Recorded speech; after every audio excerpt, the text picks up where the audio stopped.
Chapter 1 Prologue. No matter if you are a pessimist or an optimist, Derek Esposito's life wasn't a good one nor a bad one. It was just a mediocre, insignificant existence. His father was a bipolar abusive man, capable of disappearing in his bedroom for days during the depressive phase. He would wake up only to eat, use the bathroom and the occasional "let's make your life miserable" fit of rage. During his euphoric phase, he would work like a madman, but not having any talent either as a businessman nor as social climber, he was unable to both being successful and establishing the right connections. In his natural state, whenever he decided to actually take his medications, he was just a coach potato that would stand up and go to work just to avoid the blame and spite from neighbors and peers. Whatever was his mental condition, he always was a perfect example of an abusive father. His sons were always a disgrace in his eyes. They never studied hard enough, never were disciplined enough, nor did show enough respect. And he was always there to remember them how wrong they were. He would yell at them for the slightest mistake, constantly reminding them that they were just parasites that leached off his hard work. And when words weren't enough or when they did fail to meet his expectation with school grades or chores, there was no teacher like his leather belt.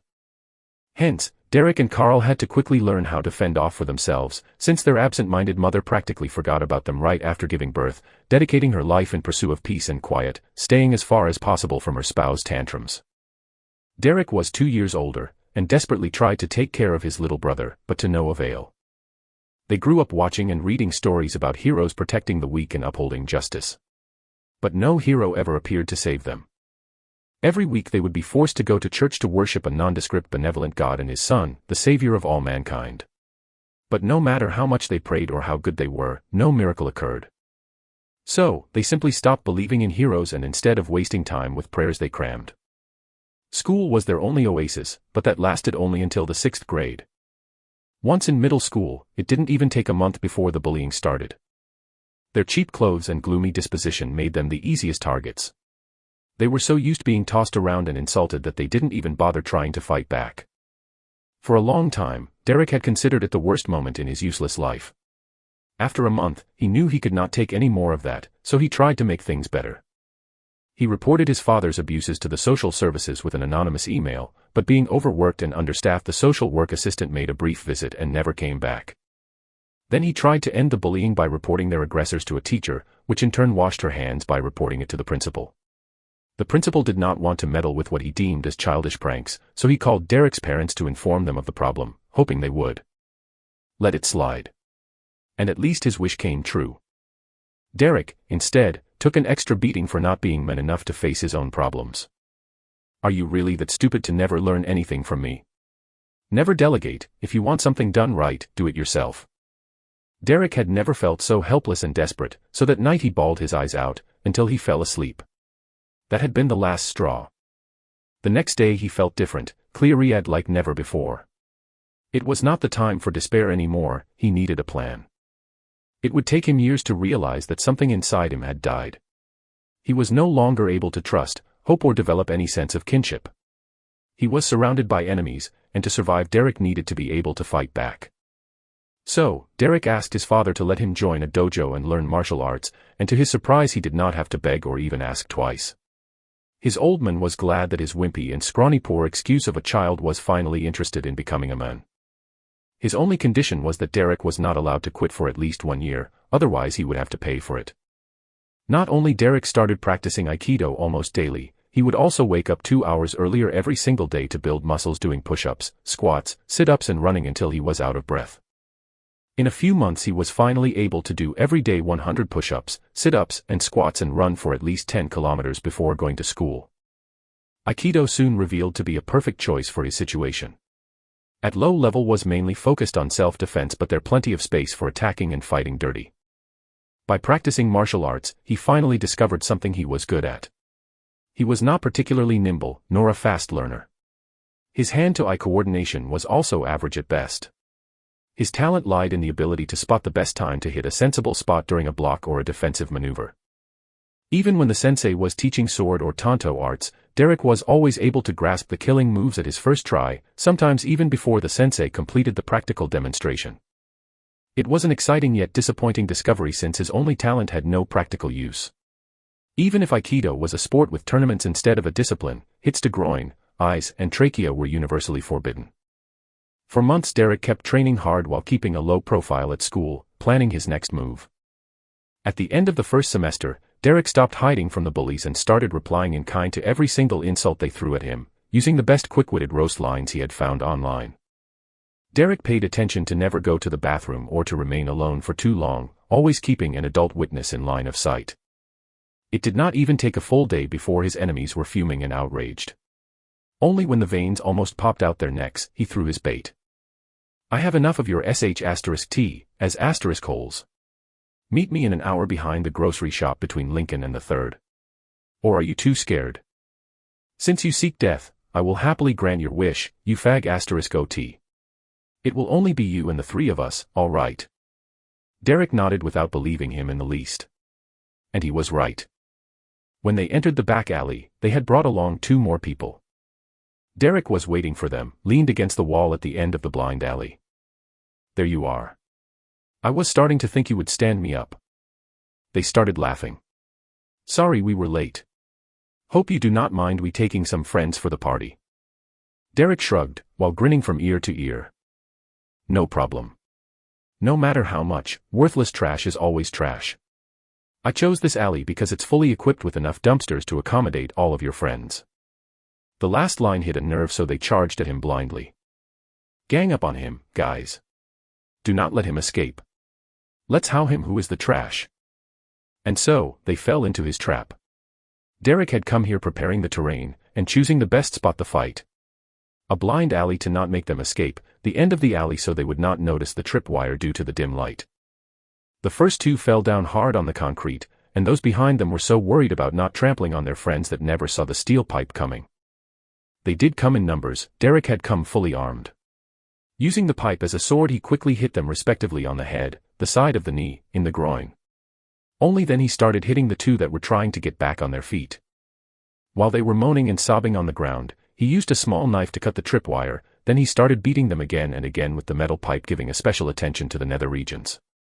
Deeply inside he knew what he was doing was wrong, but he could not care less. If the world was built to be unfair, the only possible course of action was to make it unfair at his advantage. So, he took out the taser that he borrowed from his father and tossed them until unconscious. Then he stripped them completely and took multiple photos of each one of them and even filmed them after arranging them so that they would seem to be spooning to each other.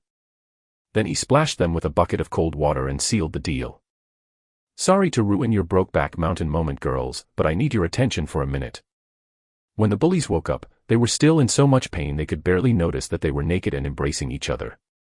Retorting to Derek while he had still a firm grip on the steel pipe was out of question, so they kept quiet and listened. "I have made quite a scrapbook of you, even a short movie, uploaded it on my computer and even into the cloud. And it would be terrible if someone, I do not know, like me, for example, would upload them on all the biggest image hosting sites. You know how they say, internet never forgets." The bullies started crying and begging. Imagine how terrible would it be. Whenever someone would Google your names, be it your grandma, your girlfriends, or even the colleges you were willing to apply to, the first thing to appear would be those photos. Dude, no. Please, I do not even know you. I was just making a favor to a friend. It was only a joke, please forgive me.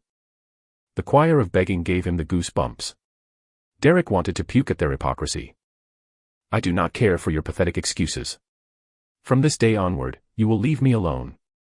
And you better pray that nothing happens to me, because the cloud is set so that if I do not enter the password every day, it will upload them everywhere." Without waiting for their reply, he turned back and walked away. "Almost forgetting, I randomly threw your clothes in the dumpsters, can't remember which is which. If you don't want to go home in your birthday suit, you better start digging. So long, suckers." Derek returned home euphoric, almost singing. He had never felt so proud of himself and had the completely undeserved confidence that he would never think about those B*****stards ever again. Chapter 2 Prologue 2. The bullying ended, but his social life never stopped being miserable. How could he possibly make any friend with such a shameful private life? He had to constantly hide the bruises with long sleeves and had run out of plausible excuses for his streak of black eyes months before. His classmates and professors simply pretended to not know and he just pretended to believe, being that good of a liar. It was painful, but manageable. He still had his little brother to share that pain with. Carl was all he had, his family, friend and confidant. He was Derek's whole world. But when that age came, he started having crushes toward girls in his school, and those feelings weren't as easily suppressed. Once again, he felt utterly helpless. He could not tell anyone about his problems, could not allow people to get close to him, otherwise he would have to think of an explanation for not being allowed to bring any friend home, let alone a girl he liked. Derek was tormented by cruel thoughts, often demanding the heavens why what others took for granted was but an impossible dream for him. Fueled by the hormonal storms, Derek's rage started growing relentlessly. He started having trouble sleeping at night, thinking about all those lovey-dovey couples out there. Derek knew he was different from them. His crippling flaw wasn't being shy or having a bad case of acne. His problem couldn't be cured by any doctor, because it had a name and surname. Ezio Esposito, his trash bag of a father. Derek started conceiving plan after plan to get rid of him, even if that meant killing him. At night he would devise elaborate and meticulous plans that often involved prolonged torture, making Ezio suffer like Derek did for all those years. But when morning came, he would always realize it was a dumb plan. More wishful thinking than anything else. Derek lacked the means and the ruthlessness necessary for getting rid of Ezio. No matter how much he hated him, Ezio was still his father and he was just an angry teenager. Kill Ezio? Sure. And what about then? Live a whole life ridden with guilt. Running away from home to avoid being arrested. And with what money? Killing Ezio would have meant abandoning Carl forever, and destroying any possible chance of being happy in the future. So, every morning Derek would swallow his plan along with the porridge and move on. His only real prospect was to cram as a madman, get a scholarship and get out of that hell as fast as possible. Time flew, and in the blink of an eye it was the last summer before Derek's first year of high school. Despite the hot climate, his heart was cold as ice. Derek had already hit his growth spurt. That combined with his martial arts and muscle training had given him a mean look. Ezio was aware of that, and being a coward had started to avoid beating Derek as much as possible, making Carl the new favorite target. Derek had already tried standing up for his brother, but the only result had been Ezio buying a nightstick from the local army surplus and getting beaten with it instead, that with Ezio's bare hands. He saved Carl from that by begging and crying, and only because the ruckus had alarmed their neighbors. So, whenever Ezio threw one of his tantrums, Derek could only watch his brother getting beaten, again and again. Then, one morning Ezio received his first big commission in years. So, he wore his best suit despite the heat and had Derek preparing him the briefcase and the laptop. Ezio was in a real hurry, he could not afford his competitors to snatch this whale. It could have been his career-making commission. Derek rushed to the door, where Ezio was already waiting, and helped him adjust the laptop satchel. Ezio ran to the elevator, pushing the button like a madman, but the light remained red. Cursing his damn condo, the building manager and his rotten luck, Ezio made a rush to the stairs. And that's when Derek noticed it. Turning his head to follow his father, Derek noticed that the light made odd reflections on the hallway's floor. Ezio had just passed in front of him when he realized that the janitor had just washed the stairs but forgot to put the wet floor sign. It happened all in an instant. Ezio made a long, heavy stride, all his weight down and forward, and then his foot slipped. Derek could have warned him, could have even extended an arm and prevented the fall. But instead he chose to remain still. Ezio tumbled down the stairs, bounced on the next alley and tumbled again, crashing downstairs. His body was a broken mess, all his limbs bent in unnatural angles. As any teenager, Derek had his smartphone at hand, so he started to make several photos to prove that the floor was wet and there was no warning sign.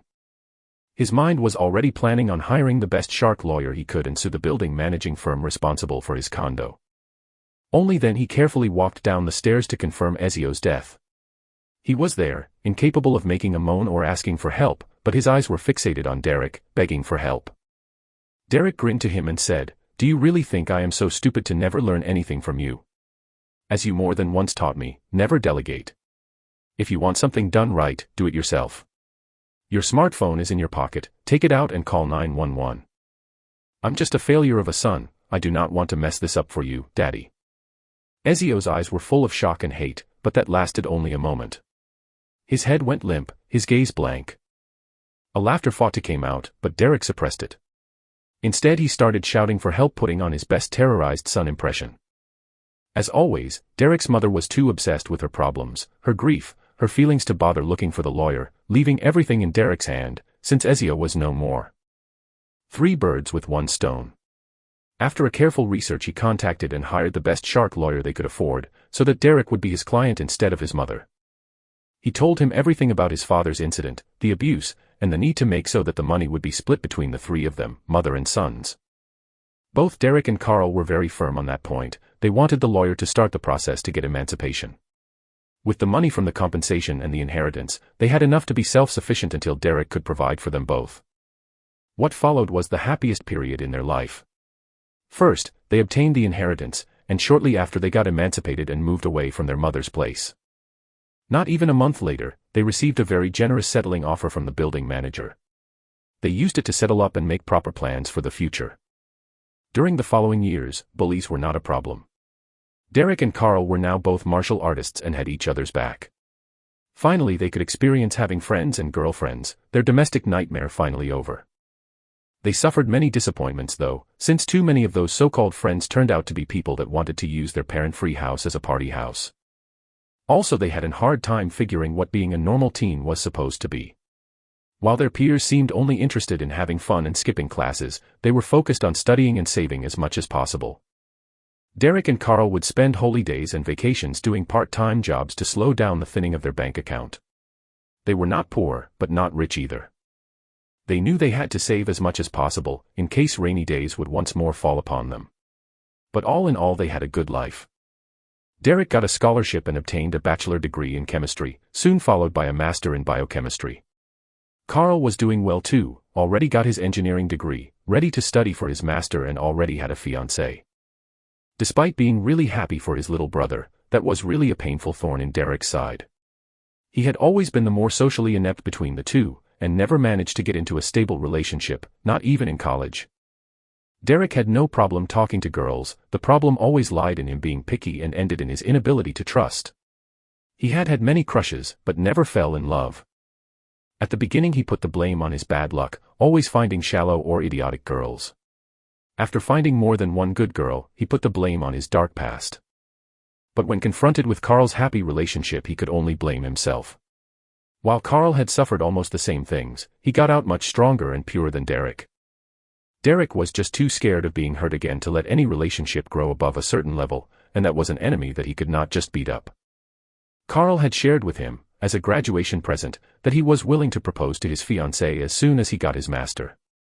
Hence Derek needed money because he had only 2 years to save enough to give his little brother a decent wedding. Derek did not like his current job, but it was a way to start his working career and filling his curriculum. Also, it was well paid, and he resolved to use the company insurance to seek for psychological counseling. He knew he had problems and wanted to work them out. Derek consulted several doctors before finding someone he was able to work with, and after several months he felt he was finally starting to make some progress. But alas, such happiness was not bound to last. Chapter 3 Prologue 3. It was a Friday evening, and Derek was getting prepared for work. It was a goddamn wedding, hence things were supposed to blow off proportions at some point. That's just how they work. Derek was adjusting his shirt when the smartphone rang on the notes of Night on Bald Mountain, the preset ringtone for unknown numbers. Derek Esposito, who is it? Mr. Esposito, this is the St. Joseph Hospital. The female voice sounded worried. This together with the word hospital sent him a shiver down his spine. Is Carl Esposito your brother? Derek could almost hear her biting her nails. Yes, what happened? He was involved in a car accident and is in serious conditions. You should come here as soon as possible. The doctors need you since you are his healthcare proxy and the patient in unconscious. A car accident? Derek yelled while rushing out of the door and looking for a cab. We don't have any in car. What the hell happened? I'm sorry, I am not at liberty to say. The doctors will explain it. Derek hung up on her. He had no time for useless babbling, only for a goddamn cab. Every second in the traffic was torture, and when he finally arrived it was too late. The surgeon and a police officer explained to him that Carl had been run over by a drunk driver. The culprit had run off and the police was still looking for him. A bystander had immediately called 911, but because of the traffic jam caused by the accident it took hours for the ambulance to arrive. So, when Carl arrived at the hospital he was already in critical conditions. He had multiple fractures, ruptured spleen and internal bleeding, requiring immediate surgery. Derek had been called while Carl was just entering the OR. They had done their best to save him, but Carl had lost too much blood, so there was nothing they could do. They offered Derek their condolences, but all he could hear was white noise. "Let me see my brother," he begged. The body was covered by a sheet, only the head visible. Derek could still see traces of blood on the face of his little brother. Derek left his number to the police officer to be kept updated about the investigations, and then returned home. The culprit was quickly apprehended thanks to the traffic cameras. It turned out to be a kid, barely 17 years old, that had stolen his old man's car and then got drunk and high with his friends. Derek lived the months before the trial in anguish. The damned DA had decided to prosecute him as a minor, and the even more damned judge had granted him house arrests. All while his little brother, his Carl, was dead because of him. How could they do such a thing? Derek would yell and argue with anyone willing to listen to him. Why all this talking about the rights and the future of that little sh*t? What about my brother's rights? What about his future? Carl has none because of him. What kind of justice is that? Derek visited multiple times the DA office, expressing his outrage and demanding them to ask for the maximum sentence. They were always kind and accommodating, and promised him that they would not forget about Carl. When the day of the trial finally came, Derek's world died one more time. The DA and the defense attorney had come to a settlement. Since Chris Wainwright, this was the name of the murderer, was still a minor and that was also his first offense, he had accepted to go in rehab and do 600 hours of community service. If Chris would complete his rehab program and did not commit crimes in the next 3 years, then he would be a free citizen with no criminal record. Derek was too dumbfounded to even be angry. When the session was over, he just walked to the DA and asked a single question with muffled voice. "Why?" And then with their most kind and accommodating tone, the DA assistants explained to Derek that Chris was just a kid from a good family that had made a dumb mistake. He had a brilliant future ahead. Chris had already been admitted at the Caltech and this was his first offense. Also, his parents had hired a great lawyer and the judge would likely be unwilling to destroy Chris' life. Despite their expectations, Derek did not make a scene.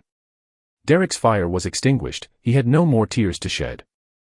In the following days, Derek lived by going through the motions. He kept following his routine like nothing had happened, his brain still refusing everything that happened in the last half year. The only thing that made him feel alive was that constant headache that had started shortly after Carl's death. According to his doctor, it was a stress-related symptom, so with all that had happened, Derek had just been swallowing aspirins and paracetamol like they were candies. But the pain never did go away, instead it was getting worse. Derek finally found the strength to get a serious checkup, and once again bad news were waiting for him. According to the full body scan and the follow-up biopsy, he had stage 2 pulmonary cancer. "But I never smoked in my whole life," Derek exclaimed, more amused than scared. Indeed, it's odd. Dr. Monroe, his oncologist, was quite puzzled. She was a good-looking Hispanic woman, maybe 5 years older than Derek. In another moment he would have probably asked her out. "You told me you work for a chemical company, right?" Derek nodded. "Such an aggressive cancer is too uncommon to be a coincidence. My personal opinion is that their ventilation system failed.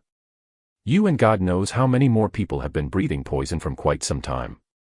But we wear masks the whole time we work with the chemicals, and speaking for myself, I follow the safety protocols to the letter. My colleagues always mock me for it." Derek was still in disbelief. Then maybe the masks are cheap pieces of junk. Or maybe the lab or the storage, if not both, have leaks. These corporate scumbags only seek profits. It would not surprise me in the least if they cut from the safety budget to put more dividends in their pockets. Dr. Monroe was too outraged. Even in his catatonic state, Derek could tell there was more to it. "Doctor, what are you hiding from me?" he asked, looking her straight in the eyes for the first time. She nibbled on her lower lip for a while before answering. "Between you and me, you are not the first case from your company. I have already reported it to the Department of Health and to the federals. If I were in your shoes, I would get a good lawyer and sue the soul out of them. You'll need a lot of money for the treatments. I agree on the lawyer, but I refuse any treatment. I'll just take palliative care." Dr. Monroe jumped from her chair. "Do you realize that without the proper treatments you have 6 months, a year at best to live? Also, as I have already said, your cancer is really aggressive. We need to start as soon as possible if we want to a chance to beat it."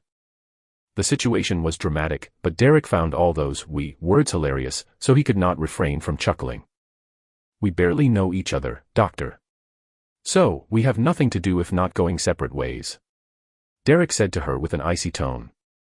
What do I have to live for? I have no family, no loved ones. My little brother's ashes are all that is left to keep me company. I could die tomorrow and I would not give T.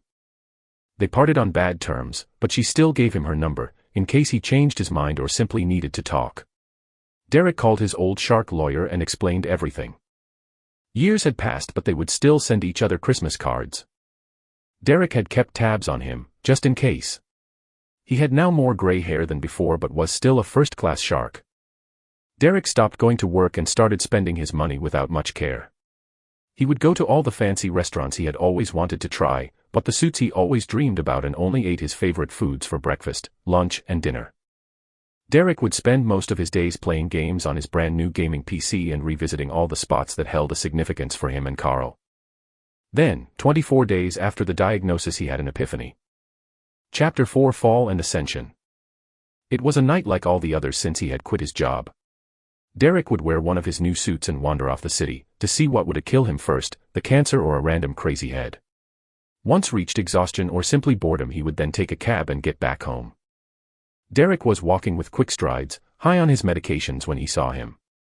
Chris Wainwright. He was holding a bottle of liquor, ill-hidden inside a paper bag, from which he would drink in big gulps. Chris was talking and laughing loudly with a teen girl that was showing a lot of skin. She was holding a joint, taking big puffs, until they traded and got into a car. It was a custom-painted muscle car. Not the same Camaro that Chris had used to kill Carl, it was even bigger and more expensive. In that moment, Derek wanted to puke blood. How could he possibly have forgotten about that little B*****? Had his cancer really screwed up his brain so bad to be willing to let such a loose end slip? The tires screeched and the car started suddenly, almost running over a woman that was crossing the road. The skimpily dressed girl rolled down the window, yelling insults at the woman that was still frozen in fear. Derek could almost hear that couple of idiots laughing. Gritting his teeth, he called a cab and started to plan his final act. First, he started to stalk Chris on all the social networks, learning all his routines and habits. Then Derek began to follow him, and planted a GPS tracker under the Camaro to always know his exact location. Simply skimming through Chris Chirper, he found at least 50 violations of the parole deal. While following him, Derek took many photos of Chris abusing alcohol and drugs. But Derek had no intention to submit the evidence to the police. What could he possibly gain from that? Chris would just get another slap on the wrist and then start being more careful. Derek had not the luxury of time, nor the willingness of doing what the so-called justice system was supposed to. Less than a week later, by checking Chris' Bookface page, Derek learned of a rave he would participate to. Derek double-checked his equipment and jumped into his new car, a black 1967 Chevrolet Impala. The best car to hunt monsters with. The rave was secret, hence it would take place in some rundown abandoned location. Derek followed Chris closely, and as soon they were away from traffic cams he ran into the Camaro from the side, forcing Chris to halt. As soon as Chris stepped down of the car, Derek took him down with a stun gun, and then quickly proceeded to check if the Camaro had more passengers. It seemed to be his lucky night, Chris was driving alone. Derek searched him and crushed every electronic device he could find, Bitfit, smartphone, even Chris' keychain. Derek tied him hands and feet and ball-gagged him. Then he destroyed his own smartphone and the GPS tracker, tossing everything outside the road. Then he moved Chris in the trunk of the Impala, headed toward a party only for the two of them. Derek drove to an abandoned warehouse in the old industrial area. He had already got rid of the lock and chain that kept the big metallic doors closed, replacing them with his own. Inside the warehouse there were only 2 chairs, both bolted to the ground, a bucket and several water tanks. Derek opened the trunk, discovering that Chris had regained his senses, so he tossed him again. Then he took Chris to a chair and started tightly binding his arms and legs to it. Then Derek splashed him with a bucket of water, forcing him to regain focus. "Hello, Chris. My name is Derek Esposito, and you killed my brother. We need to talk." Chris tried getting out of the restraints, and while commending his efforts, Derek violently hit him in the groin with a nightstick. The pain paralyzed him. "Where was I?" "Oh, yes. The last time we saw each other was during your farce trial. Do you remember me? Chris' panting intensified. Good. Let's get straight to business. Derek took 2 digital timers out of the car, setting the first to 30 minutes and the second to 2 hours, 44 minutes and 16 seconds. Then, he pulled out a gun and double-tapped Chris' liver. His scream was muffled by the gag ball, but the shots echoed loudly in the empty warehouse. Derek started both timers simultaneously and came in close, checking the blood. It was dense and black, a clear indicator of a crushed liver. Now before the real pain settles in, I need you to take a good look to the timers, they are really important. Chris was crying and screaming, so Derek had to splash him again and pull him by hair to get his attention. The first timer marks how much time you have left. After it rings, even if someone should miraculously break through the door and rescue you, you would be dead anyway. You have only so much time until your system gets flooded by toxins unfiltered by the liver, to the point that no transplant can save you. The second timer is a surprise. We'll get to it in time. For now, your only task is to stay awake and savor every moment of pain, like Carl did. The time flew, Chris kept screaming through the gag ball, and soon the fist timer rang. Chris started sobbing even stronger, sometimes stopping only because overwhelmed by the constantly rising pain. Derek would speak to him no longer, he would just pace back and forth, occasionally checking the second timer. Every time Chris fainted, Derek would splash him and force him to stay awake before refilling the bucket. When the second timer rang, Derek finally spoke again.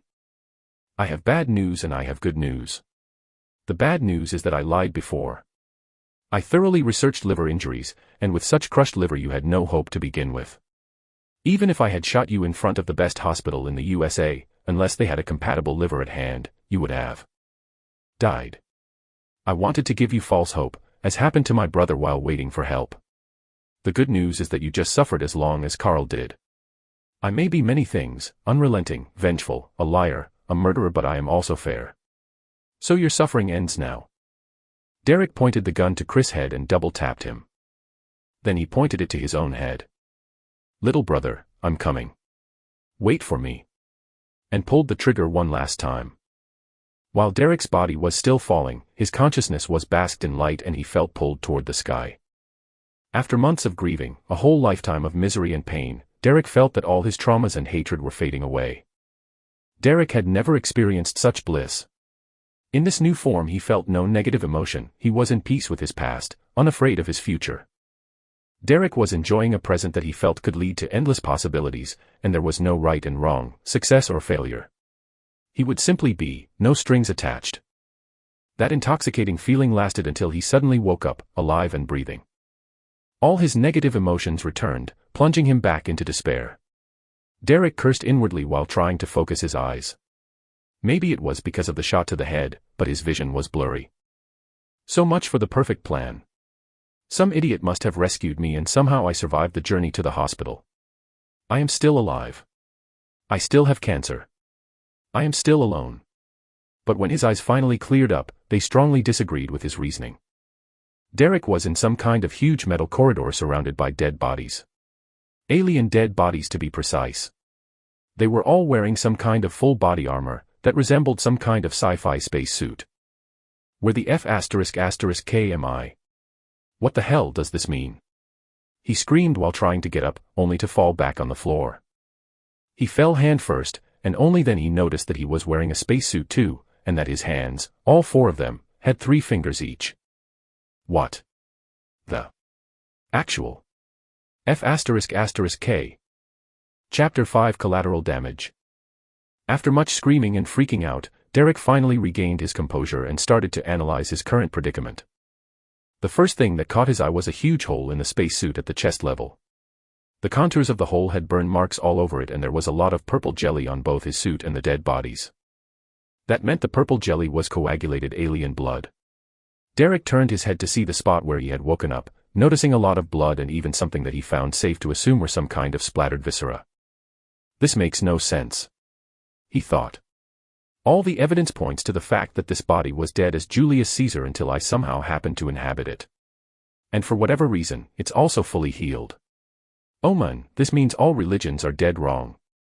Luckily I never believed in any mumbo-jumbo, otherwise I would be really disappointed right now. Derek then proceeded examining his new body. It had 4 arms, only 2 legs, but all the limbs were long and skinny. The legs were reverse jointed, like those of a cat. Both hands and feet had only 3 fingers each. Derek was really curious about his facial features, but there was no reflective surface in sight.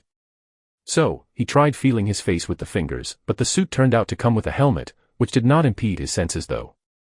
The only thing he could establish was the shape of the helmet, and based on it Derek's new head should have been something similar to a shark's dorsal fin. Then he tried to speak.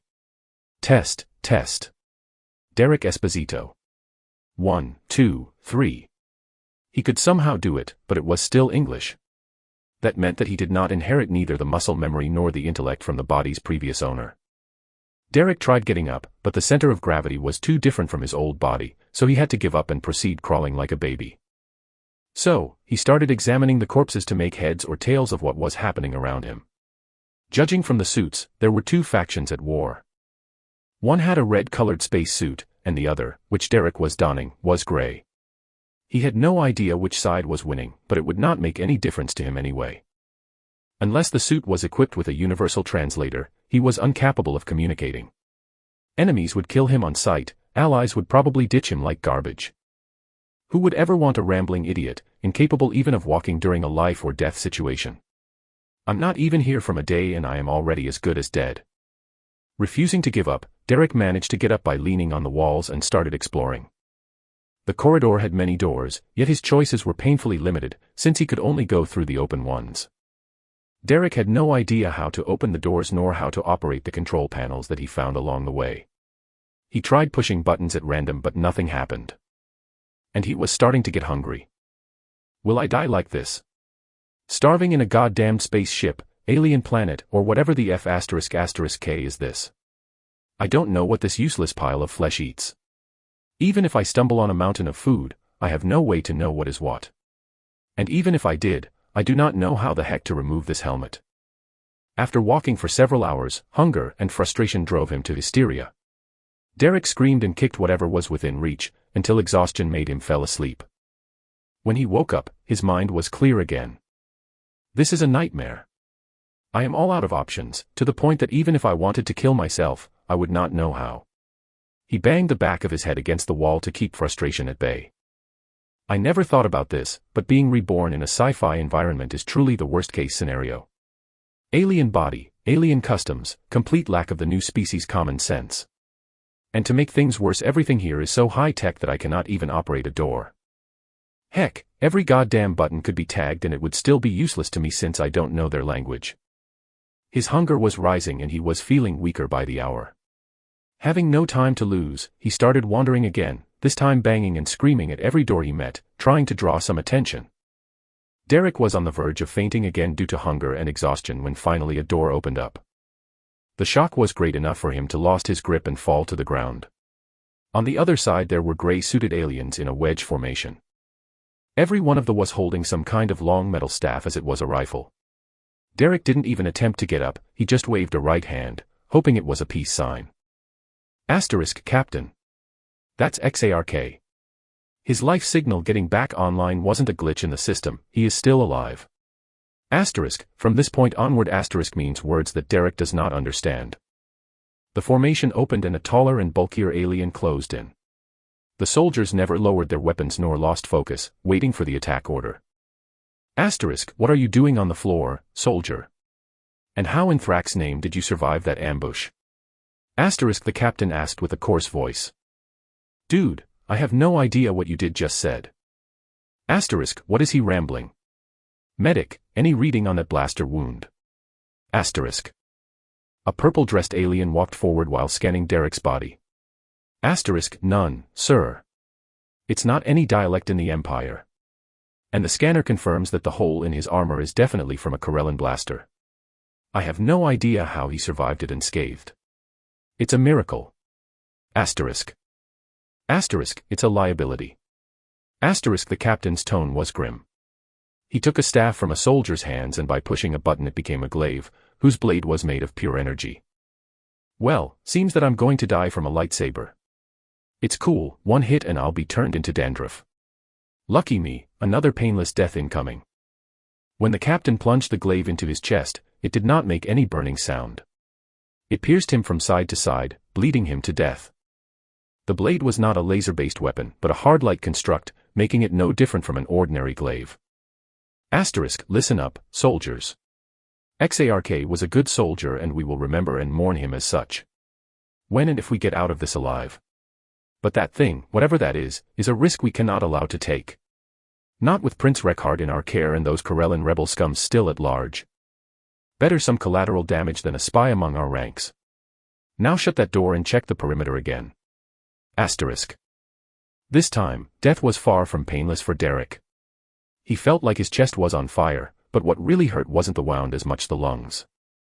Derek was struggling to breathe. Every breath was shallower and more difficult than the last. Blood started gurgling from his mouth, and he felt like slowly drowning. His throat kept contacting trying to draw in air, but to no avail. It took Derek less than a minute to die, but for him it seemed to last forever.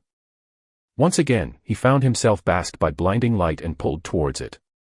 Just like the last time, he felt all his worries and rage fading, but instead of enjoying the feeling he was simply annoyed. Derek had never believed in any god, hence he never believed in heaven or hell. Humankind has always been a terrible race, he thought. It's impossible to define someone as truly bad. Most of the times the bad guys are simply people who never got a chance to be anything but criminals. Then there are people, like me, whom life had pushed and pushed until they broke. Not to mention psycho and sociopaths.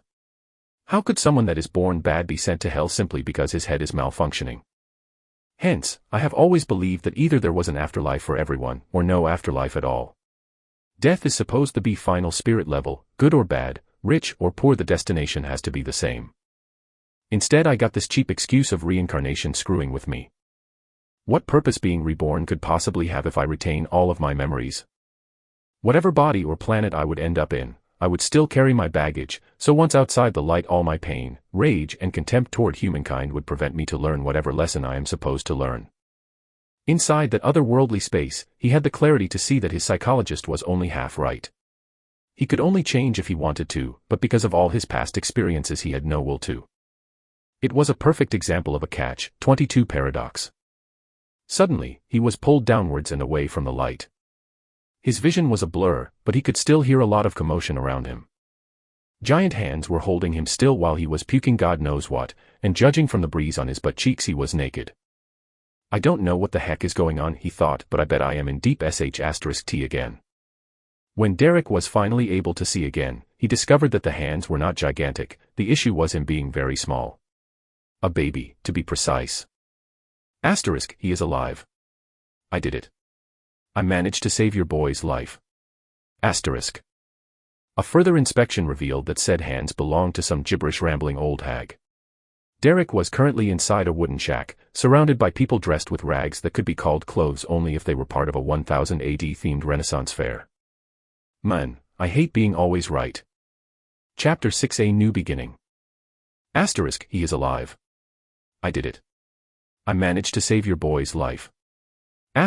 Please, remember that means words that Derek is not capable of understanding.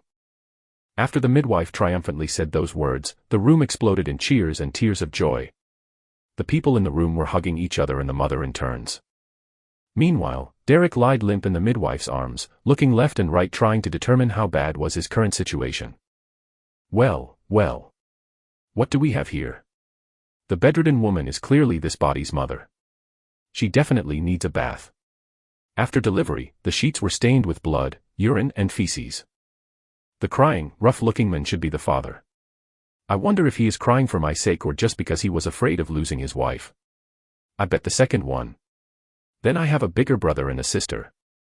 This is bad. Suddenly another woman entered the bedroom bringing with her a little boy and a girl that raced to the bedridden woman. Oh damn it. This is even worse than I thought. So far I have only two possible choices. Option 1, grow into this large family, fighting every day for the few available resources. Malnourishment is most definitely a given. Then, when I am old enough, starting to work with father and brothers, getting married, having children, etc. Option 2, wait until I am tall enough to grab sharp objects, put me out of my misery and take another spin hoping for a better outcome. I think I'll go with option number 2. Meanwhile the room had become silent. The midwife had already finished cleaning the newborn, wrapped him up in a clean cloth. During all this time Derek neither moved or cried. Nana, what's wrong with the baby? Why is he not crying? It never happened before. The mother was worried, and ignoring the pain was trying to get up. Shush, child, and don't you dare to move. I still have to heal you. The midwife tone did not leave space for reply. I delivered dozens of children, a silent one is rare but nothing special. Do you want to see how strong he is? There you go. She unwrapped him from the cloth, and while holding him gently gave a little spanking, to force him to cry. Derek grunted a little, while staring at her in dismay. Want to play rough, old hag? He thought. Fine. You just triggered my trap card. Twin Flood, activate. And out of the blue he relieved both his bowels and bladder. The backdoor attacker splattered all over her feet, while the front door flood struck her on the face and chest. Derek started giggling loudly. Well, this wasn't exactly what I was expecting, but as you can hear for yourself, this little imp is breathing just fine. The midwife handed the baby to another woman to clean him. Derek kept giggling, proud of his work. After washing her face with warm water and a cloth, the old hag moved her left index finger drawing a circle in the air, striking it through in the middle from right to left. Then she pronounced a single word. Ekidu. A black energy manifested on her fingertip. She proceeded to point it over her wet dress and then over her shoes. The smell of feces and urine suddenly disappeared and so did their source. With his mouth agape in shock, Derek watched as his poop would dry and crumble, turning into dust. It was akin to watching one of those fast-forwarded videos where in 1 minute you could see a seed becoming a flower. Heisenberg's beard. She is not just an old midwife. She is a real magician, in the flash. I have never been so happy in my whole 3 lives of being so dead wrong. Derek was ecstatic, and not only because that world had magic, but also because as soon as he heard the word Ekidu, he had felt something clicking inside of him. Like if something deep inside of him had started taking root, and suddenly had become ingrained in the very fabric of his new reality. He started repeating obsessively the magic word in his mind, and trying to engrave in his memory every detail of the circular finger movement. Now that I'm clean, let me stop that bleeding, dear. The healer approached the mother and placed her hands above her nether regions. Is it time for another magic? Show me, please.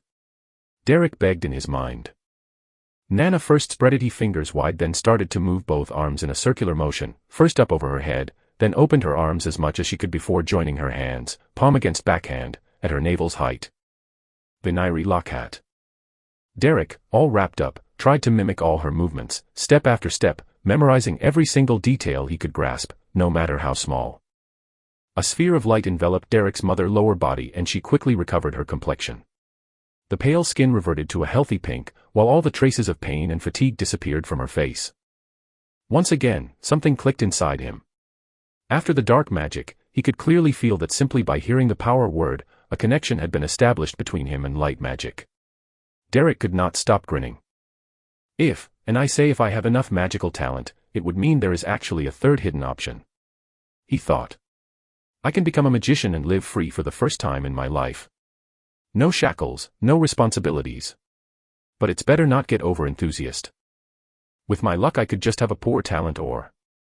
His reasoning was abruptly interrupted. The woman that had held him until that moment was handing him to his mother. Nana, are you sure he is all right? He has yet to cry, and giggle or not he is too quiet. With all that happened, I am really afraid that something is wrong with him. After those words, the noisy room turned gloomy. Afraid that he was somewhat responsible, and quite eager to explore option number 3, Derek did his best baby impression, giggling, smiling and doing raspberry sounds. Nana felt her professional pride hurt by such allegations, but it wasn't her first time with an anxious mother. She knew Alina since she was still a child, and had delivered all her babies. Nana could not deny that this delivery had been one of the most difficult of her career. The labor had lasted hours and she had been forced to cast healing spells multiple times to stop the bleeding. When she finally could see the baby's head, she knew something was wrong. Alina was fighting with all her strength but the baby was limp. So, she had rushed and used her hands to pull out the baby as fast as possible, only to discover that he was being strangled by his own umbilical cord. After cutting and removing it, she had tried all her best spells, but to no avail. For a whole terrible minute, Nana had believed the child was lost. But then the healing light had finally activated, forcing the baby to puke, clearing his airway. Then and only then Nana started affording the luxury of relaxing. Healing magic was no miracle. It could enhance the life force of the patient, making easier to recover from an illness or healing from an injury, but it could not create life. Nana was sensitive, so she understood that Alina didn't need a lesson about magic, just be reassured about her child's health. Worry not, my child. I can prove it to you that all is well. With a warm smile, she caressed Alina's cheek and took Derek from her arms, removing the cloth like she was revealing a treasure. Nana carefully adjusted Derek in the crook of her left arm, then she circled her open right hand all around him and said, Vinayri Rad 2. A small wisp of light came out of her palm, dancing around the baby before penetrating his chest. The light spreaded from head to toe, making him emit a dim light. See. If there was even a scratch on his body, my injury-detecting spell would leave that area bleak. Your little son is fine. The energy flowing through his body was making Derek feel empowered. In his old life he had felt like that only few times. When he got his degrees, when he finally abandoned his parents' home, when he beat up the bullies. But all those times it had been a fleeting emotion, lasting few seconds at best. Now it was different, it wasn't just adrenaline. Real magic, real power was coursing through every fiber of his being, making him feel invincible. So, when the spell started fading off, he could not accept that. No. Come back to me. Give me my power back. Derek screamed inwardly. He focused on the last strands of energy, willing for them to stay. He could not cast the spell on his own, but he could still feel the lingering power and started feeding it with his own. Derek's light stopped dimming and instead grew stronger and stronger. Nana was dumbfounded. She had never seen anything like that before. That was not how the spell was supposed to work. Derek wanted it to last forever, but a second later he fell asleep due to mana exhaustion, and the light disappeared quickly. Nana wrapped up the baby again and returned him to his mother's embrace. Nana, what was that? Alina asked, full of wonder. The old healer had no idea how to answer. Many possibilities popped up in her head, and all of them would require long explanations that would needlessly make Alina worry and maybe even forcing Nana to repeat the spell. Had been a long day, and she had no intention on prolonging it even a second more than necessary, so she borrowed a line from her childhood's favorite fairy tale. My child, I think the newborn may be blessed by the light. There is no need to worry, only to rejoice. Chapter 7, A Baby's Day. Derek's first days as a baby were peaceful but far from boring. He had no responsibilities, all he to do was eat, sleep, poop and the occasional baby noise or finger-grabbing routine. That left him with all the time he needed to think about his future. On Earth it was no mystery that kids had a greater potential for learning than adults, and since his family seemed human, or at least human-like, he could hope for that to be true also in this dimension. From what he could see, his body was no different from a baby from planet Earth. He could hear his heartbeat, his chest inflating and deflating while breathing. Even the reproductive apparatus was the same. The same could be said for his new family. If it wasn't for the existence of magic, he would have simply thought to have traveled through time, but things clearly weren't that simple. Derek quickly dismissed all the "what race am I now" hypothesis as overthinking. One of the advantages of being a baby was that ignorance was perfectly fine. When the time came, someone would teach him. He determined that he had two priorities. Number 1, learn their language. All babies are supposed to learn their native language, and he had only so much time before being considered a retard, so he could not slack off. Number 2, he had somehow to figure out magic, or at least its foundations. And that also had a deadline, since his learning potential was at its peak only until his brain stopped growing. After that, he would not be different from anyone else with the same talent and disposition for magic. So, he set magic as his first priority. Being considered a slow learner was much better than being weak for life and forced to take another spin at reincarnation. Derek spent his first day in the new world in bed, together with his mother, while his father would sleep and rest in the boys' room. Whenever someone talked to him, he paid close attention, trying to figure out common words or patterns. The rest of the time he was not eating or the cloth diaper being changed, he would try to cast one of the 3 spells he knew: Ekadu, Vinayri Lokhat, and Vinayri Rad Tuesday. But that couldn't be all, or at least he hoped so, otherwise until he was able to talk all his efforts would have been wasted. Failure after failure, his anxiety grew stronger. Fear of the unknown and of tomorrow started to build up. Also, getting used to poop and wet himself wasn't a pleasant feeling either. Thankfully, his mother showered him up with nothing but love and affection, making his day not a total loss.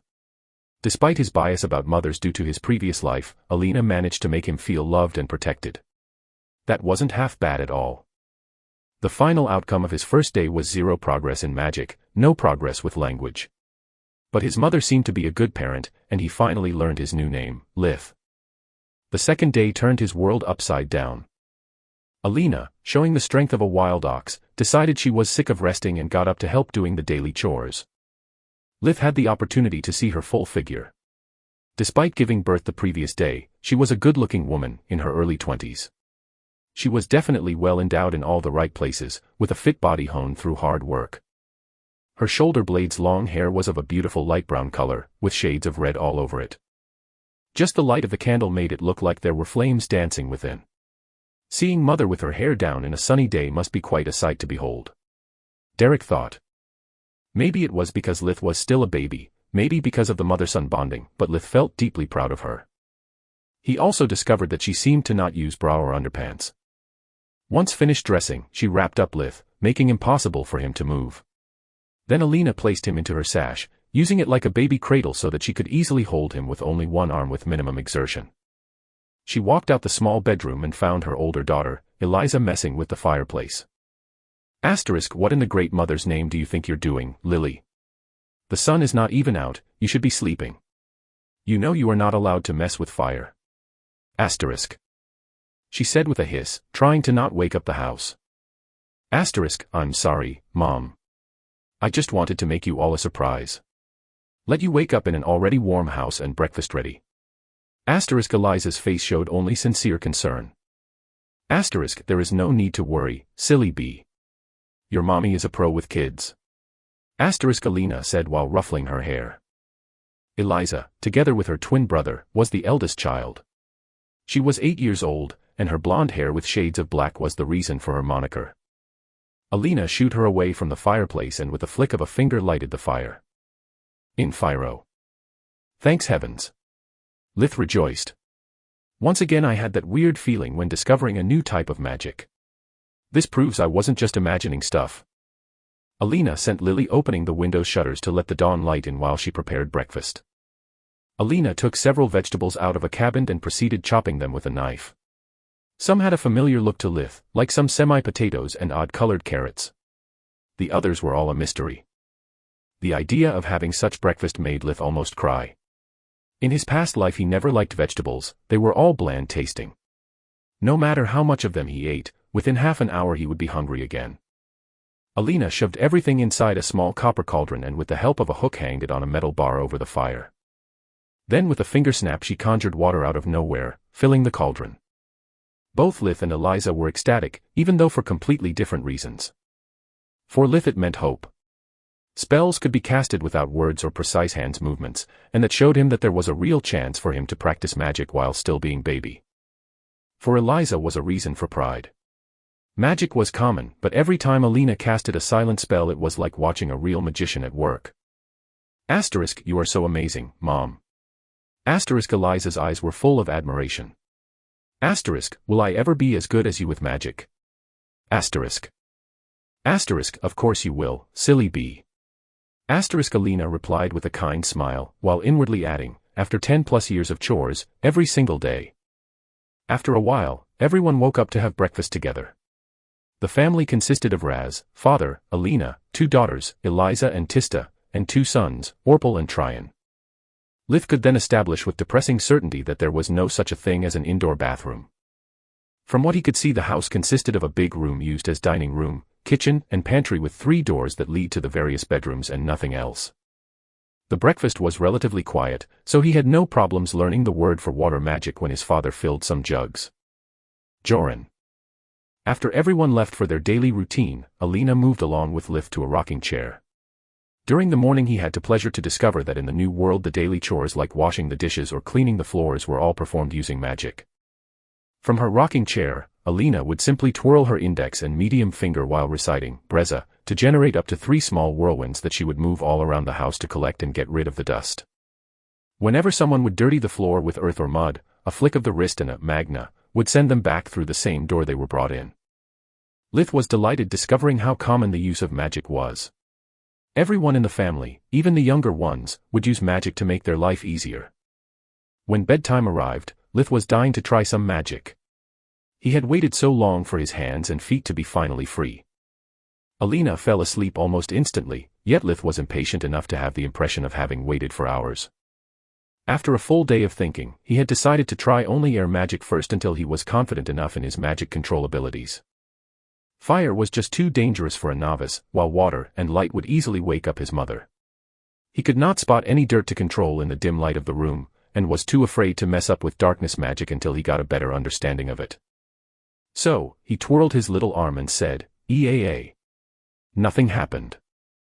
Lith tried and failed countless times before giving up. He did not know how long his baby body would have lasted until falling asleep, so he stopped despairing and started thinking.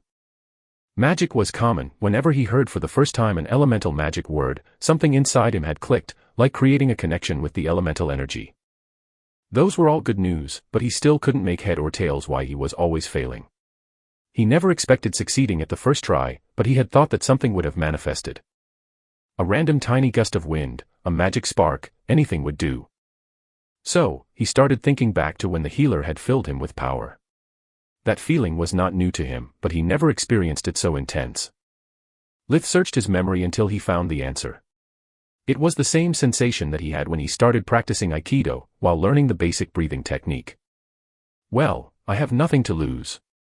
Let's give it a try. Lith breathed in through his diaphragm, the anus relaxed, to get the world energy in. Then he would contract the anus, holding the breath for some seconds to let the energy settle in before breathing out, relaxing his whole body. Back on Earth, he had always thought that the intoxicating feeling he experienced during his first days of practice was just some kind of placebo effect. His naive young mind deluding itself that the weak could miraculously become strong just believing and practicing in all that key/internal energy nonsense.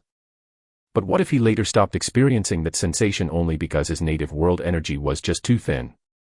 After some time, Lith started to feel a tingle all around his body, and then the energy seemed to move and condense inside his solar plexus. The more he performed the breathing technique, more clearly he could sense the energy getting more stable. In his old video games, mana was always blue.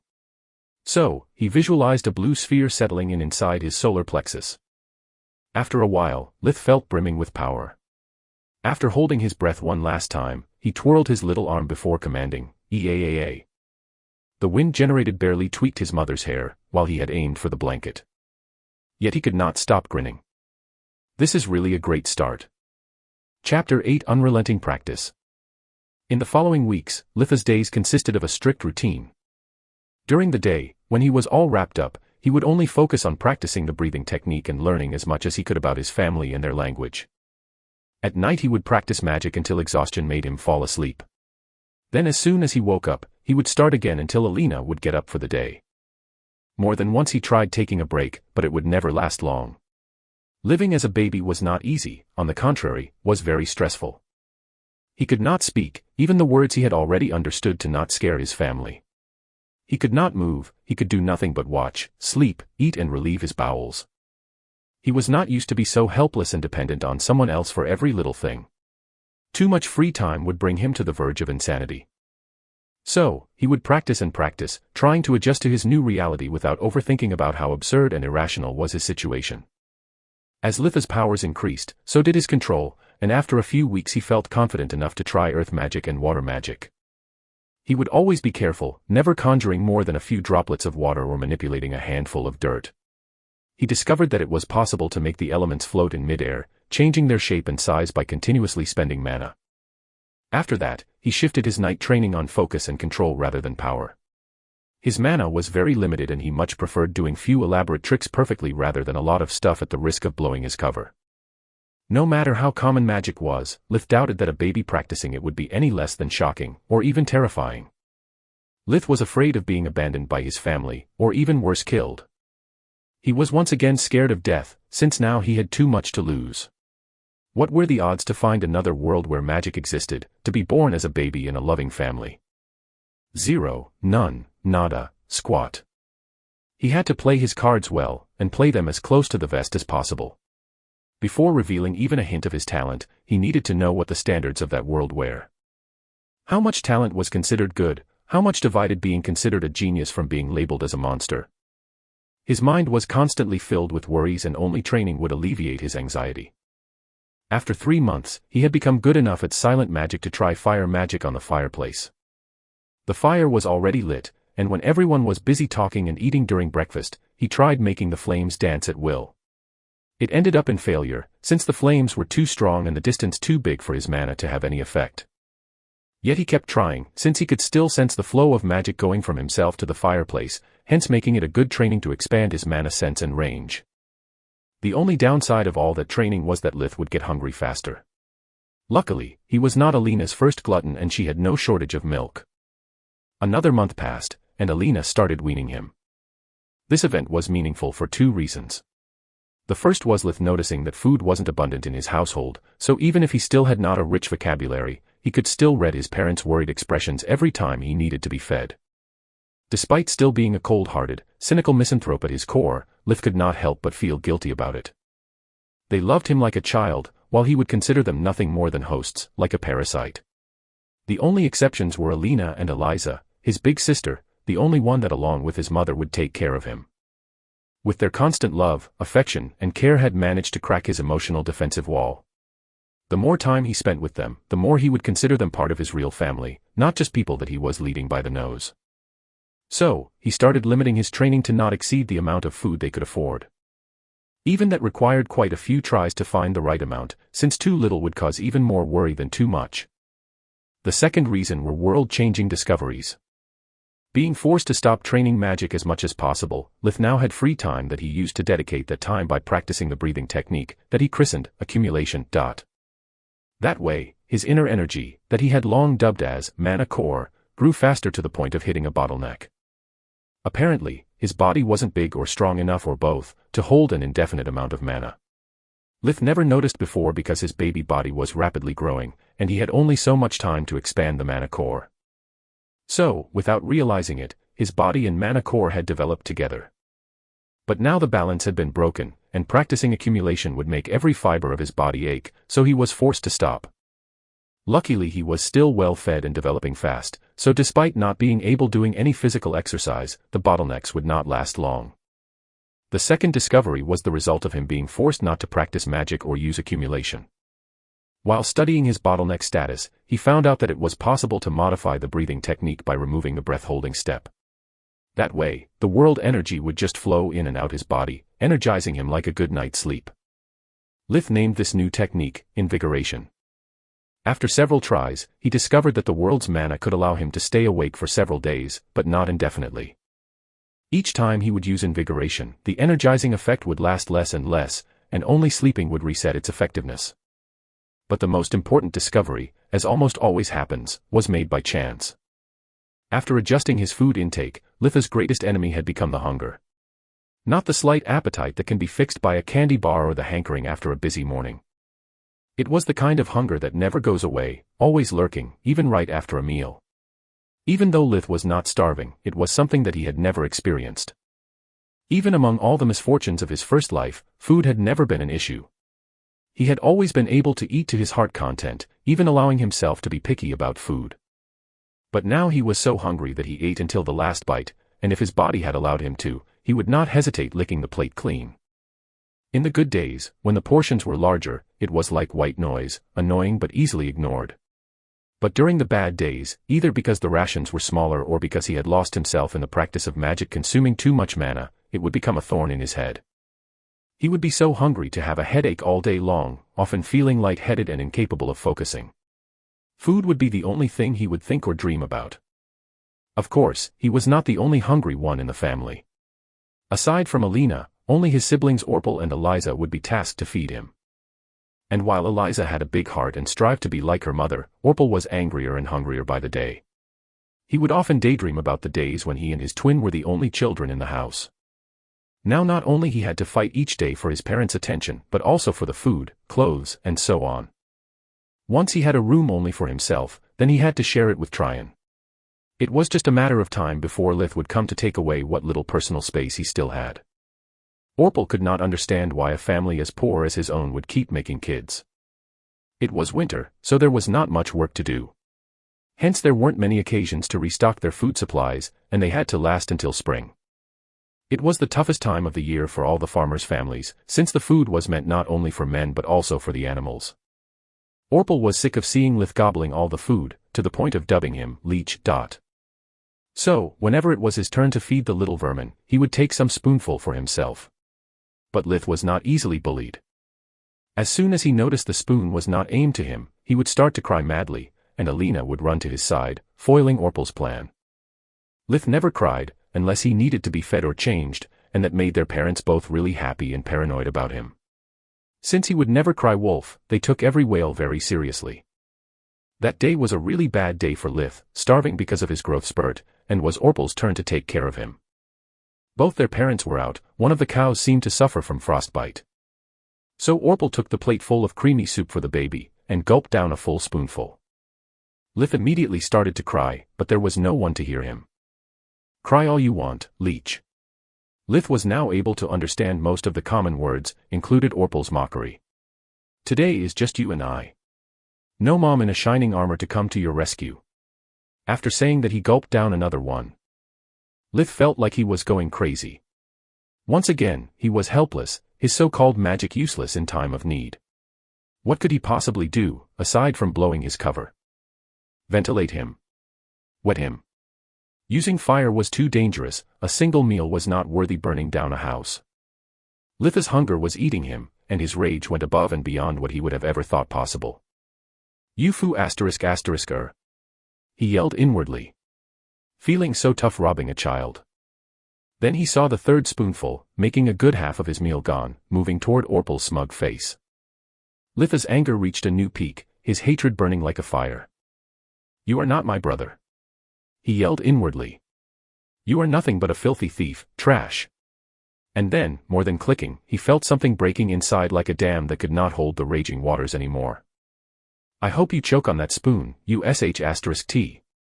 Lith waved his arm against Orpal in a final struggle, and then it happened. Lith felt the mana going out to his body, reaching the spoon already in Orpal's mouth, and pushing it down, hard. Orpal started to choke, and after removing the spoon from his throat he started puking. Lith was so astonished to almost forget about both his rage and hunger. He had discovered something wonderful, a power that no one else in his family seemed to have. Lith had discovered spirit magic. Chapter 9 Understanding Spirit Magic. At that time, Alina and Raz, father, were coming back to the house. Upon hearing Lith's desperate cries they ran back to check on him. When they found Orpal on the ground, puking, they understood what had happened.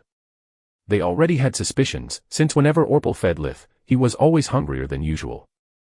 But now they had proof. Inside the pool of vomit, the undigested creamy soup was as clear as the day. Raz became red with anger. ***, you little. ***, but had to stop, his other children had returned as well. I am very disappointed in you, Orpal, said Alina, seeing that her hubby was too angry to speak. ***, from now on, Alina will be the one feeding Lith. You can take all her shifts in the stable, since I don't think that even you could eat hay. ***. But Mom, Orpal said, trying to defend himself. He hated cows and their smell. ***, no buts, young man. Raz yelled. ***, and that is not punishment enough. Alina, feel free to prepare one more bowl for Lith, and take the food from Orpal's share. He must learn that bad actions have consequences. ***. They were speaking too fast for Lith, and there were too many unknown words. But Orpal had just turned pale, so it had to be good news. Orpal started crying and apologizing, but Lith made sure to cry louder, so Raz and Alina both ignored his pleas and sent him to take care of the animals. After being fed with a generous serving of soup and milk, Lith could finally focus on what had happened. After days of trial and error experiments, he had grasped the basics of his newfound ability and gained a much deeper understanding of magic. Lith had discovered that when he casted an elemental spell, it actually consisted in a three-step process. First, he would emit the mana, then he had to mix it with the world energy that he was trying to manipulate. The last step was the hardest one, controlling the spell and its effects. Spirit magic skipped the second step, it used only his own power, without borrowing elemental energy. That made it more difficult than any magic he had practiced so far and more mana-consuming. It also required much more focus compared to normal magic. Pure mana had no physical form, so he could not rely on his eyes for manipulating its effects. All depended on his willpower and imagination. The clearer was the mental image of the action he wanted the mana to make, the better the result. The range was also very limited, barely reaching a meter, 28 feet, radius. Despite all its strict limitations, Lith started to practice anything but spirit magic. The ultimate discovery about it was that every improvement he did in spirit magic was also passed on all other kinds of magic. He didn't need to switch practicing between them anymore, and so he progressed in leap and bounds compared to before. From time to time, he would use a random elemental magic to check on his progress, reaching a new understanding of the profoundness of that element. The progress Lith made allowed him to also improve his breathing techniques. Through accumulation, he could now not only perceive how his mana core changed in size with practice, but also have a rough understanding of the amount of mana contained in his body. Using accumulation, he would feed the world energy to his mana core, allowing it to expand from the size of a pinhead to that of a glass marble. Once the mana core grew to marble size, further progress could only be made when the physical body forcefully compressed the mana core back to pinhead. Lith had no idea how the phenomenon worked, and had found no way around it. Mana core and body development had to go hand in hand, there was no shortcut. Bottlenecks happened when Lith tried to use accumulation when the mana core was still at its peak size. The world energy would be rejected by the mana core, going wild through his body and damaging it. By continuously undergoing expansion and compression cycles, his mana capacity was already incomparable to when he was just a newborn. After discovering and practicing spirit magic, Lith had a much finer control of his mana, inside and outside his body. He managed to modify the invigoration technique, so that when he breathed in the world mana, he would combine it with his own, temporarily exceeding his limits. Then he would expand the resulting energy, moving it from the solar plexus outwards, until even his body hair would be overflowing with mana. Ever since he invented invigoration, he had noticed qualitative changes to his body. Lith was now better at withstanding cold and head, and he would hardly ever get sick. When his whole family would catch a cold, he would either get over it before the symptoms manifested or recover in a few days. Unless it's all a crazy coincidence, improving invigoration is the only mean at my disposal to temper my body. If I am right, this means that I can use it as a crutch until I get big enough to do physical activity. He thought. Hopefully, it should also help me overcome my bottleneck periods faster. It's a gamble, but it shouldn't do any harm. Also, between hunger and bottlenecks, there isn't much I can do as a 7-month-old baby. As for his family life, it also experienced some changes during the following months. After the soup incident with Orpal, a divide opened between the brothers. Lith was vengeful by nature, and so was his brother. Sometimes, when Orpal was angry, would call him Leech instead of Lith, since he always called him like that in his mind. Every slip of the tongue would cost him a serious scolding, and when he did it while harshly arguing with his parents, even a good spanking. Orpal blamed Lith for all of his misfortunes, the little runt always giggled when he was having a hard time. The relationship between Lith and his parents, instead, kept getting better and better. He had already started saying babble words, making sure to say "Mama" when Alina embraced him and "Dada" whenever Raz came near him. If this world is even a bit similar to Earth's middle age, it's better to stay in my old man's good book until I am self-sufficient. This was Litha's reasoning. He was still very afraid of father figures, and the two of them didn't have much a relationship anyway. Raz would always be busy with something, letting his wife and eldest daughter spend the most time with the baby. To his defense, he had just wrongly assumed that Lith was too little to notice, and that they would have time catch up later in the future, like he did with his other sons. Raz really loved him, and Lith never ceased to amaze him. He couldn't remember him crying for no reason, not even when teething. If someone bumped into his cradle or raised his voice while Lith was asleep, or at least pretending to, he would not make a sound, just look around before going back to sleep. Lith increasingly grew fond of Eliza, it was more like a loving aunt than a sister to him. He could see himself in her, taking care of her little brother like he did with Carl. He would have loved to express this love, but all he could do was smile and laugh as soon as he saw her, and call her Lala. She was in fact the only one, beside his parents, to have a Babel name. It wasn't much, but it meant the world to her. And so, time went by. After 6 months from his arrival, Lith was put on the ground for the first time and started to crawl under strict supervision. At the 9th month he started to walk and graduated himself from babble words to real ones. On the day of his birthday, after discovering they had birthdays in that world too, he allowed himself to use simple phrases and started to make questions to complete his vocabulary. Knowing nothing about babies, it was very stressful finding the right timing for every little thing. Luckily, Lith could always resort on cheating to find out the proper time for him to learn to do something. He was already capable of understanding most of what he could hear, so he would always be open to suggestions. If Alina was dying for him to finally say "mommy" instead of "mama," he would wait a couple of days before making it happen. If Raz cheered for Lith running to him, he did. The real problem was paying attention to everything Raz, Eliza, and Alina said while being seemingly completely oblivious about their words. Another problem was that once they let him roam free in the dining room, they gave him also small wooden toys expecting him to play and explore his surroundings. Lith already knew the dining room as the back of his hand, and there was not much to see in the first place. Yet he had to pretend to be curious about it. That was the hardest thing he had ever done since becoming a baby, and scared him to death. He had no clue how a child would explore such bland environment, and his paranoia about blowing his cover made him sweating bullets. Seeing the expectation in their eyes, he started from the nearest thing, the fireplace. The fire was not lit, the logs were cold and covered in ashes. When he got closer, Raz stopped him.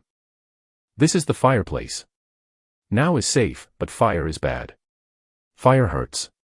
No touching it, never." Lith looked at him, seemingly confused, before trying to put his hand in the ashes. Raz grabbed his hand, blocking him. "Fire is bad. No touching it. Never." His father repeated. Lith stared in his eyes like he was deeply in thought, before asking, "Fire bad?" "Yes, very bad." Raz replied while nodding. "Okay." Lith moved away from the fireplace and got close to the table. When he tried climbing up a chair, almost falling down with it, Alina ran to his rescue. Good gods, this little one sure likes danger. Seeing their increasingly worried expressions, Lith believed to have found a way out that torment. He would keep putting himself in danger, trying to climb on the table and going into the kitchen rummaging through pots and knives. Quickly they decided that adventure time was over. They made him sit on an old cloth spreaded over the wooden floor, and gave him toys to play with while they recovered from the stress. He had a little wooden horse, some kind of cart, and an odd-looking dog thingy. Playing was much easier to him. Lith did not need to create stories or explaining what he was doing. He could just use playtime to practice spirit magic. Lith would actually never use his hands to move the toys, making them float as close as possible to his fingers. He really enjoyed those moments. Lith could finally openly rejoice, scream, and laugh anytime he made a new discovery or a breakthrough, and all his parents would see was a happy child lost in his fantasies. Who would have ever thought that such a quiet little fellow could have such a vivid imagination? Raz said with a big, proud smile on his face. "Look at him. All he has is just some old toys, yet it looks like he has the whole world in the palm of his hand." Chapter 10 Growing Pains. The following years weren't easy on Lith. He was finally allowed to do a lot of questions, filling most of the holes in his vocabulary and starting to finally learn about his family in the new world. He learned that they were living in the village of Lucia, that was part of the county of Lustria, which in turn was part of the Griffin Kingdom. His parents knew about the neighboring countries by name, but that was it. They knew nothing about the life outside the village, nor they cared about it. In their eyes the king was some sort of mythical beast. They put all their faith and worries in Count Lucia. Not only he administered justice and taxes in the county, he would also always take part in Lucia's spring festival as the guest of honor. His parents never mentioned to their children anything about magic, wars or history. They only told them tales that could be easily dismissed as bedtime stories even in this new world. All of their stories were filled with beautiful princesses, valiant heroes, and villainous tyrants. Lith was truly dissatisfied by such little information. He wanted to know what was the planet's name, what was the stage of scientific development it had developed. He wanted to learn about the history of magic, the lore, the legends, anything that could give him at least a clue about what to expect from life. But it was clear they knew little more than gossip, so he could not make questions he was not even supposed to think about. At least his family tree was much easier to fully understand. Alina and Raz had married very early, even by village standards, barely 16. Raz, being an only child, had inherited his father's farm, where they were currently living. Alina got pregnant shortly after the marriage, giving birth to the twins Eliza and Orpel. Then she got pregnant again every 2 years. That meant that Raz and Alina were currently 25 years old, Eliza and Orpel 8 years old, Tryon 6 years old, Tista 4 years old, and finally Lith 2 years old. In fact, most of the information were leached from his siblings' questions. Lith was mostly limited to a "what's this? Why is that?" kind of question. Spending more and more time with the rest of the family, he also discovered why, despite his father owned such a nice farm, with its own barn and henhouse, had so much problems putting food on the table. Tista was born with a congenital condition that prevented her from doing any physical exertion and made her also prone to illness. Fast pacing was enough to leave her out of breath. She would cough from time to time, and when things were about to turn for the worse, the cough would become violent. At that point, one of her parents would have to run to the village to let Nana visit and heal her. But she could not really cure her, only alleviate the symptoms and return her to her natural state. And while a checkup wasn't expensive, the treatment was. Also, even if Raz did go picking her up and then brought Nana back home, it would still cost an extra. Doing a round trip meant her losing business, so she required compensation. It was the constant need for the healer to put such a strain on their budget. Lith felt very sorry for her. Despite not having spent much time with Tista, she was precious for both Alina and Eliza, and that was more than enough to make her precious for him too. He felt helpless, cursing his inability to ever practice light and darkness magic. Light magic required a patient, and until he had gained a solid grasp of how it worked and what was this world's human anatomy, he would not dare putting anyone's health at risk. Darkness magic was another story. Lith had only seen it once, no one in his family used it. And even in that one occasion, he had clearly felt the destructive power it held. He was also biased against it, since on Earth dark magic would always be associated with evil practices and undeads, so he had no desire to dabble with something potentially horrifying. Lith could only live on, hoping to eventually get some training in magic, while enduring the madness that he was getting used to call family life. He had to be lively, but not too much. He had to be curious, but not too much. He had to run around but never get out of the door. His parents were never satisfied. If he tried to sit in corner meditating, they would worry because he was too quiet or too lazy. If he tried to move around or help them, he would be scolded for getting in the way. They refused to teach him chore magic, that was the name of the lesser spells they used on their daily life, and prohibited him to learn them. Lith could not go outside without being accompanied by someone, could not get near to the fireplace, could not make too many questions. Everything was basically prohibited until he grew up. More than once Lith wanted to scream, "I may be biologically young, but I am actually the oldest in here, damn it," but all he could do was suck it up and obey. His feud with Orpel never resolved, and he could clearly feel Tryon's hostility on his brother's behalf. Clearly Orpel was for Tryon what Eliza was for Lith, his role model. Unlike Orpel, Tryon would not completely ignore him, even when their parents were absent. But Lith could clearly see that every time his brother helped him, it was just to be polite. There was no kindness between them. Lith quickly started ignoring him in return. "I have already spent half of my old life being worried about dysfunctional family members. Been there, done that. So thank you, but no thank you. If you want to be a jerk, be my guest. I don't give a damn about you." These were his thoughts about the matter, so he let things fester. Once he became 3 years old, he could not take it anymore. The boredom caused by the cold winter months where he was basically stuck at home 24/7, aggravated by the constant hunger, was about to drive him insane. It was a stormy afternoon, and the family was gathered around the fireplace. Alina was teaching her daughters how to sew. Raz was teaching Orpel how to carve wood, while Tryon and Lith were only allowed to watch. They were still too little to handle any sharp object, even sewing was off limits. Lith had already asked, baffling his father and flattering her mother. "You are too little, and your hands are still too clumsy," she replied. And Alina was right, Litha's body felt even clumsier than his old one, before he started practicing martial arts. Just the thought of all the lost muscle memory was enough to make him cry. So, he patiently waited that Raz finished instructing Orpel, and then Lith mustered all his courage and asked him to teach him how to read, write and count. Raz was flabbergasted. "You are too young. Usually kids wait until they are 6 years old to go to school and learn. Don't you think it's boring?" That was the philosophy every man in his lineage had always upheld. Boring. What could possibly be more boring than sit here doing nothing? Like yesterday and the day before. And probably tomorrow too. Please, Daddy, try me. I beg you, please, please, please. Raz didn't know how to say no. Lith had never asked him anything before. Even when he is clearly still hungry, if he notices there is no more food, he never asks for more. He thought, unlike Orpal. I don't know if his Lith that is too good, or I am just spoiling Orpal too much. He really wanted a way out, but Alina was already staring at him.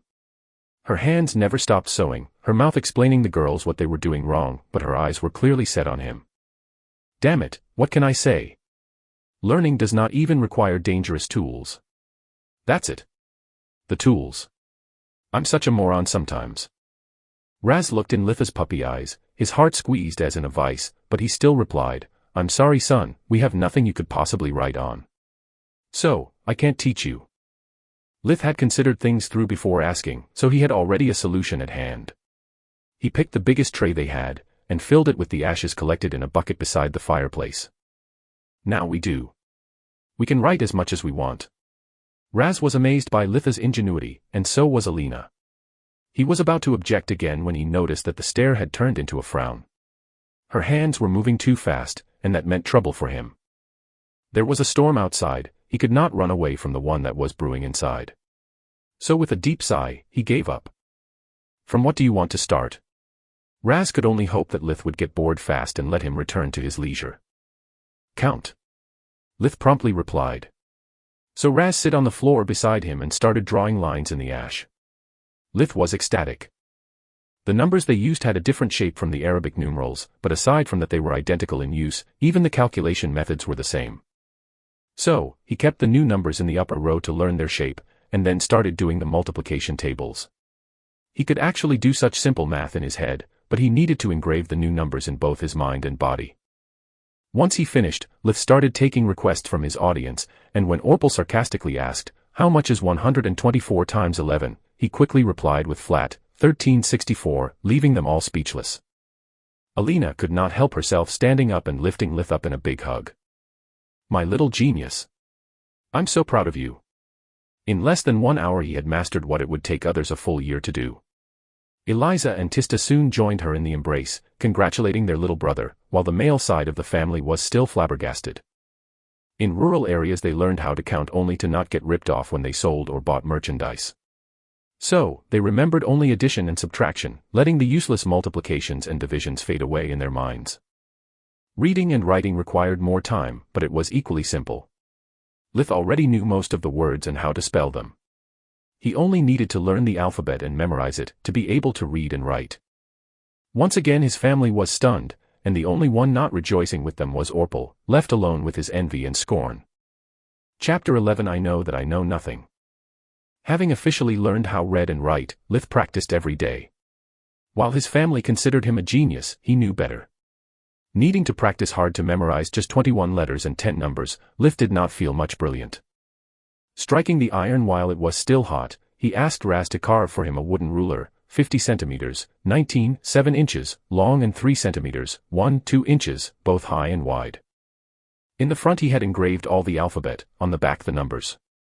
It was Litha's clutch during his homework, a tool necessary for him to be free of practicing anytime without bothering his parents. Raz was still on cloud 9, so he didn't make any question about the oddly big sizes Lith requested. He could have easily made it much thinner and shorter, making it easier to carry around. But Lith refused the proposal, begging him to fulfill his wish. Lith had not missed Orpal's hostile glare every time someone called him a genius. He had to be sure for it to be not easy to break or go missing by accident. It was also the perfect pretext to always carry around something he could practice spirit magic on. When the weather finally cleared up, Alina decided that it was the perfect moment for Tista to be checked out by Nana. With all the cold and wind during those last days, no matter how much effort Raz and Orpal had put in the house's maintenance, it had still been kinda drafty. Tista had been coughing enough for Alina being seriously worried about her. So, she took the mule cart and brought Tista and Lith to the village of Lusha. The bad weather had lasted too long, and the accumulated farm work needed everyone's help to be finished before another frost wave arrived. She had to bring Lith along, he was too small to be left alone. After stuffing them with the warmer clothes they had, the trip began. Lith was really happy. It was the first time for him seeing the world outside the farm's bounds. There was much he could learn from such experience.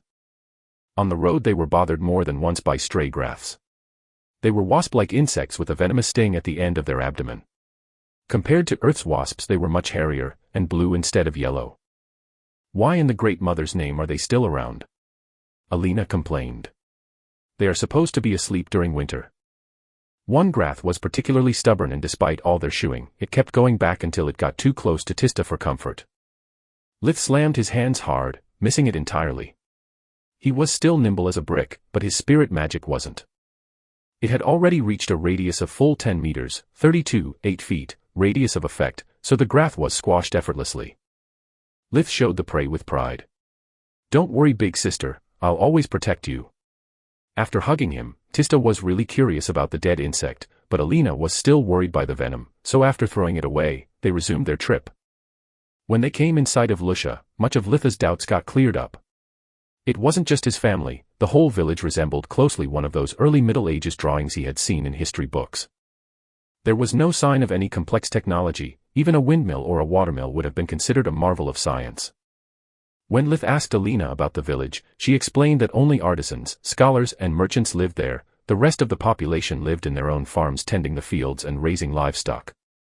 Lusha consisted in a few dozens of 1 or 2 stories high wooden houses well spaced between them. Not even one was made out of stone or bricks. There was also no road pavement of any sorts. The space between the houses was just like the road to the village, bare earth and mud. From the signs hanged outside the buildings, he could spot a blacksmith, a tavern and a tailor shop. The bakery didn't need any sign or advertisement, the delicious smell that came out its chimney was enough to make every passerby's mouth watery. Litha's hunger stroked so hard that he already knew what he would have dreamed about that night. When they arrived at Nana's house, Lith was surprised noticing it was bigger than their own, yet Alina had told him more than once that Nana lived alone. In his eyes it meant that either she was from a rich family, or more likely healing was a lucrative business. Lith decided that he had to master light magic as soon as possible.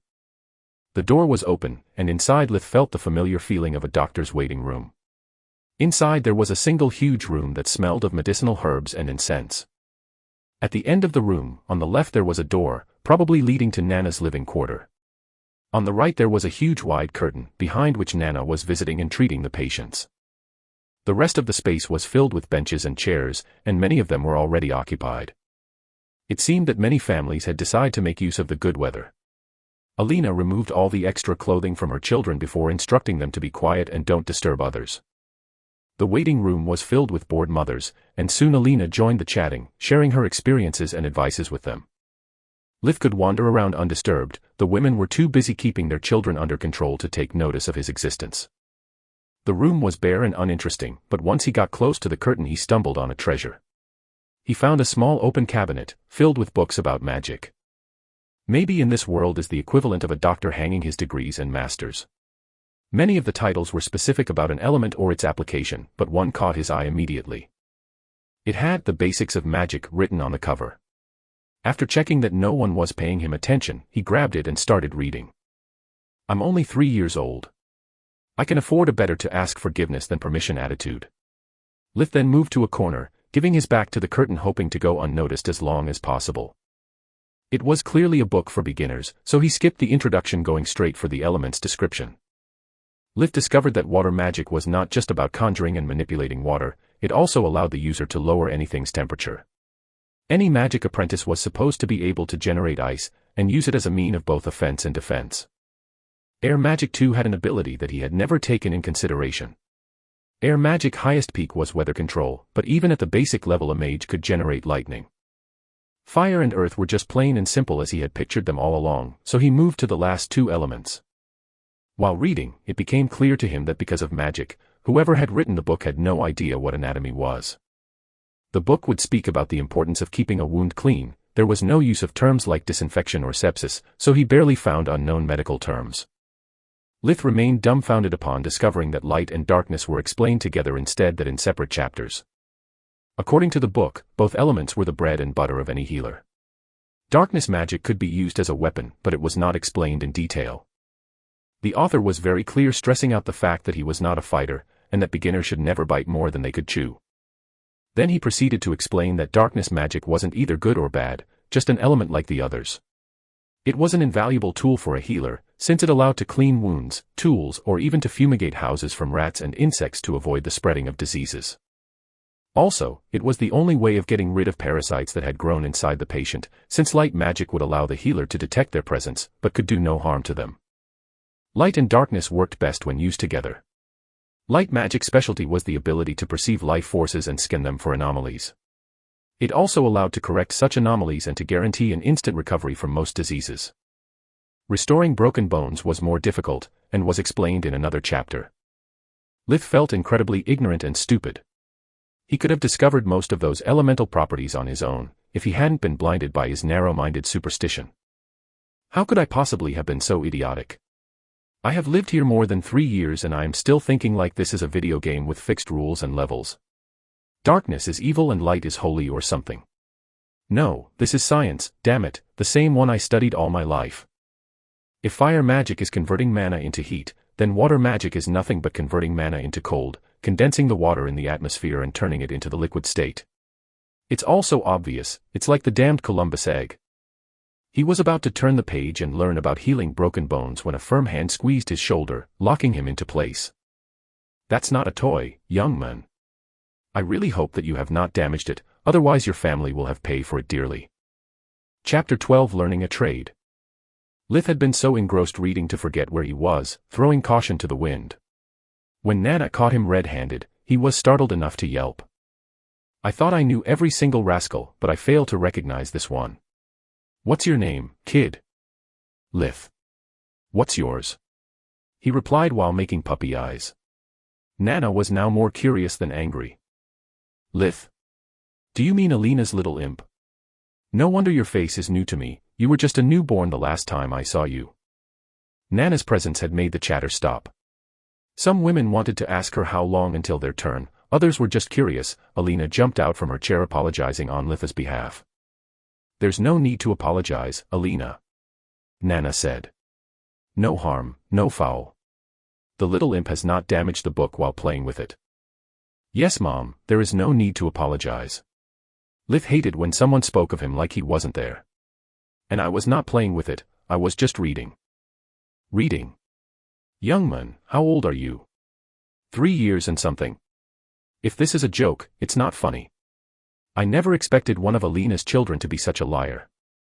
He is not lying. During the last storm, Lith was bored, so he asked his father to teach him how to read, write and count. Here is proof. Alina handed Nana the wooden ruler. Alina's rebuttal had caught her by surprise, she realized to have struck a nerve. After studying the ruler, Nana had to admit it was a clever learning tool. Tell your husband that this thing is really a good idea. He could sell it to Teacher Hall. It never hurts to have extra money. Alina wouldn't let her change the subject, not until she apologized for calling her son a liar. Raz didn't invent it. Lith did, so he could study alone without bothering anyone. Nana was shaken by all those sudden revelations. Her pride wanted to avoid apologizing, but insinuating that Alina too was lying in front of all those people would have hurt her whole family's reputation. So, young man, how much is 7 times 6? 42. Nana took the book from Litha's hands, and after opening a random page, she gave it back. What is written there? Start from the top of the page. Lith suppressed a smirk. The first thing to understand while studying magic is that it's just a tool. Anyone can use it, but only few can actually use it properly. In fact. Okay, that's enough. I owe you an apology, Lith. Yet she said it while looking at Alina. Seems your son is indeed blessed by the light, dear. The room was once again resounding with chatter, but this time they were all discussing the same topic. What does Nana mean with blessed by the light? Isn't that just a fairy tale? I wish my son was that smart. Every morning just sending him to school is a war of attrition. Not to mention getting some actual results. Those were the most common comments. Lith kept hitting the iron while it was still hot. Can I? Suddenly he realized that he ignored the word borrow, take it with me for some time. I will return it as it is. I promise. And what would you do with it? Can you already use magic? Nana's reply would have normally been quite different, but she had had enough surprises for the day and could not afford any more sarcasm or skepticism. Yes, I can. Lith replied before realizing his mistake. I'm an idiot.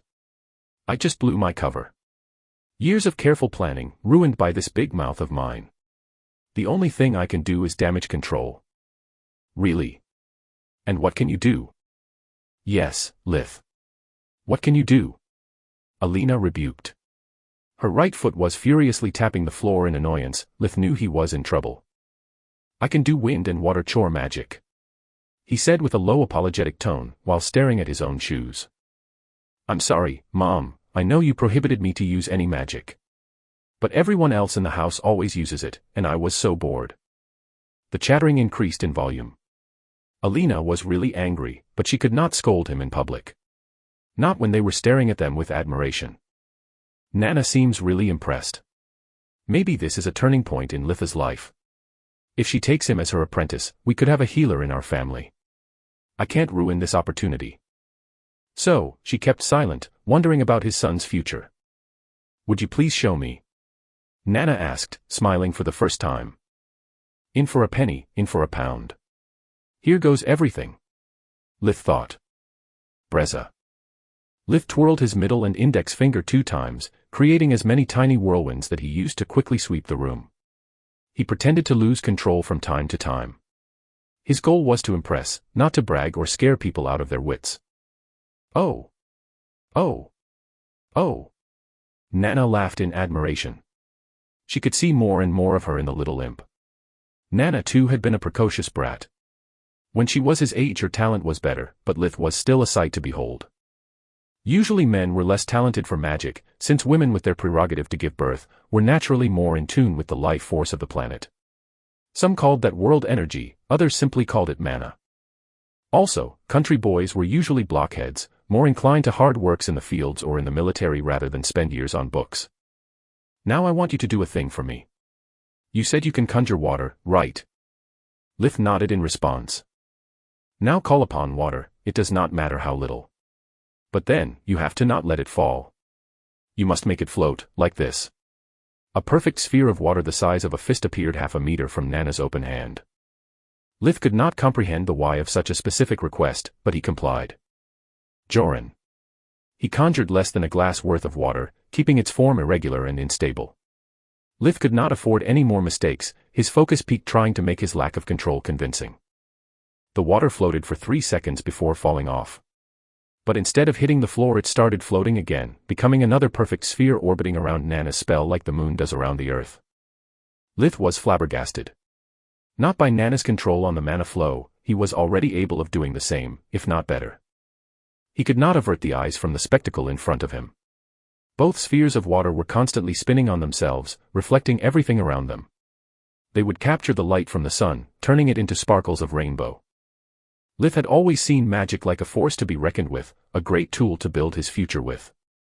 But he never thought of it as beautiful.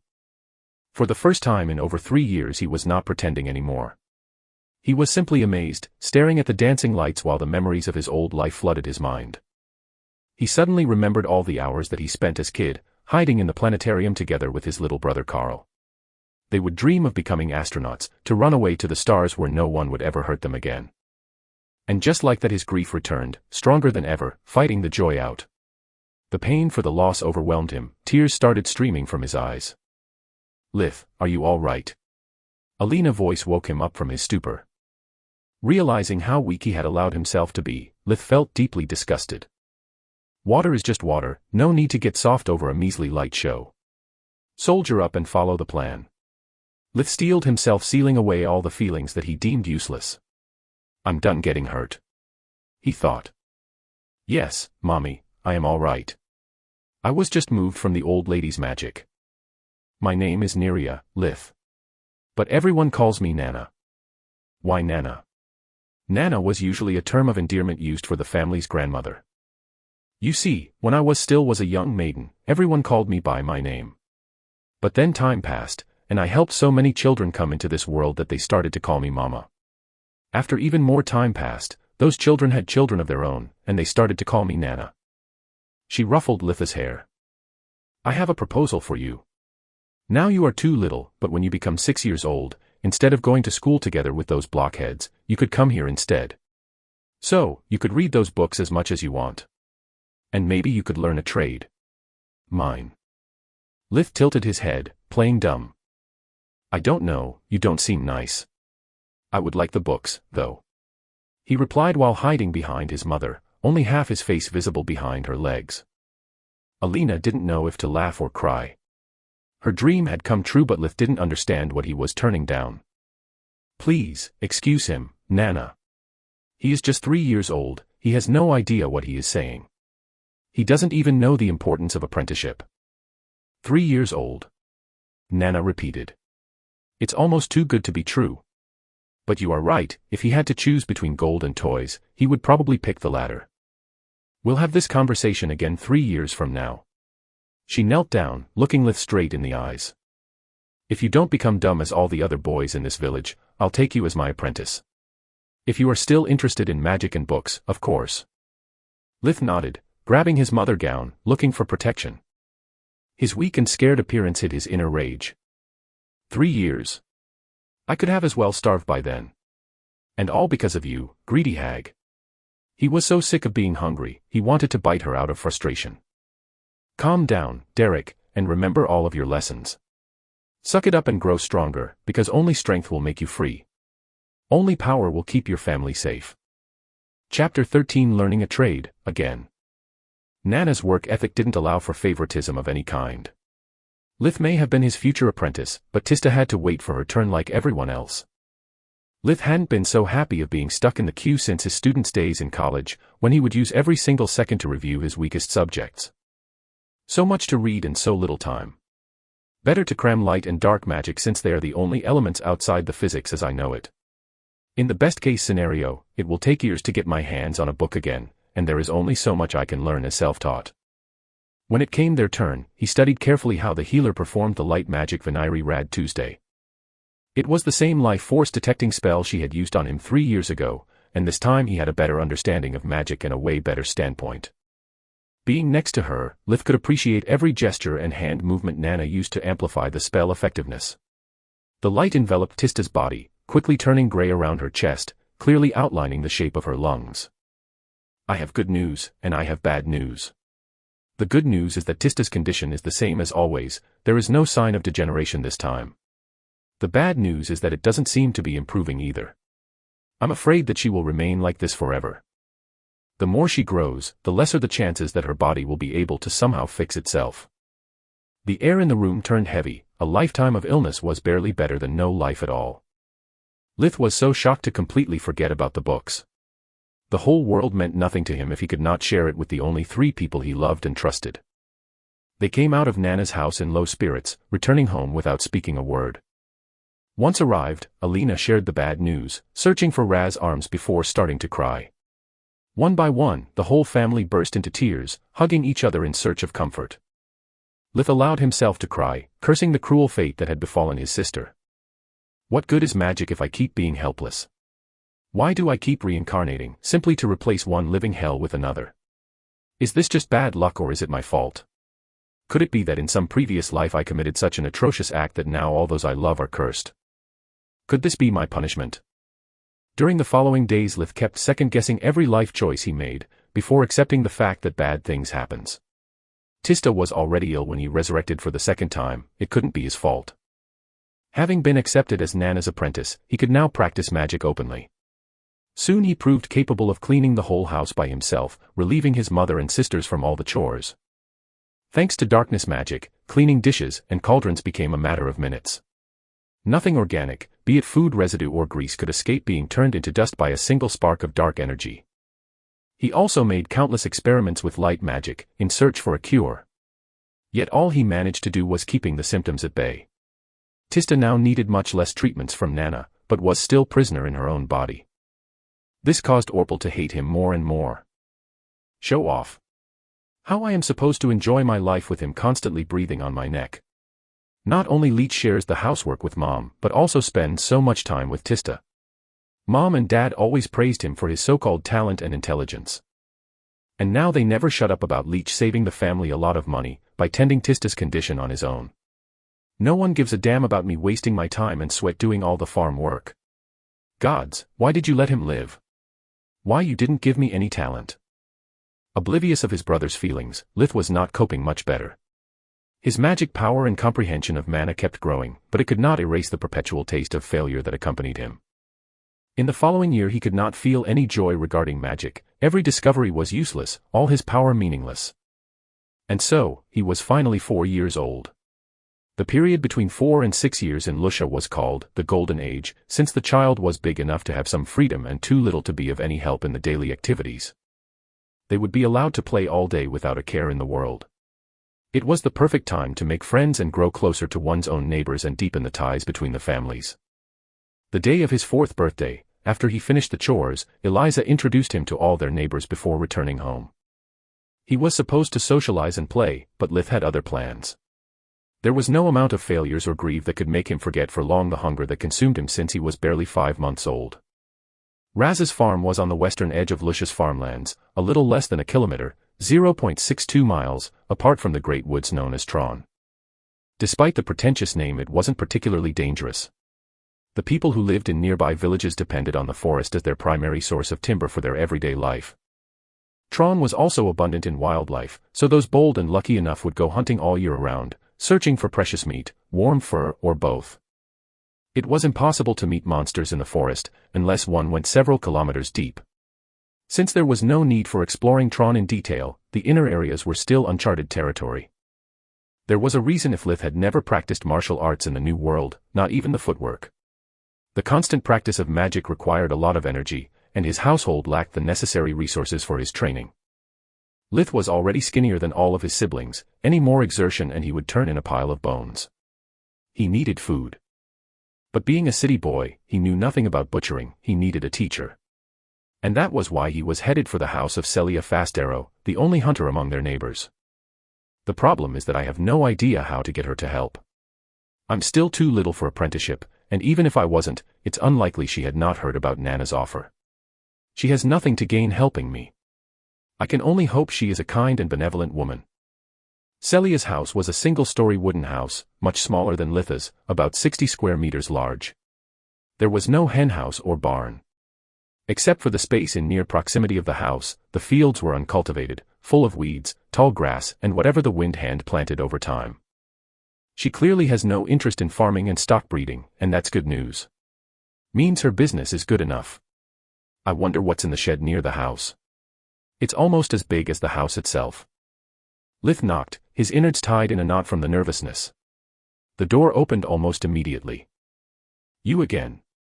Are you lost or something? Celia was a woman in her early 30s, 1.7 meters tall, the skin tanned from the years-long exposure to the sun. Her black hair was kept short with a haircut identical to Earth's military standards. She could have been considered very cute, but the small bosom coupled with her sharp eyes and rough attitude made her manlier than most farmers. She wore a leather hunting jacket over a green shirt, green cargo pants and brown hunting boots with a soft outer sole to limit the noise made while moving. Hi Miss Fastarrow, I need a favor. Could you please teach me how to skin and get animals? Celia raised an eyebrow. Why? Because I am hungry. Not having any lever on her, Lith had decided that truth was the best policy. I have been hungry long enough to forget how being full feels.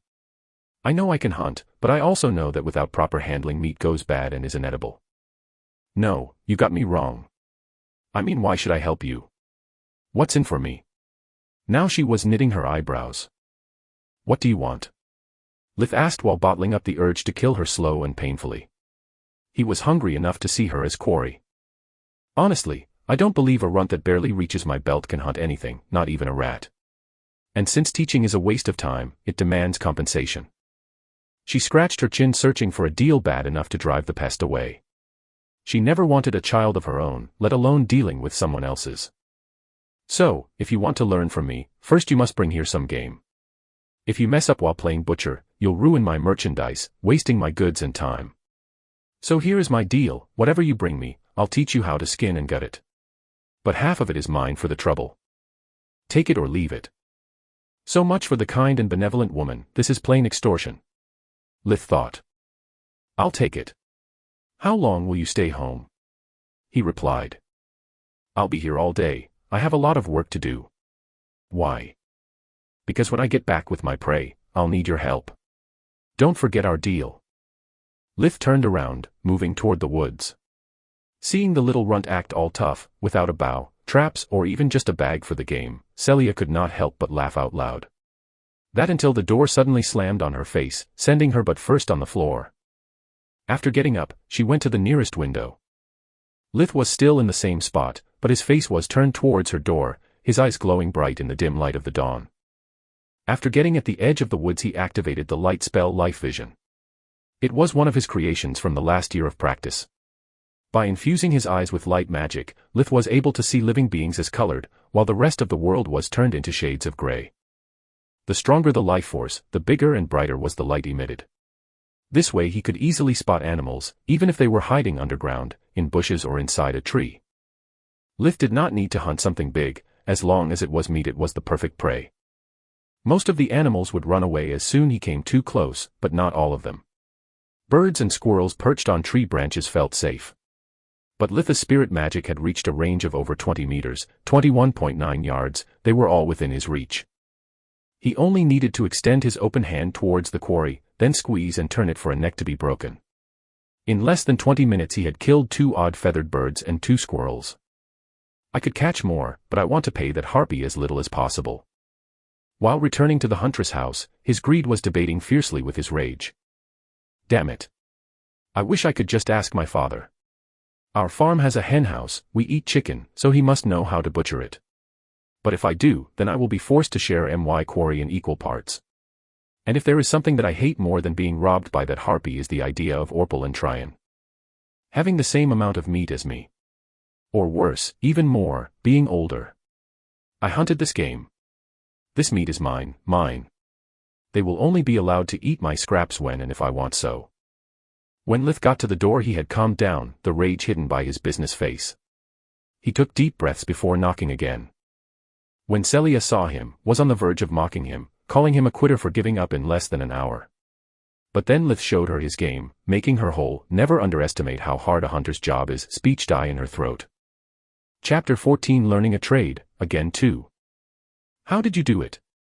Celia asked, still recovering from the surprise. Magic. I am blessed by the light. Didn't you hear the news? Celia started rummaging her brain, until the answer made sense. Oh. I get it now. You are the magic kid that's on everybody's mouth in Lusha. That explains a lot, including your shitty attitude. Excuse me. You found a scrawny kid on your door, asking for help.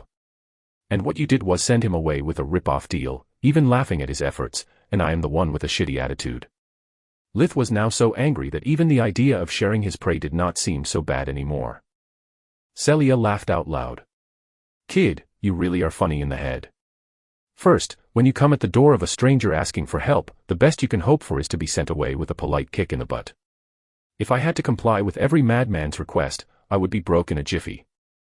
Second, you had the guts to slam the door at me and then come back like nothing happened. That's a shitty attitude. Listening to her point of view, Lith could only agree. For 4 years he had been a recluse, his only interactions with the family members. He had got too used to getting a yes as an answer, forgetting the basic social interaction rules and even common sense. His hunger didn't help either, making him single-minded and prone to anger. Lith realized that Celia was right, and what he did that morning was just a temper tantrum. I'm really sorry, he said earnestly, looking her in the eyes. I have no excuses for my behavior. I would understand if you wanted to call off our deal. Celia started laughing even harder. Hold your horses, kid. I said that you are crazy and rude, and I like that. As you so kindly pointed out, I'm a bit of jerk myself. And dog does not eat dog, our deal is still valid. She handed him a small knife with a wooden handle. Rule number 1, bleed out the game as soon as possible. If the blood starts clotting, the meat is ruined. Make a deep incision in the neck and then hang them upside down, to make the blood drain out. She pointed him to a clothesline. When you don't need the fur, I always cut off the head directly, makes things faster. Lith put down the knife and conjured water, making it coat his whole hand. Then he froze it, turning it into a razor-sharp blade, cutting off the bird's head, using the knife only for the squirrels. Celia whistled with approval. Nice trick. You don't shy away from blood, don't you? As I have told you before, I am hungry. Too hungry to care about big round eyes or a warm fur, I only see them as food. Celia gave him thumbs up. That's the right attitude for a hunter. Then she took the animals and hanged them, thinking the clothesline was too high for Liv to reach. Liv did not feel the need to correct her. Since we are building a master-apprentice relationship and all that Cr*P, mind you telling why come to me instead of your father or mother. I don't know your family, but this is something that any farmer knows how to do. It would be too expensive having someone else butcher your livestock. Indeed. Liv concurred, pondering how to answer. He looked her straight in the eyes before asking. Just between us, master-apprentice secret and all that Cr*P. Celia nodded, surprised receiving an actual answer instead of a cranky remark. As far as I can remember, me and my brothers never had a good relationship. Things are pretty bad, especially with my older brother. Liv decided that he needed to take that load off his chest. Talking to a stranger was the best way to relieve his stress and ruin Orpal's reputation. Truth was indeed the best policy. I do not know if it's because of my magic, but I always ate a lot. That would not be a big deal if I hadn't 4 siblings, one of which has a congenital condition. Her treatments cost quite a lot, and that is barely necessary to keep her house ridden. Thank the gods I'm an only child. But what does that have to do with your older brother? Liv pretended to not have heard her. This means that despite my parents' hard work, we don't have much food on the table. Liv pointed at his thin arm, to make her feel guilt. And my brother is a growing boy too, so he would like to have much more chow than he actually has. From time to time, especially during winter, he had fits of rage, where he would accuse me of everything that goes wrong in his life. He often said things like, "Why the heck did you have so many children if you cannot properly feed them? Why does he have to get almost as much as food as me? He does nothing, while I work my ass in the fields all year around. This is not my brother, this is a leech that is sucking my life away. I wish you died the cursed day." Liv did his best Orpal impression. Are you making this up to make me feel guilty, kid? Because that's sick. Celia was knitting her eyebrows, doubting someone could say such things to his little brother. Liv shook his head, sighing. I wish. Did your father give him a good beating? Maybe that could help him come to his senses. Liv shook his head again. No. This started when I was still very little, and even when my father resorted to spanking, it only made things worse. To the point that I now sleep in the girls' room. Celia bit her lips, to avoid making a sex joke. Too soon. Too soon for what? Nothing. Please continue. That was until a year ago. Then I started practicing magic, and soon I was skilled enough to do almost all house chores by myself. Sometimes I help with the livestock too. I even managed to keep my sister's condition under control. Liv took a deep breath before finding the strength to add, most of the times. Then everything should be good now, right? Wrong. The house needs repairs, and so does the barn and most of the working tools. If you also take in consideration all the random sh*t that happens and takes priority, I don't see our situation getting any better soon, and neither does my brother. Now he can't put the blame on me anymore, so the last time he took it out on my little sister, saying things that I refused to repeat out loud.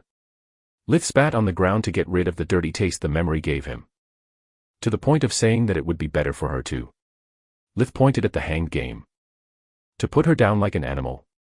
Kid, we may be jerks, but your brother is a lunatic. Liv gritted his teeth, remembering Orpal's exact words. It would be much better for her, for all of us. She can't run, she can't work. Tista will never be able to make friends, fall in love or have children of her own. She is bound to be a burden for the family. And what will happen when you guys are no more? Who will take care of her? Eliza. Or maybe the little leech wonder. Liv could still vividly recall his mother crying from those cruel words. Eliza and Tista running into her arms. Raz beating Orpal so hard he could not walk for days. Indeed. He replied to Celia with a growl. And that is why I despise him and don't want him to touch a single bite of my game. I get it. I don't even know him and already hate that guy's guts too. No, I don't hate him.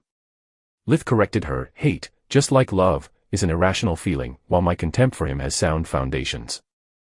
Wow. Such profound notion for someone so young. Worthy of a hunter. Now enough chit-chat, it's time to get to work. Celia took down the squirrels, passing one to Lith. We will start with the little critters.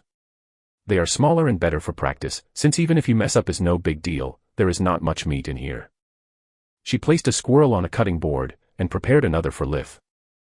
What I am going to teach you stands for most rodents, but just in case, if you ever find a rabbit that still has a snow-white fur, bring it to me. It is valuable only until it starts turning brown for the spring. Even a tiny mistake can ruin the fur, lowering its value.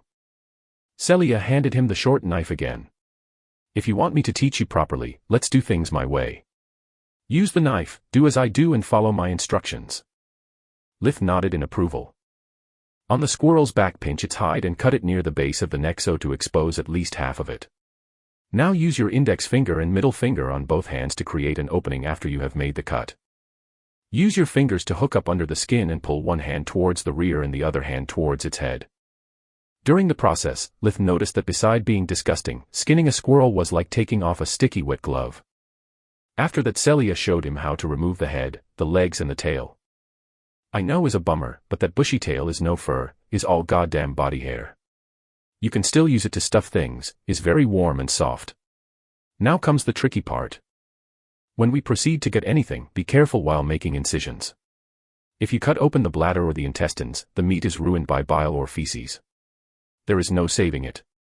This stands for all the animals, so pay attention, kid. Gutting the squirrel was bloody and gruesome, but Lith could already smell the meat at the end of the tunnel, so he barely felt any discomfort. When they finished, Celia put both squirrels on a skewer, to roast them in her fireplace. While we wait for our morning snack, I'll show you how to scald a bird for the plucking. As the name implies, water must not be too hot or cold, just enough for you to immerse a finger without getting a burn, but unable to hold the finger in for more than a second without burning yourself. That's proper scalding temperature. Celia took a big cauldron, positioning it over a campfire she had always ready on the back of her house.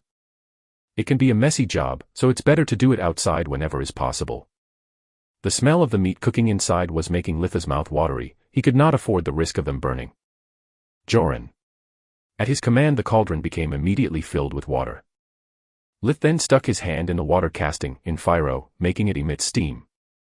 Celia whistled again with approval. Fast and efficient. I'm starting to regret this master-apprentice stuff less and less. I now understand why that old hag of Neria called dibs on you. We should be ready to go, but first. Celia went inside briefly, returning with 2 little plates of roasted squirrel. Before she could even pass him his plate, Lith had already snatched the food, wolfing it down like there was no tomorrow. He sucked and gnawed until only bones were left. After licking every single of his fingers, he returned to his previous calm and composed demeanor. Good gods, such a gentleman. Celia's voice was oozing sarcasm. Would you like another serving? Because that seriously creeped me out and I know a thing or two about. Her mockery fell on deaf ears. Litha's eyes could only see the second squirrel closing in. As soon as Celia pretended to offer him her share, his hands were already moving. After devouring the last squirrel, Lith noticed that Celia was frozen in place. Her mouth was open but no words were coming out of it, the plate still near his face. He gently put the bones back into the plate. There was no need to hold the plate for me, but thanks. That was very kind of you. Chapter 15 Changes. After resolving the morning snack incident, Celia prepared the working table for the remaining game. The birds you caught are called blinkers, because they get scared easily and are very quick to fly away. Usually you need luck and skill to take them down from a distance. Whatever magic you performed, it made a clean kill. Aside from the broken neck, both the feathers and the body are unscathed. Lith accepted the compliment with a small bowing. It's just a matter of finesse in using air magic, nothing special. Celia's curiosity was far from being satisfied, but she decided not to pry further. Scalding is easy and quick. You only need to throw the poultry in the cauldron for about 45 seconds.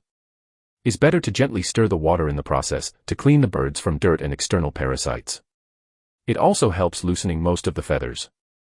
Never scald too long, or the meat could start to boil. Not to mention the risk of rupturing the organs, ruining the meat. Lith took charge of the scalding process, waving his right hand to take control of the water in the cauldron, stirring it and adjusting the force of the current according to Celia's directions. Damn it, kid. You are really starting to make me regret to have never given a damn about magic or learning it. You don't know how to use magic. Lith was astonished. No, and before today I was proud of it. I consider chore magic a simple parlor trick. Why waste my time learning how to do things with it when I get faster and better results by using my hands? Celia shrugged. Now get the blinkers out of the water, time to get serious. Beside the scalding and the plucking that replaced the skinning process, getting poultry resulted really similar to his previous experience with the squirrel, except he had also to remove the crop, the neck and the oil gland. Once they finished, Litha's eyes enjoyed the results, noticing that aside from the blinker's skin being a little more porous compared to a chicken's, it was just a roast away from what he would purchase back on Earth. How do I cook it? Still hungry even after 2 squirrels? Yes, very. The previous meal was just an appetizer, he was far from satisfied. Please, let's use the outdoor campfire. I need to get used to not using a fireplace. Celia slammed her hand on her forehead. Right. I almost forgot about your family issues. After instructing him how to choose the right spot for a campfire, she showed him how to improvise a kebab with wood sticks. The final lesson was about how high to set the kebab to avoid burning the food and how to recognize when it was ready to be eaten. After memorizing everything, Lith imbued his eyes with fire magic, activating the fire vision spell that granted him an improved version of thermal goggles. He then started to weave together fire and wind magic, keeping the heat stable with no hot or cold spots, while using air currents to cook every nook and cranny of the meat evenly.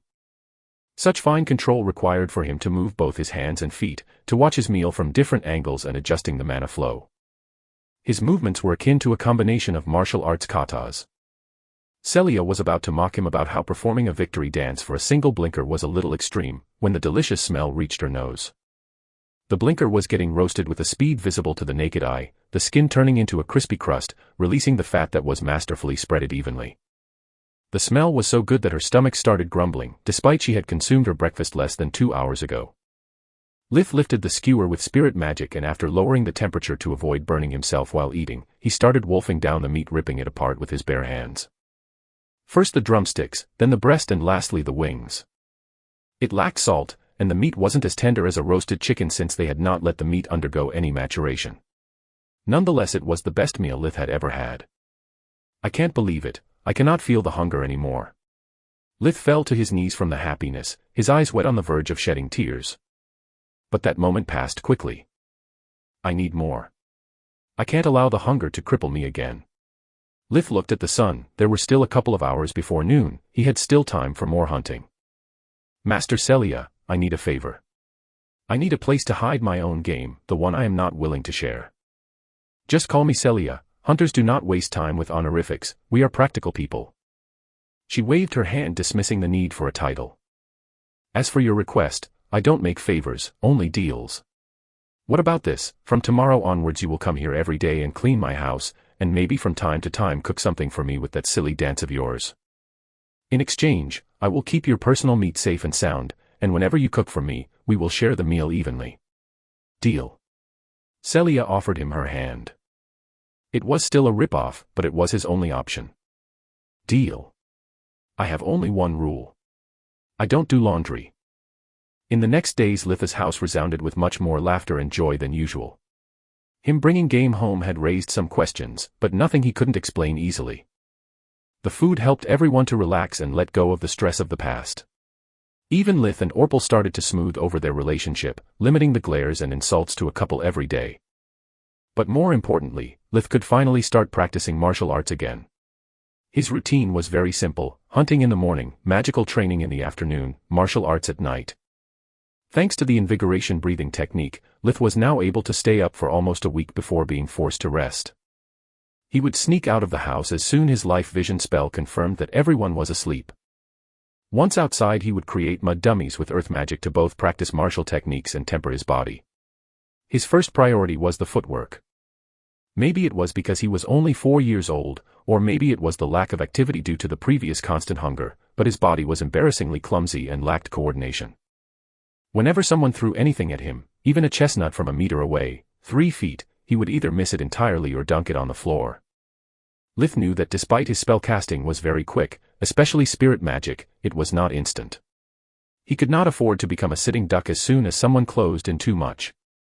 Learning magic was powerful, but not omnipotent. What good could possibly do to him being able to topple mountains only to get killed by a random thug that managed to snuck up on him? Even back on Earth, Lith had always thought that considering mind and body as separate entities was dumb. Exercise had always allowed him to relieve his stress and relax his mind. Exactly like studying always allowed him to perform at his best, be it at work or martial arts. Brute strength was just violence, pure intellect just ideas with no substance. Only when mind and body were trained together the body could perform as the mind required. About a week after Lith had begun training, something happened. He was alone at night, practicing footwork by circling around the dummies, when he felt that something was wrong. Pain burst from his mana core and quickly spread to his whole body, accompanied by a head-spinning nausea like he had never experienced before. "What's happening to me?" he screamed inwardly. This can't be a bottleneck, the last one resolved just yesterday, and no bottleneck ever felt like this. Soon he started gasping for air, incapable to stand up anymore and writhing in pain. "I can't die. I don't want to die again, not after enduring so much. I refuse to become some slave in a distant galaxy or an old man waiting for death. I had enough. I refuse to die." He used all his willpower to convert every iota of his mana into light magic, fighting off the affliction that was tormenting him, but to no avail. The pain got worse and worse, his power incapable of keeping up. When he surrendered, the burning sensation was finally free to rise all the way up to his mouth. Then he started puking lumps of a black, sticky substance that looked like tar but smelled like something had died and rotted for weeks under the summer heat. They were the size of a nut, but the strain he felt was akin to have barfed two elephants walking side by side. The stench was so bad that even in his incapacitated state he found the strength to summon some dark magic to destroy them without leaving traces. Lith spent the next minute spitting, drinking, even eating grass to get rid of that revolting taste in his mouth. When everything returned normal, Lith was too exhausted to practice, so he had to use invigoration to return his body to peak condition. As soon as Lith started executing the breathing technique, he discovered that he was now able to sense his mana core with much greater clarity. While absorbing the world energy with invigoration, he could feel and manipulate the mana flowing through his blood vessels and his organs to the point of visualize even the residual magic in his hair. Despite his eyes being closed shut, Lith could see inside his body as he was observing a state-of-the-art full-body scan 3D. Still dizzy, he tried performing the footwork exercise again. Lith's movements were still far from perfect, but he no longer felt like having two left feet. It's an amazing improvement considering that until a minute ago my goal was stop tripping on my own feet. I wonder. Lith stretched forward, his right hand opened, applying spirit magic to the head of the dummies. The best I could do before, with so many targets at once, was to squeeze them a little. And now. He clenched his fist, faster and harder than ever before. The dummies' heads popped like balloons. Chapter 16 Encounters. During the following days, Lith made several discoveries about the changes he had undergone. His body felt lighter than ever, all his physical abilities augmented, all his senses sharper and heightened, compared to before. There had also been cosmetic changes in his appearance. The moles on his body had visibly shrank, his skin was smoother than after a spa treatment back on Earth, and most of the freckles around his nose and eyes had disappeared. Lith took note of all these changes, trying to understand what had happened, but he could not care less about beautifying effects. Even with no moles and freckles at all, he would still look like a crude hillbilly. If his mother had passed anything to him, he was unable to notice. Unlike his sisters, Lith had nothing of her beauty or grace. Alina moved like a ballerina, while he was rough and clumsy enough to feel like a caveman. Lith had deep-set eyes like his father, a high forehead and a nose a little too big to be proportionate to his visage. He wasn't ugly but not even cute. The best he could give himself was a solid 6 out of 10. Lith's only hope for improvement was the teenage growth spurt, to get rid of his thin and scrawny build. Figuring out the changes in the mana core required even more time. Lith understood that his mana had undergone a qualitative change, becoming purer and denser. This allowed him to cast stronger spells, also reducing the time he needed manipulate elemental and spirit magic, resulting in faster casting speed. Through Invigorate, he could now spot the presence of that tar-like material scattered all around his body, in his organs, blood vessels, and even in the neural pathway. Whenever he used the accumulation technique, he could feel the smaller tar-like particles being pulled toward the mana core, while the bigger ones would fragment over time, shrinking in size before actually moving. Confident in his new strength, Lith started getting deeper in the woods, hunting for bigger preys. He was no longer afraid of predators. Instead of avoiding them, he started looking out for them. Lith wanted for his family to have enough fur to make a set of warm clothes for everyone. He was sick of being forced to wear so many layers of clothes during winter that he was unable to walk properly, swinging every step like a penguin. The problem was that Lith still moved through the forest making a lot of noise, exuding enough killing intent to scare away anything that wasn't stupid or desperate enough to stand in his way. It was only thanks to the life vision spell combined with spirit magic that he was still capable of hunting. The spirit magic range had expanded to over 30 meters, 32.8 yards, range, so he could easily kill any animal that tried to escape by climbing trees or by taking flight. When Lith wasn't able to catch anything, he would shoot down any bird that made the mistake of flying within his scope. One day, Lith was exploring a new area of the Tron woods, hoping to find a fur-wearing meal, killing 2 birds with 1 stone. While looking at a small mound, his life vision spotted 3 life forces hiding a few meters underground. They were not strong enough to be predators, but they were big enough to be a perfect lunch. If those are rodents or other smart animals, there could be more than one exit. I have no time to waste, I'll force them out. After getting on the highest spot of the mound, always keeping both eyes on the prize, he used earth magic. Magna. The ground around him started to shake, making the burrow and the small tunnels collapse. The creatures started panicking, taking the most direct route out. Lith started running, following their underground movements as close as possible, not letting them get out of the spirit magic range. From a well-hidden hole near a bush, came out 3 big fat rabbits, 2 of them still wearing a snow-white fur. Lucky. Lith screamed while snapping his fingers, forcing the rabbit's neck to a 180 degrees turn. I'll keep the brown-white one for myself, while I'll trade the other 2 pelts with Celia for some fur of lesser quality but much more quantity. Today is really my lucky day. Lith was so used being alone in the woods to always think out loud, to break the feeling of isolation. He hung the rabbits to his belt by the ears and started walking toward Celia's house. After a few steps, Lith heard an odd sound closing in. He had never heard it before, so he started looking around for its source. Soon he could see 2 horses in the distance, galloping in his direction. F***CK. It seems I have been too loud. Fight or flight? To answer his own question, he activated life vision again. The horses were just horses, while the men were far from impressive. The one taking point was barely as strong as Celia, while the one behind was even weaker than Raz, Litha's father. Lith forced himself hiding a cruel smile. Well, well. My first encounter with complete strangers in this new world. Are they good people? I bet that humans are humans everywhere. This would mean that they are holes. I can't wait to find out. Lith stood there, waiting for them to arrive. The first man was clearly a servant, dressed in a hunter suit made of leather of low quality with a crest on both his chest and shoulders. He was an unshaven middle-aged man, with pitch-black short hair, mean and angry eyes sitting on a face worthy of a mugshot. The one behind him was dressed with a suit of much better quality, probably brand new.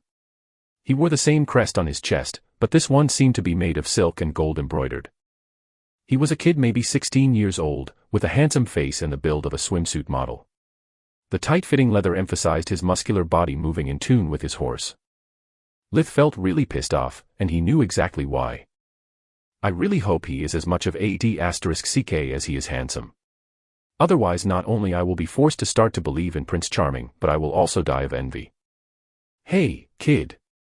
The servant had a rude tone of voice. What was that noise from before? Lith put on his best innocent expression, playing wolf in sheep clothes. Good day, sir. It was just me hunting. I'm sorry if I scared you. Litha's voice sounded genuinely apologetic.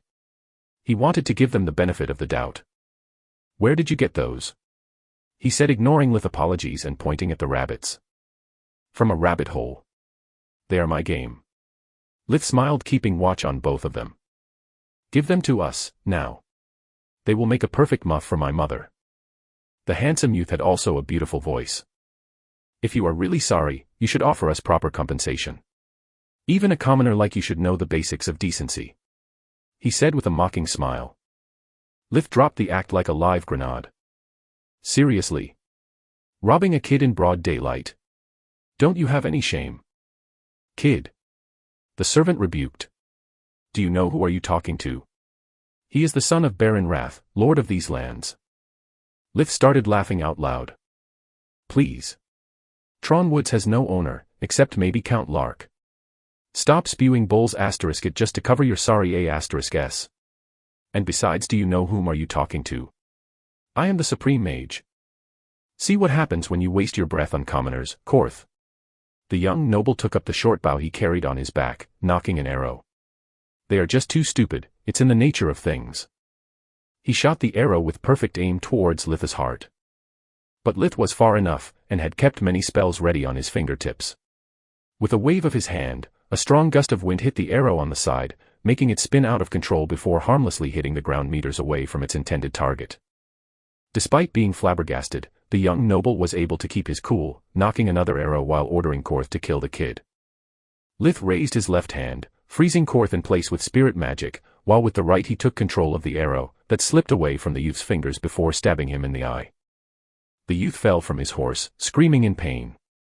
To think that I even bothered giving you guys a chance to get out of here alive. Lith sighed, shaking his head. Wait. If you kill the young lord, you and whoever you love will die. Think about it. Lith started laughing again. Really? And how could they ever find out what happened here?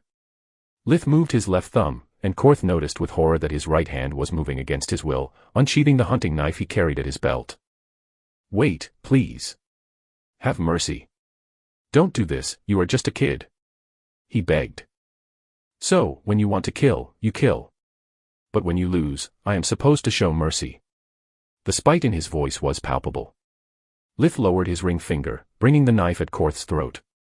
Since you are just a servant, I'll give you a clean death. With a flicker of the little finger, Lith forced Korth to cut his throat from ear to ear. Then he approached the young noble that was still writhing in pain, uncaring of what just happened to his loyal servant. As for you, you are the kind of guy I hate the most. With one hand Lith kept him frozen at midair, while he used the other to punch him non-stop. You have F***ing everything. Money, beauty, a bright future, and all you can do with such treasures is screw those who are already struggling to survive. Lith hated humans more than everything. Even back on Earth the only thing keeping his rage in check was his responsibilities towards his family. But in the new world there was no cameras, no GPS, nothing. There was only power, and for once he was the one holding it. You know, I have a very ill sister. Lith said after venting out. I could never practice darkness magic on living beings, because using it on animals is just plain cruel. You, on the other side, are just a monster with the face of a man. You will make a perfect specimen for my research. Tron Woods resounded with screams for hours before death could come to claim reprise. Chapter 17 Encounters 2. While Lith was approaching Celia's house, he felt a profound sense of shame tormenting him. It's a shame to waste so much good equipment and horse meat, but I have no plausible excuse for it. Our farm could really use a couple of horses, but what if someone recognized them? Too many risks for so little reward. Destroying everything was the right thing to do. Once he had finished with his experiments, Lith used darkness magic to wipe out any trace or proof of what happened, turning everything into dust. Celia was so excited seeing the two rabbits to let slip her dire need for them, to fill the order of a very generous client. Respecting his master's teachings, Lith exploited the situation. Hunters don't do favors, they make deals. He quoted. In exchange for the snow-white rabbits, Lith managed to get a full set of warm clothes of lower quality, and Celia would personally tend the remaining pelt for free. That and the 3 rabbits ready for the cooking earned him great praise from his family, except Orpal. Over time he had started to consider all the food that Lith brought home for granted, so his hatred and envy returned stronger than ever. That little leech. Hunting with magic is easy, any idiot could do it. Everything he does is a slap in my face. I never get the respect that I deserve as the firstborn, and it's all his fault. First, he flaunts his luck hunting, then he plays martyr, asking mother and father to let that piece of trash of Tista be the first to have fur clothes. What can Tista possibly do with them? Getting ill with style. No, Lith did it on purpose. He knows that my stupid parents still resent me for telling the truth about that cripple. Lith did it only to make me lose face compared to him. The truth was quite different from Orpal's self-centered interpretation. Lith really loved Alina, mother, Rena, big sister, and Tista, ill sister, while Orpal was never on his mind. He cured anyone in the family without being asked to, except for Orpal. But not out of spite or anger, but simply because his existence was irrelevant in Litha's eyes. If Orpal lived or died, it was not his problem. He would not do anything to harm him, but would not help him either. For Lith they were complete strangers living in the same home. The reason why he had wanted Tista to be the first to benefit from his luck was that Lith hoped that with warm enough clothes his sister could finally spend more time with him and Rena during winter, playing in the snow.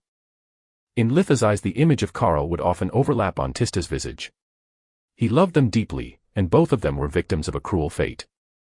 Lith wasn't willing to let anyone or anything, not even a congenital condition, take his loved ones away from him. He suffered at the thought of how little of life she could enjoy. To give Tista the opportunity to experience speed and the feeling of the wind on her face, Lith built for her a swing with the help of their father, Raz.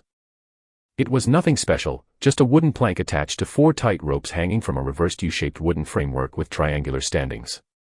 Yet the result was awe-inspiring for his family. Swings seemed to be unknown in the New World, or at least they were in the Lustria County. Raz looked at the result of their work in admiration. It's amazing. Why the 3 wooden beams instead of just one? Safety reasons. Lith explained while using earth magic to make the last 10 centimeters, 3.9 inches, of the beams sink underground, making the swing impossible to topple by bad weather or a too vigorous movement. That way both ends are like a chair. Multiple legs mean that the weight is equally distributed among multiple beams, making the stress per beam significantly inferior. Of course. Now that you explained it is so simple. By the way, how do we call this thing? Lith was at loss for words, he had no idea what the word for the swing movement was and he could not ask that now. Air. It's a rocking chair. Damn it, why I always screw up with the little details. That's not a rocking chair, but it's the closest thing I could think about with my current vocabulary. Tista fell in love with his present, and the rocking chair became soon a popular pastime in the family, to the point that Raz had to build a couple more to avoid quarrels. Furthermore, after his experiments with dark magic, Lith spent the following months trying to apply both life vision and invigoration while treating Tista's symptoms. If I can manage to have for Tista's body the same imaging that invigoration grants me for my own body, I could have a better understanding of her underlying condition. That would mean having much better chances of finding a cure. In the blink of an eye it was almost winter again. Litha's 5th birthday was approaching. Lith was determined to capitalize on every single day before the great cold arrived, to catch as much game he could to fill the house's storeroom to the brim. He had no idea how cold the incoming winter would be, and even if he was probably strong enough to survive a storm, he doubted his parents would allow him to test his theory. During the last year Lith had explored more and more of the Tron woods, learning how to move without alarming the animals. He had also discovered new uses for dark magic. His newest spell, the Shroud, allowed him to cancel out his body smell and aura by enveloping Lith in thin layer of dark energy, making impossible for most animals to notice him, either by nose or instinct. But it wasn't an easy task, even a small misstep would turn the Shroud into full-blown killing intent, making the whole woods aware of his presence. That day Lith was raiding a new area, deep in the Tron woods, investigating an odd feeling that had tormented him for days. In certain areas of the woods, Lith could hear an annoying buzzing sound, and until that day he had always ignored it. Lith had always thought that it was the call of some weird, unknown animal, but in the last days the noise had gotten stronger and persistent. Damn, whatever this is, it reminds me of my desktop's uninterruptible power supply unit whenever there was a blackout. It's ear-piercing. Lith could not help but to imagine it as a desperate cry for help. He did not understand how he got that idea, but his gut was telling him that it was something important. Ever since Lith had learned martial arts back on Earth, he had always followed his gut feelings when he had nothing to lose, and this was definitely the case. The closer he got, the louder the noise. Lith knew he was on the right path. He was running at full speed when he heard a bone-chilling howl. Lith immediately used 2 of his life-saving spells, Shroud to conceal himself, and the air spell Light's Feet to float a few centimeters above the ground, making his movements noiseless. Both required a lot of concentration, but it was better to spend some mana rather than stupidly endangering himself. Calm and focused, he searched for the source of all that noise. Holy sh*T. That's a re. Lith exclaimed inwardly after quickly hiding behind a huge tree. A re was a magical wolf beast, the apex predator of the Tron woods. Magical beasts were more common and weaker than monsters, but they could still easily take apart a fully armed soldier. Not many animals could turn into a magical beast. They needed a great talent for magic and enough time to feed off the world energy. Once an animal became a magical beast, it could use its mana to boost its physical prowess and even developing spells that employed elements they were attuned with. The Ree was almost as big as Horse, with a fire-colored thick fur. Lith could not understand why a Ree would come so close to a human settling. Rees were intelligent beasts that avoided unnecessary trouble. If humans did not disturb them, they would return the favor. Lith felt pity for its prey. After making sure being upwind, he cancelled both spells to save precious mana, getting a better understanding of the situation. The Ree kept howling and growling, as it was in pain. Lith noticed that every time the Ree's snout got close to the ground, the buzzing sound would become high-pitched and the magical wolf would whine in pain. Now more curious than afraid, Lith activated life vision to estimate the Ree's power. What he saw made him gasp loudly. The Ree was unbelievably strong, with a mana flow almost on par with Lith's. But the real reason for amazement was a second mana flow that belonged to the source of the buzzing sound. It was a little stone, smaller than a thimble. What the F***ck? That pebble is alive. That explains everything. The noise it emitted must have lured here the Ree, just like it did for me. Taking into account its reactions, the noise is much more annoying for the Ree than for me. I never heard of rocks with mana flow. That thing must be a magical item. I cannot let that brute destroy it. Throwing caution to the wind, Lith decided to take action and save the magic stone. The Ree's life force is incomparable to mine, but if I manage to avoid it getting close, I know I can win. His mana flow is inferior to mine, and from what Celia told me, magic beasts have no offensive spells. First Lith activated Shroud again, then he started weaving his strongest spell. Plague Arrow.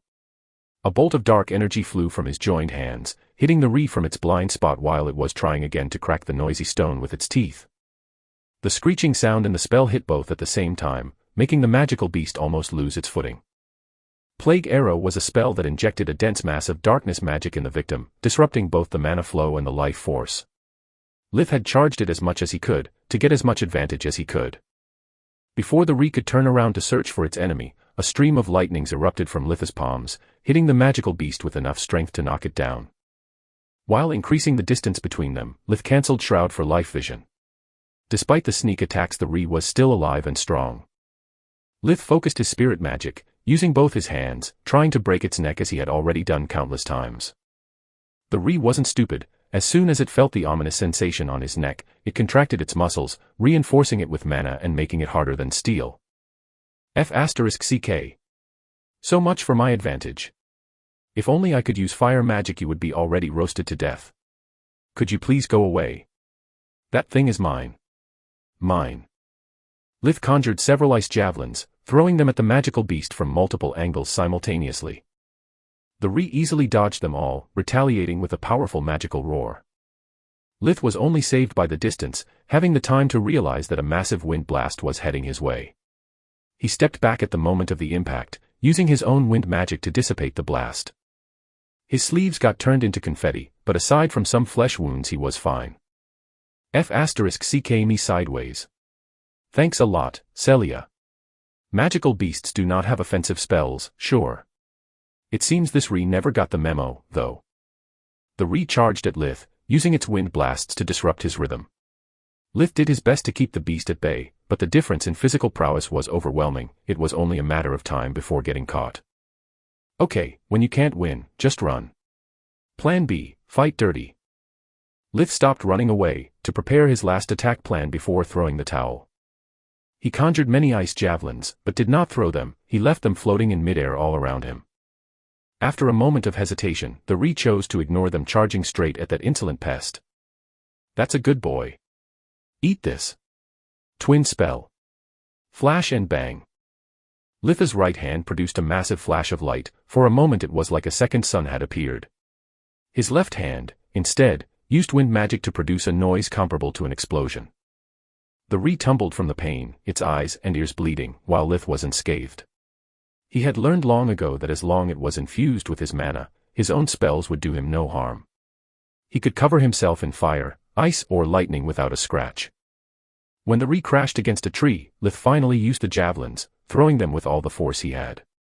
All of them hit the target, but the thick magical fur prevented them from impaling it, piercing only through a few centimeters of flesh. Lith immediately checked with life vision, the results appalling. The Ree was definitely wounded and weakened, but far from being dead. Damn it. So much effort for so little damage. If it continues like this, I'm the one who is most likely to run out of steam or luck. The Ree only needs one hit to kill me. It's not worth the risk. Lith used spirit magic to recover the magic stone before running for his life. The stone was full of teeth marks, its sharp surface prickled Lith's skin. So long, sucker. Lith screamed at the still stunned magical beast. See you again in a few years, let's see if you dare attack me again. Small drops of blood touched the stone, and the noise stopped. The Ree was still trying to make head or tails of what had just happened. It only wanted the damn noise to stop hurting his ears when that fierceman pup showed up. The Ree had tried to scare him away and to teach him a lesson, but it ended to be the one getting schooled instead. Bah, who cares? The Ree thought. I wanted to get rid of that stupid rock, and in one way or another I got the job done. That was one feisty pup, though. I pray that he shows more consideration towards his pack than he did for me. Otherwise, when he grows up, he will be a scourge to his kin. Stupid humans and their greed bring only troubles. They are incapable even of taking care of their own. The Ree, leader of all the packs in the Tron Woods, shrugged away the javelins before returning to its family. Chapter 18 New Solutions, New Problems. Lith kept running until he was out of the woods, turning his head from time to time to check with life vision as he was being followed. There is no trace of the Ree, but better safe than sorry. I'm afraid I have pissed off that thing quite bad. It's better to give it some time to vent off and search for easier preys. He was near Celia's house, when he finally remembered about the magical stone. Lith activated life vision, getting a good look up close. The first thing he noticed was that the rough edges on the stone had smoothened up, it did not prick his skin anymore. The surface was still rough, but now looked like a stone marble. The buzzing sound had stopped from a while, and the magical stone's life force, despite being still at the same level, had changed significantly. Back when he saw it for the first time, its life force was like a candle about to burn out of wax. Now it had become steady, with a regular pulse.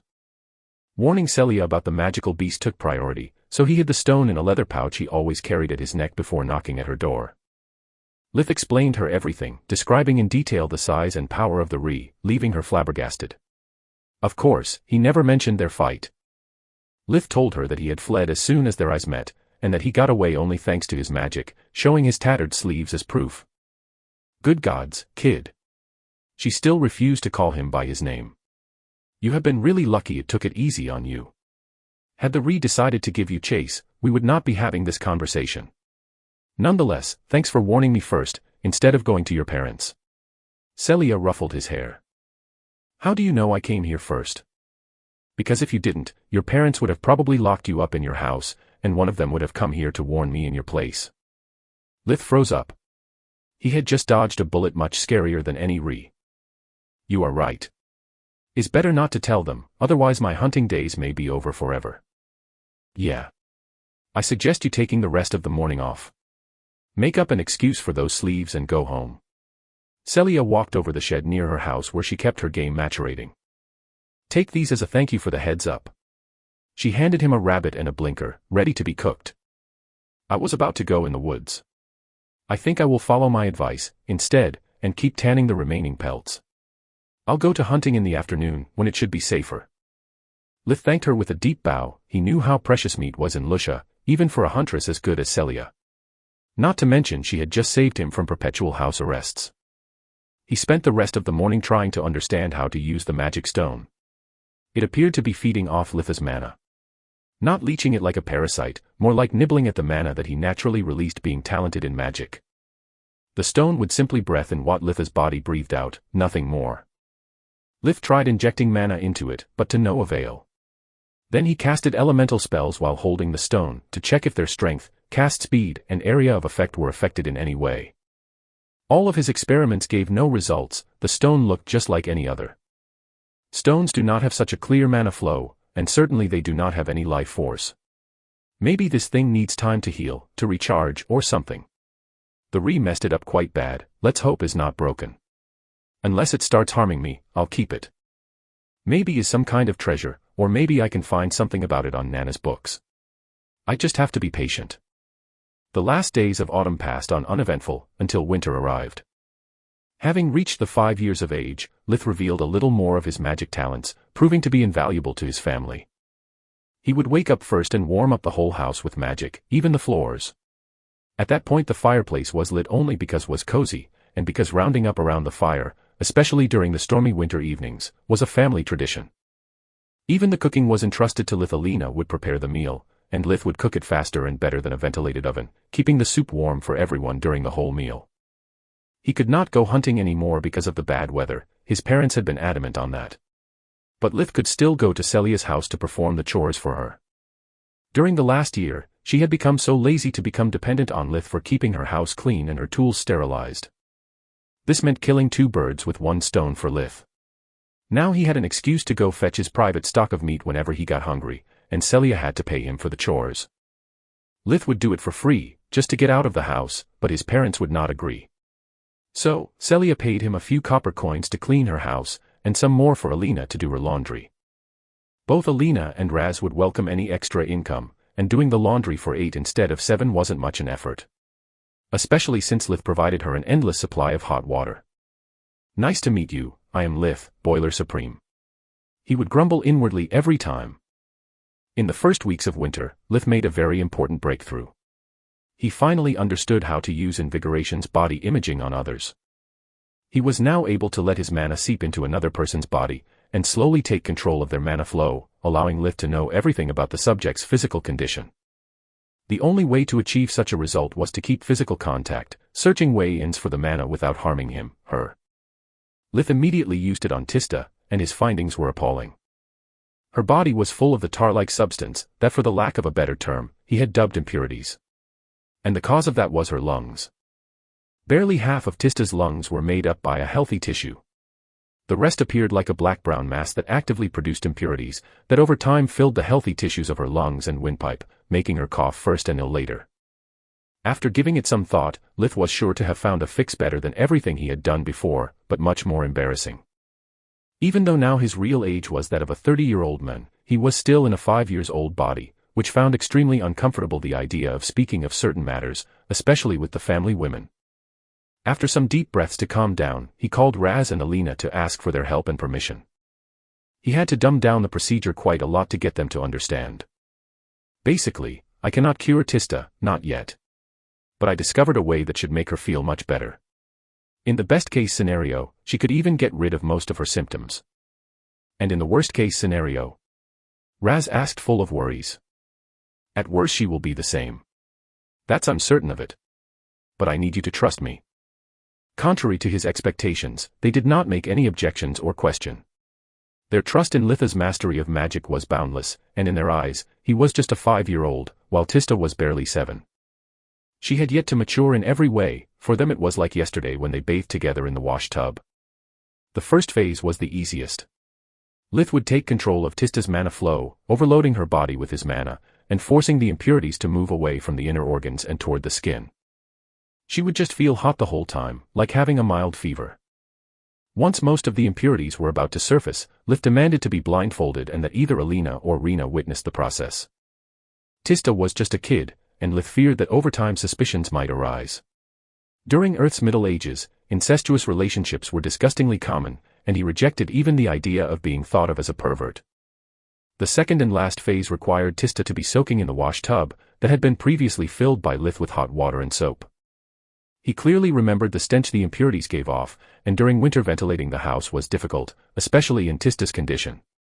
Cold was her worst enemy. Then, he could finally extract the impurities by using modern magic, creating and manipulating flows that would massage Tista all over her body. Lith would destroy the impurities as soon as possible with dark magic, preventing them to release their smell. It was a difficult process that required using water and darkness magic, all while keeping Invigoration active. After the treatment, he would also use water magic to remove all the water still on her body, and then mix fire and wind magic to obtain a makeshift hairdryer. When it was finally over, Tista looked like she was just back from a spa, while Lith looked like he had just got back from mining, drenched in sweat and out of breath. "How do you feel?" Tista made some deep breaths. "I never felt so good. Like, ever." Also, I always dreamt of having a winter bath, instead of having to resort to warm water-soaked towels. Thanks, lil bro, you just made 2 of my wishes come true. She tried to hug him, but he raised his arms in defense. Please, no. I'm disgusting right now, do not ruin my hard work. I now need a bath, some food, and 2 hours rest, minimum. Both his mother and big sister nodded. Lith, dear, what was that thing with the water that you did? Alina asked. Do you mean the...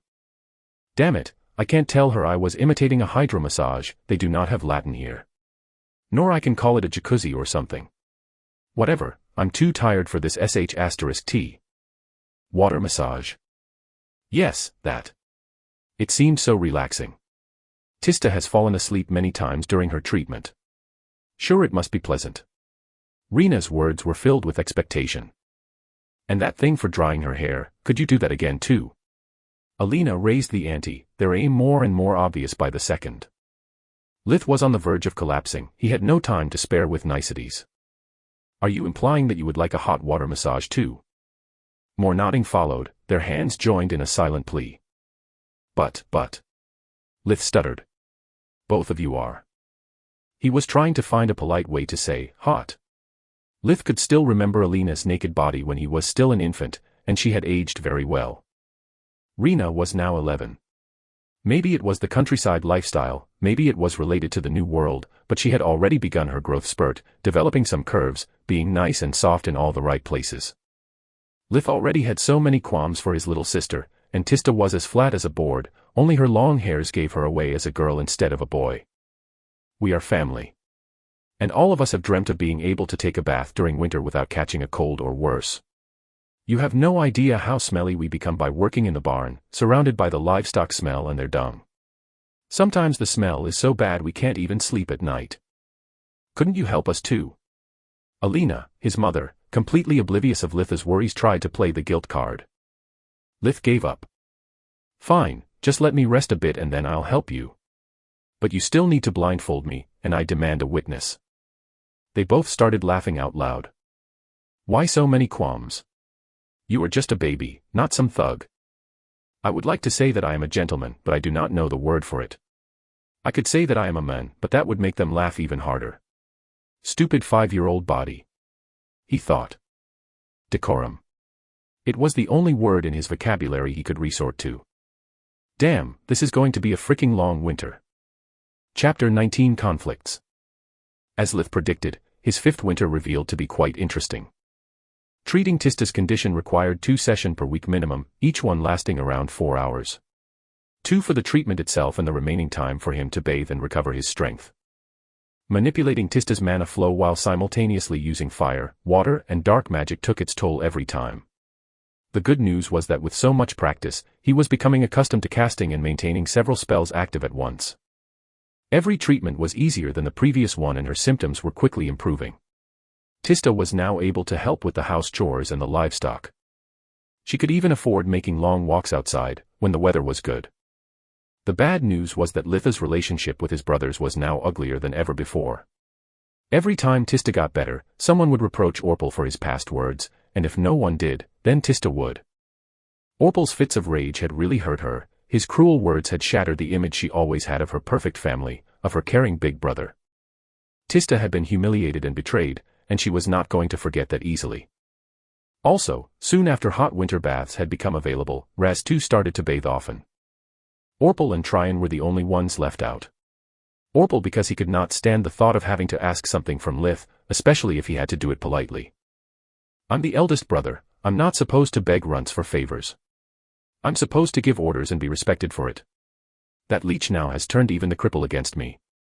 And I can't put Tista in her place, otherwise she will make me look like I'm the bad guy who picks on a sick little girl. Manipulative *tch. Tryon was between a rock and a hard place. He deeply loved Tista, but he also loved and respected Orpal. Tryon was the only one by his side, so he had not the heart to betray their bond. With everyone else fresh and clean, their smell stuck out like a sore thumb. Even with all their family goodwill, disgusted grimaces were impossible to avoid from time to time. The first time Tista dubbed the duo as Orpop and Tirik, she brought down the house with laughter. Orpal and Tryon blamed Lith for their humiliation, but he just ignored them like he always did. Raz made for Lith a pair of snowshoes, spending more and more time with him. Raz also started imparting him lessons about how to operate a farm and teaching how to whittle. Lith was still very young, but knowing he was able to skin and get his game, Raz thought there was no risk for him in handling a carving knife. Orpal and Tryon lived the situation differently, though. Until then, Lith had spent most of his time with the girls, letting Raz spend all his free time with the boys. They felt wrong twice, once because Lith was robbing them of their dad time, the second because he always refused teaching them whittling before they reached the age of 8. Things got even more unpleasant for Lith after midwinter. Every time he would treat Tista, he could notice that something was off. Both his mother and sister had an odd look in their eyes. Often, they would open their mouth, only to close them right away, giving him the silent treatment for hours. Lith couldn't figure out the reason of this behavior, so his mind started spinning like crazy. Do they believe me a pervert? Have I looked at them in an inappropriate way? Maybe they are starting to suspect something. Maybe they know I am from a different world. Lith's full-blown paranoia wouldn't give him a second of rest, preventing him to have a good night of sleep. He heard them sighing too often, something was definitely off. It took Lith all his courage to muster the strength to face them and ask for the truth. The confrontation took place in the girls' room, where they were all gathered for Tista's treatment. Lith, did you really not notice any changes? Alina asked, pouting. Yes, I did. Tista is feeling much better now, right? Of course there's that. But don't you notice anything here? She waved her hand, going from Tista's head to toes. That's my sister. And? She prompted. Her health is getting better, nothing is getting worse. Tista is still Tista. For the first time in his 3 lives, Lith could spectate with his own eyes a synchronized facepalm outside internet meme gifs. Rena was fuming. Really? Don't you notice that her hair is soft and silky? That it never tangles or gets split ends? Tista had light brown hair with shades of purple all over them. Ever since the treatment began, the color had got more vibrant and visible. Shades of purple, This is really another world after all. I wonder why women do have them and men do not. Lith thought. Now that you mention it, yes I do. But normally I don't care for hair, I keep mine short for a reason. Rena shook her head. Don't you even notice that her skin has got smoother? With no imperfections. That she is growing taller and slender than her peers. Lith kept scratching his head. He knew nothing about the average girl. Also, they were simply describing the side effects of removing impurities. And why is that a problem? Aren't those all good things? This time even Tista joined the facepalm. They are envious of those things, dummy. They just want you to do the same for them. Lith was flabbergasted by such trivial demands. All those grimaces, the silent treatment, all of it for such a stupid reason. Lith, dear, being attractive for a girl is a pretty big deal. For your sisters could mean getting the possibility to choose between just a wealthy man and a good, wealthy man. It can affect their entire life, their happiness. That sounded right to Lith's ears. How could I have not thought of that? While for your poor mother, it means that she can finally make all those pompous, high and mighty neighbors of her, that keep bragging about having so much more money than her, flaunting all the pricey beauty creams they can afford, kicking themselves out of envy. That sounded right to Lith's ears too. He accepted with a sigh, and his life finally returned to normal.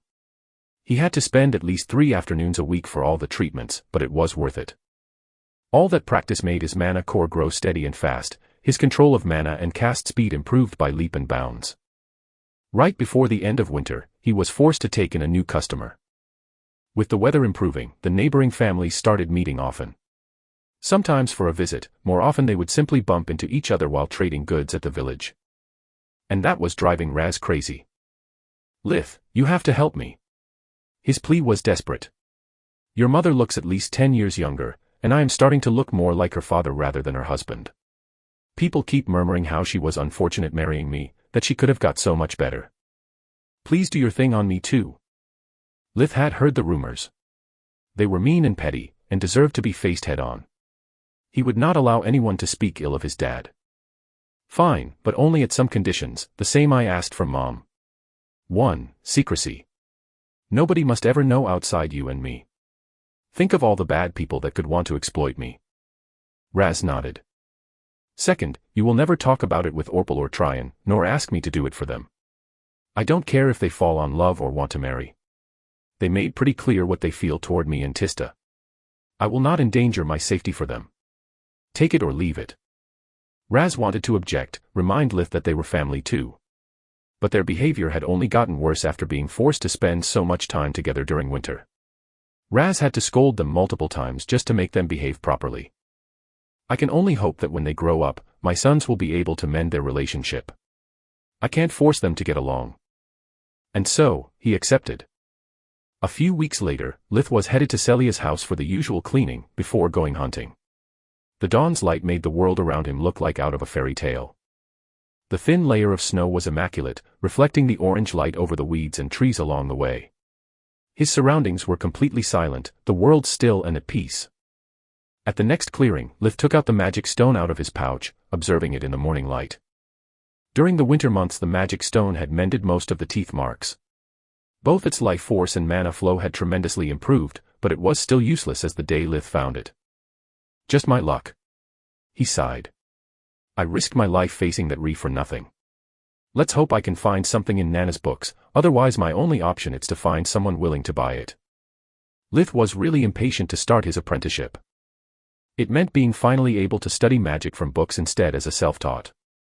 Also, as an apprentice healer, he would get practice magic and be paid for it, gaining the village recognition and respect. So many birds with just one stone. After putting the magic stone back into the pouch, Lith arrived at his destination and opened the door. That day Celia was out of town to sell her merchandise, so she had left the door open for him. It didn't take him much time to clean everything and leave. As soon as he walked out the house, he got hit in the head by a wooden stick. Lith's eyes went blurry, he felt someone pushing him back inside, making him fall to the ground with a kick in the stomach. Look who's here, the little leech. Lith recognized that voice, he was one of Orpal's friends. Four boys quickly surrounded Lith, kicking him while he was still down, while a fifth closed the door after checking that no one did notice them. You little arrogant piece of sh*t. Orpal told us all about you. How you humiliate him every day, how you even dare stealing his food. Yeah. Another one yelled. He is your big brother, it should be him getting the best part of the game, not you, little ungrateful runt. Less yelling and more kicking, Trant. Remember Orpal's words, if Leech gets the chance to use his magic, we are finished. Despite Lith was curling up, desperately trying to shield his head and stomach, another kick grazed his face, making one of his baby teeth fall. I know what to do. Trant moved forward gripping Lith's hands with enough strength to crush them. Let's see how he does magic without hands. By coming that close, Trant had forced his friends to stop kicking, and a moment was all that Lith needed. He released all the lightning he could muster, shocking Trant out cold. But before he could do anything else, the wooden stick hit him in the head again, making him collapse. You'd *keckhead. How dare you hurt your seniors? You deserve to die. The beating resumed, this time with no hint of mercy or holding back. Lith started coughing blood and teeth. The four had him surrounded. Lith tried multiple times rolling out of the encirclement, but he would be sent back in the middle every single time. Lots of feelings were ravaging his mind, while his body was burning with pain. The spite for his brother's betrayal, the rage of being assaulted by boys with double his age and size. But most of all, he felt helpless, and afraid of death. Damn magic. What use are you if I don't have the time to concentrate? Stupid stone, I kept you hanging from my neck for months, do something. Help me. Somebody, anybody, help me. All his silent pleas went unfulfilled. While his conscience was fading, Lith started cursing himself for his weakness and helplessness. Magic, martial arts, all that careful preparation, useless. Oddly, his last thought was not for his family or revenge, but for his last opponent. If only I was as strong as a Ree. He stopped my spirit magic so easily by. His survival instinct kicked in, his mind and body acting in unison. By infusing himself with mana. And I can do that too. It's the same principle behind life and fire vision.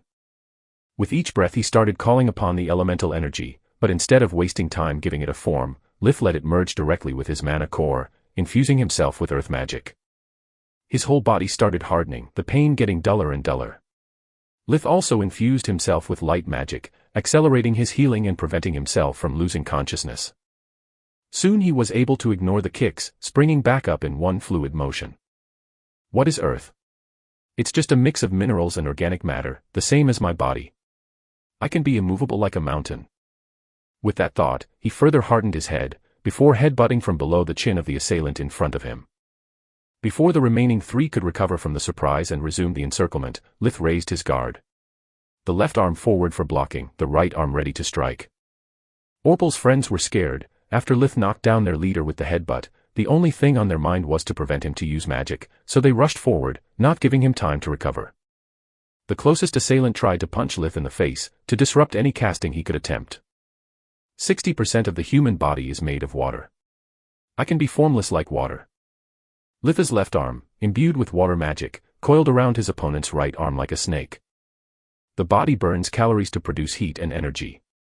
I can be destructive like fire. Fire magic burned through his muscles, granting Lith short bursts of explosive strength. By flexing his left arm, Lith broke the immobilized limb in 3 points, elbow, ulna, and radius, while his right fist hit the opponent on the nose, pulverizing it. The pain made the boy faint, his nose bleeding profusely. The remaining two fell into panic, and tried to run away. Nerves, synapses, all the information and orders in the body are transmitted via electrical impulse. I can be fast as lightning. Lith imbued all his body with air magic, becoming fast enough to blink in front of them, punching both in the gonads at the same time. All of his opponents were down, sobbing in pain or fainted. Lith spit a mouthful of blood, while contemplating the results of his last experiment. Seems that this new magic puts too much strain on my body. Maybe I'm too young, maybe I took too much damage, whatever. I have all the time in the world now. I need to decide what to do with you **** curs. Lith said while using light magic to heal his internal injuries. It may take a while, but you'll get my undivided attention. Enjoy your stay. Lith sat on the couch, his left hand on the chest, performing the healing. The right one was open in front of him, releasing 5 streams of lightning that enveloped the 5 boys like tendrils, making them scream with agony. Chapter 20 Breakups. The original plan was to kill them all, erase the evidence and then make Orpal have an unfortunate accident. As Lith calmed down, however, he realized that it was an idiotic plan full of holes. If 5 young men disappear suddenly in a sleepy village like Lusha, it is bound to cause a commotion. Also, Orpal knows they were here. Once he discovers they are nowhere to be found, he could come too close to the truth for comfort. I don't want to give him any kind of leverage on me. There is also the possibility that these blockheads shared their plan with their siblings. Killing is the wrong answer here, too many things can go spiraling out of control. Worst of all, if I make Orpal disappear too, the whole family would worry and grieve for him. Most certainly I don't want to turn him into **King martyr. I want him to pay. To suffer for his whole **King life. While in deep thought, Lith would release streams of lighting from his right hand, keep the spell active for a couple of seconds, then give his assailants a few moments of relief before zapping them again. They had already lost control of their bladder and bowels multiple times. When they were not writhing in pain, they were sobbing and begging for mercy. I can't let off this trash easily either. Always remember to pause between lashes. The short interval without pain fills them a false hope that it's finally over, making the next hit more painful than the previous. To punish them is not enough, I want to break them. There were too many variables. Lith was sick of running circles, so he decided to resort to a modified version of his very first plan, back on Earth. Those guys were trash too. I wonder how they reacted after my death, when the photos got leaked all over the internet with their names tagged. Lith had a cruel smile at the thought of his revenge, backstabbing them after so many years. With a final spell, Lith made the 5 lose consciousness and started arranging their bodies with spirit magic. I must keep both spirit and fusion magic a secret, so I need to create a stage from which I could end up a winner with just normal magic. An encirclement is too much for a 5-year-old, I'll fan them out. He put back the wooden stick in the hand of his owner, making sure it was smeared with blood. Lith was arranging the final details, when he heard someone calling his name from afar. **T. I took too much time thinking. My family must have sent someone looking for me. This screws up a good part of my plan, damn it. I must play it by ear and hope they did not send Orpal, or it's going to get ugly. Lith looked through a window, spotting Alina approaching Celia's house with long and fast strides. Good, it's Mom. Rena or Dad would have been better, but I can work with this. When she got close enough, Lith responded to her call with a moan, slowly opening the door while begging for help. Alina started running with all her strength, and once inside what she saw was bone-chilling. There was blood everywhere, teeth on the ground, and Lith was almost unrecognizable. He was losing blood from multiple injuries. His face was swollen to the point that his eyes were barely visible amidst all the black and blue. Lith was holding his left arm like it was hurt, and just by talking he could make her notice his bleeding gums and missing teeth. Mom. Mom. Thank the gods it's you. Lith's voice was distorted by the injuries into a lisp. I was so afraid they would get up before I could call for help. They tried to kill me, Mom, and I have not the strength to fight anymore. Alina quickly embraced him, feeling him yelp and shivering from the pain caused by even such a gentle touch. My baby. My poor baby. Who did this to you? The two of them started to cry at the same time. Alina because she was scared to death, Lith because while in his mother's embrace he could finally allow himself to vent all his rage and fears. Orpal. It's all Orpal's fault. These are all his friends. They even told me their plan when they thought I was about to die. Alina was shocked by those words, refusing to believe such a terrible thing. But those 5 really were Orpal's closest friends. One of them, Rizzle, was even holding his grandfather's wooden stick, and it was stained with blood. Alina looked at Lith's head, easily spotting the bruises and cuts shaped after the cane. Why would they assault you otherwise? And how could they possibly know that today Celia was out of town? Alina thought out loud. Among the sobbing and crying, Lith was inwardly smiling. Feeding her facts was a last resort. It would have a much deeper impact if she put the pieces together by herself. Can't you heal yourself, even a little bit? Alina's voice was full of worry. Her son's condition seemed dire. Lith was expecting this question. Now that I had the time to recover, I could. But I won't. Why? That answer made no sense to her. Alina started worrying his injuries were affecting his mind. Because when you and Dad decide what to do with Orpal, I want you to take a good look of what he did to me. Lith screamed, coughing a mouthful of blood from a wound he had reopened on purpose. Orpal has always hated me.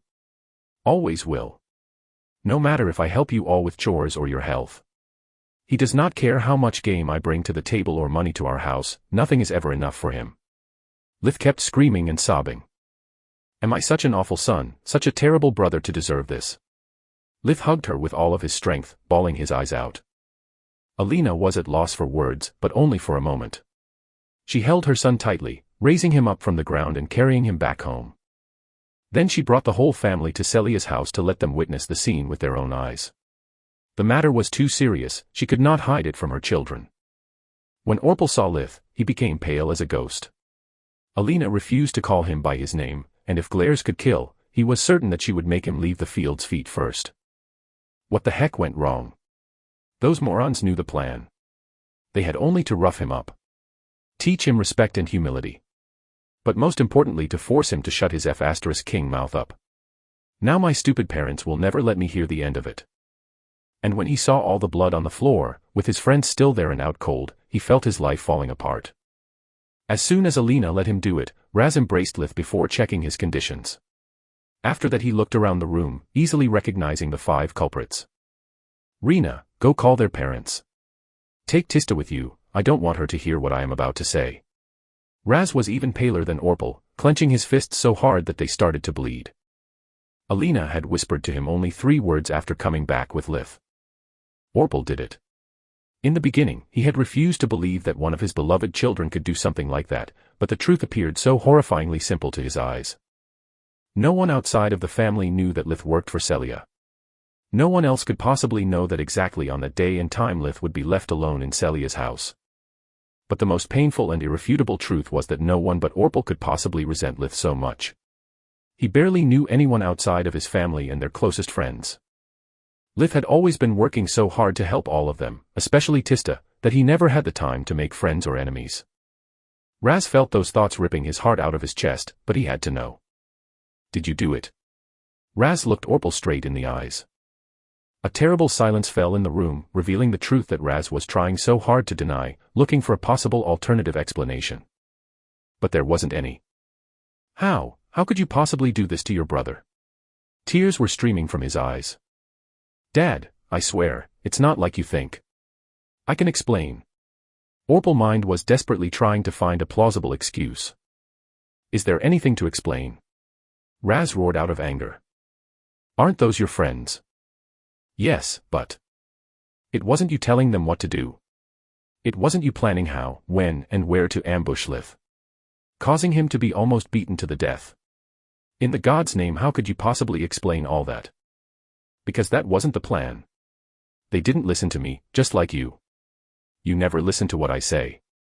You never let me have my way, always siding with Leech and the cripple. You are never on my side. Never. They got carried away. Is that your explanation? Raz didn't know if to laugh or cry. Do you mean that ambushing and beating your brother, my son, is perfectly fine as long they do it with moderation? He raised his fist, tempted to give Orpal a taste of his own medicine, but Alina stopped him. Too much blood has already been shed today. Don't do it. You'd only harm yourself, he is beyond saving. Alina was crying too, but her face and tone were stone cold. She had already made up her mind. Raz was too broken to stand any more, he needed to sit down on a chair, weeping. You are right, my love. I have lost count of the times I have tried to make him understand that respect is something that you must give before receiving it yourself. That we were his parents, not his friends. We are supposed to help our children understand their mistakes, not enabling them. The gods know if I haven't tried to teach him that his siblings were not his servants, that a man's authority lies in the responsibilities he shoulders, not how strong he is. I know I have not been a perfect father, but I did the best that I could. I don't know what to do with him anymore, Alina. Raz wiped his own tears, looking for his wife's support. I agree. Even now he doesn't show any remorse. He never loved his brother, stealing his food and calling him names even before Lith was able to walk. He is clearly unable to understand the enormity of what he did. I believe that if we allow this to continue, he will do it again. If not to Lith, to Tista. And I'm not going to let him doing more harm to our family. She held Raz's hand tight, searching for the strength she needed. I think we should disown him. Strip him of his name and report him together with his accomplices for attempted murder to the village militia. Thanks, my love. Raz had no more tears to cry, his resolve steeled like his voice. I don't think I had in me the strength to say it. Chapter 21 Revelations. After those words, Orpal fell to his knees. His world was crumbling beneath his feet. All he knew, all he had planned and dreamed about, had disappeared in the space of a single word. Disown. It meant that he was dishonorably banished from his own family, leaving him with nothing he could call as his own. He had just become a nameless, penniless orphan. When the parents of the other boys arrived, things escalated quickly. Seeing their boys broken and unconscious in a foreign house, stinking of their own feces and urines, they demanded for an explanation. They were all longtime friends, so it was easy for Raz making them calm down enough to have a civil conversation. You, Raz ordered the nameless one, explain what you did. Despite being still shocked, he was already angry enough to return to his old self. If I must go down, I'll bring them all with me. We'll share the same destiny, so I won't be alone. I refuse to be the only one to pay for this. He thought. The nameless one confessed that he had always hated his brother, and how he had planned to teach him discipline and respect with the help of his friends. When he had finished, everyone in the room was appalled, refusing to believe those words. They had always known Orpal as a good, kind young man. Lith, can you tell us what happened here exactly? Lith acted like he was reluctant to leave his mother's embrace, and after a dramatic moment of pause, he stepped forward. He made sure of limping and holding his left arm, while wincing with pain at every step. As you all know, my family has a lot of expenses, and my sister is ill. So, since I am quite talented in chore magic, Celia pays me to clean her house too. I give the money to my parents, to help them make ends meet. I have carefully picked the words for this speech. Lith thought. If they don't feel pity and compassion for a beaten-up 5-year-old after this sob story, these guys are full-blown psychos. Today Miss Celia is out of town, so I was alone in here when your son suddenly barged in and started beating me. He held out his arms, turning around to let them see how battered he was. I tried to defend myself, like my dad taught me, but they were too big and too strong. Lith started sobbing again. I had to use magic to defend myself, I was so scared. I really thought I was going to die. He returned between Alina's embrace, weeping non-stop. Poor kid, said Broman, Rizzle's father, picking up the wooden stick from his son's hand. This piece of trash even dared using his grandfather's only memento. Alina, Raz, Lith, I offer you my most sincere apologies. I have failed as a man and as a father, to raise such a snake in the grass. Whatever is your decision, I will comply without questions. But first.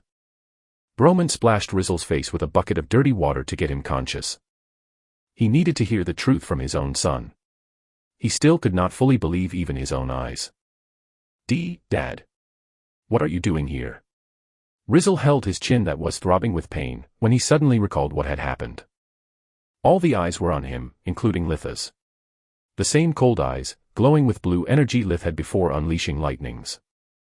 I make the questions, young man. And if you don't want another beating or worse, you'd better tell the truth. What in the gods' names were you all doing here? Terrified by both his father and his tormentor, Rizzle could only say the truth. One after the other, the 4 remaining boys were woken up and forced to tell the whole story. One of them tried to expose Litha's torture, but his father made him shut up with a strong slap in the face. 5 against a little kid and you have the gall to blame him for going all out. Our families are friends from generations, your actions dishonored us all. When we get back home, I will show you what real torture is. What a moron. Lith laughed inwardly.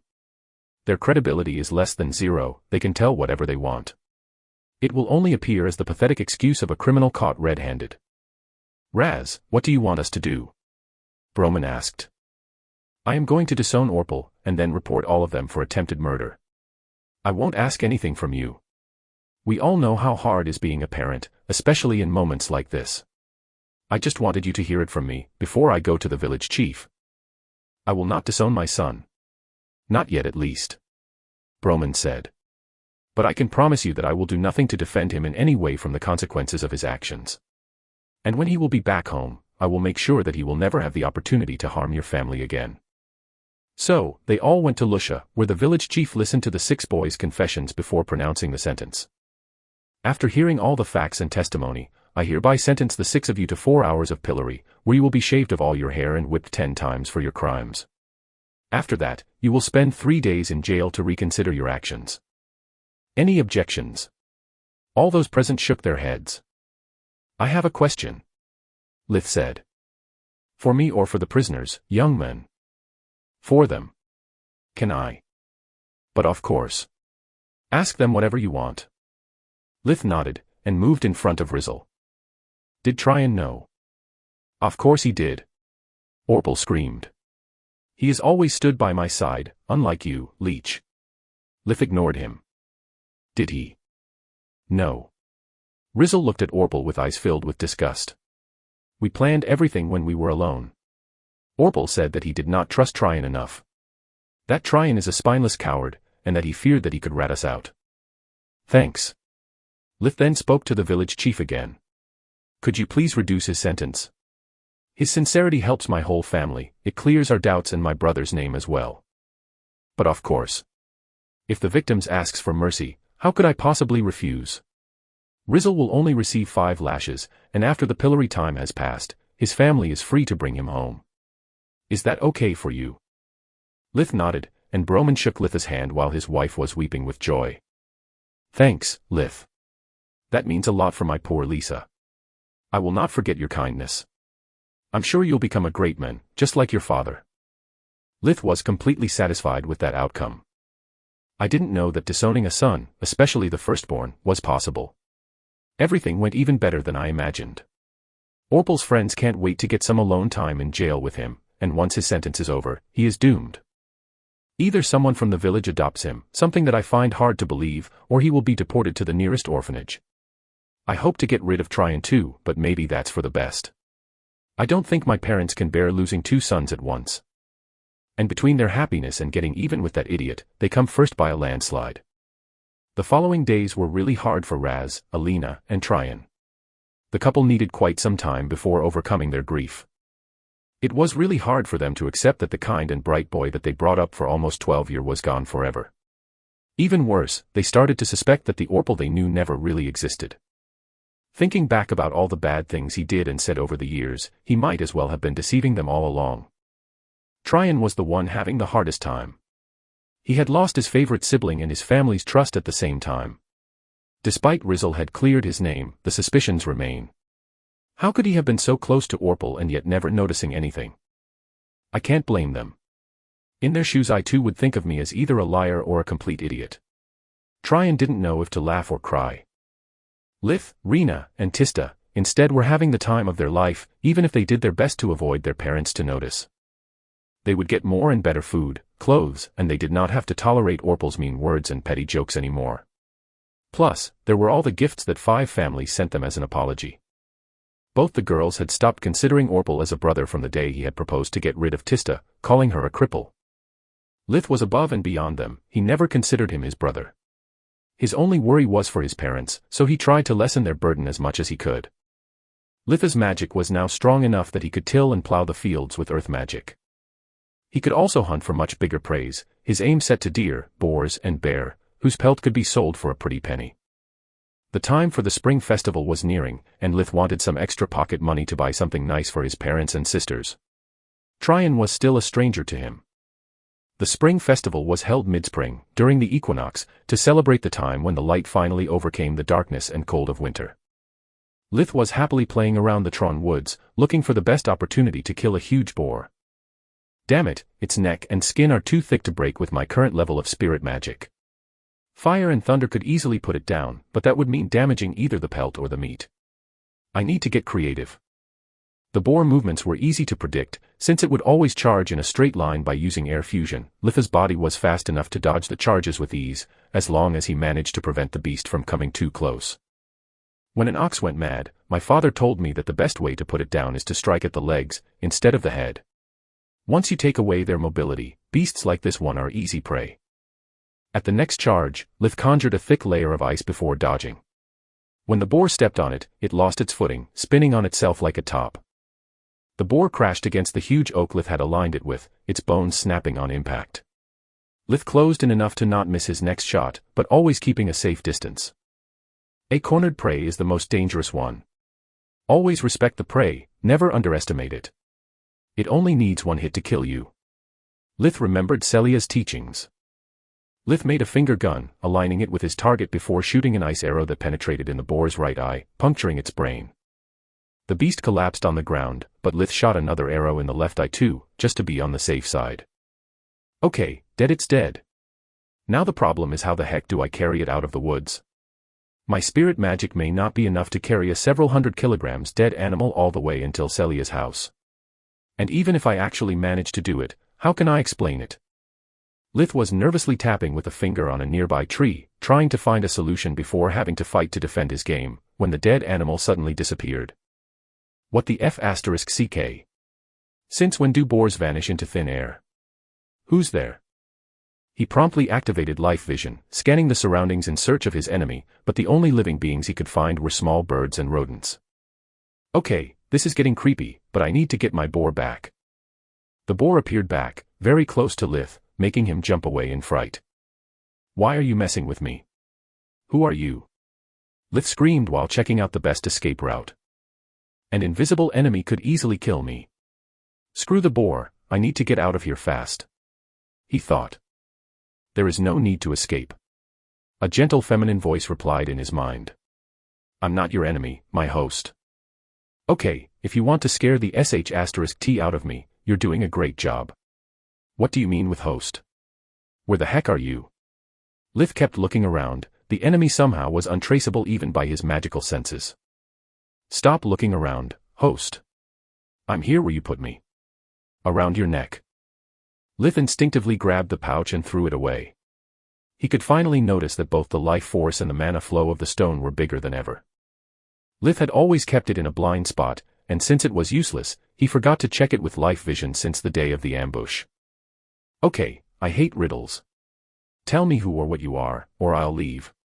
As much as it pains me losing such a game, it's not worth having a creepy, mysterious stone talking in my head 24/7. Please, don't. To voice turned desperate. I'll die without my host. Enough with the riddles. Lith screamed out loud. What the F***ck are you? Our minds are linked, it's easier to show rather than tell. Suddenly Litha's mind was filled with images and memories that were not his own. He could have thought of having been teleported away, if the images weren't full of holes, allowing to still see part of the woods through them. I'm sorry, but my powers are almost depleted. This is the best I can do. Lith could see a gigantic tower, whose vault was so deep to reach the bottom of the ocean, its top so high to touch the sky. He could perceive that the whole structure was a giant magical artifact, pulsing with mana. At some point, the owner of the tower had died, and without her mana to nourish its core, the tower began to decline. Centuries passed, while the tower kept looking for its next host, using illusions to send away those it deemed not talented enough or unworthy. Over time, the tower spent all his powers, and to avoid death it had been forced to an extreme sacrifice. To prolong its existence, it started to consume its own walls, floors, everything within itself, even its memories. More centuries had passed, now only the tower core was left, barely the size of a pebble. It had nothing left, except its sense of self. Preferring death rather than becoming a mindless tool, the tower core attempted a desperate gamble. It sent a signal that any being with the bare minimum magical powers to sustain its life could perceive. The clock was ticking. Every second that passed, the tower core could feel its life slip away. When the one answering the call resulted to be the tower core had tried to communicate with no results. The beast mind was too different from the first host, making the mind link impossible. Hope was lost. The tower core could only wait for its end. But then a savior arrived, saving the tower core from the beast's maw, using his own blood to bond himself with the tower core, right before it fell into a deep slumber to recover from its wounds. The images disappeared, leaving Lith alone with the pouch and the dead boar. Litha's mind was overwhelmed, incapable of any thought outside stupid jokes. Does that make us married or what? Chapter 22 The Stone's Real Worth. Why do you say that? Well, back on my world, being bonded for life with someone you would not have any intimacy was the joke definition of marriage. That's funny. The voice chuckled. And also kind of sad. Never mind the jokes. Let me get this straight, you once were a mighty artifact, full of treasures and knowledge. But now everything you had and knew is lost, and you are diminished to the size of a marble. Am I missing something? No, all your statements are correct. Also, you did not pick me because of my talent or virtue, but simply because I possess, and I quote, the bare minimum magical powers to sustain your life. That makes me nothing more than an off-brand life support system. That is not exact. I am now bonded with you until your death do us part. That sounds more and more like marriage. Lith grunted. I am no parasite, you can see me as a symbiote. We will both benefit from our relationship. How? Are you saying that if you manage to get your strength back, you will also recover your memories and magical artifacts? No, those are lost forever. I'm just like you. When you grow up, can you spit back the food you have eaten in the past to pass it on someone else? No. The same applies to me. Then what's in for me? The pleasure of your company. At the moment all I can offer you is a pocket dimension. Say what? One moment, I'm looking at your memories to make it easier to understand. It works like a dungeons and looting's bag of keeping. That's interesting. Lith pondered. An interdimensional space where I can store my stuff without being hindered by its weight. How big is this pocket dimension? 10 cubic meters big. It can store anything that amounts up to such volume, no matter the weight, as long as it's something inanimate. A cruel intuition flashed in Litha's eyes. Can it also store things like lightnings, fireballs, or incoming arrows? If so, it would be an invaluable tool for both offense and defense. No. The voice killed Litha's hopes. The pocket dimension is outside space and time, so it rejects both life and kinetic energy. Feeling its host's disappointment, the voice added quickly. This also means that whatever you store will not rot, cool down or warm up. A roasted blinker would be kept hot and tasty, frozen in the moment you finished cooking it. That barely qualifies as a silver lining. Despite their chat was quite long, it was only happening inside their minds. Barely a second had passed after Lith had access to the stone memories. Whatever. At least you saved me from my current predicament. Now I know how to bring the boar back, I just need a decent excuse to explain how I managed it. The stone mind shrugged. Keep it simple. Drop it to the edge of the woods, and tell Celia that you managed to kite it to that spot before killing it. It should be easier to believe that the truth. Lith nodded. Resourceful and smart. The fact that our minds are linked still creeps me out, But thanks to that I can see you have no malice or hidden agenda towards me. If you really are what you say to be, I'll keep you. True loyalty is a too rare commodity to turn it down when you find it. So, until I am convinced of your good faith, consider yourself on probation. Lith put the pouch back at his neck and the bore in the pocket dimension. By the way, I can't keep calling you and Stone. Don't you have a name? No. The voice sounded really sad. It's lost, like everything else. Don't be a pouter. A name is just a name. You can call me Derek, Lith, Host, CZ Delta, whatever. I'll always be the same cynic, misanthropic, lying, cutthroat guy I have always been. Would you like me to name you? Yes, please. Lith had it ready since he heard the Tower Core's story. You are supposed to be a great artifact, so I'll name you after the greatest, albeit fictional, magical forge master that I always admired when I was a kid. Solus. Thank you, Lith. I like how it sounds. And I really appreciate you named me after someone you loved, rather than give me a pet name like Happy or Lucky. Lith had the odd feeling Solus was mind-blushing. They spent all the time on the way back chatting. Lith was really interested in understanding the limits and use of his new partner's skill set. After assessing that both Lith and Solus could activate the pocket dimension, he proceeded to pick the right spot. It needed to be close enough to the edge of the woods and covered enough to make spotting the boar from a distance impossible. There are countless things that can go wrong leaving a dead animal alone, even for a few minutes. A passerby that then claims it's his kill, a scavenger believing to have lucked out a free meal, take your pick. With my luck, I never trust the odds. You trust no one. Solus turned to a flat tone. You bet. That's life rule number 1. Rule number 2 is, no good deed goes unpunished. Lith then used earth and wind magic to mess up the surroundings, mimicking the signs of struggle left by his previous fight with the boar. Bah. All this effort and I get such a sloppy result. If Celia throws a second glance at this scene, she'll expose my lie. I can only hope the prize catches her eyes enough to not make any question. He then gently dropped the pouch on the ground. As soon as you receive my signal, take the boar out the pocket dimension. I'll be back in a jiffy. Without waiting for a reply, Lith started running at full speed towards Celia's house. Once out of their mind link range, 10 meters/10.9 yards, Lith could finally breathe a sigh of relief. Damn it, leaving her like that was the*CK move. She surely knows the real reasons why I did it. It's hard to accept someone else in your head, reading every single of your most embarrassing thoughts and memories. What if I just stumbled in this world's lone ring, like in Vasily Bokian's books? Lith shrugged his head, his body covered in cold sweat.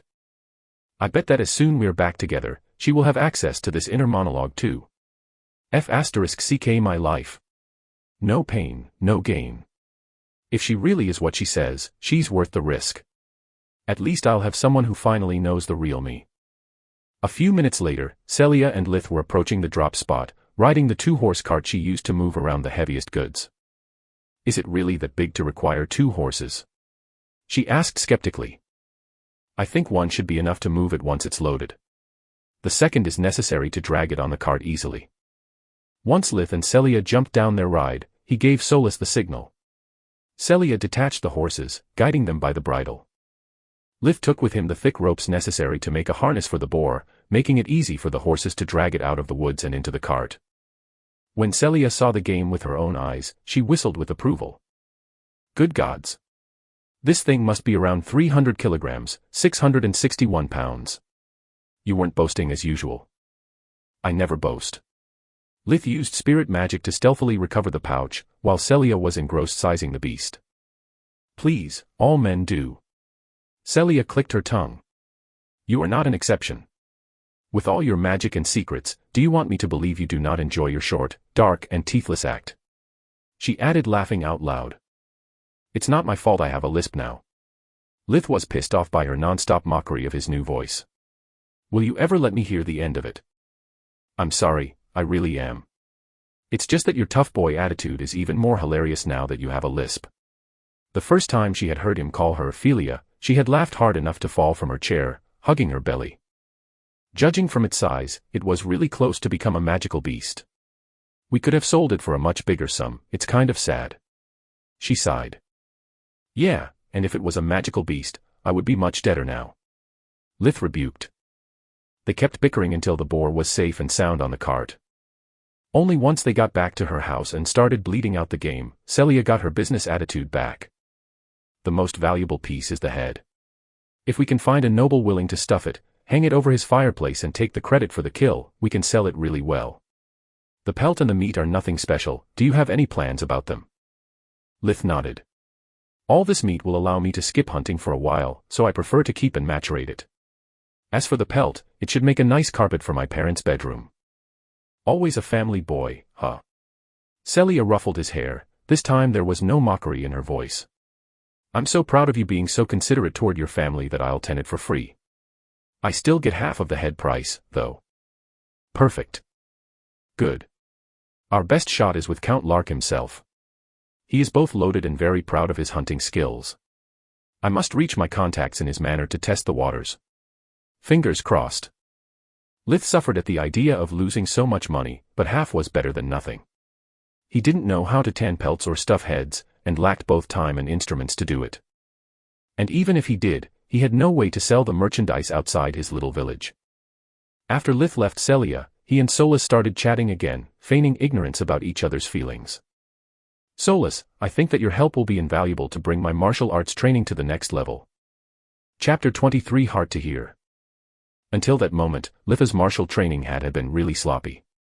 Despite all his efforts, in a whole year of practice he had barely managed to regain the skill level of a 4th Q of Aikido, the equivalent of an orange belt for karate. The only aspects he had managed to step up to the 3 NDQ, the equivalent of a green belt for karate, were the footwork and the fall techniques, and that because the initial progression depended completely on him.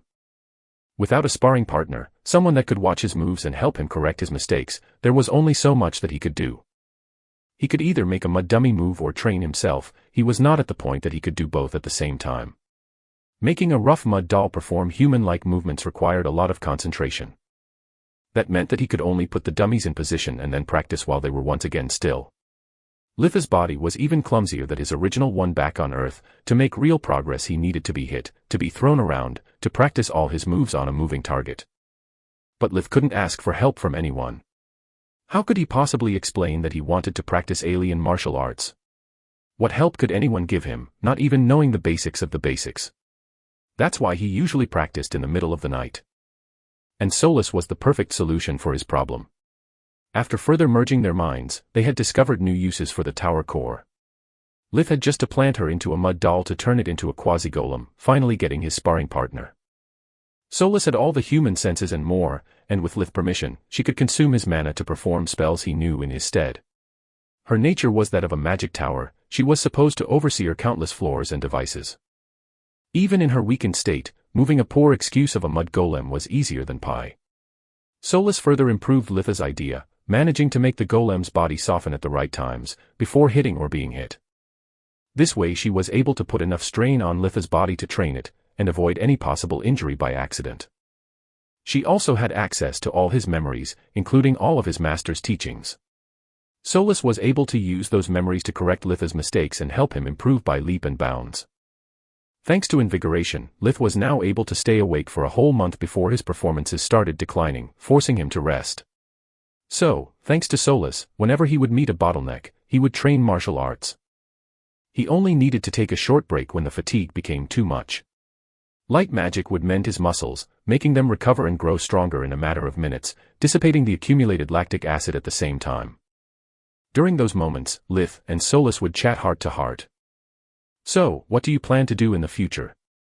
Why do you put so much effort in all this training? Magic, martial arts, hunting. Why don't you stop from time to time, just for smelling the roses? Solus asked. Whenever I do stop, I start thinking about the future. And that scares me to death. I already know that death is a trap, forcing me to switch one hell with another. I don't want to live all my life in a small village, just the idea is equivalent to the death penalty. Doing the same routine every day, in a prison without bars where I am forced to lie every single day, waiting to die and start all over again. I can't bear this thought. My plan is to test this body's limits, get as strong as I can, so that once I reach adulthood, I will be able to explore this world, and see if it's worth living in. If either this body or this world meet my expectation, I will strive all my life to find a way to prevent me passing into another world after my death. How? I don't know, I'm still as ignorant as a baby about magic. All I know is its practical use. I have no idea if it's possible to create magical artifacts. But if my hypothesis is right, I could become a lich. Even better, I could find a way to bind my soul to this world, so that in case of death I would remain here, possessing the nearest available corpse.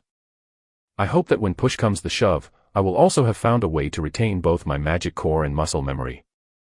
And what if both the world and your body fail you? In that case, I would not mind starting my journey once again. If I have to live a *TTY life in a *TTY world, might as well depart early. I'll keep moving around until I roll my 100, and get born as a perfectly healthy young master of a filthy rich family, a chosen one or whatever. It's just a matter of luck. What about your family?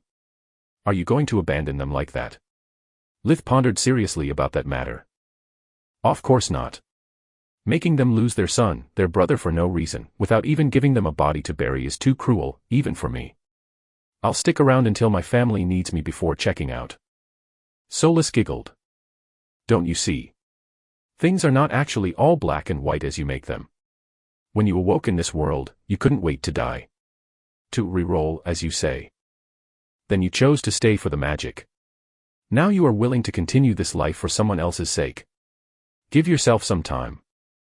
The bad people you met have reinforced your bias on life, but the good people are also slowly changing you. At the beginning you couldn't care less about Tista's life, now it's all you think about.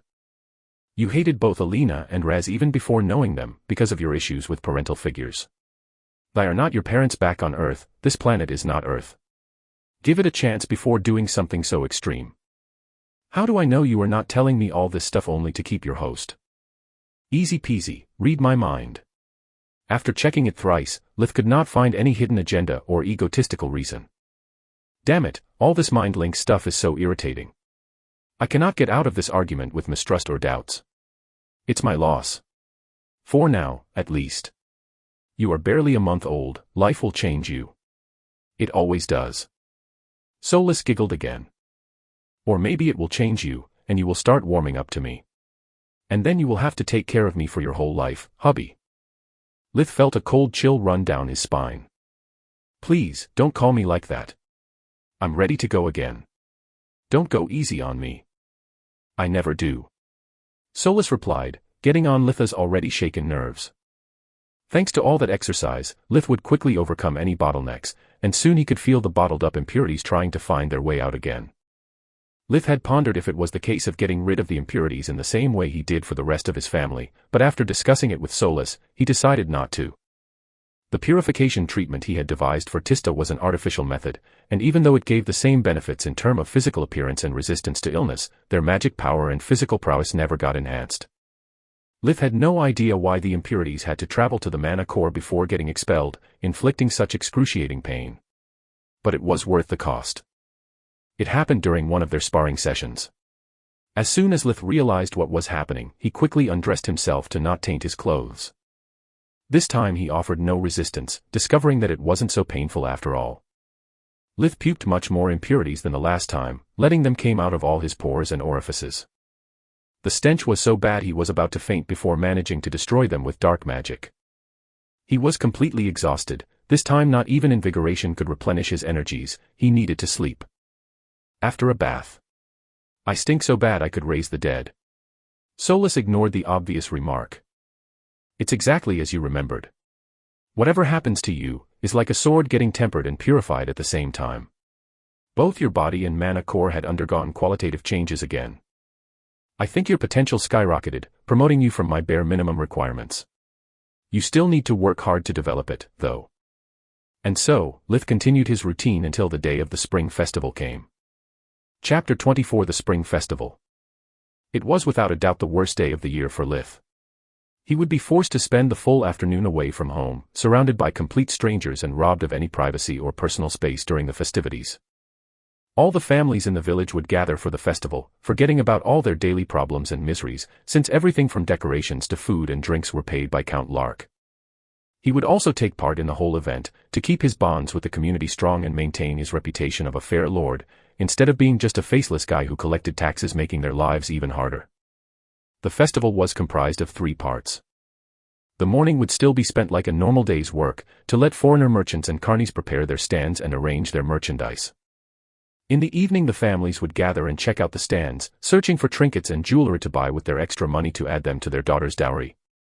The food would mainly consist of appetizers, like fresh fruit and vegetables, with skewers of different kinds of meat and even exotic food, brought by Count Lark for the occasion, like saltwater fishes and seafood. The only drinks available would be water and light beer. After the sunset, huge braziers and torches would be lit all around the village, while the Count's workers would prepare the stage for the festival main event, the election of the Spring Maiden. All the girls 15 and 16 years old could take part in the Spring Maiden contest, which was more like a debutante ball rather than a beauty pageant. It was the opportunity for all the young maidens of marriageable age to show off their beauty and virtues, in hope to catch the attention of as many suitors as possible. The judges of the Spring Maiden contest were always the same, Count Lark, the village chief and Nana. After the election, the real food would be brought out, with lots of roasted animals, soups, and caramelized fruits. Both pure and watered wines would be available, raising the spirits for the finale. The last part consisted of a ball, encouraging the eligible bachelors to approach one or more maidens that may have caught their eye. Each part would affect Litha's mood differently. The first would cause extreme boredom, tempered by the fact that he was still allowed of moving alone. The second was akin to torture. He would be forced to sit on his father's shoulders, staring for hours at a bunch of little girls he did not give a damn about. The third was the best one, but only because it was very short. After some dancing, his parents were too tired to remain any longer, and would finally bring him back home. None of their children was yet of marrying age, so they had no reason to linger. For the first time in his new life, Lith had some money in his pocket, so he could check out the carnival games that offered the best prizes. They cheat, I cheat. Let's play this fair and square. Using spirit magic he won a beautiful stuffed bear for Tista, beating a ring toss game rigged by unbalanced rings. From a crossbow shoot game he got a silver-coated hair comb for Rena. All he needed to do was to use 2 strands of spirit magic, one to guide the dart to his target, the second to force it to crumble.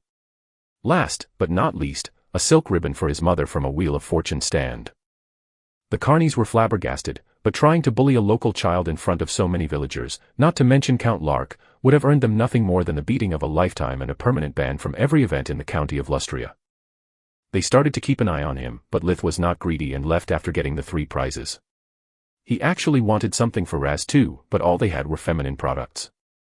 The carnies hoped to lure the young boys into wasting their money, trying to impress the girls with expensive presents they could not afford without gambling. After distributing the presents, Lith searched for Nana. He wanted to have a chat about magic with an expert. He found her sitting on a bench near her house. The first thing he did was looking at her with life vision. Her mana flow was way bigger than Litha's, but her life force was weaker than Tista's. Nana was a over 60 years old woman, but she looked like an 80-year-old earth woman. Her back was so hunched that she needed a cane to walk properly. She had sharp gray eyes, a face full of wrinkles and a big aquiline nose. Nana always wore a shawl over her head, to avoid her long gray hair bothering her during work. At a first look she seemed an inconspicuous old lady, but when you got near, you could feel the raw strength exuding from her body. Must have had a rough life. Solis commented. Hello, Nana. How are you? Lith asked politely. Hello to you, little imp. You sure are growing fast, aren't you? Just like Alina had noticed back in winter, Tista and Lith were growing taller and slender than their peers. The same was happening to Rena too, after she had received Litha's treatment. Lith was already over 1.1 meters, 1 foot 8 inches, high, his shoulders broad like he played water polo. Lith nodded. Yes, I do. Can I ask you a question? As long it's not about my age, be my guest. Nana laughed. Nana, are you a strong magician? Nana was surprised, the question not very childlike. Yes, I am. When I was still a young girl, I even got a scholarship for the prestigious Lightning Griffin Academy, and I managed to graduate without any problem. Nana straightened up proudly, remembering her years of glory. Then how did you end up being a healer in Lucia? How tactful of you, Lith. Solis rebuked him. Children are allowed to be rude. It's one of their few privileges. Nana's mood turned gloomy.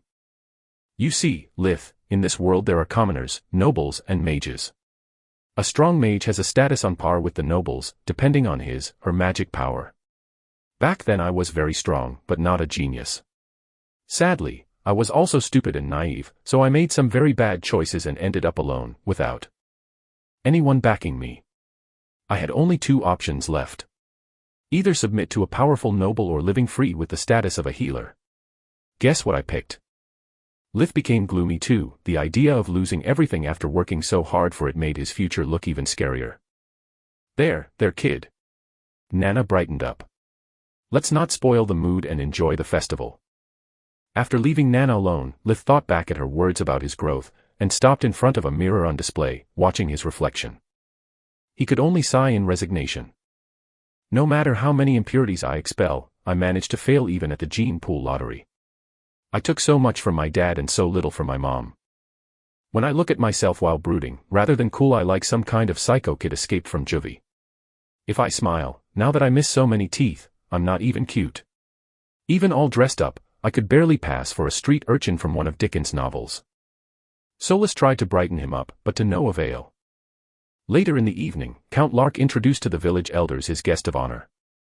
Chief Yurok, Sage Nana, allow me to introduce you the young Ricker Trahan, son of my dear friend, Baronet Loker Trahan. This young lad is a really talented magician that in the future will bring glory to our county. Count Lark was a magic enthusiast, always trying to sponsor promising youths from his land. Nice to meet you, young man. The village chief saluted him with a polite bow, expecting the other to offer him his hand or at least reply to the bow. Ricker instead kept looking around, his eyes filled with contempt. The pleasure is mine.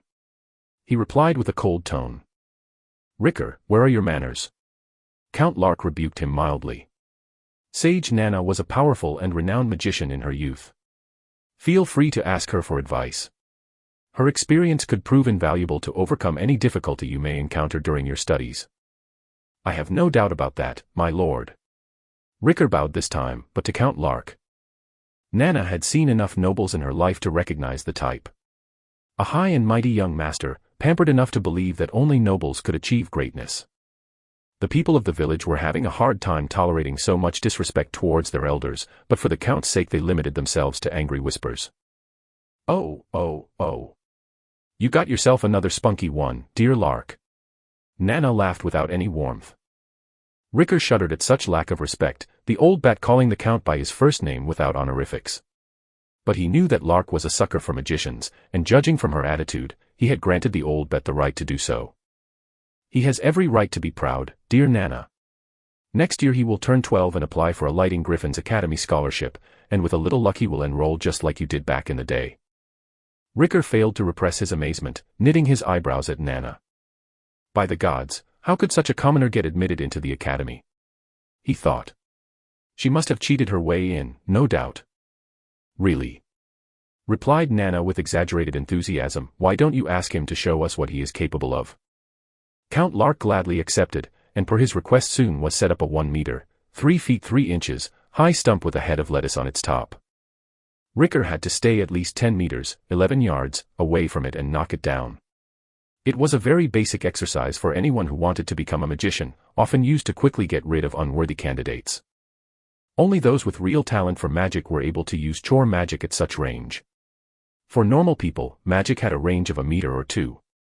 To learn something outside chore magic, one had to either enroll in a magic academy or buy very expensive books.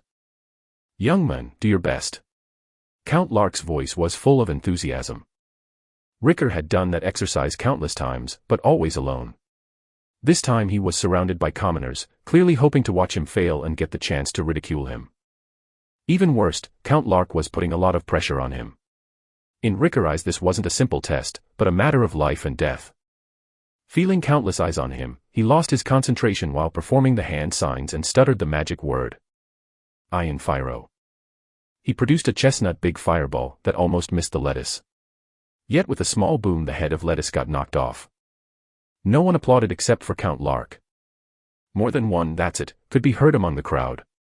Nana walked slowly to the vegetable, bringing it back for the Count to examine. He messed a few key hand signs, stuttered the magic word, and missed the lettuce entirely. It only got knocked off because of the explosion. Nana remarked coldly. I would not keep my hopes up, Lark. When I was his age, I was able to actually hit my target without performing signs nor using magic words. They admitted me only because of my perfect silent magic. Nana's gray eyes were staring at Ricker in contempt. Well, he is still young, that's why I brought him to you. He has another full year to prepare for the exam. There is still time to fix the small mistakes. I was hoping you could mentor him. I would be glad to, I really would. But between the villagers and my disciple, I already have my hands full. I'm too old to take care of two youths, and my apprentice takes precedence. As you know, a magician's word is her bond. You have an apprentice? Count Lark was shocked no one had informed him about such critical matter. Yes.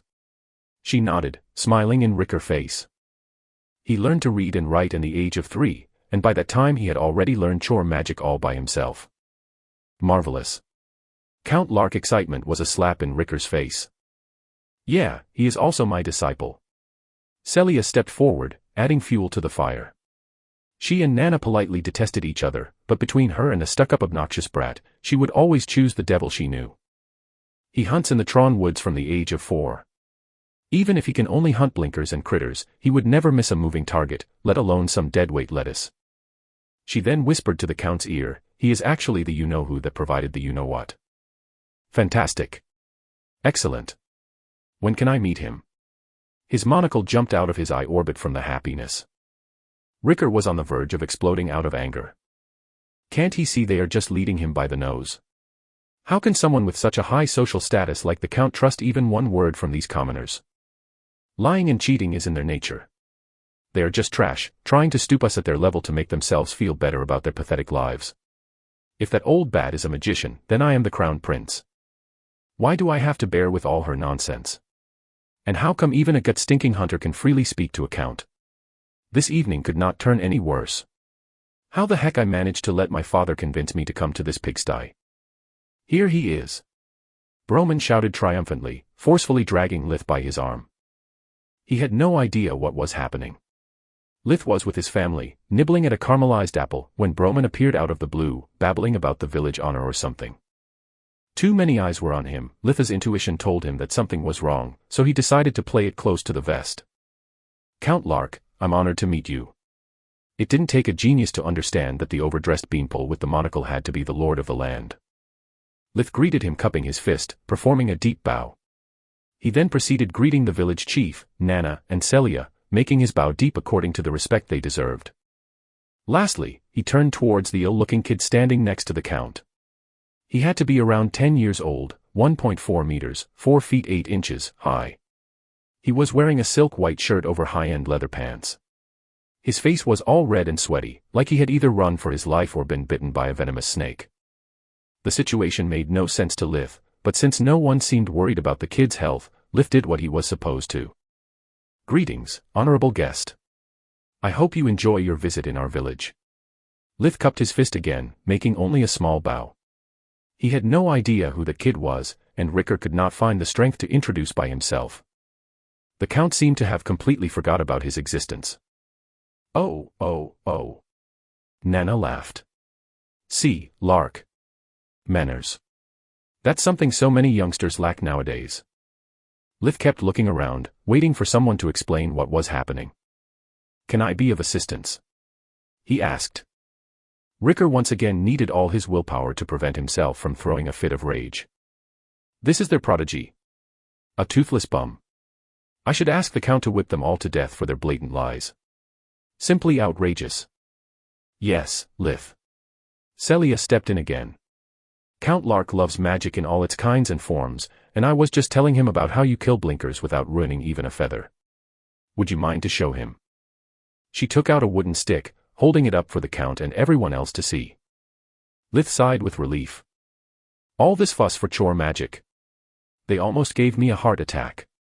If it's just to entertain some bored nobles, why not? If the village thrives, so will my family. Breza.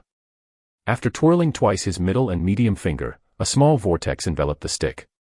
Outwardly it was just like the ones every housewife used daily to clean their houses, but looking at it closely one could notice that it was actually two different vortexes, one spinning clockwise and the other counterclockwise.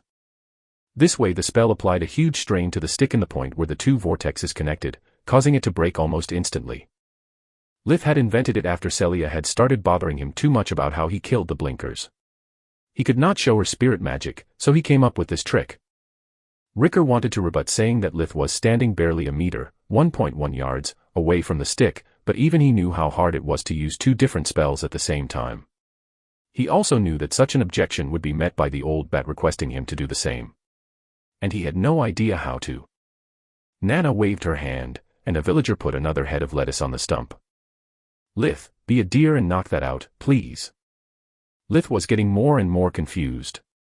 The Count now had stars in his eyes, looking at him like some mythical beast had descended from the heavens, while the noble kid was as pale as a ghost. What the heck is going on here? Why the Count is so engrossed by cheap magic? And why no one cares about that poor kid? Whatever he has is getting worse. Lith shrugged before flickering his middle finger while saying, Joran. An ice dart hit the lettuce dead center, making it roll a few meters away. Without using hand signs. The Count gasped, his voice so faint that Lith could not hear him. One last thing, dear Lith. If you manage to indulge this poor old lady, I will treat you and all your family for free until you start your apprenticeship. Are you willing to humor me one last time? Lith had no need to think before accepting. Despite his best efforts, Tista still needed constant care. From time to time they had still to seek for Nana's help, and it wasn't cheap. Nana smiled, full of confidence enough for the both of them. Broman, toss one of those as high as you can. Broman threw a head of lettuce with a lob shot, sending it about 3 meters, 10, high. When it reached its peak, Nana made a simple gesture, cutting the air horizontally with her extended hand and fingers, conjuring 10 ice darts. 5 struck its left side, 5 the right side. When the head of lettuce started falling, Nana cut the air again, this time vertically, splitting it evenly in 4 parts. Then she simply opened her palm toward the sky, conjuring 4 small vortexes that brought down the 4 pieces slowly. Damn. Not only Nana's mana flow is still superior to mine, but her skill level is above and beyond my expectations. I could probably achieve the same result, but I'd need both hands and something more than just a casual wave of the hand. Now I understand why everyone in the village holds her in such high regard. She is likely to be the reason why the village of Lusha is so peaceful. If she can do so much with simple chore magic, I can't imagine what she can do with a real spell. Lith thought. Now is your turn. Broman. Another head of lettuce, another lob shot. Lith knew it wasn't a contest, he wasn't supposed to perform as good as Nana. Until Lith could get a clear picture of how much talent was considered good, how much to be considered a genius level, and how much for the burn that monster label, he had to play it safe. When the shot reached his peak, Lith made hand signs with both hands, shouting, Joran, conjuring 4 ice darts, 2 per side. When the lettuce started to fall, he used Breza to cut it unevenly in half, using it again to summon 2 vortexes to bring the pieces down. Once again, they were rotating in opposite directions, the phenomenon highlighted by the slowly spinning lettuce. In for a penny, in for a pound. They already know I can do it, if I have to entertain the Count, might as well do it with a little swag. The crowd exploded into an applause, soon joined by an ecstatic Count Lark that still could not believe his own eyes.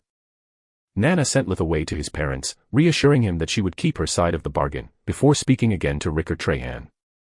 And that, young man, is what real talent for magic looked like. Ricker could not hear her, thought. Back when Nana had showed her skill, he had fainted standing up. His mind could not accept that all the certainties he had grew up with, had proven to be nothing more than convenient lies. Chapter 25 Ambush. After the end of the spring festival, nothing major happened, and Litha's life returned to his usual routine. Solis proved to be of invaluable help for his magical training. Despite having lost all her past knowledge and being quite naive in the ways of life, she was by far the brighter of the two. Solis was not limited to the human's 5 senses, but actually had 12.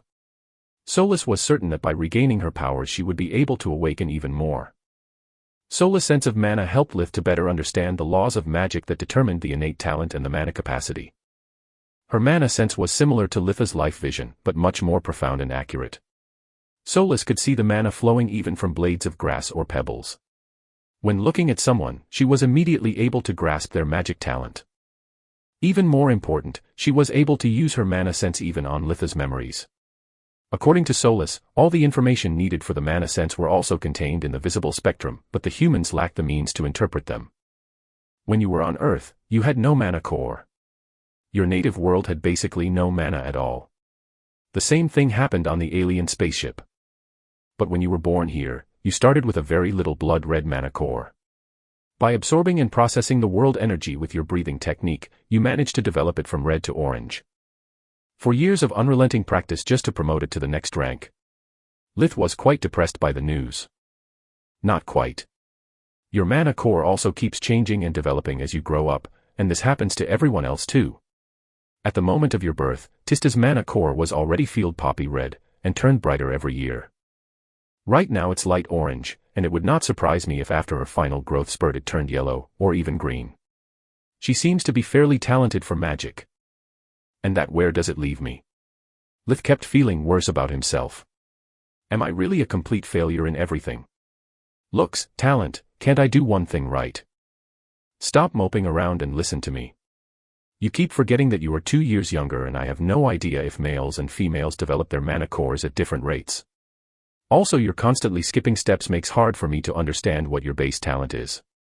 After every cycle of expansion and compression, your mana core would turn one shade brighter.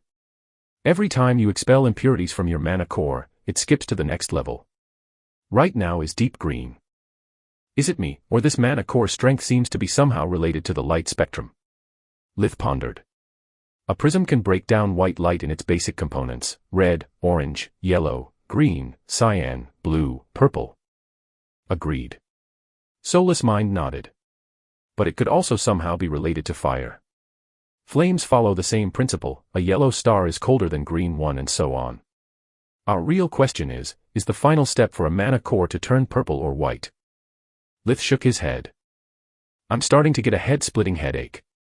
We'll face this like I did for college back on Earth, one exam session at a time. Even back there, if I started to think about all the exams that I had to pass to get my degree, only to start right back for my master, I would go into a deep depression. The memory made him shudder. So let's focus on the present. I'm deep green, what about Nana?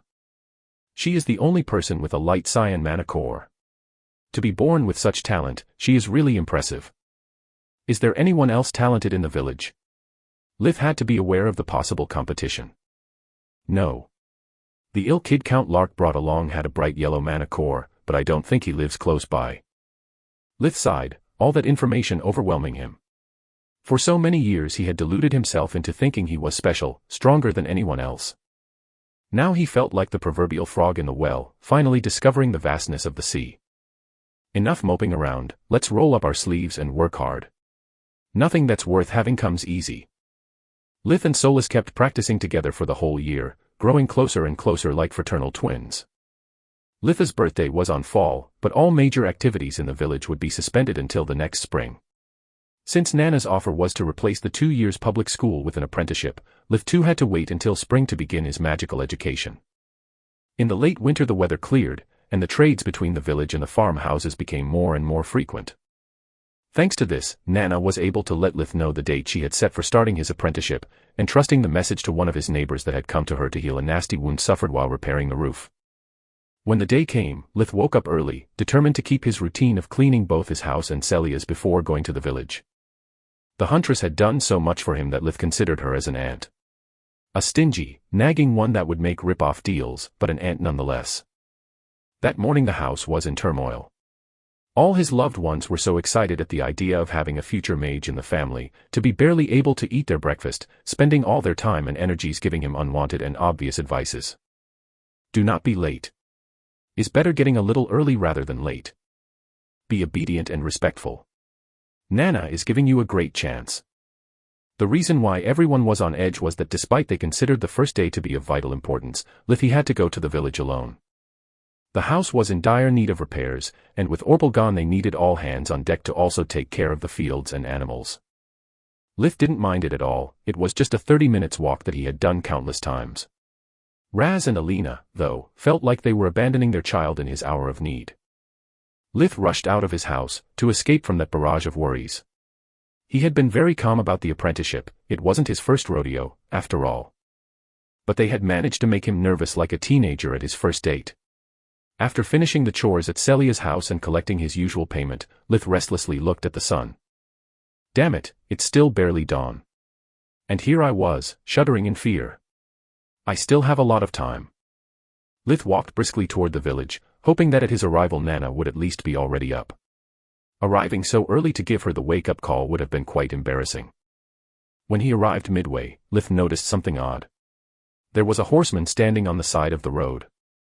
It was already unusual finding a stranger so early in the morning, but what really alarmed him was that the man wasn't moving. Whoever he was clearly on patrol. As soon the horseman noticed Lith, he took out a silvery whistle from under his shirt, emitting a high-pitched noise. Lith kept moving forward, but slowly, ready to react at any moment. Soon the scout was joined by 4 other horsemen, and they started trotting toward Lith in an arrowhead formation. Lith stopped moving, many spells ready at hand. "Kid, are you Lith? Son of Raz and Alina?" said the horseman on point. He was a middle-aged man, with brown hair and eyes. He had perfectly trimmed mustaches, and everything from his straight-up posture to his commanding tone identified him a military of some sort. Looking carefully, all the horsemen had the same vibe, marching perfectly aligned. Yet they wore casual clothes, white shirts over leather hunting pants. Isn't a little earlier to go out without the matching leather jacket? Lith thought. Unless of course they need to avoid showing any household insignia. "Who are you, mister? My mother always tells me that I am not supposed to talk to strangers." Lith decided to stall for time, while he and Solus checked their surroundings for lookouts or possible reinforcements still in hiding. "I perceive only 5 human males, above average physical strength, deep red mana cores," Solus reported. It was the same thing Lith had determined using life vision, but 4 eyes were better than 2. "I ask the questions, kid. Are you the Lith that is supposed to start his apprenticeship today?" Lith grimaced. "Whoever sent this hired muscle knows way too much about me." "I am," Lith retorted fiercely. "And it's none of your business. I'm here to give you a friendly advice, son. Today you are feeling very ill, and it's best for you to go back home and stay in bed all day." Lith's anger started to grow and he didn't care about hiding it. "I'm feeling perfectly fine, thank you. Now scram." The 5 men lowered their hands to the weapons hanging from their belts, the reins held tight ready to the charge. "Last chance, kid. Turn back now. I know you have such a pretty house and such a beautiful mom. Not to mention 2 gorgeous sisters ripe for the taking. It would be really sad if something bad happened to them." Lith released such a powerful killing intent aura, that the horses took a step back. The hair on the horseman's neck suddenly standing up. "I wanted to play this nice and slow, but I just changed my mind." With a sweep of his right hand, 5 wind blades struck the horses' legs, making them whine in pain while collapsing on their sides. "Now you cannot retreat anymore." The man with the mustaches and his right-hand man managed to dismount with a roll, avoiding getting crushed by the falling horse.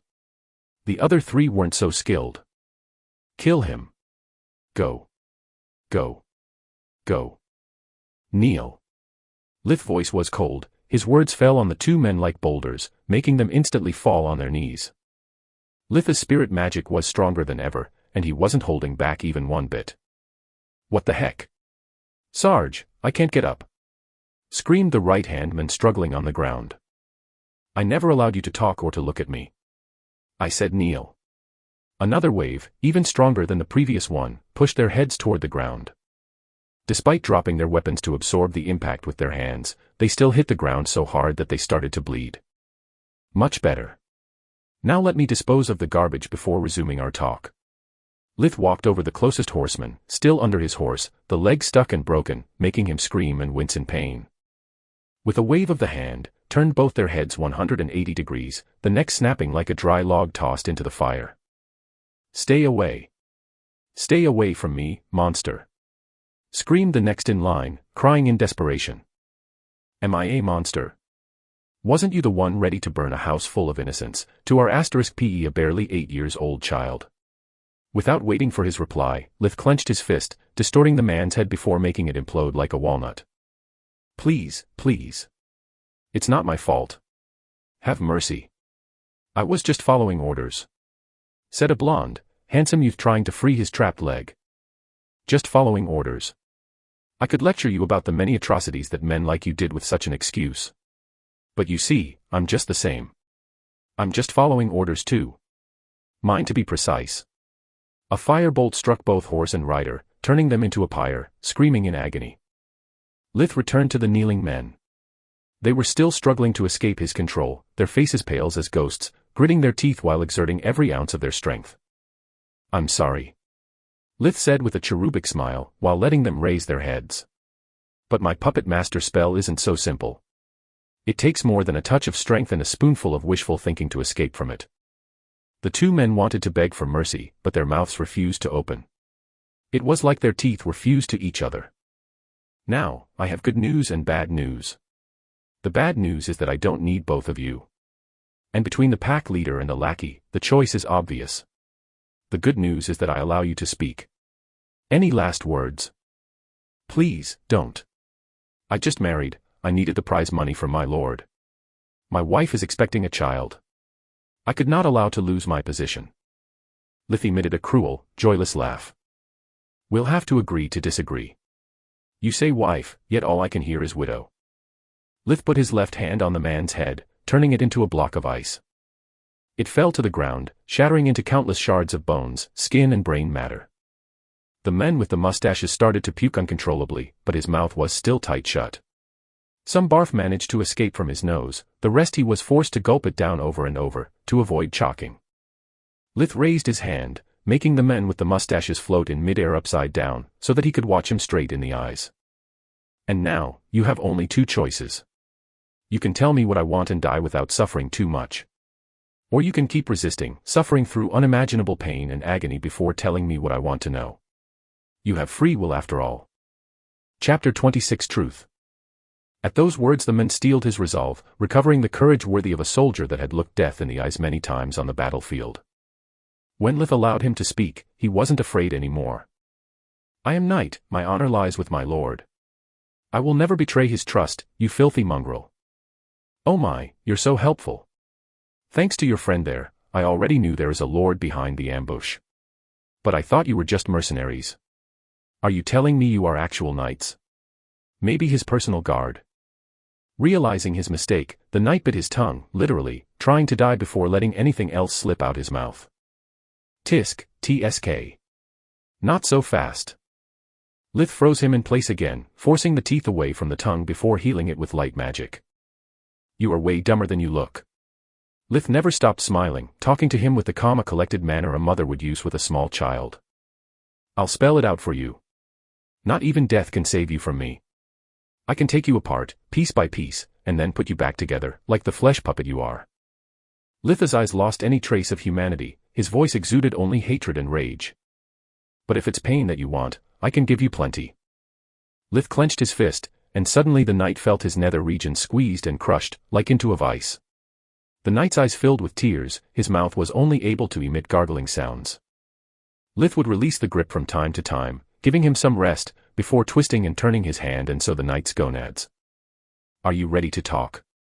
The knight was still in so much pain he could barely understand his words. "No. Not a problem, I just wanted to test my new and improved plague arrow." After a bolt of darkness hit the knight in the chest, Lith released him from the puppet master grip, letting him sprawl on the ground. 1. Before the knight could start looking for his weapon, he found himself shivering in cold, while his teeth were rattling uncontrollably. 2. He ended curling up, hugging himself trying to find some precious warmth.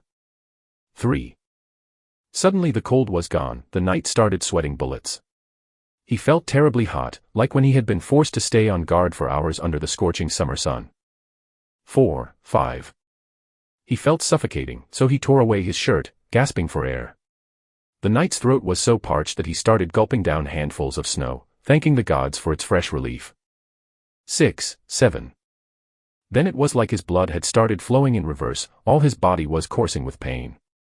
The whole world had become the knight's enemy. The ground hurt his skin, the snow his throat, the light his eyes. There was no safe position he could find, he could only switch from one torture to another. 8. 9. The knight's veins were full of poison, his own saliva tasted like acid. The knight started to puke uncontrollably, until nothing but bile remained inside his intestines. And 10. Ready to talk now. Lith dispelled the plague arrow using light magic. "Please, no more. No more. If you waste any more hours you'll play right into their hands." The knight was barely alive, but at least had a sliver of hope. By enduring all that torture he now had a bargain chip. Hours. Lith laughed. I killed your soldiers in what, 3 minutes? Barely another minute has passed since you told me about your knighthood. Even rounding that up, it'd make 5 minutes at worst. What hours are you talking about? The knight was shocked. That couldn't be right. He looked at the sun, searching for a proof to expose that cruel lie. But the sun was still raising over the horizon. Gods have mercy, how can all that pain and misery last a minute? It seemed hours long. You really are stupid. Lith paralyzed him again. It's a minute from the moment you tried to bit your tongue off. The plague arrow lasted barely 10 seconds. Didn't you hear me counting out loud? It seems that the plague arrow distorted his sense of time. Solus was studying the specimen's body reaction to the new spell. His lack of mana must have allowed the dark energy to reach his brain, altering his perceptions. Lith was on cloud 9, it was all too perfect. I'll ask you only a second time. Are you ready to talk? The knight's mind broke down, forgetting all about his vows and his honor. All he wanted was the pain to stop. Even death seemed alluring in comparison. So, he told Lith everything. About how after being humiliated during the spring festival, Ricker Trahan had reconsidered Nana's worth. He had understood how lacking his preparation was, and had become determined on becoming her only apprentice. After taking the matter to his father, Baronet Trahan had explained to his stupid son the enormity of his mistake. Nana held a huge grudge against nobles, and since they had started off in the worst possible way, begging or bribing her would be useless. The only option available was to remove the competitor out of the picture, hoping that Nana would be willing to replace one pupil with another more reliable. The reason why they ambushed Lith was the same that prevented Baronet Trahan from coercing Nana to do his bidding. He could not afford to make her angry, otherwise the whole Trahan household would be wiped out. Despite Nana's fallen status in the Mage Association had stripped her of most of her privileges and authority, she was still a member nonetheless. In the county of Lustria she held an authority equal if not superior to that of Count Lark himself, and that meant that she was free to execute lesser nobles like them on a whim. Nana would not even need to justify herself for such an action, just explain her reasons to the association by writing a letter. A mere formality. That was why Baronet Trahan had sent his personal guard on an undercover mission. He had stressed countless times the importance of not creating a fuss. Nana should never come to suspect anything. Their orders were to make Lith drop off from his apprenticeship by intimidating and threatening him. If none of the above worked, their job was to make him disappear without leaving any trace. During the spring festival, Nana told me that powerful magicians are like nobles, but I never expected that she actually was such terrifying existence. Seems like my choice of becoming a mage has much more ramifications than I imagined. Status of a noble, even a frigging mage association. All this stuff is giving me a headache. Now, what to do with this dirtbag? It was a rhetorical question, but Solus replied anyway. Disposing of the bodies would backfire on us. If we want to make this baronet pay, we need the bodies and some proof that links him to the ambush. Lithmind nodded. My same thought exactly. Last question. Where are the leather jackets with the Trahan family crest? We left them at home. We could not allow anyone to notice us, it would mean implicating the baronet. The knight was terrified. Litha's eyes were turning black, glowing with dark energy. Wait. The whistles. We brought along the silver hunting whistles the baronet gifted us when we swore our allegiance to him. They bear his family crest too. Thanks, a deal is a deal. Lith double-tapped the knight's head with ice arrows, killing him painlessly. He then collected all the whistles from the dead bodies, taking care of erasing the traces of his spirit magic. Those twisted necks and imploded head could raise too much questions. Let's cover our traces. I simply need to cut off the former and freeze the latter. After that, Lith used air fusion to rush toward the village. Being forced to wake up Nana was now the last of his worries, he wanted revenge. Air fusion allowed him to reach a speed of 60 km per hour, 37 miles per hour, so he arrived in less than 2 minutes, but once at the village's outskirts he had to cancel the spell. I can't allow anyone to see the fastest kid alive. Damn, I want those books so bad. I need to know if spirit and fusion magic are of public knowledge or still unknown. I can't risk exposing my aces in the hole unless it's a matter of life and death. Lith kept running until he could spot Nana's house on the distance, and when he saw a luxurious stagecoach right in front of her door, he pushed the pedal to the metal. Lady Neria, I beg of you, be reasonable. Consider the bigger picture. Lith could not hear from that distance, and even if he could, he was too focused closing in to pay attention. Solis had no such problems. In the last year she had not acquired new abilities, but her senses had become much keener. A farm boy has so many things to take care of. Magic is a strict mistress that demands time and resources, all things that my dear son can provide aplenty. I'm sorry, dear Baronet. Nana's voice was polite but devoid of any warmth. Her hands were clutching so hard on her cane to turn white. A magician word is her bond. I'll wait for Lith all day, if necessary. And in my opinion raw talent and a sincere disposition are much more important foundations for a magician. Things that your son is clearly lacking. Or do we want to pretend that his rude words and acts during the spring festival never happened? I may be old, but my memory has yet to fail me. Ricker Trahan was pale as a ghost. So far, his father's plan didn't seem to work. They had spent the last half hour in a one-sided negotiation. If everything failed, he knew that his father would skin him alive in case he didn't manage to enroll in the Lightning Griffin Academy. Baronet Trahan had invested countless resources to give his son all the books and teachers he could afford. The idea of all that money and efforts, wasted because of Ricker's arrogant ignorance while dealing with the best magician in the county, was enough for the baronet to disown Ricker. Now let's not be so hasty, Lady Neria. It's normal making mistakes when we are young. The important is to learn from them and never repeat them. I know that Ricker has quite a temper, and I apologize for his behavior. I can assure you he is terribly sorry for what he did. Ricker had never felt so humiliated. They kept talking about him like he was not there. Also please, consider that punctuality and reliability are very important when walking the path of magic. Yet I do not see this Lith anywhere near, while my son is right here. Don't you think that maybe a farm boy cannot understand the privilege you are granting him? Life in the wilds is very hard on the youths. I honestly fear his parents had not the opportunity or the time to impart him a proper education. I can understand your position, you gave him your word and knew him for so long. But I can't stand the idea of such an opportunity wasted on someone that cannot give you the respect you deserve. Also, I can guarantee you that if you take Ricker as your disciple, I will reward you handsomely. Not to mention that in case he got admitted to the Lightning Griffin Academy, we will never forget your help and generosity. I am ready to commit as of now that if my son reaches the greatness he deserves, he will do anything in his power to clear your name. What do you say? Nana snorted. I would like to say many things, but it doesn't seem to be necessary. The reason why you don't see him is because you are looking in the wrong direction. Lith is the panting little imp right behind you. Chapter 27 Annihilation.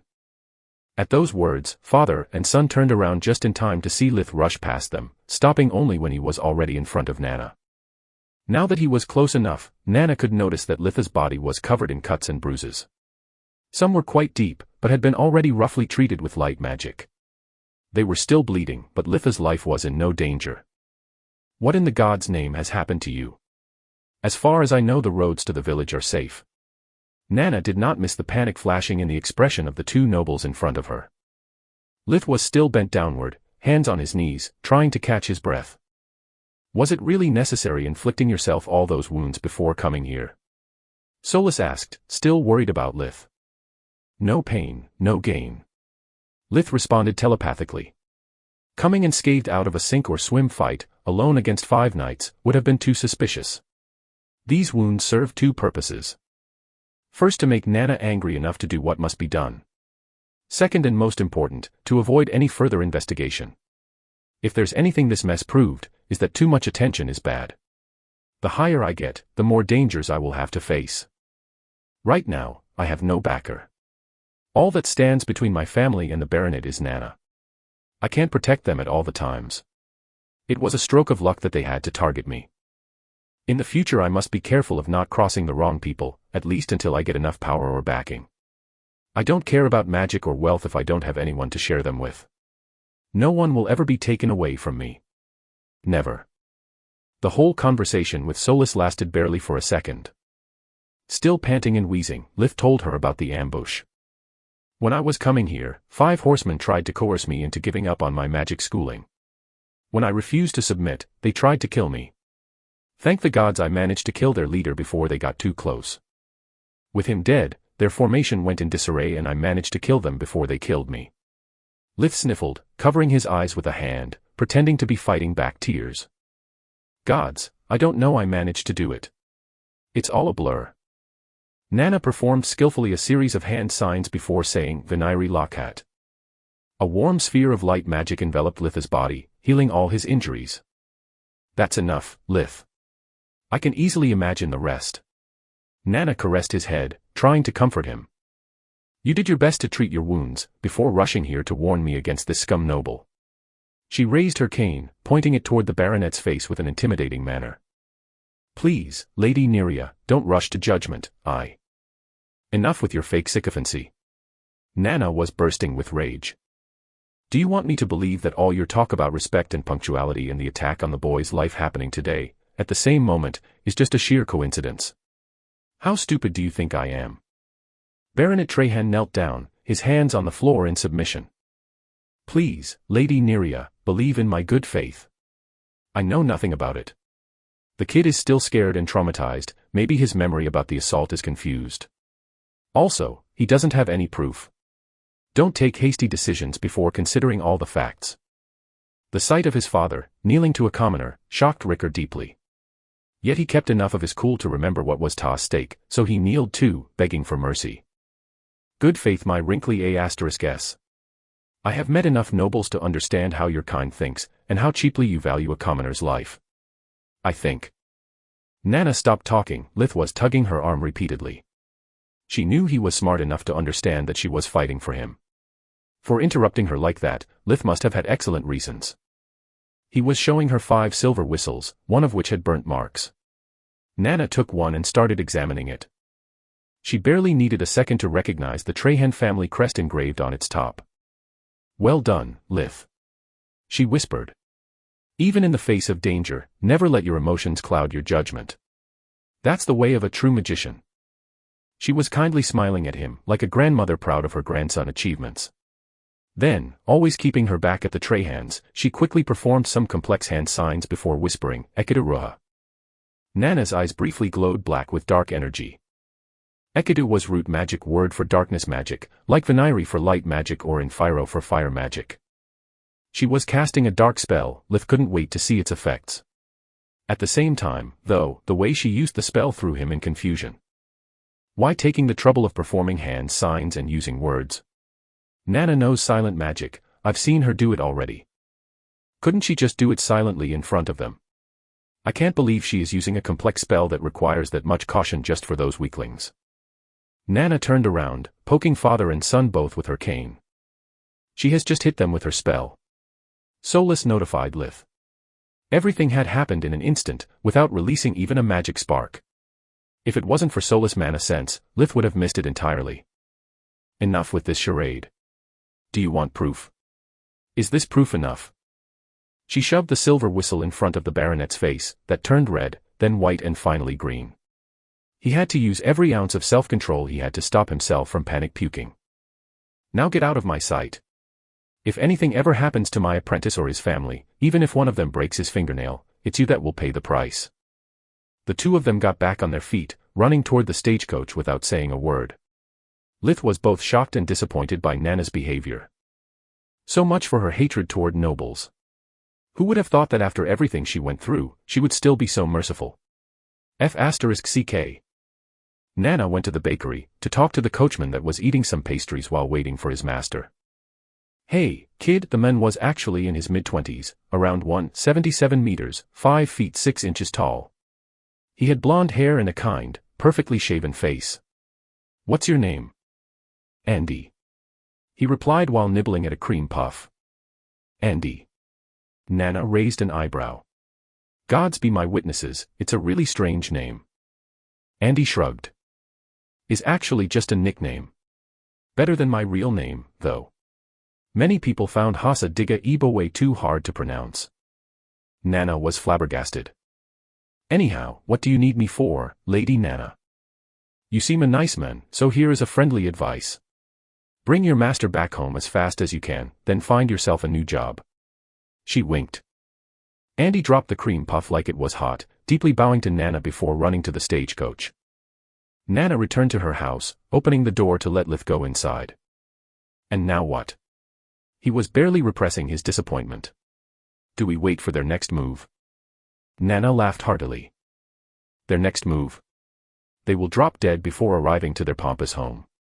What do you think that darkness spell was for? I just wanted to avoid making a fuss in front of the whole village. Lith suddenly felt very stupid. Well played. This will teach them a lesson. He could finally sigh with relief. Far from it, Nana said with an ice-cold tone. She went into her private quarters, quickly followed by Lith. Nana's house was really similar to Litha's, but the dining room was smaller, and instead of 3 bedrooms there was just one. The other 2 rooms were occupied by a study room and an alchemic lab. She went in the study room, opening one of the desk's drawers with a key she wore around her neck. Nana then took out a wrapped cloth, revealing a silver amulet. It had a nut-big gemstone in its center, with arcane glyphs engraved all over. Lith didn't need life vision to know it was a magical item. This is a communication amulet. Every member of the Mage Association gets one. Now give me a minute to do a full report about Baronet Trahan's attempt on my disciple's life. They hate when some small-time noble messes with us. Before I put this back into the drawer, their whole bloodline will be wiped out. That will teach all those damn nobles a lesson. Lith deeply bowed to Nana, inwardly apologizing for doubting her character. Master, your disciple awaits your command. The report was indeed brief. Once activated, the amulet generated a small 3D hologram of a middle-aged bald man, sitting behind a clean and orderly desk. All Nana had to do was to introduce her disciple, say the name of the noble, and the mage on the other side had already started giving instructions. Nana gave nonetheless a short description of the facts, showing the silver whistles as proof. Lith could see from the man's expression that he could not care less about such minor details. He still took note of everything, even somehow scanning the whistles through the amulet. After everything was said and done, Nana gave Lith his first assignments. Start by reading The Basics of Magic. Is the book you tried to borrow 3 years ago? Lith nodded. Read it carefully. If there's anything you don't understand, feel free to ask me. In case there is a client, wait for me to finish. If there's no emergency, I'll answer you, otherwise you will have to wait. You can use my study. When you have finished with the basics, I'll give you your first Tier 1 magic book. Lith ran back in the waiting room, fetching his prize. After sitting behind the desk, with the thick book in front of him, he could not avoid thinking back at all those years spent cramming during college. He was back being a student, a familiar and reassuring feeling. Lith pushed emotionalism aside, and opened the book, reading it from the author's foreword. My name is Lakra Silverwing. I am known as the wisest sorceress of the Griffin Kingdom, and also the only one of my generation to achieve the title of Magus. What the heck is a Magus? Isn't it just a synonym for mage? Lith paused for a second, taking the mental note to ask about the magician's hierarchy. I want to dedicate this book to all my female readers, in hope that they can make good use of it and unleash their superior potential. In a world scourged by wars waged by men, it's of the utmost importance for us women to keep our leading position in the magical field. Let our calm minds soothe the savage fury that dwells in their hearts. What the actual F***ck? Lith cursed, jumping off the chair. He ran straight to Nana, the book still in hand, in dire need of explanations.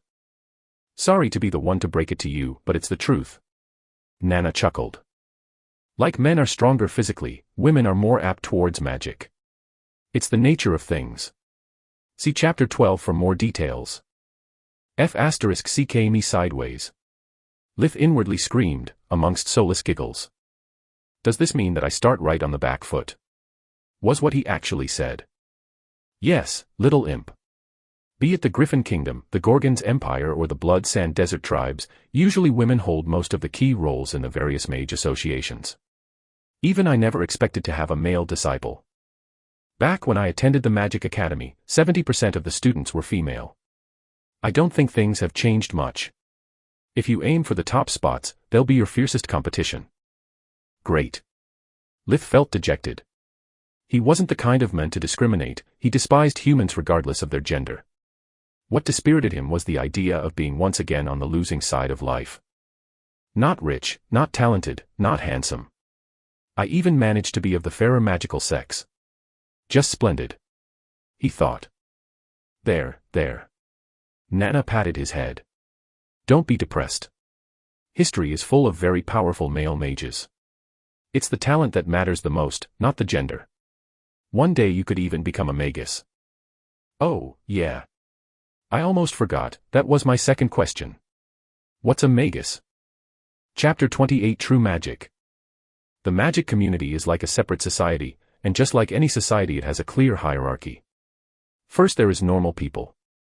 Anyone is capable of using chore magic, but their range barely reaches 2 meters, 2.2 yards, and are incapable of executing any complex task. They are not even considered people. Most mages refer to them as cattle. Then comes those like you, that can use all the 6 elements, can perform complex tasks with magic, but lack a proper magical education. They are referred to as magico, males, or magica, female, and are the real grassroots of the magical community, from which mages can expect a magically talented offspring. Even if it's considered uncommon, a magica can sometimes be accepted by a magic academy and become a full-fledged magician, like it happened to me. A magico usually becomes a medicine man in a village or city, depending on his talent.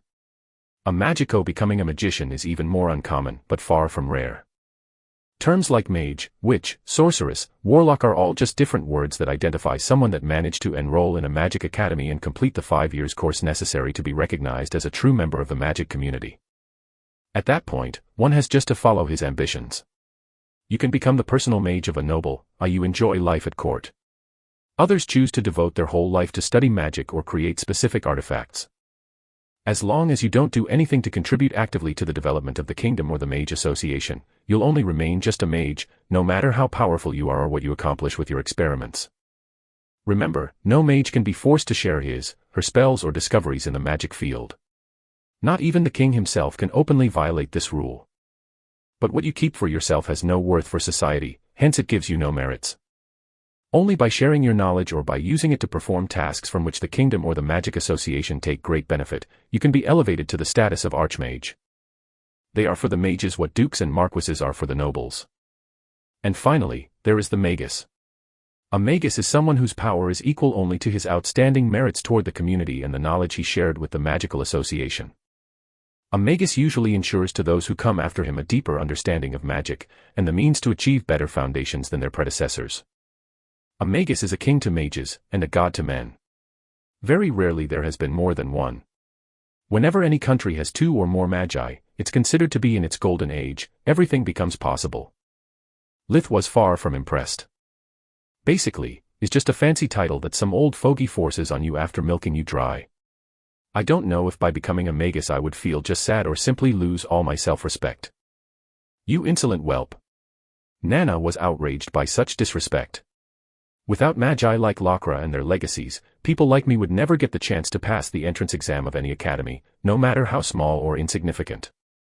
It would remain a privilege for those with an outstanding talent, or that come from noble or magic families. Simply by writing that book, she willingly sacrificed a great advantage she had over all the rest of her peers. Lith shook his head. I see it differently, master. In my opinion, you do have an outstanding talent. If in the past even those gifted like you wouldn't be accepted, in the long term this would have led the magical community to dwindle, if not to completely disappear. Being born in a wealthy or talented family only gives you more resources and schooling, but the talent is decided at birth. Hence Lakra must have written that book not out the goodness of her heart, but to correct a dangerous flaw in the magical community. It's true that magic allows to beat quantity with quality, but there is still strength in numbers. Without people like you, maybe even like me, there wouldn't be enough new blood, and magic would sooner or later disappear. This is the reason why I can't see her book as a gift. She needed us, and badly. Nana opened her mouth to rebuke Lith, but stopped halfway. She pondered a while before speaking again. Damn it, Lith, whatever your mother fed you with as a baby, I wish I had it too when I had your age. I never looked at it from this perspective, yet I can already sense enough truth behind your words to not dismiss them as child babble. She sighed deeply with regret. I wish I was so profound back in my days. I would have avoided so many stupid mistakes. Yeah, sure. Lith thought.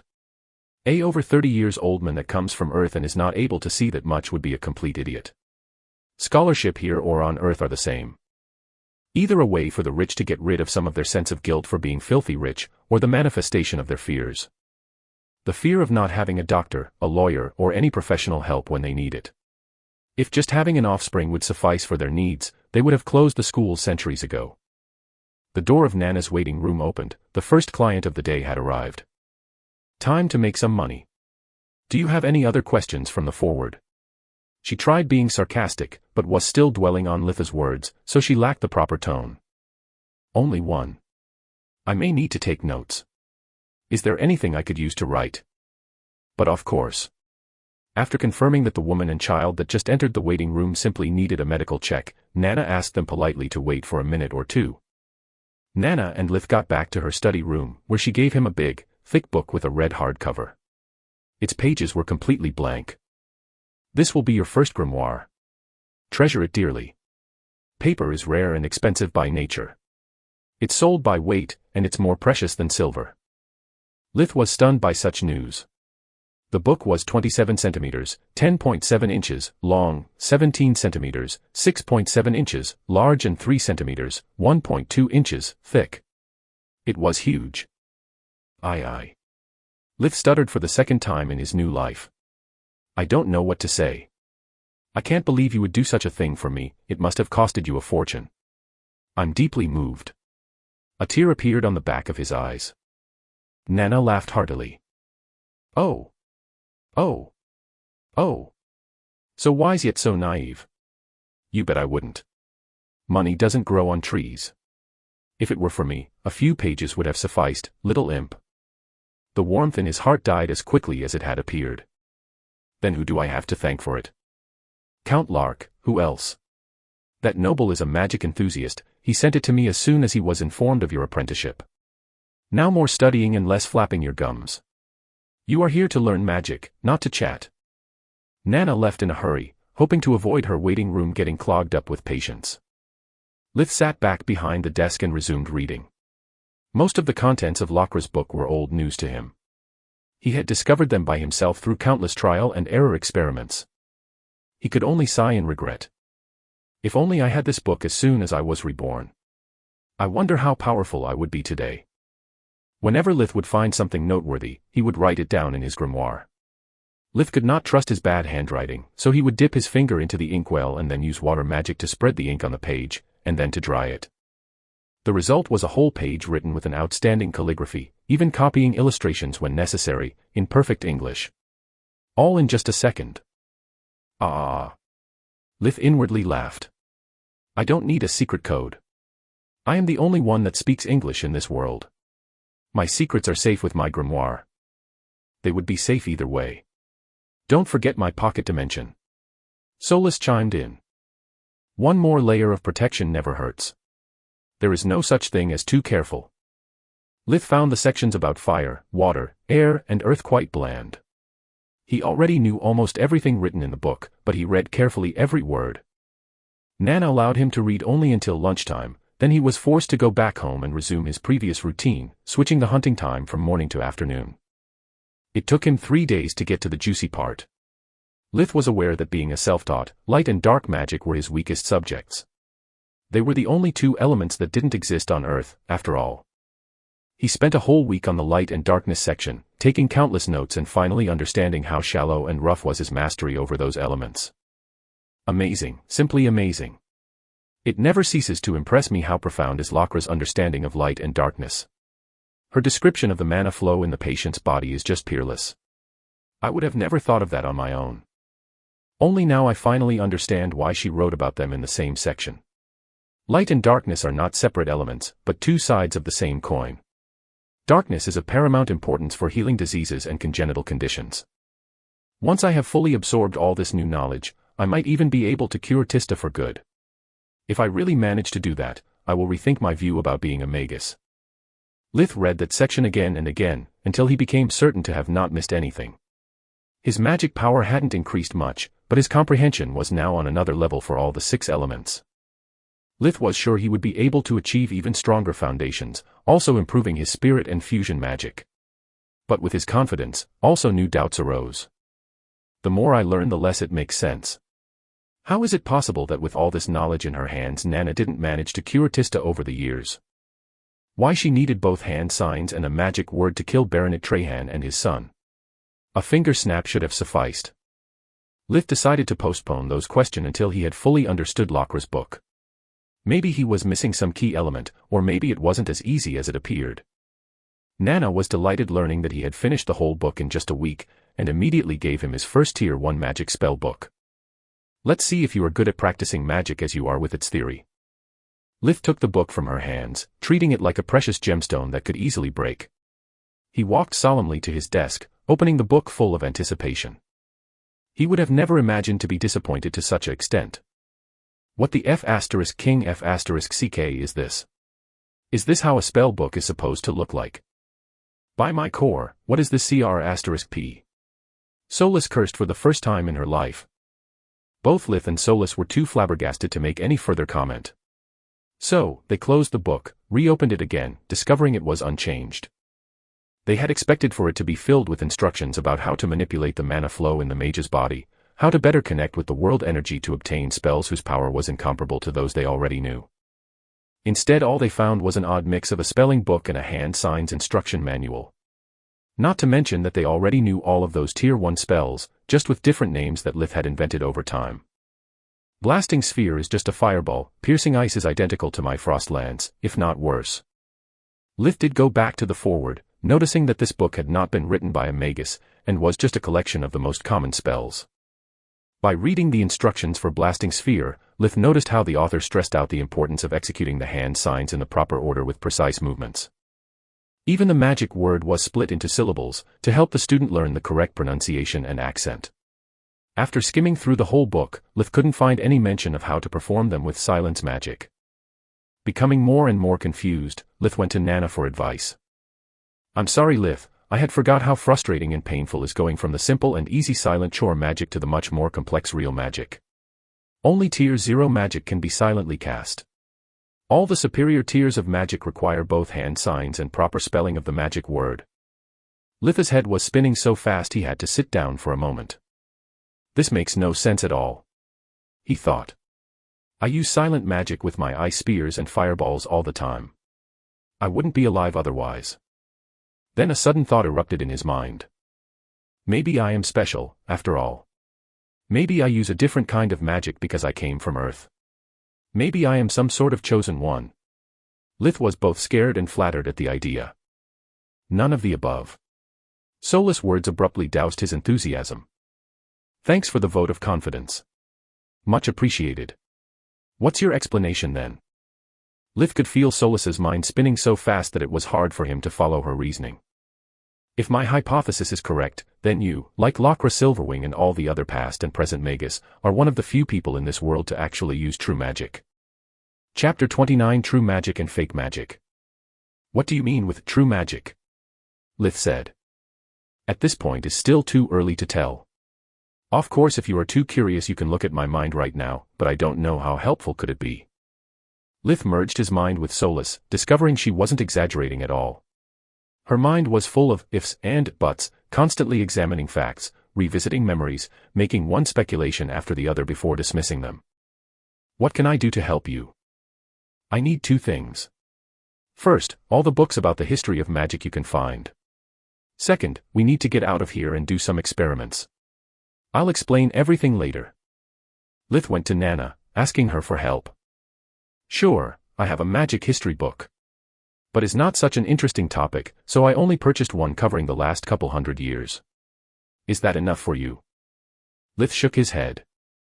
Can you please contact Count Lark and ask him if I can borrow some more from him? You sure are an oddball. First you begged me to teach you magic. I never begged. It's you who offered to teach me and I accepted. Nana pretended to not have heard anything and continued. And now that you get an opportunity to practice real magic, you want to bury yourself in history books. After pondering about what you told me and what Magus Lockra wrote, I understood that I need to understand the past to comprehend the present and plan for the future. Lith improvised, digging up an old family motto. Makes sense, sort of. Nana conceded. I'll contact Lark via the communication amulet and see what I can do. The Count has one too? Lith asked in surprise. It's not some sort of secret or anything. Nobles, merchants, soldiers, no matter your background, as long as you can afford the price, you can get yourself one. Lith thanked Nana before returning to the study room. The book was very detailed, recording both historical turning points and lore. Lith didn't know what they were looking for exactly, so he read carefully, skimming only the parts about conflicts between countries or magic associations. Instead he focused on studying the life of influential mages, archmages, and magi. After spending a few hours researching the past, he had already found a recurring pattern in the rise of the magi. Some were recognized as geniuses at an early age. But most of them had started being considered mediocre at best, never achieving noteworthy results until at some point their talent simply skyrocketed. It usually happened between the 30 and the 40 years of age, well past their supposed prime, when the magical community had pretty much forgot about them. Of course, the author had no idea of what happened to cause such a turnaround, so he just presented the theories most popular at the time. Too bad that those paragraphs resembled more a work of fiction than history reports. According to some rumors, Magus Elista had married in secret the god of magic, while others claimed that she had found a mystical amulet from a lost civilization that was able to grant her unlimited mana. The same had allegedly happened to Magus Morgana and Fregic. An obscure start, followed by a sudden rise in power and glory, with no plausible explanation outside fairy tales and divine encounters. Could this be what Solus was looking for?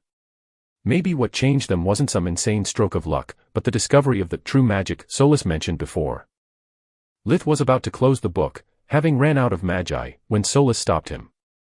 "Turn the page, please." Lith had no idea why, but did as instructed.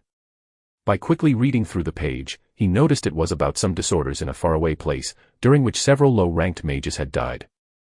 Solus had him flipping every page until the book ended.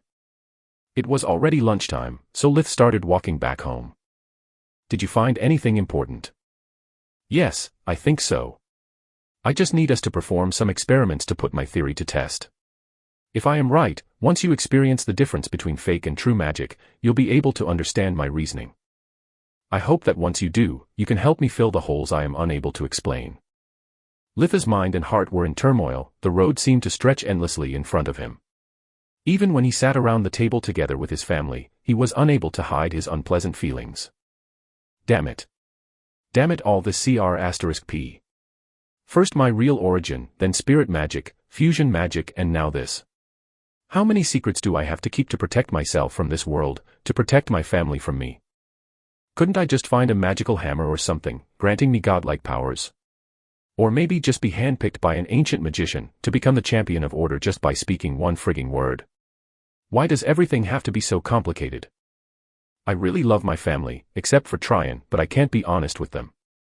At this rate, I will never have friends, a lover, anything. I will be forced to spend my life alone with my secrets.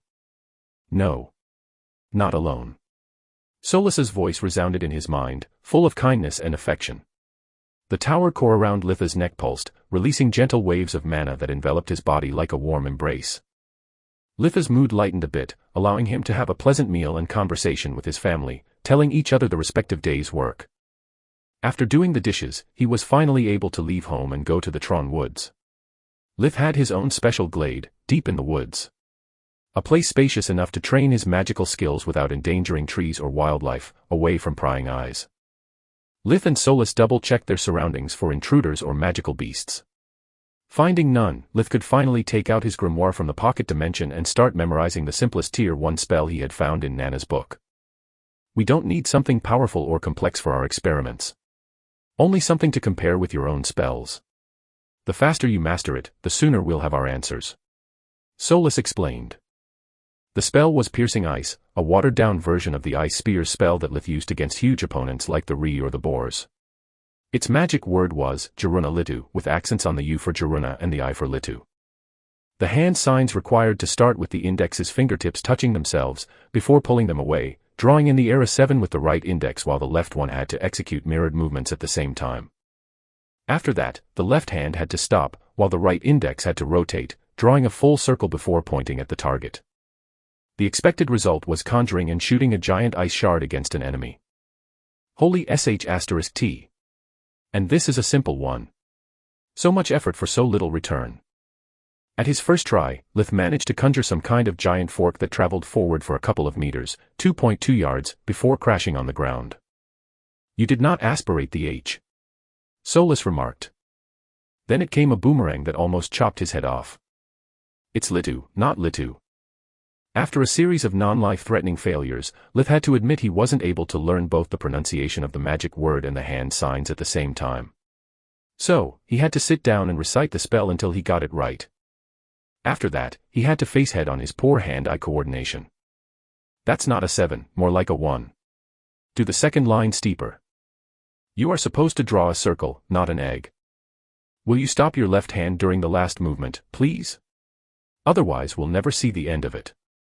Failure after failure, Solus kept nagging in Litha's mind, correcting the many mistakes he did during each try. If you are so good, why don't you do it yourself?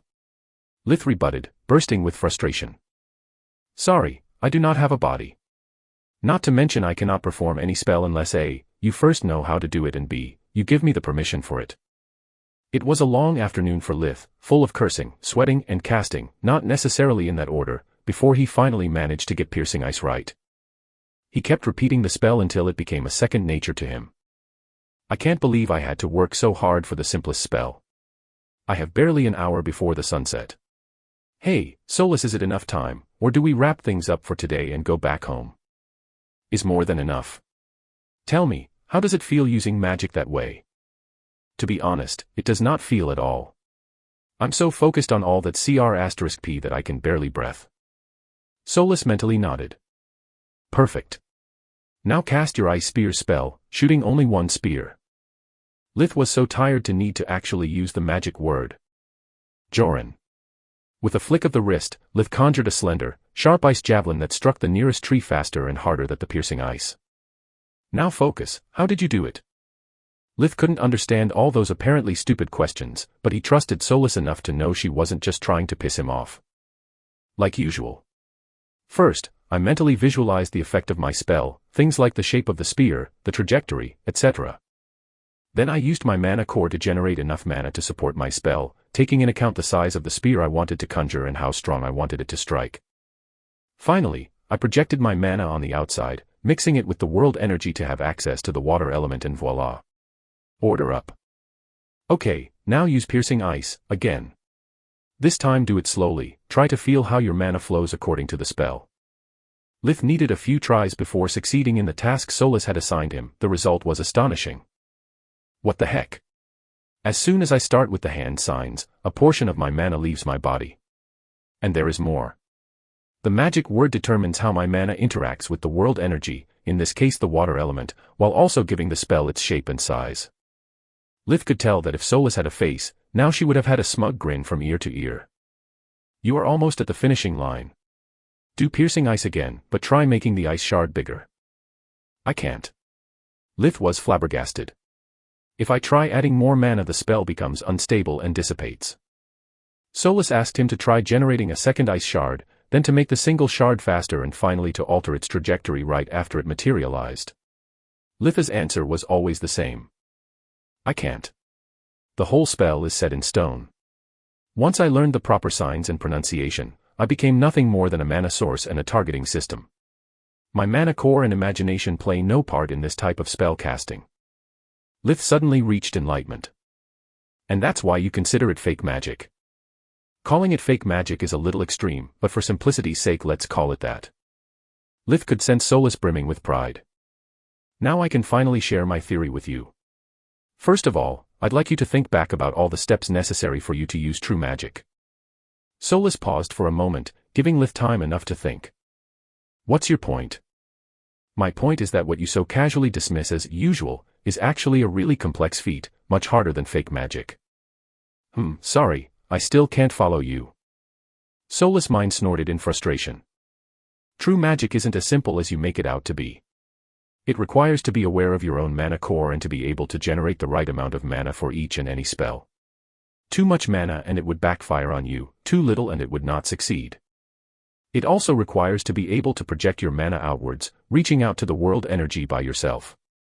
I doubt even Nana would be able to do that. Lith found that last part hard to believe. When you put it that way, sure, is not an easy feat but is what everyone does with chore magic. What's the difference between true and chore magic? Why no one else uses it? The difference is in the amount of mana required. Chore magic needs little mana, So you can use it even without activating your mana core, while true magic may require great amounts of mana, according to what are you trying to accomplish. Seeing as Lith was struggling, Solus started to use a monotone, lecturing tone. True magic is the very foundation for magic. It teaches you everything you need except how to activate the mana core. Fake magic is like a crutch, a foolproof magic for dummy spellcasting method. You only need to learn a few words and gestures and it does everything by itself, as long as you have enough mana. My hypothesis is that Chore and fake magic are taught in this order as a training course towards true magic. But only few, like the Magi, understand that fake magic is not about finger movements and spelling words, is about perceiving the mana flow and learning how to control it. Your breathing exercises are a crutch as well, but a good one, since they help you accessing the mana core, making you aware of the mana flow.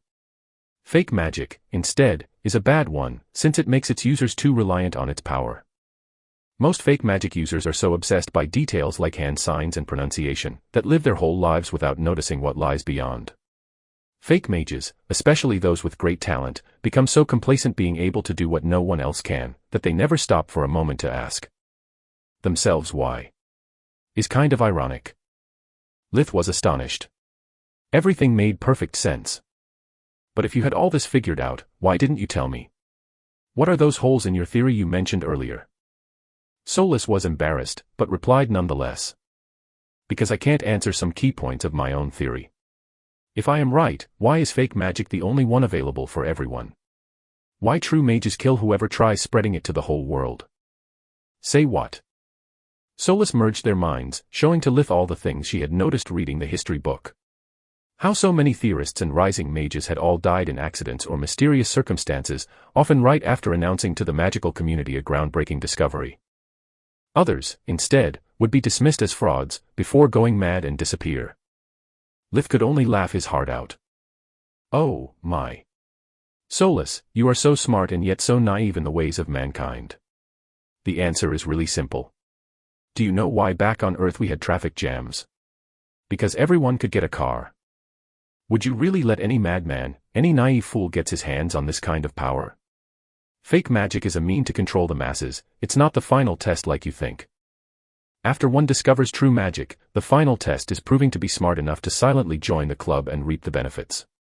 And if you don't like the club rules, the only way out is death.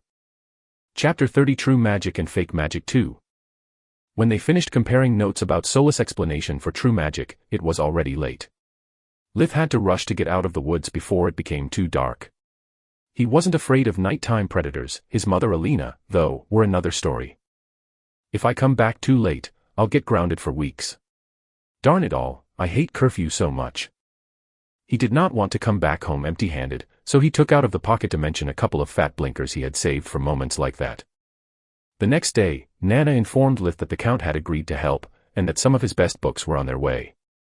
Lith was forced to pretend being still engrossed in Nana's history book, it was too big to finish it in one go. He spent that day abridging all the Tier 1 spells on his grimoire, keeping only the name, hand signs and pronunciation instructions and a short description for each spell. I don't need to waste precious pages on this CR*P. I can fake out the hand signs by moving my hands fast, but I still need to remember each new magic word when I pretend to use fake magic. Also, if Nana wants to put me to test, I need to show her my proficiency. Sigh, all this brainless memorizing will drive me crazy. The silver lining is that by learning this stuff I can predict an enemy spell and counter it if necessary. More than once, Lith found himself wishing Solus could move his body at will. She had a much better memory, and it would save him a lot of time and effort. The only spell Lith was really eager to try was the air magic floating body. With this incantation one could make float in midair anything or anyone weighing less than 100 kilograms, 220.5 pounds. It had many uses, like breaking a free fall, moving a severely injured patient without bumps, or moving without leaving traces and making noises while hunting or on scouting. This was something that Lith had attempted many times on his own but with no success. He could easily make others float with spirit magic, but not himself. It was really hard balancing his whole body while focusing on the spell. The same could be said about using air magic instead of spirit magic. A minor mistake would make him float upside down or make him spin like in a washing machine. Lith never managed to float properly, let alone moving. If Solus is right and fake magic is a training course, I can use this floating body to learn how to float for good. Then, the most natural step is evolving it into a flight spell. I can't wait to soar through the skies like my childhood heroes. Right after lunch, Lith went back into the woods and started practicing. Floating Body's magic word was Breza Relak, so he had no problems with pronunciation. The hand signs, instead, were quite complicated. Having learned from his mistakes, Lith first made sure he had got the magic word right before moving to the hand signs. He took it slow and easy. He didn't need to learn how to fast cast it, only to learn from the spell how to distribute the energy. After only a few tries, Lith managed to cast the floating body properly. It was an odd feeling, much different from what he had expected. To float it did not require a single strong updraft, but hundreds of them at the same time, each one pushing upwards with the same force to keep the balance in check. This is much worse than I had anticipated. No wonder I always failed in the past. Now, according to the book, floating body makes me weightless, standing in place. To move I need either external support or air chore magic. Lith started to generate weak winds, moving around like a toy drone. This feels great. This spell has countless applications. I wonder why it's just a tier 1 despite being so elaborate. Because it lasts only 1 minute, Solus reminded him while Lith was already falling to the ground. After experimenting with floating body a few times, Lith used his own mana flow to replicate the spell. Soon it became apparent that he wouldn't be able to do it in a single afternoon. True magic, after all, was really more difficult than its fake counterpart. Angry and frustrated, Lith started grumbling non-stop. It's also annoying, having to learn 2 kinds of magic for every damn spell. I'm telling you, Solus, I have seriously considered using floating body instead. But if I am stupid enough to do so, then I would be forced to learn all its upper-tier versions, and who knows at what step lies actual flight. This way, instead, once I get some solid foundations, everything else should come easy. Or at least I hope so. Lith spent all day and night practicing his new spell, levitation, but when morning came, he had yet to succeed. The following day, a small crate of books was delivered to Nana's house, and she promptly handed it to Lith. If they were mine, I would never allow you to bring them out of my house. But the Count explicitly told me you are free to bring them home as you see fit. Lark is a very generous man, don't abuse his trust. At first, Lith was really pissed off. He had completely forgot about his plea for help, and now he was flooded with useless books that he had to pretend to read. After 2 whole days as a shut-in, his body was craving for some action. But then he noticed that there weren't that many history books. Most of them were biographies and autobiographies of past and present prominent mages, archmages, and magi. He finally had at hand the information he needed about how much talent he could reveal safely. Lith could finally see a light at the end of one of the many tunnels he was stuck in. So far, his apprenticeship had only added more problems to his life. Getting lucky for once made him feel really good. He took note in his grimoire of all the feats his role models accomplished and at what age they managed to do it. Then it came the most serious part, deciding how far to push his act. I'm of humble origins and with no backer. Mimicking a magus is like courting death. If even revealing less talent than Nana brought a noble to try to kill me, showing so much skill would put me on the hit list of all the major families. Agreed. Solus chimed in. The best choice is to keep being below Nana's talent. If Count Lark starts protecting you, you can ramp you up to her level. A male mage of that skill would definitely be noteworthy. From then, it's better to adjust your power talent based on how things develop. My thoughts exactly. Lith Mind nodded. During the following weeks, while at Nana's house, Lith and Solus split the tasks at hand. Lith crammed all the tier 1 spells while Solus would read the Count's books and take note of every relevant detail. Lith gave her control over both spirit and water magic, making her possible to flip books and write an appendix on the grimoire. During the afternoon, instead, they would try to make levitation work. Little by little they were working out all the problems, sometimes even improving floating body foundations. Lith completed levitation after over a month of hard work, and by that time he had also already mastered all the tier 1 spells, but he was forced to wait. According to the Count's books, that was a feat worthy of a future archmage. So, he had to wait for another half a month before revealing to Nana the fruits of his endeavors. She was truly impressed by Lith's skill and determination. Nana had told him that back in the day she had needed less than a month to memorize all the book, and despite Lith being of lesser talent, he had managed to accomplish the same result with just 2 weeks of delay. Nana had expected that it would take him no less than 2 whole months. Nana offered him to help her during the busy hours, and Lith gladly accepted. Until completing levitation, he had not hunted for over a month. Not only the reserve of game he kept in the pocket dimension was almost depleted, but that huge break had also costed him a lot of money. Lith needed to make up for the lost time. Officially he only knew 2 Tier 1 light spells, Viniri Rad 2, the illness/injuries detecting spell, and Viniri Dan, a basic healing spell, capable to treat coughs, light colds and not too deep cuts. Hence, most of the times he would only get the diagnosis fee, since it would be Nana treating the patients. He could only get to heal minor injuries, yet his profits weren't that bad. Nana's business had deep roots, people from all the neighboring villages would come to seek her aid. By spending more time in the front office, Lith discovered that Nana was so much more than a healer for the people of Lusha. She was also their protector and the strongest law enforcer. Simply by living there, most bandits would avoid the village, and those who were brave enough to attack would quickly meet their maker before doing any real damage. Nana was also the shield for all the local merchants and population. No foreigner merchant, young master, or young mistress could bully the people of Lusha without incurring in her wrath. Sometimes she would be called even to put an end to a drunken brawl. Lith found hard to believe she had such disposition toward the people she served, always standing ready to intervene whenever was necessary. One day, after Nana taught a lesson to a young noble and his bodyguards, believing that he could forcefully take any maiden that suited his taste, Lith decided to find out the truth. The old hag had already proven that she cared about money more than everything. Lith had fallen for her kind act more than once, so he wanted to know what her real angle was.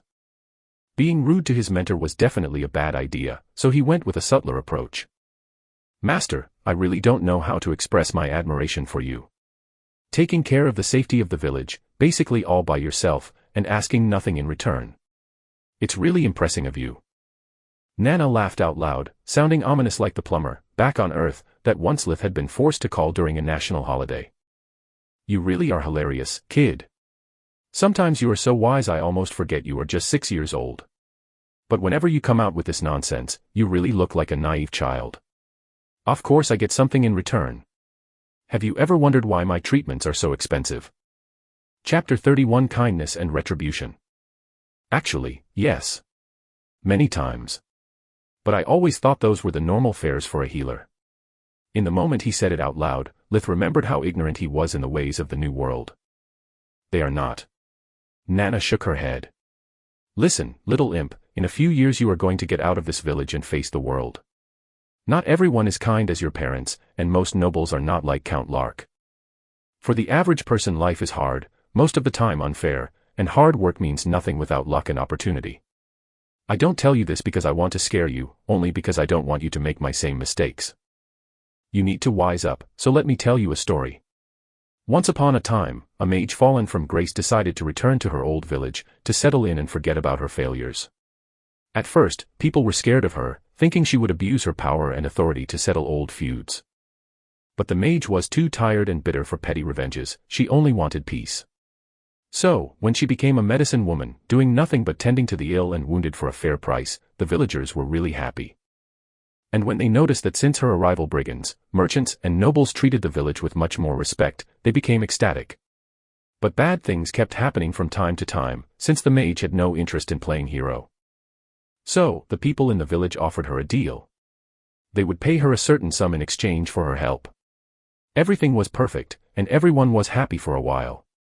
Then, the villagers, the only ones whom benefited from her protection, decided to make a little change to the initial deal. Sure, peace and quiet were doing wonders for business, and the presence of the mage brought so many people from the neighboring villages to get treatment, but that sum each year was a burden to their profits. Not even the fact that the county's most important noble had made the village the permanent seat for the local spring festival was enough to satiate their greed.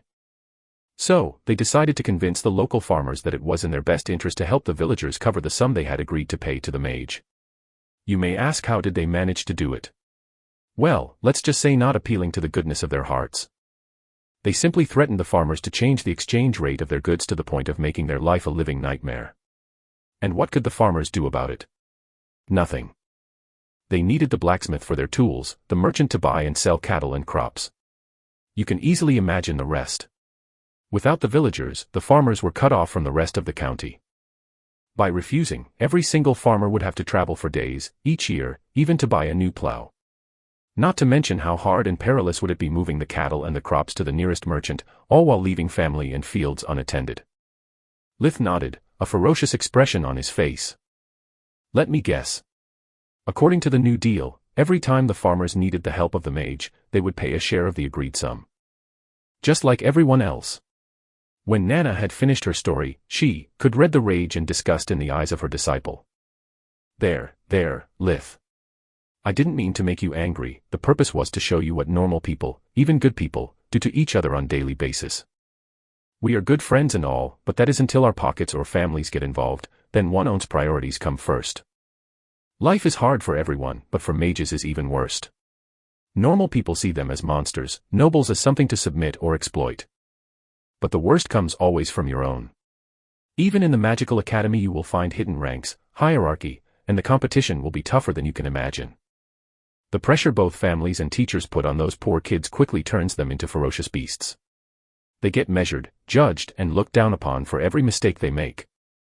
Social status, wealth, talent, the more they have the higher the expectations for them. Lith was starting to get confused. So, do you want me to go easy on them? To don't judge hastily? To try making friends rather than enemies? He was inwardly scoffing. Gods forbid it. The very opposite.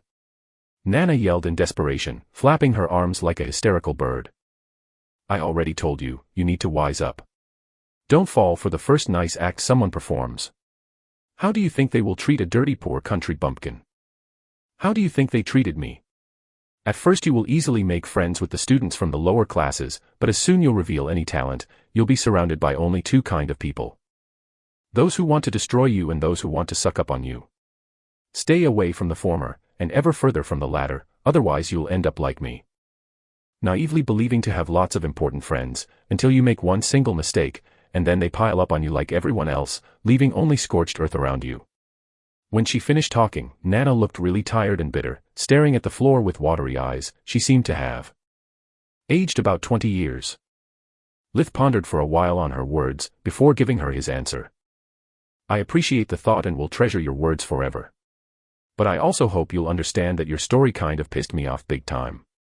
So, here is my plan for the immediate future. When Nana finished listening to Litha's idea, she laughed heartily, going back to her old snarky self. That's what I'm talking about. Good boy. I'm finally starting to rub some good sense on you. You have my permission, but do it only in my absence, it would be bad for my revenue otherwise. If anyone complains or tries to do something funny, I'll cover for you. In the following months, Lith had to prove time and time again his magical skills as a healer, before Nana gave him a Tier 2 spellbook to learn from. This allowed him to expand his official skill set and be recognized by the people of Lusha as a true healer. Lith was finally able to enact his plan. Nana wasn't always at her home office. Sometimes she had personal business to attend to, but most of the times it was because she had to do house calls for patients that cannot be moved. During those times, Lith was in charge of everything. Those who could afford to would wait for Nana to return.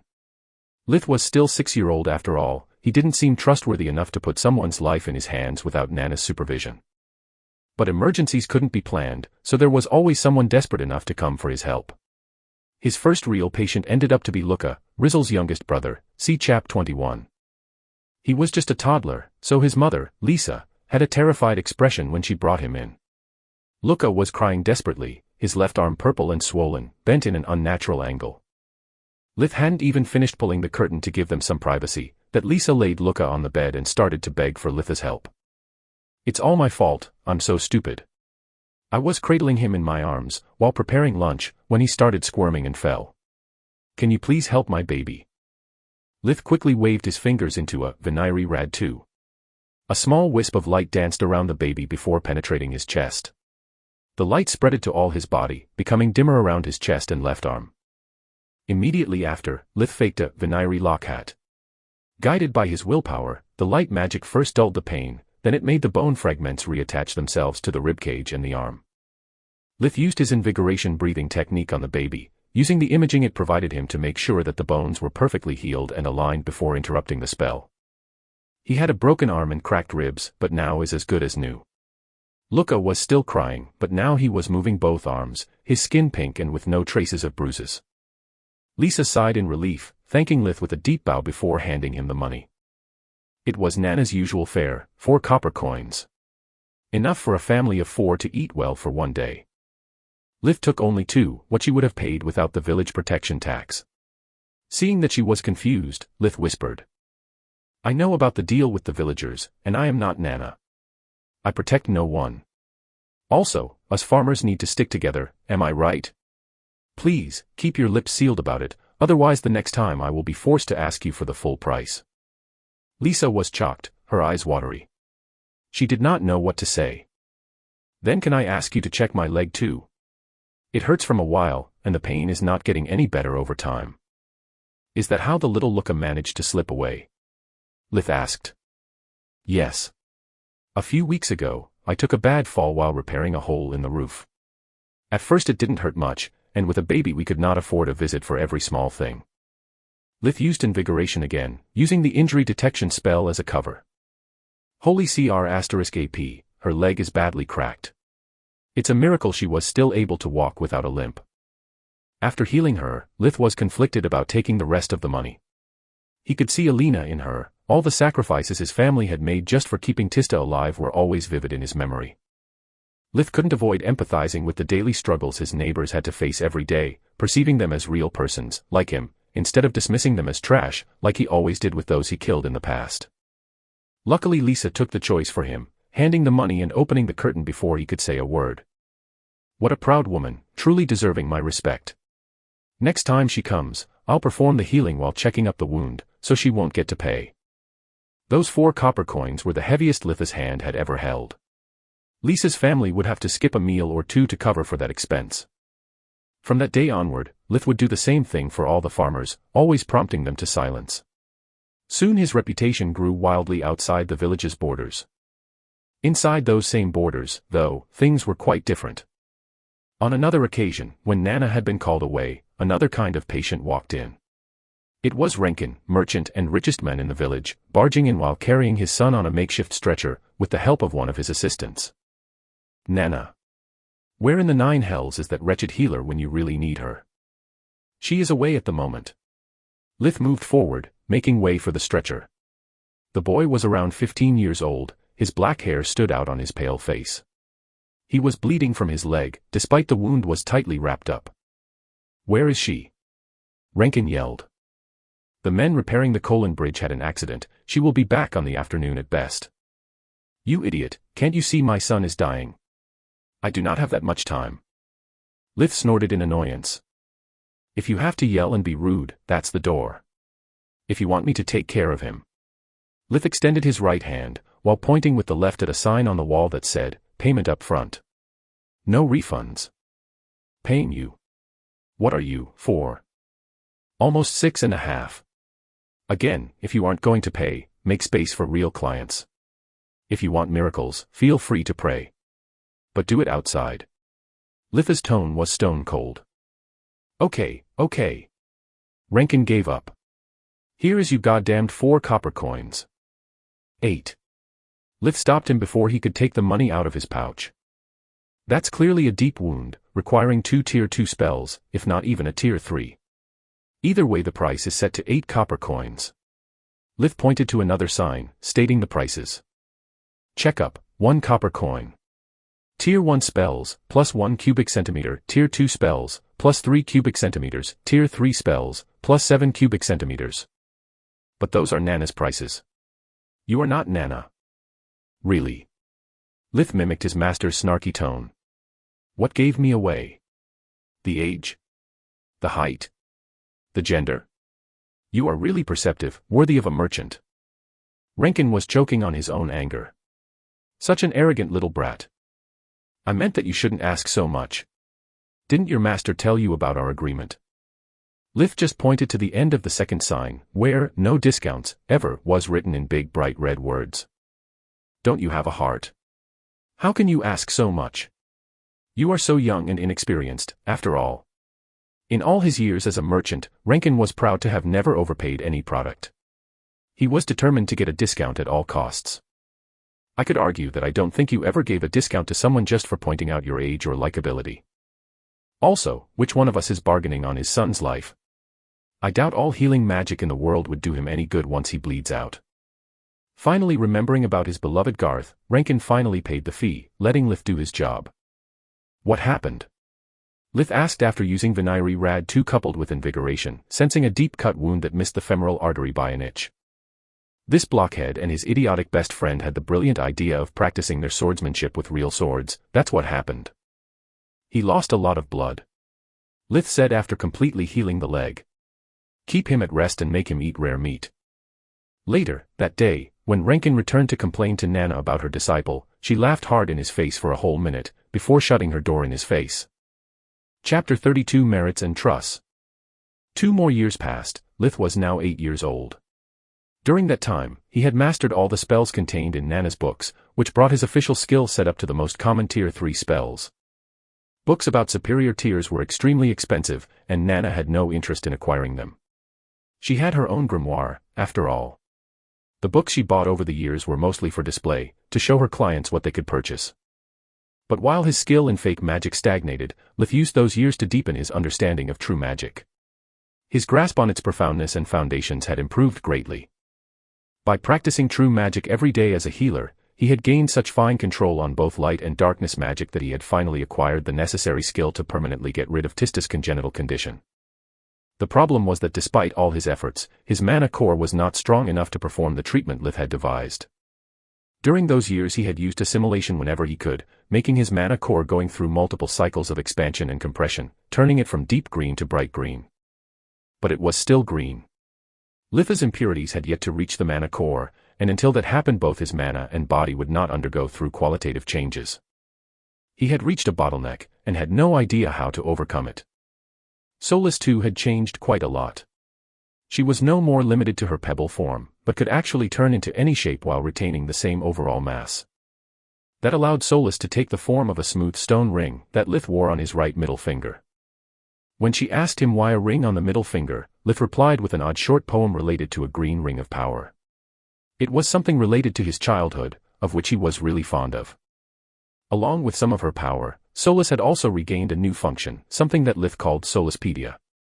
It was another pocket dimension, but specifically crafted for books and any means to store knowledge. All the books that Lith stored in the Solispedia, he could consult with but a thought.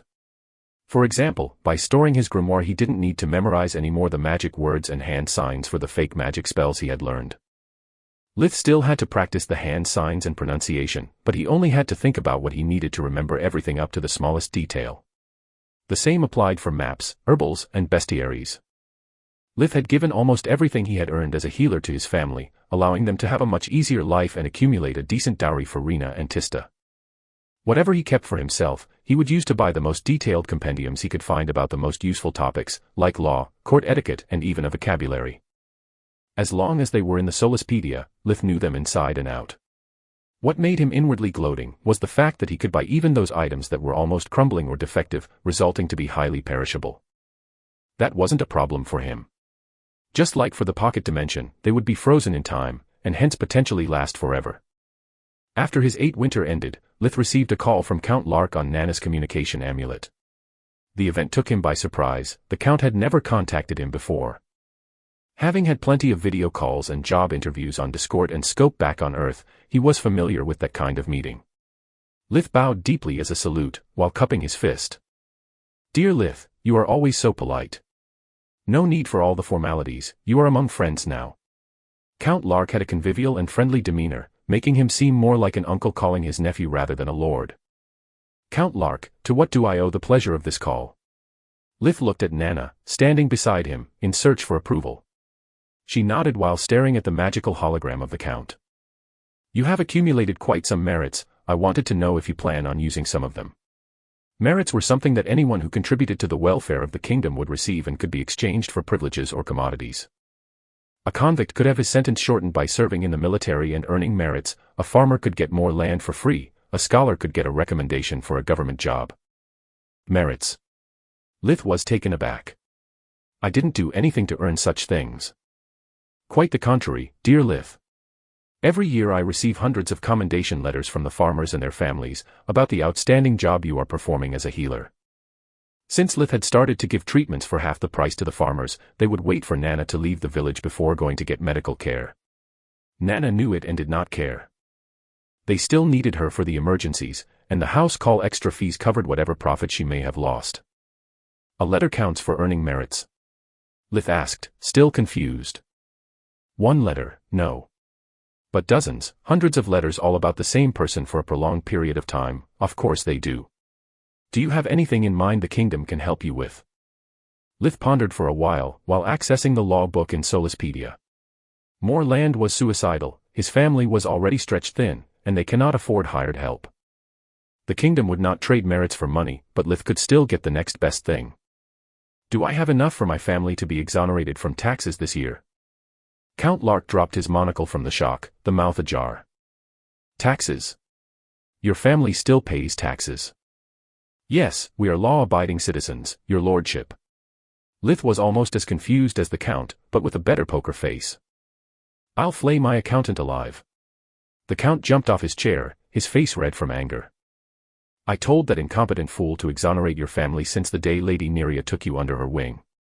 I swear to the gods, I'll fire that man with such bad references he will never find another employer. Lith tried to calm the count down. Maybe is for the best. I'd prefer to be exonerated because of my merits, rather than for being a magician in training. The count sat back down, a perplexed expression on his face. Why? The result is the same, and you would get to keep your merits for future needs. It may seem just a matter of semantics but is not. Lith explained. If my family gets exonerated, sooner or later it will come out, and what happens next will depend on the reason why we got it. If it is because of my status, in the eyes of the community it would be an unfair privilege. That could generate envy and grudges, and in such tight community it could prove to be toxic. Help and support from the neighbors are of paramount importance for a farm, and I will not stay there forever. If we get exonerated because of my merits, instead, it would be something that the community has bestowed on me, as a sign of gratitude for my good deeds. Being able to somehow repay their benefactor would make them feel happy, and prevent them from harboring ill feelings. During all the explanations, Lith was inwardly crying out of joy, congratulating himself about purchasing the vocabulary. I can finally talk like I used back on Earth.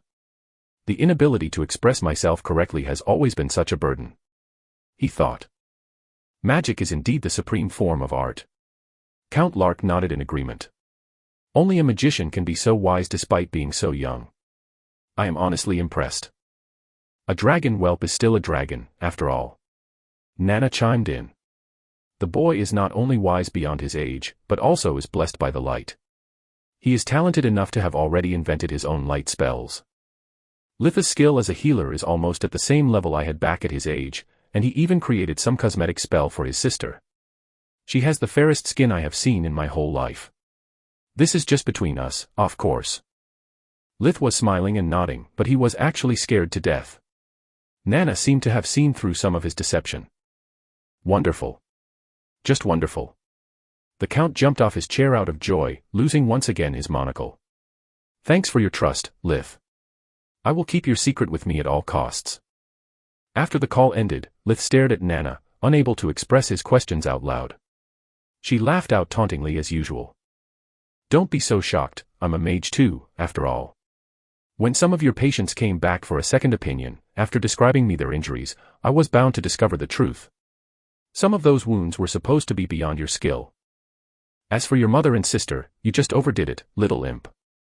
Whatever you did, made them too gorgeous. I commend you for doing it slowly and over time, but whoever knows a thing or two about magic would suspect something. As for the count, he too would notice, once Rena first and Tista later take part in the Spring Maiden contest. Or do you think he has acorns instead of eyes? It's better to play it this way. Lark is an honest man, the best noble I have ever met. If he thinks he has your trust, he will do his best to uphold it. You are still his precious pet project, after all. I doubt he would risk to lose everything he has invested so far for such a trivial matter. Lith could do nothing but agree. Master, you do not trust anyone, do you? Nana snorted. I barely trust myself. Besides, I am the only one who always fought for my best interests. Lith bowed deeply, his fist cupped. Master, your disciple thanks you for your guidance and help. I will take your words to heart. In the following days, Lith could not stop blaming himself for making such stupid mistakes. Damn it. Always so full of myself. I need to stop thinking I am always the smartest in the room. I can't keep screwing up on the small details. In the long run it could be proved to be fatal. Having such a bitter and cynic master is a blessing in disguise. We are basically two peas in a pod. She still suspects nothing, and I have to keep it that way. Having her by my side can help me grow as a mage and protect me from my own stupidity at the same time. Aside from that, Litha's family got exonerated from the annual fees thanks to his merits, and as he predicted, that caused only joy and happiness in the neighbors. It had happened thanks to them, after all. It was a slow day at Nana's house office, when two hunters barged in, bringing on their shoulders two more hunters, covered in blood. A magical beast. The hunter in the lead shouted. A magical beast is rampaging through the Tron woods. Please, you have to save my men. That monster almost ripped them apart. Chapter 33 Hunter and Prey. The people in the waiting room made space for the hunters, while Nana and Lith quickly dismissed their previous patients, leaving the beds free for the wounded men. They were so desperate that no one complained about Litha's age or diminutive stature. Before any of the two hunters could say anything, both healers spoke as one. Close the curtains and let me do my job. They performed a Vinayri Rad too, but rather than to find the cause of the affliction, which laid bare in front of their eyes, it was meant to check if there was a sliver of hope saving them. Lith didn't even have the time to activate invigoration, before noticing that the woman was already dead. He tried nonetheless, but there was no mana flow to manipulate, no life force to enhance with light magic. I'm sorry. Lith said, closing the dead woman's eyes.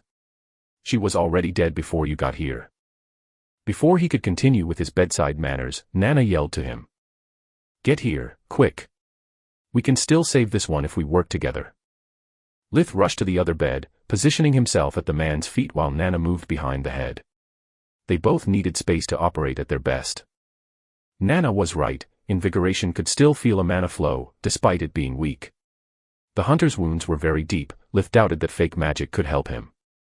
Fake healing magic would spread to the whole body, before focusing on the injury, and that caused it to need a few seconds to take effect.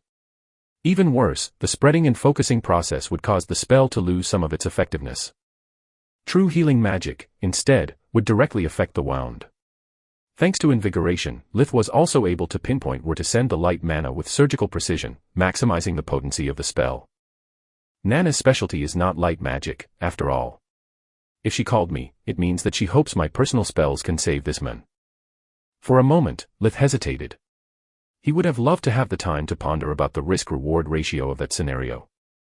He couldn't care less about the life of a stranger, he was much more scared of exposing his secrets, losing everything in the process.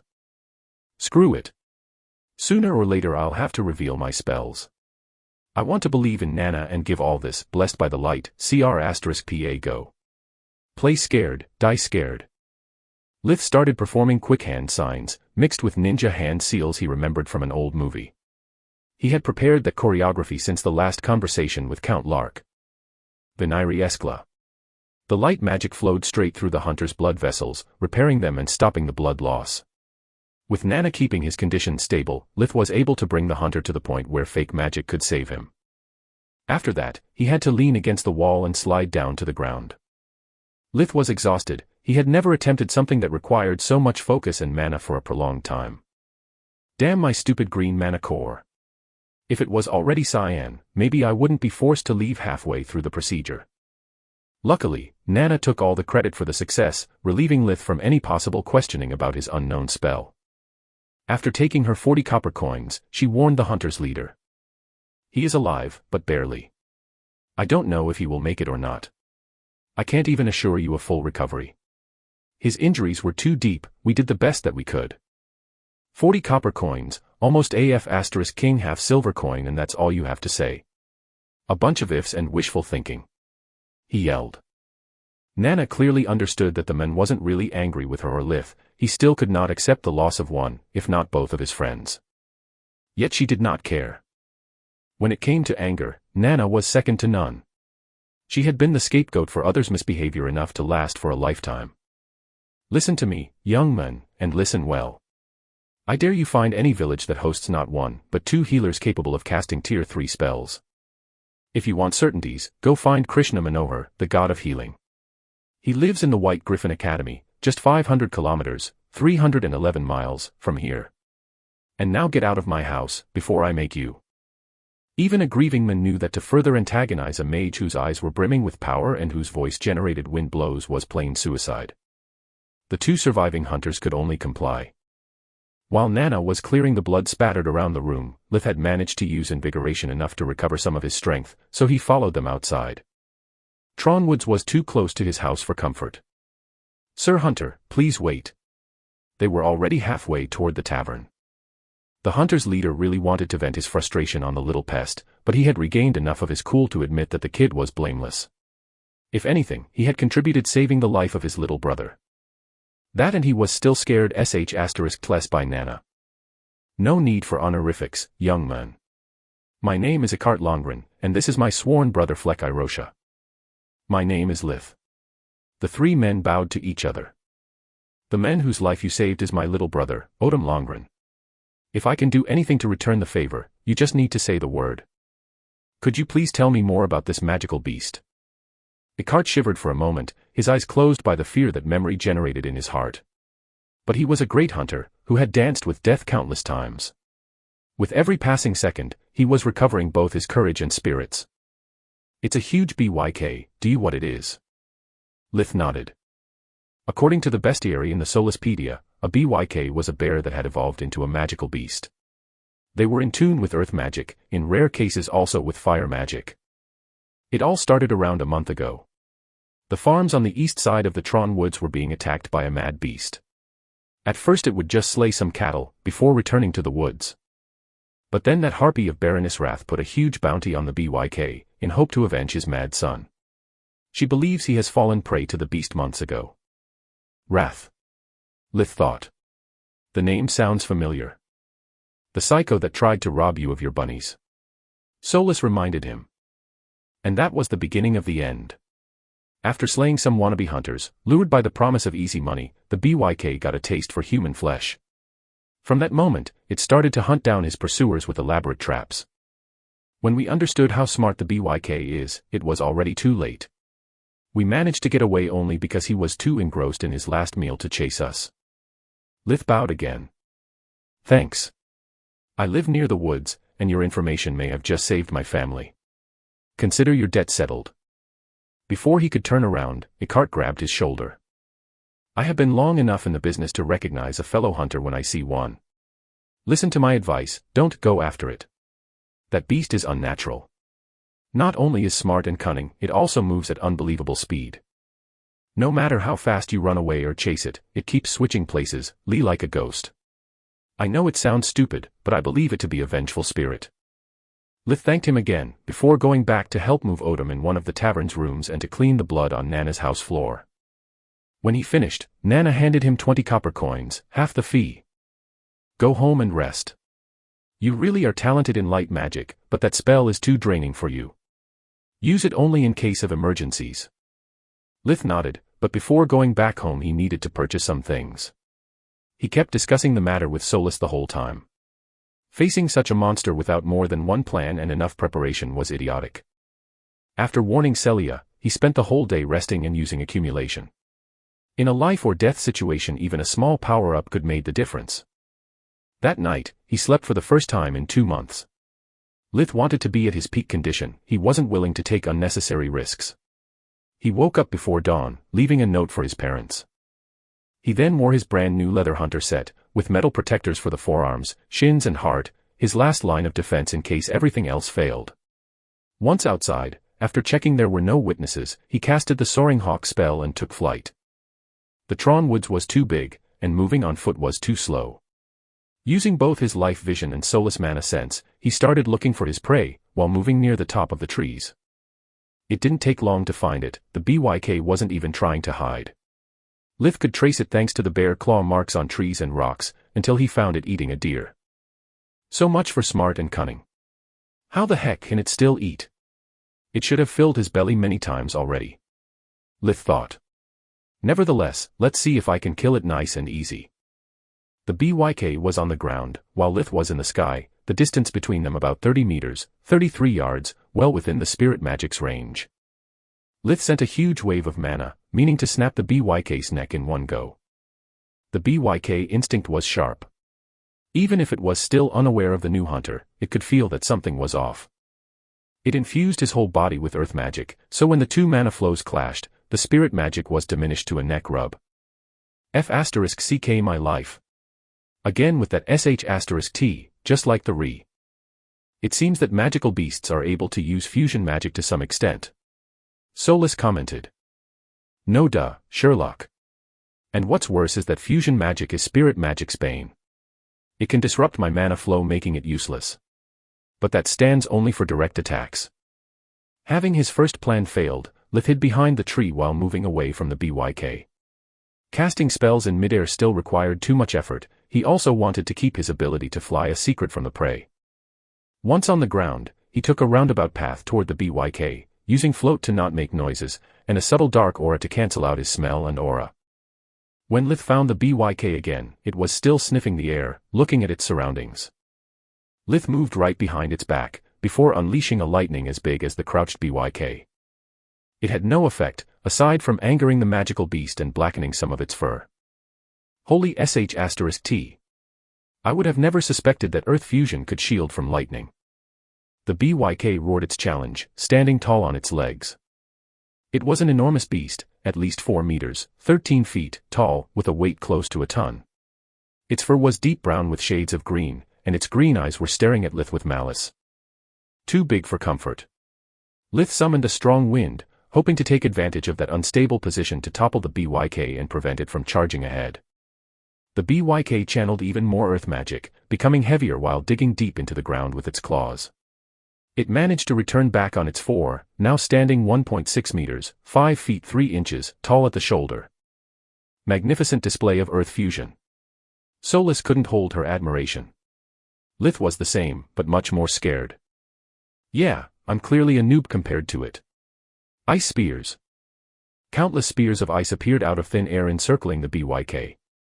Each one was 2 meters, 6 feet 8 inches, long, 10 centimeters, 4 inches, thick and razor sharp. It was Lith's sure kill spell. The spears came down at the same time, like a deadly rain. The BYK didn't seem scared, though. It roared again, getting partially up on its legs, before slamming the front paws on the ground, creating a spherical shielding made out of earth and rock. The spears crushed against the summoned barrier, inflicting no harm to the BYK. Both Lith and Solus cursed as one. F***ck me sideways. Magical beasts use true magic too. Chapter 34 Unbelievable Speed. Lith's and Solus' minds were spinning at full gear, but for entirely different reasons. What if magical beasts are the primordial true mages? What if human mages learn true magic by watching the magical beast hunting, like Chinese martial artists derived their moves from Earth's animals? Solus pondered in amazement. What the F***ck can I do? I just revealed my trump card for nothing and my fusion magic is useless, since if that thing closes in, it needs only one hit to rip me in half. Not to mention that air, earth, and spirit magic would probably be useless against it. I am only left with light, dark, fire and water magic. Lith trembled in fear, but his body was ready to move, his mind never giving up on life. The BYK charged through its own shield, intending to make things up close and personal. Lith reacted promptly, using air fusion to gain speed and keep their distance in check. You may truly be immovable as a mountain, but you sure can't keep up with someone fast as lightning. Yet the two enemies' speed was the same. The BYK was indeed heavier, but the difference in physical prowess was enormous. Not to mention, they were both slowed down by trees, rocks, and undergrowth. Lith felt reassured noticing that the BYK couldn't close in, since he could still resort to fly as a desperate measure. Unbelievable speed my pale A**s. This thing is fast, but not that much. Eckhart and his men were either too scared or hallucinating. The game of tag went on for a while, with Lith throwing ice spears whenever he could spot an opening, and the BYK using rock projectiles trying to shoot him down. Lith knew that bears weren't supposed to smile, but on the BYK's muzzle he could clearly see a smirk, sometimes even emitting a her sound. Is that a laugh? Is that the *** actually just having fun? While running, Lith moved the fight to his private clearing. He had finally found a path to victory, but he needed to have both hands and legs free, without worrying about tripping on roots or pebbles. Also, the river Philo flowed nearby, greatly enhancing his water magic. Not having to conjure it anymore, Lif could focus only on the manipulation aspect. The BYK moved forward slowly and triumphantly. It knew the prey was now cornered. In front there was only the raging river, while the BYK was plenty capable of cutting off any other escape route. But soon it noticed that something was off. Not only the smell of fear was gone, the prey had ceased to run, standing firm with the river at his back, watching the BYK's every move with defiant eyes. The BYK slowed down even further, trying to suppress its overbearing bloodlust and looking again at the surroundings. Suddenly it remembered about all those dangerous ice spears, realizing it was a trap. But it was too late, it had already got too close to the river. Tendrils of water grabbed its legs, trying to drag the BYK in the water. The BYK reacted promptly, making tendrils of earth envelop his legs and body, stopping the water in its tracks. It knew it could not play only on the defensive, so it fired a barrage of stones against the prey. Lif didn't move an inch from his spot, either dodging the rocks, or using his own earth magic to deflect those he could not avoid. It soon became a war of attrition, about whose mana would run dry first. After a few of such exchanges, Lif infused himself with fire and earth magic, performing a roundhouse kick to send a huge stone back to the sender. The BYK didn't miss that anomaly. The prey had never done such a thing, it was clearly a deception. As soon the stone come near enough, the BYK deflected it with a flick of a claw, using earth magic to avoid touching it. That way it noticed that right behind the rock there was a dense black mass, Lifa's plague arrow. The BYK followed its instinct, and tried to dodge that slow bullet, but its own tendrils of earth were keeping it stuck in place. Before the BYK could summon any sort of magical protection, the plague arrow had hit his mark straight in its huge chest. Pain started blinding the BYK, that became unable to notice Lif closing in while shooting 6 more plague arrows. The first to the chest, again. The easiest target to enhance the crippling pain. Then he followed, striking the 4 limbs once, to prevent the BYK from fighting back. The 6th and last one to the head, almost at point blank, for the kill. It all happened in barely 3 seconds. In that very short lapse of time the standstill had turned into a victory for the prey. And that saved Lifa's life that day. As soon as the BYK let out an agonizing cry, a second one, even bigger, came out rushing from the woods. It wasn't fast. There were 2 of them. That's why they could play with the hunters like a cat with a mouse. Lif used air fusion to stay away, keeping the distance the same he previously had with the other BYK.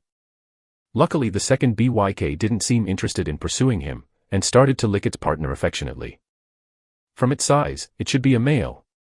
The only notable difference is that his fur has shades of black instead of green.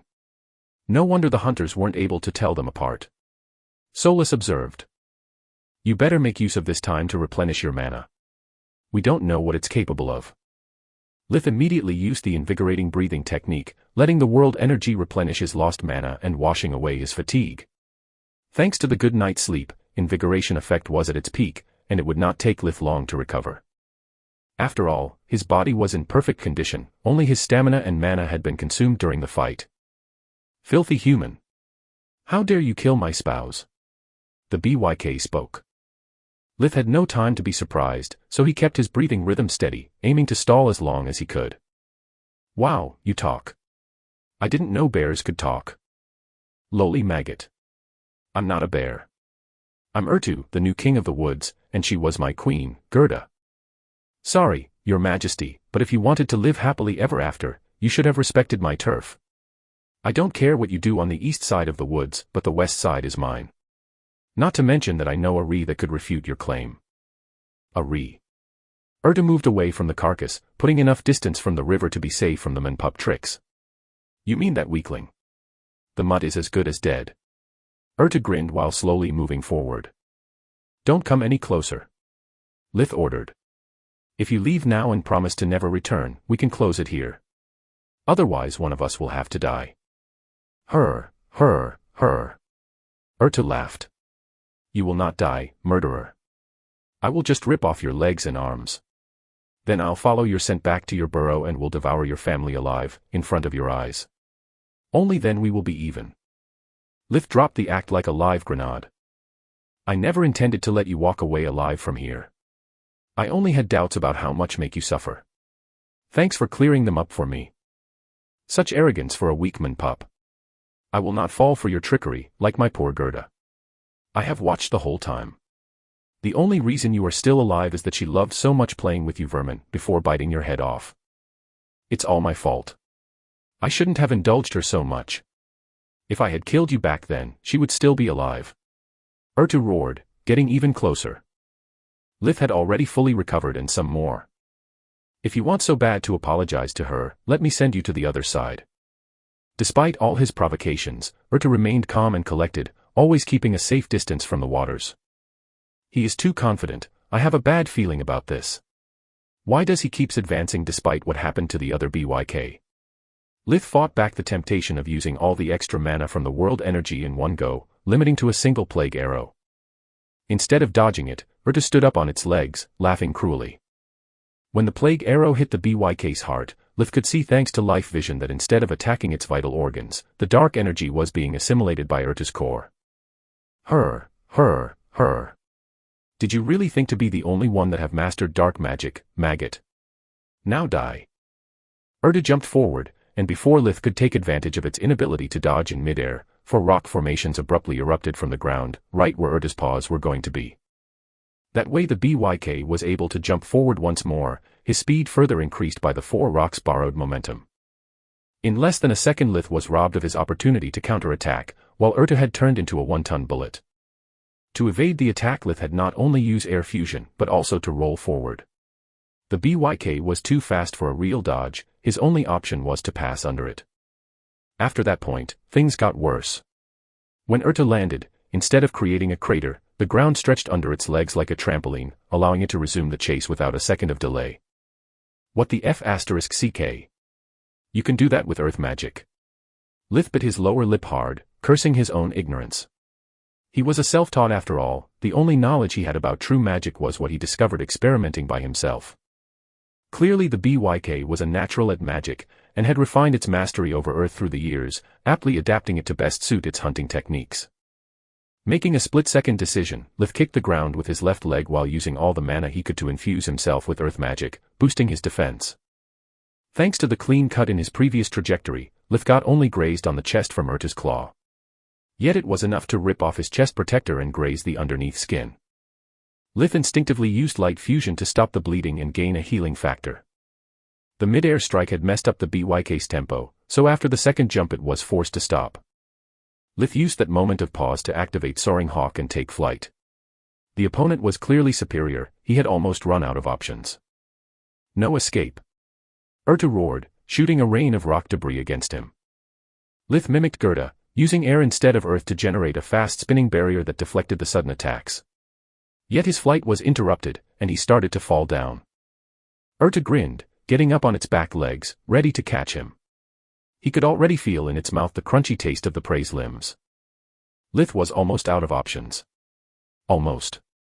From that angle, Ertu could not notice that Lith's right hand was now holding something, removing the stopper with a snap of the thumb. At the last second, Lith stopped in midair with float, while the substance in the flask kept falling and hit Ertu right on the head. Suddenly the BYK was blind, his eyes burning like fire. A strong smell inundated his nose, making him sneeze and rendering it unable to sense Lith's presence anymore. When I bought this horrible perfume, my idea was to use it to make a BYK lose my traces in case the worst happened. I never expected being forced to resort to such a gamble. Luckily Ertu does not know about Solace, nor her pocket dimension. The flask materializing out of thin air was something unconceivable for the magical beast, taking it by surprise. Ertu was still roaring in pain, the paws rubbing his eyes, when he got stabbed from all sides. Thanks to the river, Lith's ice spear spell needed just a split second to strike. Lith waved his hands non-stop, sending a barrage of spears until Ertu's corpse was so riddled with holes that he could see through it. And even after that, he sent another one piercing its head, right between the eyes. I always hated how in horror movies no one ever makes sure that the frigging monster is really dead, only to get backstabbed during the credits. You took a huge risk there, pretending to have lost control of the flight spell and going into free fall. Solace had objected to that last-minute contingency plan from the second Lith devised it, deeming it too reckless. What if the BYK impaled you with a rock spear? What if instead of waiting for you to come down, it had jumped to finish you off? That would have been merciful. Ertu was too cruel to do such thing. Lith replied without hesitation. It wanted me to feel despair and helplessness, to be conscious while it ripped me apart. In some ways we were quite similar, both hell-bent on revenge and inflicting pain to our enemies. The only difference between us is that I would never allow my bloodlust to drive me crazy. Gerda and Ertu were a threat to my family. That's the only reason I came here. I prefer giving my enemies a painless death, even making Ertu's pelt worthless, rather than taking the smallest risk that they could harm one hair of my beloved ones. Lith had just collected the 2 magical beasts' carcasses inside the pocket dimension, when his body started trembling in pain. A familiar hot sensation rising from his mana core. Chapter 35 Prizes. Not here, not now. Lith inwardly screamed. Until it's over, I will be a sitting duck. He knew that it was impossible to hold back the impurities refining process until he was back home. He had no choice but to offer no resistance, making it as fast and painless as possible. Soon, black ooze started being excreted from all his pores and orifices. Lith's eyes and throat were burning from the nasty feeling the impurities inflicted on their way out. Lith felt like a river of bile was coming out of his body. When it finally ended, he was kneeling, hands on the ground. A huge puddle of the tar-like substance was below him, tainting the air with its putrid smell. Congratulations on evolving your mana core to deep cyan. Sola's voice was full of joy. You also should have lost at least a kilogram or 2.2 or 4.4 pounds, judging from how much impurities you expelled this time. I can already feel the quality of your mana flow improving. My meals have never been so tasty. Deep cyan. Lith coughed up some impurities that got stuck in his throat. All these years, the hard work, even risking my life against not 1 but 2 consecutive magical beasts, just for the worst cyan core possible. He couldn't help but feel depressed and frustrated. I'm still below Nana's level, and she was born with that core. If she practiced my breathing techniques, there's no telling how strong she would be. She could probably already topple mountains and split the sea. With a pulse of dark magic, he banished all the impurities into nothingness. Look at the bright side. Thanks to the breakthrough, you should finally be able curing Tista. Isn't that what you wanted from the beginning? Solas tried to console him the best that she could. At that thought, Litha's mood lightened up immediately. You are damn right. Sometimes I am just a self-centered shoal. Sometimes. Solas sarcastically remarked. Okay, fine. Most of the times I let my hunger for power get the best of me. Happy now. Solas giggled. Despite having yet to use invigoration, Lith could already perceive the world around him more vividly than ever. The colors, the smells, the sounds, everything was different. It was like being born again and experiencing the world for the first time. Still feeling lightheaded, he splashed the river's cold water on his face, trying to regain his focus. Suddenly, Lith could feel a shiver on the back of his head, his neck hair suddenly standing up. Lith abruptly jumped back on his feet, turning around to discover that a Ree, the very same Ree from 2 years ago, was silently walking toward him. It had become bigger, its height at the withers reaching 1.6 meters, 5 feet 6 inches, and its red fur had gained shades of white, dancing in the sunlight like a wildfire. Just trying the soaring hawk spell almost made Lith faint, so he was forced to cancel it while using Invigorate to regain his strength once again. Yet Litha's mana core was still unstable after the evolution process, and therefore unable to assimilate more world energy. *CK my life. I can only escape on foot. Sniffing his stress and fear, the Ree spoke up. Fear not, Scourge, I mean no harm. On the contrary, I have come to give you my thanks. It was my duty stopping Ertu and Gerda, but you managed to precede me. It threw a magnificent deer he was carrying on its back at Litha's feet. Both the skin and the antlers were in perfect conditions, aside from a single bite mark on the neck, where it had been cleanly broken. I noticed you humans prefer them like this, since after eating the meat you can exchange the rest for those things you call money. Lith didn't feel much reassured. He decided to keep stalling while he was catching his breath and searching for the best possible escape route. So, you can talk too, Why didn't we have this conversation 2 years ago, instead of fighting? Stop eyeing for an escape route. If I really wanted to kill you, I would avoid useless talk and strike when you are at your weakest. I am not arrogant and cruel like Ertu. I would not make the mistake of underestimating you again. As for your question, it was you that attacked me first. Also, do you know what happens when one of us speaks? Either the human faints or runs away. In both cases, they come back in numbers, even setting the woods on fire trying to kill us all. The Ree growled at that unpleasant memory. Lith relaxed a bit. Yeah, humans get scared easily. They think themselves all high and righteous, and don't like when someone or something they don't recognize as an equal threatens the status quo. By the way, sorry for the sneak attack, but you were big, scary, and destroying something really precious to me. A light of understanding lit in the Ree's eyes.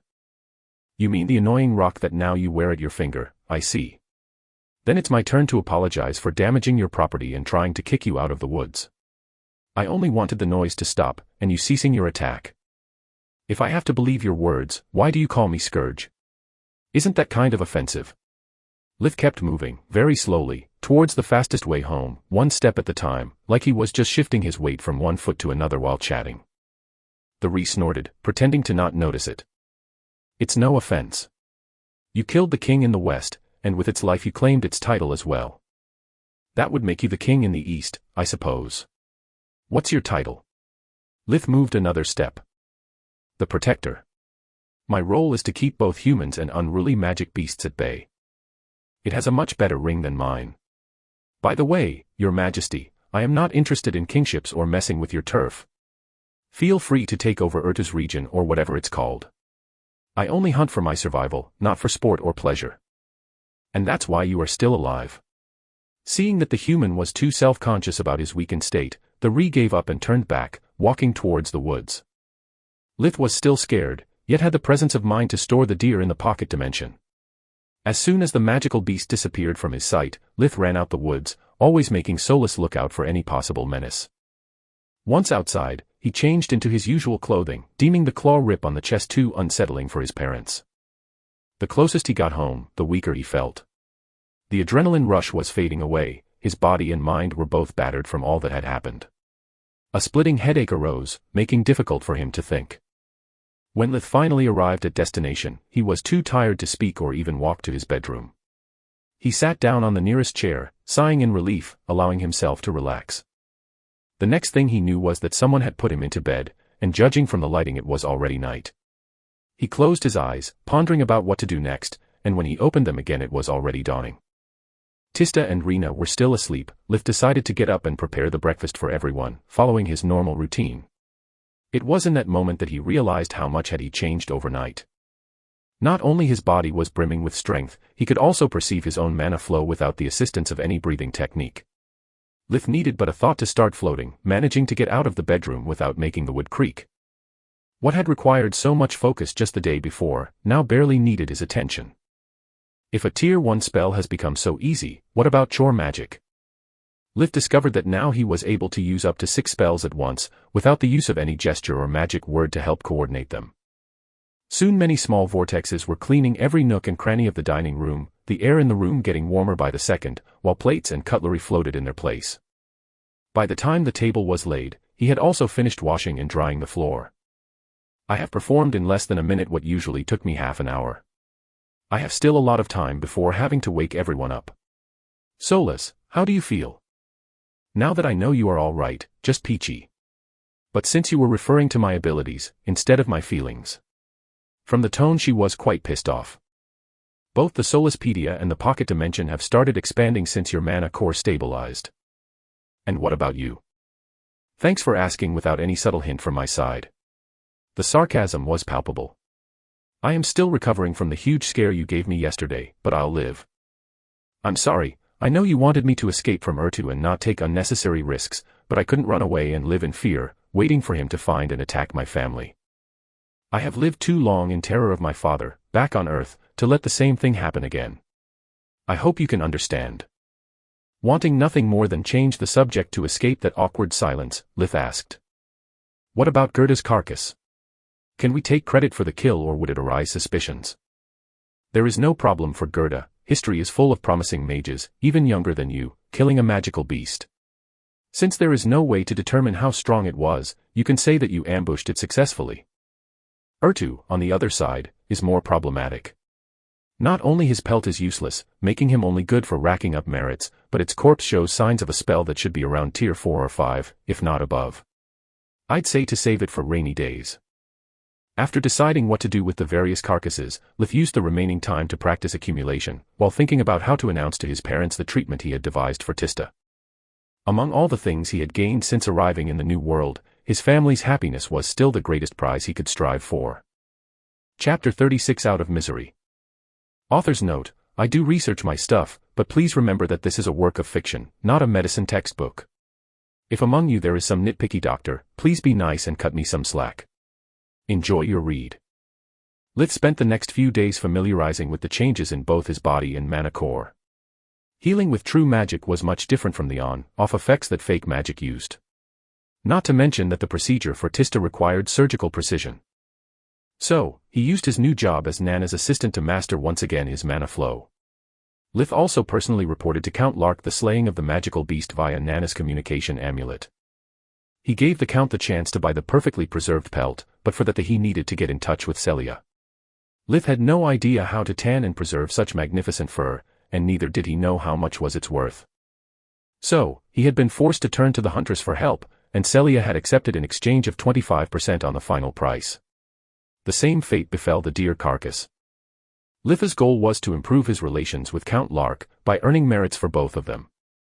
Through their confidential agreement, Lith would achieve merits because he had eliminated a threat to the county, while the Count would take the credit of the kill, being the one that had discovered Lith's talent and claiming to have entrusted him with the task.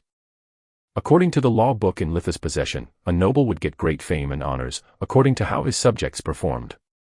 While they would get merits, the noble would improve his social status and importance to the king's court, raising his chances of achieving one more title with all the lands attached to it. It was a perfect win-win situation. Lith hoped to reel in Count Lark among his official backers. Having him as a patron was not enough. Being the Count a magic enthusiast, Lith was just one of the many talented youths he was sponsoring and nothing more. Lith wanted their relationship to develop further, so when he finally could leave the village, he would have someone to rely on. If there was one thing that he had learned from Nana's story, was that a country bumpkin like him was in desperate need of someone trustworthy in an influential position. Count Lark was obviously thrilled at the idea that one of his protégés had achieved such a result. His hopes for Lith being accepted at the Lightning Griffin Academy skyrocketed. After so many failures, another success was on sight. It would further raise the Count's status in the eyes of the court. Killing a magical beast was good, but finding and developing the talent of a powerful mage was much better. Mages were the backbone of the kingdom, together with the military. After settling his business with Count Lark, Lith had Solus help him completely rethink his concept of magic. So far I used magic just like a club, to kill and hit. But Gerda and Urta have showed me that magic, in this world, it's not fixed as in dungeons and looting. I have been too narrow-minded. It's not only light magic that can act at cellular level. All kinds of magic can interact with matter, changing its properties. If Urta could make the ground elastic, then I should be able to walk on water without freezing it first, by altering its density. I need more advanced spellbooks to understand magic's limits. It's no wonder that Magi's talent increases exponentially after discovering true magic. Not only they start with a better core than mine, so they can refine it to further heights, but they also become capable of replicating every single spell they saw until that point. While inventing a new spell takes a lot of time for a fake mage, finding the right balance between hand signs and magic words to obtain the desired effect, a true mage just needs to understand the underlying principles behind a spell to perform it. Thanks to his battle with the magical beasts, Lith was able to quickly develop new spells, by either imitating their tactics or experimenting by himself. After about 2 weeks, his body, mind and mana core were perfectly in tune, so Lith asked Rena to go to the village with Tryon, giving him the opportunity to freely talk with his parents and Tista. Tryon and Lith were now in a more neutral relationship. There were no hard feelings left, but no trust either. Lith had to dumb down a lot the concepts to make them understand the risks of the procedure. He was not a doctor, but they were his parents, and Tista was their beloved daughter and his beloved sister. Lith would not proceed unless getting their informed consent, or at least the next best thing, since they understood very little of magic and nothing at all of anatomy. "How sure are you about this thing?" asked Raz, holding Tista as tight as he could, like Lith was going to take her away. "I'd love to tell you that everything will be all right, but I can't. I never tried something so big and complex. Tista, I worked years to develop this spell, just for you. The only thing that I can promise is that I will give my best. I obsessed myself nights and days with it, because I want you to be free and happy like anyone else, instead of being stuck in a cage, be it your body or this house, no matter how golden we can make it. I want you to be able to run in the wind, walk in the snow. To get out of this house, to meet people, make friends, maybe someday fall in love with someone and being loved back. I will do all I can to free you from these shackles, but I can't do it without your trust and consent. Lith looked them in the eyes, one at a time, to show them his resolve and determination. Tista escaped her father's arms, hugging Lith tight.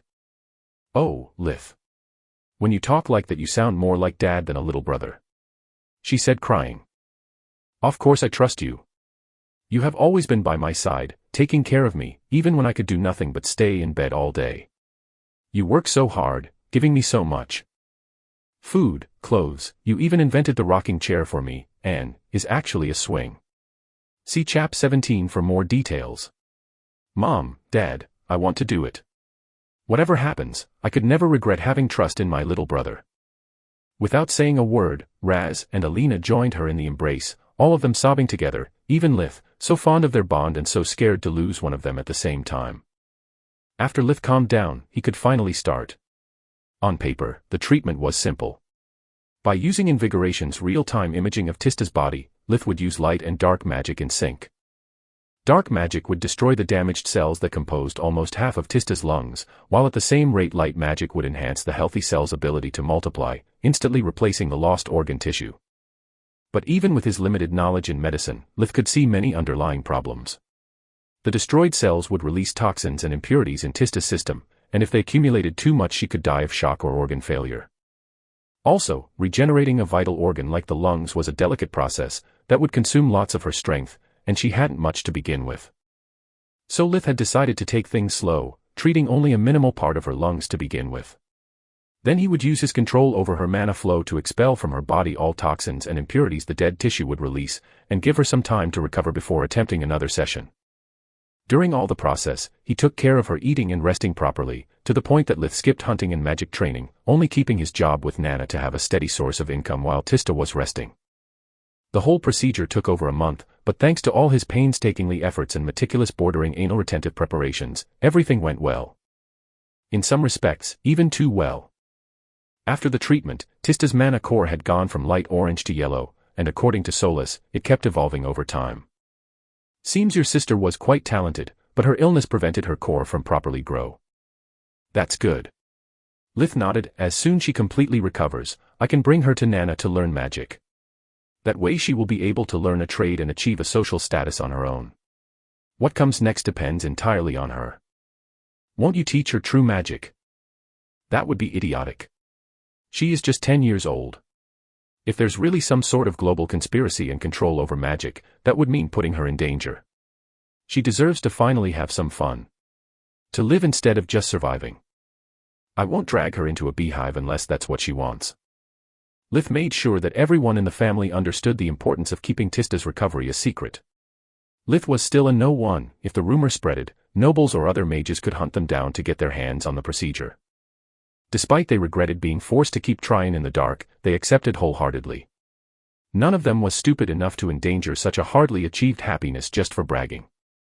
Since according to Nana there was a chance for Tista of healing by herself with her growth spurt, they decided to stick with that version and claim it to be a miracle of nature. Lith had got to the point of developing a spell to alter the results of Nana's Viniri Rad 2, so that when she checked on Tista she would still appear ill, but slowly improving. This time he would not slip on the details. Tista had to put up a facade every time Tryon was around, but she soldiered up bravely. Being sick was a second nature to her, sometimes she even fooled Lith and her parents with her acting. But whenever she could, she would walk with Lith through the Tron woods, going together at his secret clearing where she could finally be free to run, swim in the river, sing and dance at her heart content. Lith didn't regret even one moment spent with her instead of practicing magic or refining his mana core. Those things were of secondary importance to him. He had started practicing magic only because of his hunger for power, to put this new world to the test before committing suicide again. But then he had fallen in love with his new family, and magic had become a tool instead of a purpose. And that purpose was laughing and jumping around, in front of his eyes. Lith couldn't and wouldn't hold his tears. Wherever you are, Carl, I hope with all my heart you too have found someone to love and to protect. I love you, little brother, and no matter how distant we are, you'll always be with me. A few months later, Lith received an invitation from Count Lark to join him for a day in his manor as his esteemed guest. Chapter 37 The Invite from Count Lark. The whole thing happened in an odd fashion. Lith received a letter instead of an holocall, and despite being addressed to him it was delivered at Nana's house. Being the host, Nana took the liberty of reading it before handing it to him. She was just concerned for Litha's well-being, of course.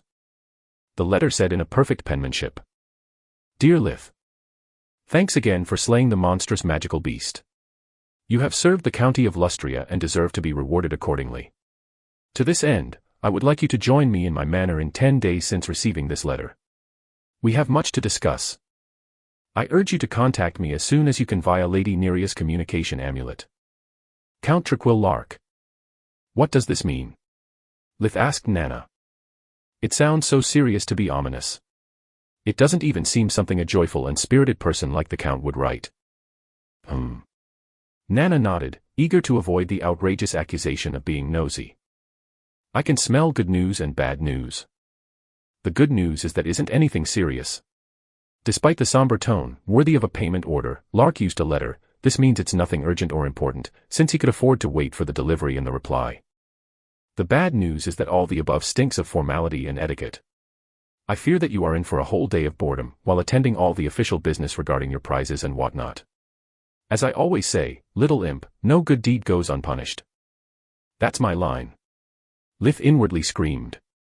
Not only you open my mail, you even steal my shtick. Even the following holocall was awkward. Count Lark was uncharacteristically calm and composed, managing to not make any question about magic to Lith, nor losing his monocle, not even once.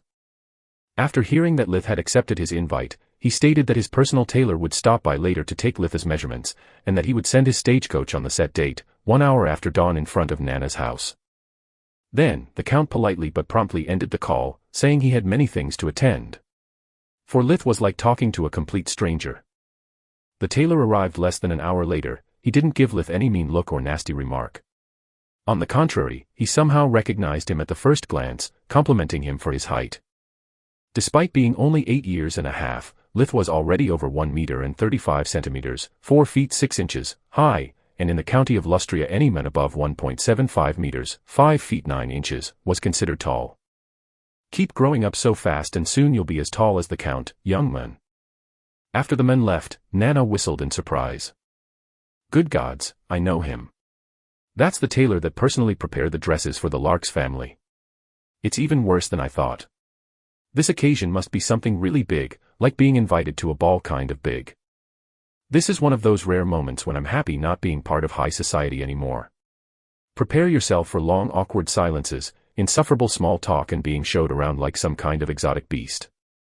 Lith spent the next 10 days in his usual routine. Obsessing about Nana's words was pointless, since he had already taken those things in consideration when he decided to tighten his relationship with the Count.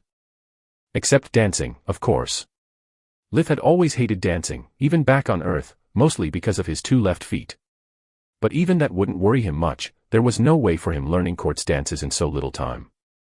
Even if he managed to find a book about it and added it to Solispedia, knowing was not doing, he would still need to practice. He could only suck it up and endure. When the fated day came, a luxurious stagecoach stopped in front of Nana's house. It was all white, with the decors painted gold, drawn by 4 snow-white stallions. A valet descended, bowing to Lith before giving him a small wooden box. My lord, would like you to change into your new outfit, before getting into the stagecoach, good sir. So much respect was dumbfounding for Lith, so he bowed back without a word, before going into Nana's living quarters to change. He came out wearing deep blue velvet pants over hard leather shoes, a snow-white silk shirt and a blazer matching with the pants, with the Count's family crest gold embroidered over his heart. Holy **T. I'm probably wearing more money than my family's farm is worth. Judging from the crest, I guess Nana was right. He is going to introduce me to someone, and he needs that someone to know who I belong to. Lith was alone on the stagecoach. After opening the door for him, the valet went sitting beside the coachman. The ride lasted over half an hour, despite the horse's remarkable speed. Having nothing to do, Lith spent the whole time using accumulation. His deep cyan mana core had yet to change by even a shade. It definitely needed more work. When the stagecoach finally stopped, Lith looked out of the window, only to discover they were just at the gates of the estate. 2 fully armed soldiers talked to the coachman, inspecting inside, above and below the stagecoach before letting them pass. Going at full speed, armed to the teeth guards, a full check on the coach. Maybe Nana was wrong, this looks more pressing by the second. Once inside the gate, and beyond the high grey walls, the stagecoach slowed down, allowing Lith to take in the full manor view. The park around the manor extended as far as the eye could see. The air smelled of cut grass, flower beds, and finely trimmed bushes adorned the cobblestone paths that went across all the park. Halfway between the gate and the manor, there was a plaza, surrounded by benches, and at his center a huge pedestal with a marble statue of someone that Lith assumed had to be either the first Count Lark, or an ancestor of which they were proud of. The manor itself was bigger than he had imagined, extending for at least 3,000 square meters, 3,588 square yards, divided into a main building, a left and a right wing forming a reversed U shape. It took almost 5 more minutes to actually get to the manor's entrance. The more he looked around, the more he could feel something was amiss. One of the greatest changes happened after Litha's mana core evolved to Cyan, was that alongside his 5 senses, also his instinct had greatly improved. He was able to sense hidden dangers, like with the Re, and to more easily grasp someone's real demeanor and intentions. So, he didn't miss that there were 2 little servants around, and those few he managed to spot had all a tense expression. A butler in a white and deep blue livery welcomed him with a deep bow. The Count asked me to apologize on his behalf for not personally receiving you, Magico Lith. His lordship also tasked me to bring you to his private quarters as soon as possible, where he will explain everything to you. The butler's poker face was impeccable, but Lith could have cut the atmosphere with a knife. He followed the butler until a double-door room guarded by 4 soldiers. Looking through the windows, Lith could see that there were even more guards on the outside, patrolling the windows and the glass doors leading to the park. Inside, he found the Count nervously pacing around. 2 youths were sitting on armchairs, and both were showing signs of anxiety, either tapping their feet or fiddling with their hair. Count Lark hadn't changed much since the last time he had saw him in person. He was in his mid to late 50s, around 183 meters, 6 foot, tall with a thin build, that made him appear even taller. The Count had thick black hair with streaks of gray, a short-trimmed goatee of the same color. His inseparable black-rimmed monocle was attached to his breast pocket with a blue silk string. As soon as he saw Lith, his somber demeanor returned to be filled with enthusiasm. "Good gods, Lith, you are finally here."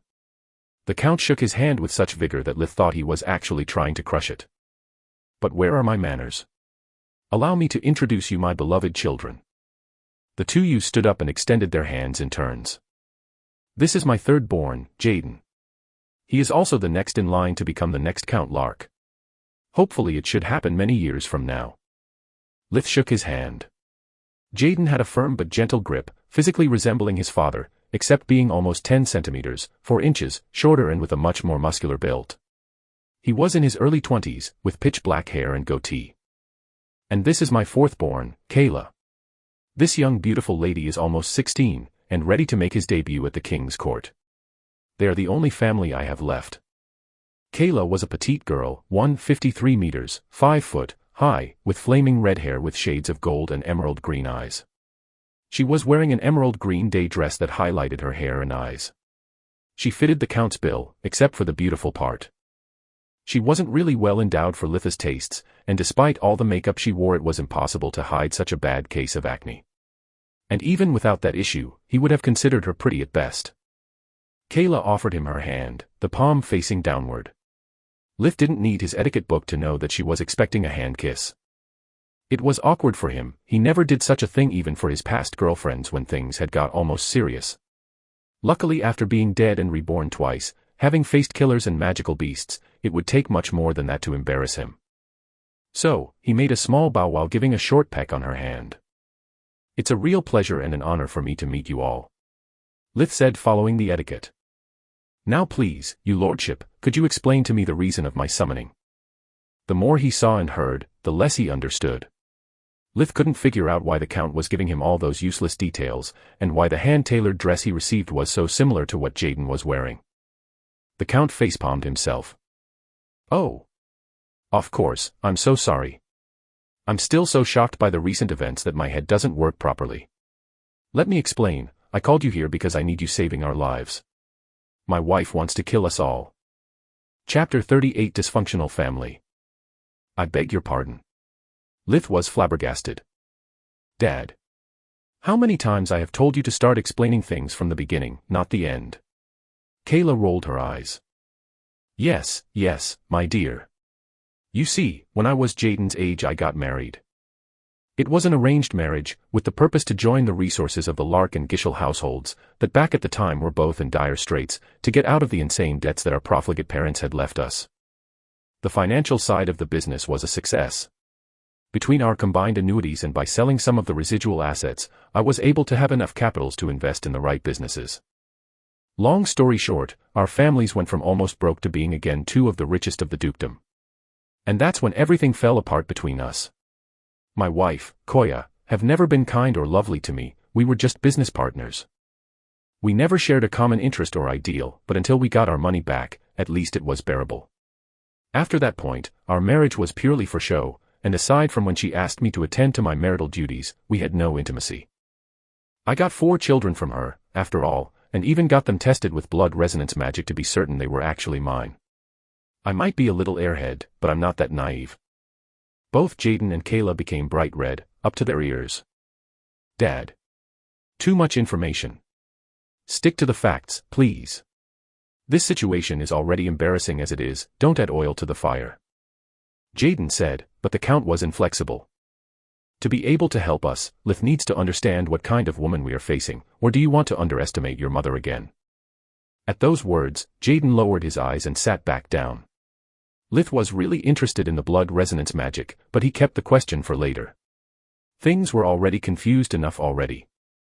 Where was I? Oh yes. Right after our households got back on their feet, Koya soon became restless. She was obsessed with us getting more titles, more annuities, more lands.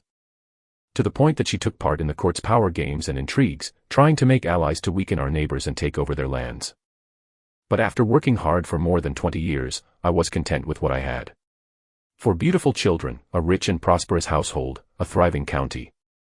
I just wanted to slow things down and enjoy the life I had built, while expanding my power and influence through hard honest work instead of underhanded schemes.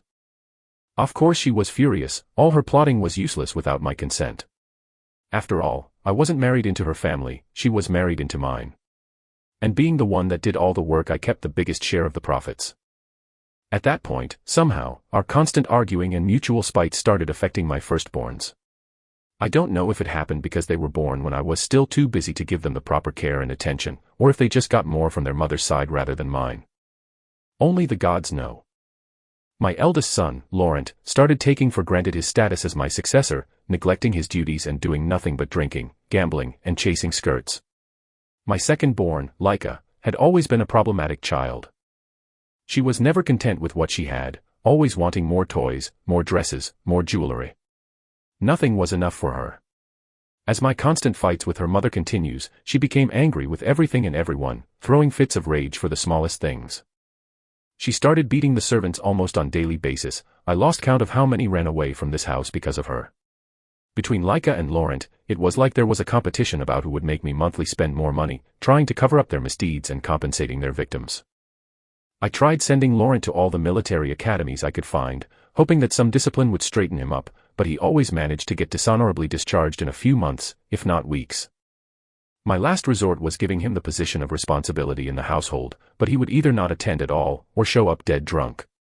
But when I discovered that he had begun not only deceiving maidens with promises of marriage, but also taking them by force, I decided that enough was enough. I publicly disowned him, stripping him of his titles and annuities, leaving him enough money to live an honest life, if he quit gambling, of course.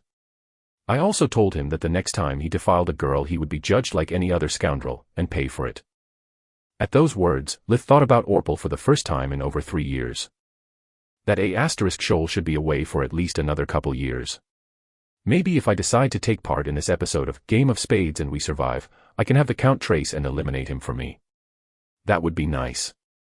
I hate loose ends. After a short break for a glass of water, Count Lark continued his story.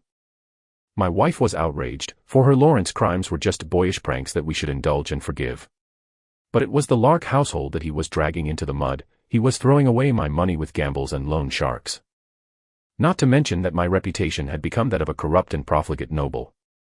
Even if somehow I didn't have any decency or honor within me, how could I entrust my life's work to someone that would dilapidate it in less than a generation? Have I ever told you why I appreciate magic so much? It's because mages and nobles are so similar and yet so different. They both hold a power that allows them to destroy or save lives with a single word, to influence their surrounding just by being there. I consider magic superior, because a mage's might come from study and discipline, and that means that he knows and understands the values of his power and the consequences of his actions. Nobles, instead, get that power as a birthright. They take it for granted, and some live their whole lives considering perfectly natural for them to be superior, a higher existence. That's why so many of us end up abusing our status and authority. But I digress. After expelling Laurent from the family, Koya wouldn't listen to reason, and neither would Laika. She really loved her brother, and after he was kicked out, she became even more angry and violent. The Count's eyes turned watery. He had to remove his monocle to rub them with a handkerchief. Have you ever heard about all those stories about nobles killing and maiming commoners for trivial reasons? Well, she turned out to be the living embodiment of all those stories, and when I discovered what she had done, the body count was already over a dozen. I had no choice but to disown her too, pleading the king for mercy and losing a lot of my accumulated merits in the process. Despite everything, she is still my daughter. My wife was brought to the brink of insanity, saying that it was all my fault, and so she left the house for good, returning to the Gishels. At first, I thought that being apart would allow her to regain her senses and come back. After a while, though, I really enjoyed the peace and quiet, and hoped she would never return. But then I discovered that she had brought with her our disowned sons, breaching my trust with a blatant flaunting of the king's law. At that point, I applied for the marriage to be annulled, otherwise after my death she could reinstate them as family members, if not even as heirs to the county. The annulment process would take a while, but I was certain to have settled that matter. In the following weeks, I started to feel weak and feverish, and despite all Jenin's assurances, my personal magician, I could tell that something was wrong. No cold ever felt like that or lasted so long. So I started skipping my meals in secret, eating only fruits that I picked up myself, and guess what? My symptoms faded away. Only then I remembered that Jenin was from my wife's side of the family. She had hired him personally, and so she did for more than half our staff. After firing everyone she had brought in the house, I hoped to be finally safe, but then even Kayla and Jaden fell ill. I would have never imagined she would harm her own children, just for not agreeing with her. At that point I was in dire need of a magical aid, but who could I trust? Competent magicians are hard to find, and at this point I don't trust anyone anymore. Who knows who may actually be sent by my wife or one of her associates.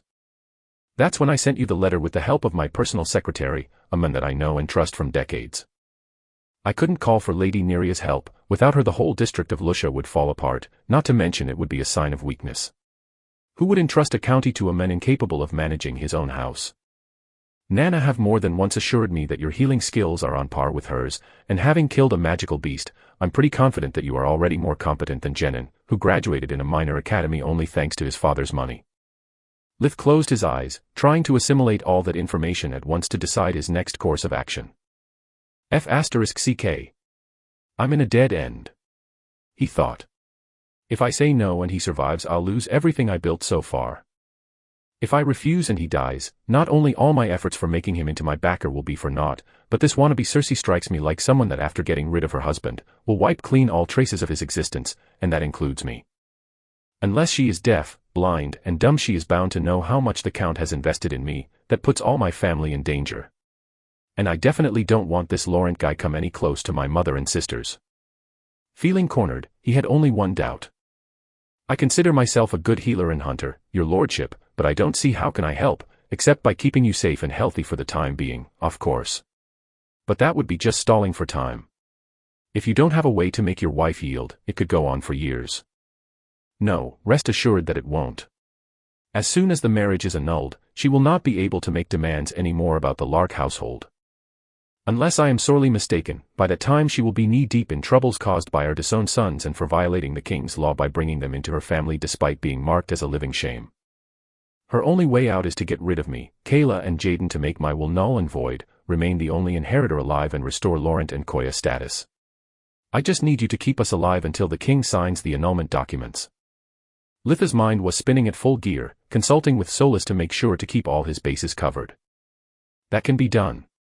But I have some demands that I would like your lordship to agree with before accepting. From their expression, it was clear they didn't expect such request, yet the Count nodded without hesitation. To be able to protect you, I need to move inside your house until the matter is resolved, right? But of course. That's why you wear the family colors and crest. That dress identifies you with one of my personal aides, second in authority only to me and my children. Good to know, Lith thought. That explains why me and Jaden have almost matching clothes. And I am deeply honored for it, but if I agree to help you, your wife could target my family too in retaliation. If I move in, I might need for them to come along, for their safety, and someone has to take care of the farm, or they will have nothing to return to. Count Lark facepalmed himself. Oh Lith, I'm so sorry for doubting your loyalty. For a moment I thought you were going to refuse. You are right, I missed this possibility. I will make them come here as soon as possible, they will be my honored guests as well. I will send my sharecroppers to tend to your farm until everything is settled. Anything else? Yes. I need free reign within your household. If your wife still has insiders, if not spies still here, I will need to resort to unpleasant means to sort them out. We cannot expect them to confess out of the goodness of their hearts. Count Lark took out a handkerchief, cleaning his already shiny monocle to ease his nerves. Do you mean torture and interrogations? Do we really need to resort to that? As a last resort, but yes.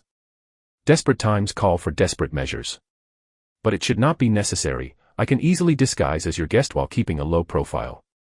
After all, no one knows who I am, except the butler. The Count started coughing up loudly. Jaden and Kayla looked at each other, before turning towards Lith. Actually, everyone knows who you are. Jaden said with an awkward smile. Well, but that doesn't mean they know what I am capable of. When he saw them exchanging another look, while the Count kept coughing non-stop, Lith felt compelled to ask, they don't, right? Kayla cleared her throat before standing up, prompting him to follow her. A picture is worth more than 1,000 words. I think you need to see how you are depicted in the painting hall. Chapter 39 Setting up the board. How I am what? Lith yelled, having lost his cool for a second. Now it was the Count's turn to become red up to his ears. Lith followed Kayla, resisting the urge to demand for her to move faster. All that situation had come completely unexpected, and was heavily weighing on his mind. Since he had heard of the painting, Solus hadn't stopped laughing, projecting in his head famous statues like the David of Donatello or the Perseus by Antonio Canova, but she replaced the facial features with Litha's and switched Medusa's head with the BYK's one, grinding on his nerves. I swear that if that F** cur of the Count had me drawn naked or something, I'll kill him faster and more cruelly than his psycho wife ever could. Luckily for the Count, that wasn't the case. The painting was quite big, 1 meter, 3 feet 3 inches, large and 1.5 meters, 5 foot, high, and represented the BYK, standing on his feet with glowing red eyes in a dark forest, occupying the center in the left corner. Lith was drawn while facing the magical beast, offering only the left profile to the viewer.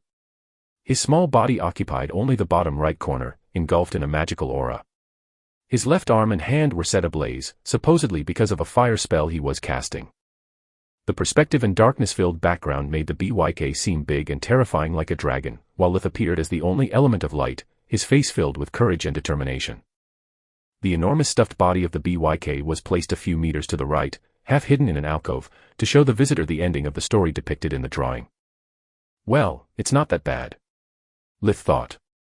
It's not the tacky horror I had imagined, and I am not even idiotically beautified. That's my actual face. Solus, is it me, or I look kind of handsome? Well, I don't know. She replied. It's definitely a version of you that doesn't glare and frown all the time. More importantly, he doesn't look like he is there because he has lost a bet, like you do when you watch yourself in the mirror. Lith sighed in relief. At least he wasn't portrayed in his birthday suit or in some kind of arrogant or overbearing pose. That would have been really embarrassing for him. What's the problem with the painting? Lith asked, scratching his head in confusion. The problem is that my father showed it to every guest, servant and passerby that was willing to listen to him, recounting how you single-handedly defeated the malevolent beast in an epic battle of magic and wits. Jaden answered.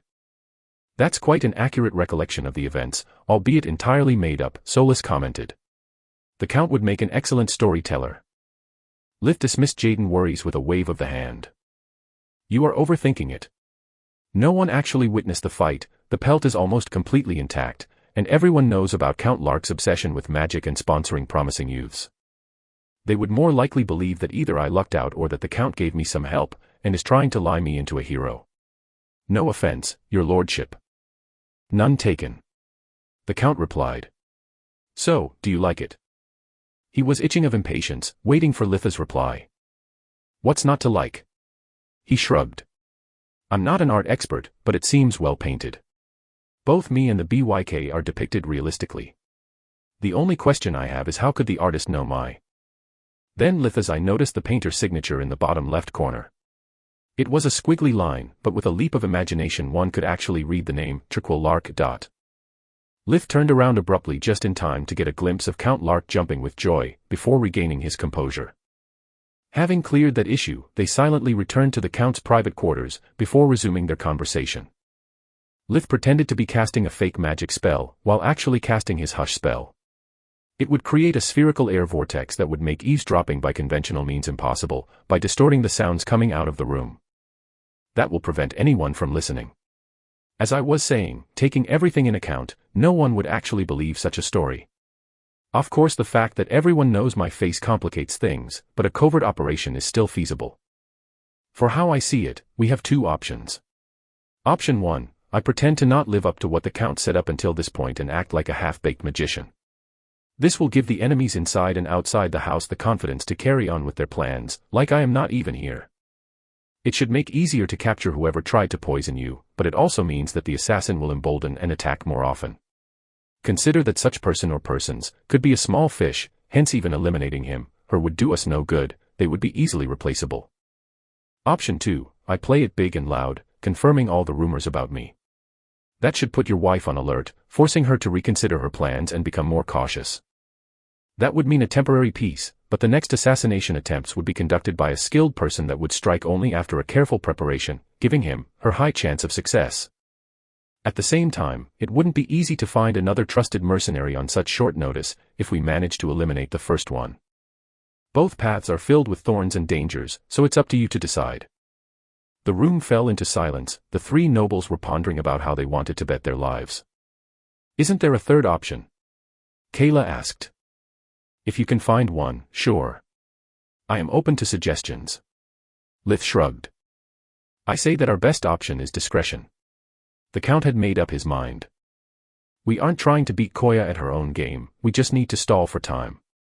If we manage to survive on our own until now, with Litha's help things should be much easier. Let's keep our real strength hidden as long as we can, so that when she finds out the truth, hopefully she won't have enough time to take the best countermeasures she could. I know her well, she is cold and calculative, but under pressure she is much better at taking orders rather than giving them. It's happened multiple times in the past, and now it's not any different. She could have pretended to accept my decision, to stay by my side despite our differences.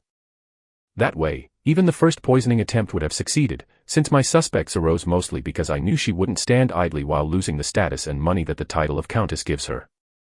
But as always, Koya's bad temper got the best of her and she made a mistake after the other. So, what's our next move? Until everything is resolved, don't hire new servants, it's too risky. Lith said. Aside from that, there is not much we can do, we are still on the defense. The only thing that comes to my mind is to introduce me to your staff, one small group at the time. Those who are still loyal to you will look at me with curiosity and benevolence, while those who are your wife's payroll may feel pressured and lose their cool. It's a long shot but it's better than nothing. Litha's plan was actually more complex than that, but it wasn't something he could share. Between his life vision and soulless mana sense, he would take note of everyone whose physical strength exceeded their occupation requirements or had at least a yellow mana core. Our best bet would be a male, middle-aged with a strong body and mana core. It would make the perfect suspect. Lith thought. Why a male? Solus asked. Because men are physically superior, even in this world.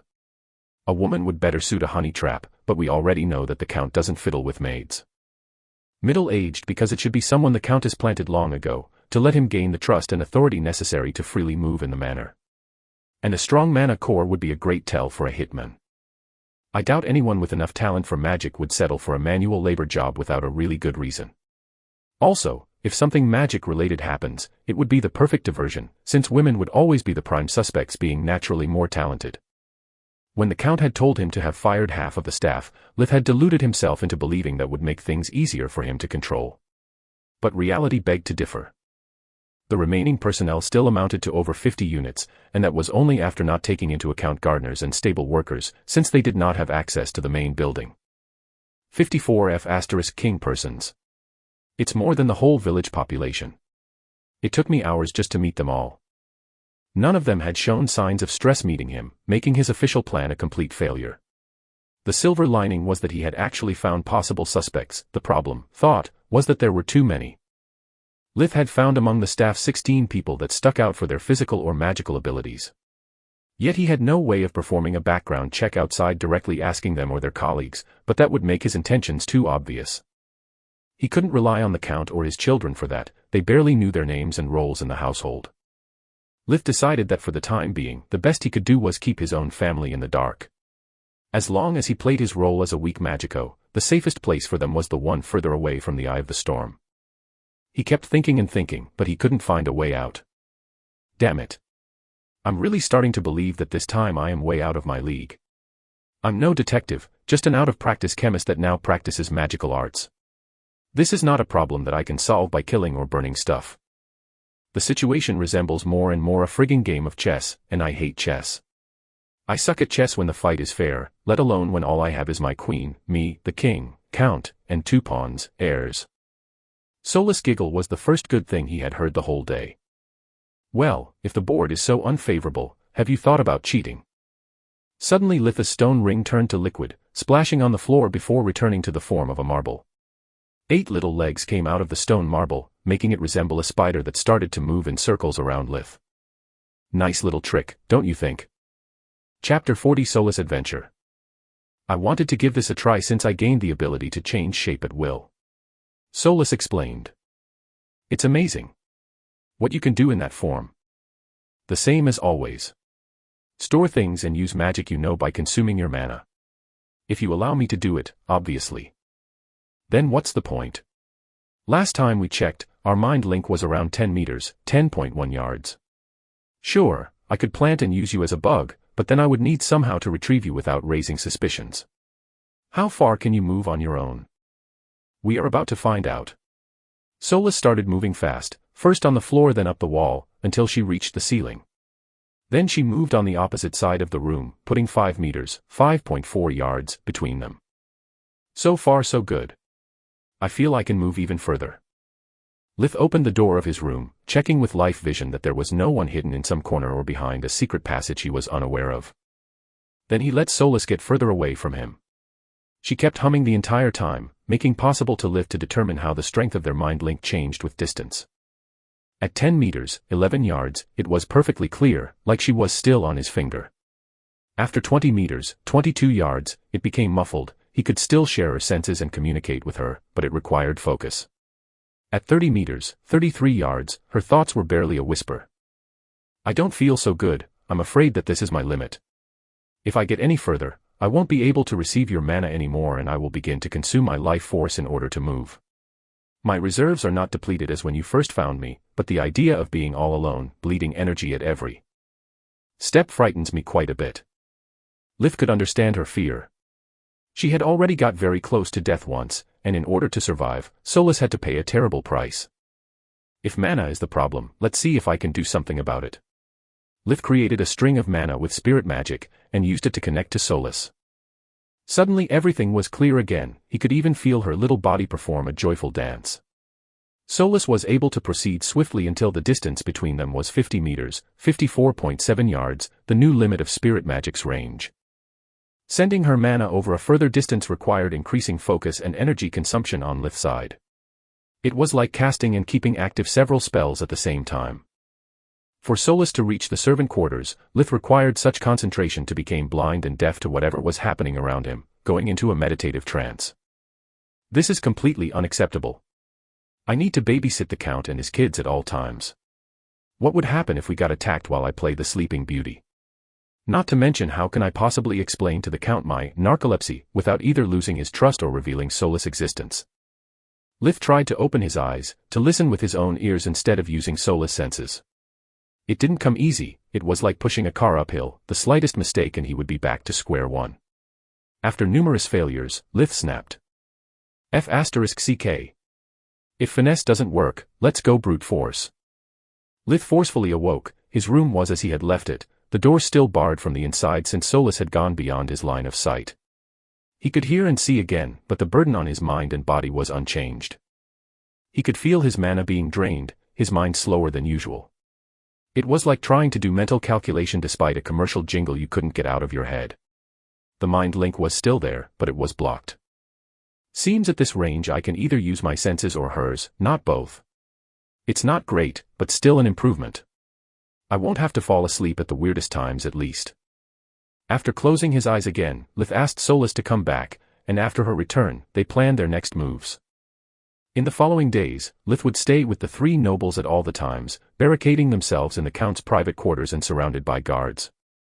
That way from the outside it would look like Lith's arrival had changed nothing, but appearances couldn't be more different from the truth. Lith would make them drink only water he conjured, and before letting them eat even a single bite of any food, he would use magic to search for poisons and detoxify them. He would also use Viniri Rad 2, the light magic diagnostic spell, to cover up his use of invigoration, his body strengthening/imaging breathing technique, to check up their bodies for slow-release poisons they could have ingested before his arrival or any relevant anomalies. The poison was mostly in the food, covered by spices and sauces, and the only anomaly he could found was Kayla's acne. Poor girl. This *T doesn't cover only her face, it covers also her back and shoulders. I guess for her debut in society she will have to pick a dress that leaves a lot to imagination. But while Lith was seemingly holed up, he was actually checking on his suspects, one by one. To avoid useless energy expenditure, he would establish his mind link with Solus before attaching her to a plate, tray, or under a servant's collar.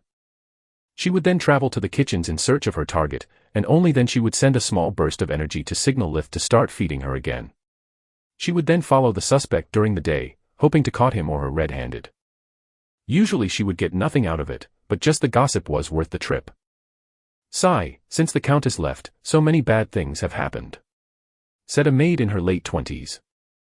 Yeah, first someone tried to poison the Count, and then he kicked out a lot of our friends. I get that he is scared, but that was unfair, said a valet that was barely 18 years old. Shut up, idiot. And thank the gods we still have our job and references. This isn't a good time for slackers and whiners, replied harshly a chubby maid over her 40s. Personally, I have always considered her ladyship nuttier than a fruitcake, chimed in Poultice, the butler and head of the staff that had welcomed Lith at his arrival. Always nagging to the poor Count and asking for money. But this time, I think she may have a motive that, it pains me to admit, is almost justifiable, he said dramatically, looking over his shoulder, like someone that knows too much. What do you mean? What do you know? Soon Poultice was hard-pressed to reveal his juiciest discovery. Isn't it obvious? I mean, who in his right mind would stand up for those two worthless scums? They are nothing but human-faced monsters, not even the Countess would dirty her hands with that trash. I'm so happy they are finally gone. My daughter is getting lovelier by the day, you know. During the last year, I have spent every day in dread, hiding her from that walking D***ck of Laurent. Who cares about your daughter, old fogey, spill the beans, said the chubby maid. A small crowd of servants had gathered up around him, and even if there was no one else around, he whispered like he was about to reveal a forbidden secret. I think that the kid that just arrived is the Count's fifth son. All the presents gasped in astonishment. Think about it. Pitch black hair, very tall for his age, obsessed with magic. They are clearly made from the same mold. Otherwise, why would the Count personally paint him and put the picture in the painting hall, among his family members? Why would he send the family tailor to make him his dresses and ask the kid to join him in his time of need? A family must stick together. Soon the whole room erupted with shouts and chatter. That's why the Countess was so angry. It explains everything. Do you think he could be the next in line of succession? Poor Jaden. While everyone's imagination was going wild, Solus was really happy of being a magical construct at the moment. She was laughing so hard that she could barely keep her form. If she had been inside a human body, she would be rolling on the floor, hugging her belly and gasping for air. The gathering was going to last long, but luckily her Mark wasn't that much interested in gossip and started to move toward the servants' quarters. Solus promptly detached from the apron she was hiding under, and followed her quietly until she was able to latch on her shoe. The maid was one of Lith's prime suspects, a member of the personnel that had access to all the family's meals and with a physical and magical strength above the average. Not much, but it was all that they had. All the other previous suspects had been nothing but a bust. Sure, someone would steal silverware, another had an affair with another staff member, but that wasn't what Solis was looking for. The young girl opened her room with a key and then walked in. All the staff's bedrooms were identical, 8 meters, 8.8 yards, long and 6 meters, 6.6 yards, large. There would be one bed next to the wall on the opposite side of the door, and 2 more beds alongside the side walls. The only source of light outside of oil lamps would be a single big window, and each bed had a wooden chest where the servants could store their belongings. As soon as she was alone, the maid started grumbling out loud. Those idiots. All they think about is gossip and make everything related to nobles' relationships out to be sordid. Who cares who f***ck's who? I can't wait for this mess to be over. Since the staff was halved, I don't get to slack off anymore.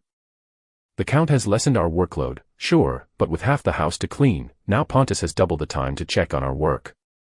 If I get any more demerits, that old B***** will take money out of my salary. Gods, I'm so tired. She closed off the curtains, and then changed into her nightgown before going to sleep. Solis could only inwardly sigh. Guess this is just another bust. She really doesn't seem to be a cold-blooded killer. She is really cute, though, especially without all those baggy clothes on. I wonder if hers is the body type Lith likes, or if he will indulge on these images. She chuckled. Guess not. Based on his memories, it's too soon for his body to have those urges, and his mind couldn't care less. Even when I told him I got into the women quarters, he didn't check my memories even once, he only listened to my report. Solis used the hush spell to prevent any noise to wake up the sleeping maid, adding a touch of dark magic to turn the room pitch black. She then proceeded to open the chest. Using a mix of spirit magic and her body-shifting abilities, picking up the lock was easy as pie. While rummaging through the maid's personal belongings, Solis wondered about her life. It always feels so odd to be away from Lith. I'm so used to constantly hear his thoughts, worries, and memories that all this silence in my head feels really lonely. Even when he sleeps, his mind always keeps me company. After all these years, I still haven't figured out what he is for me. A companion. A host. A master, or rather my mother. He gave me a second life, after all, and my first happy memory begins with him. The only reminiscences I have before meeting him are filled with the fear of dying or losing myself.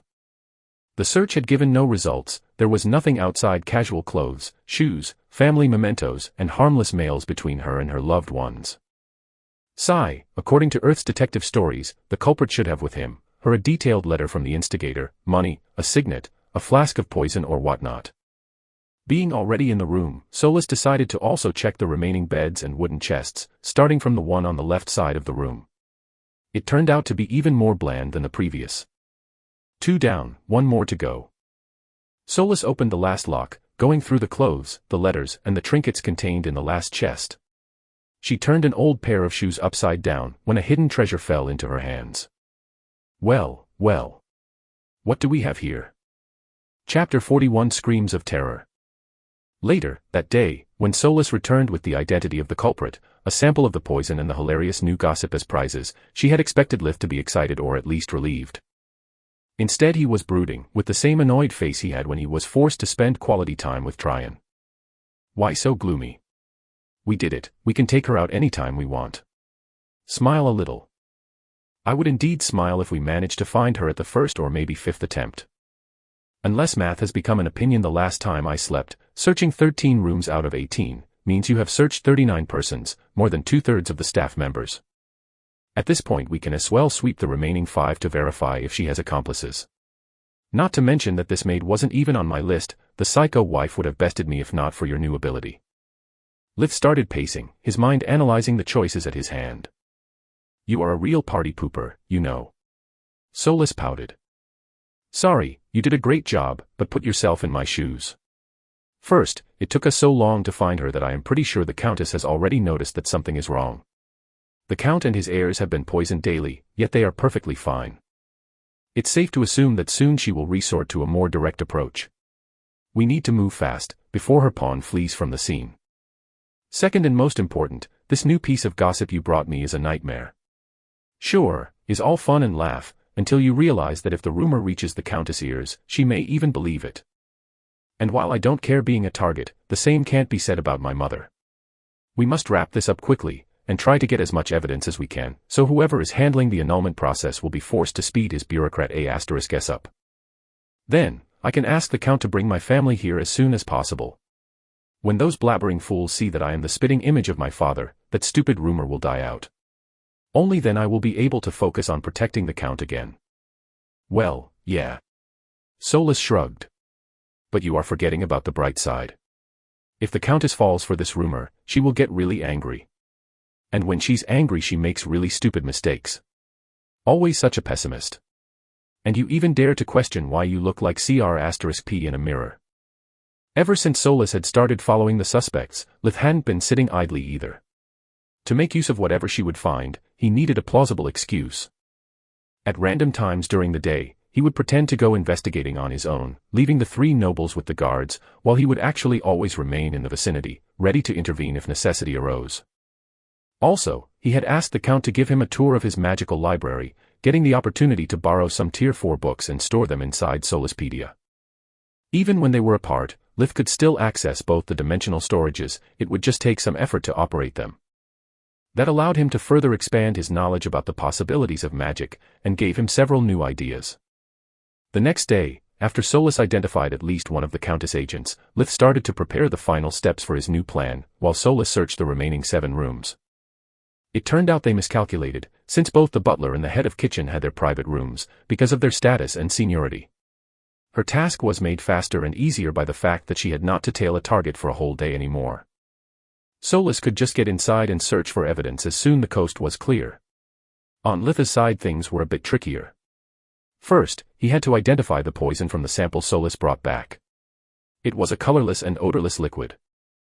He spreaded a small drop of it on his finger and another on his tongue, without swallowing it. It tasted sweet and acidic at the same time. What the F***ck? A pineapple pizza-flavored poison. This is disgusting. And here I hope to have left that Cr*P on Earth. While his stomach was turning at those horrible memories, the areas where he had spreaded the poison became numb. After a while they became red and swollen. Since breathing was getting harder, Lith immediately neutralized the poison, before looking for it in the Count's books he had stored in Soluspedia. Thankfully, in this world they shouldn't have synthetic poisons outside the magical varieties. It shouldn't be hard to find the right one. It turned out to be an extract from a rare type of blackberries-like fruit that usually grew in marshlands. The white berries, more commonly known as doomberries, in their natural state simply had a sweet smell and disgusting taste, but their juice if properly distilled and condensed was highly toxic. Its low-dosage symptoms matched the Count's story, like the effects Lith had experienced fitted the description of its concentrated form. At that point, the final issue lied in finding a way to get a full confession without destroying the good image Count Lark had of him. Lith didn't miss how disgusted the Count had reacted at the mention of tortures. Lith had no interest in arts, but from the way the Count had painted him, it was clear that in his mind the young magico was valiant and righteous, rather than a cold-blooded schemer with a penchant for inflicting pain. This is so stupid. Not only I have to save him, but I also have to do it in a way of his liking. Having a good man as a backer is both a blessing and a curse. I need to get creative. Having almost run out of options, Lith needed to check out books he had never thought could have any use to him, before going to the Count and explain to him the only plan crazy enough to have a ghost of a chance. A few days later, Lena Crestwick was at her rope's end. The Countess was sick and tired of her failures, and had clearly told her to either get the job done or start running for her life. That ungrateful B***tch. After so many years of loyal service, always covering her sorry A**s, even volunteering to get rid of her deadbeat husband, that's how she repays me. Now I get why the sod wants to get rid of her. I'll make a last attempt before getting out of here. I'm sick of being caught between a rock and a hard place, always watching my back. If even this fails, I'll escape to the Gorgon's empire. I should be safe there. She had no idea what could have possibly go wrong. Before getting fired, Jenin had told her that the Doomberry Kiss was a powerful poison that even he would have a hard time to detoxify. Could the Count have an inhuman constitution despite being so thin? During her shift in the kitchen, she waited for the plates to be left unattended before adding 2 spoonsful of poison into the Count's plate. It was impossible to miss, since even the napkins had the initials embroidered. That dose would be enough to kill a dozen men, but she was tired of slowly rising the amount, day after day, waiting for something to happen. Some hours later, she finally succeeded. After eating the soup, the Count had started to have difficulty breathing, his tongue swelling like a sponge. Both the so-called magician Brad and Pontus, which back in the military had been a field medic, couldn't help him. The B***** was finally dead. Lena, just like her co-workers, started sobbing uncontrollably. But while they were grieving, she was weeping with joy. Now she was safe, and with the sum she had agreed with the Countess, she could finally turn her lifelong dream into reality. She didn't need any more to work her A**s for someone else, it was her turn to live in a beautiful house, surrounded by servants. Of course, first she had to wait for the investigation to be concluded. Jaden, the new Count, imposed the martial law, prohibiting anyone to go out of the house without his permission. Lena had nothing to fear, thought. As soon as she spiced up the late Count's plate, she had thrown away the remaining poison and carefully washed the flask, before putting it back in the kitchen pantry. During the rest of the day, every room was combed and every member of the staff had to undergo a long interrogation.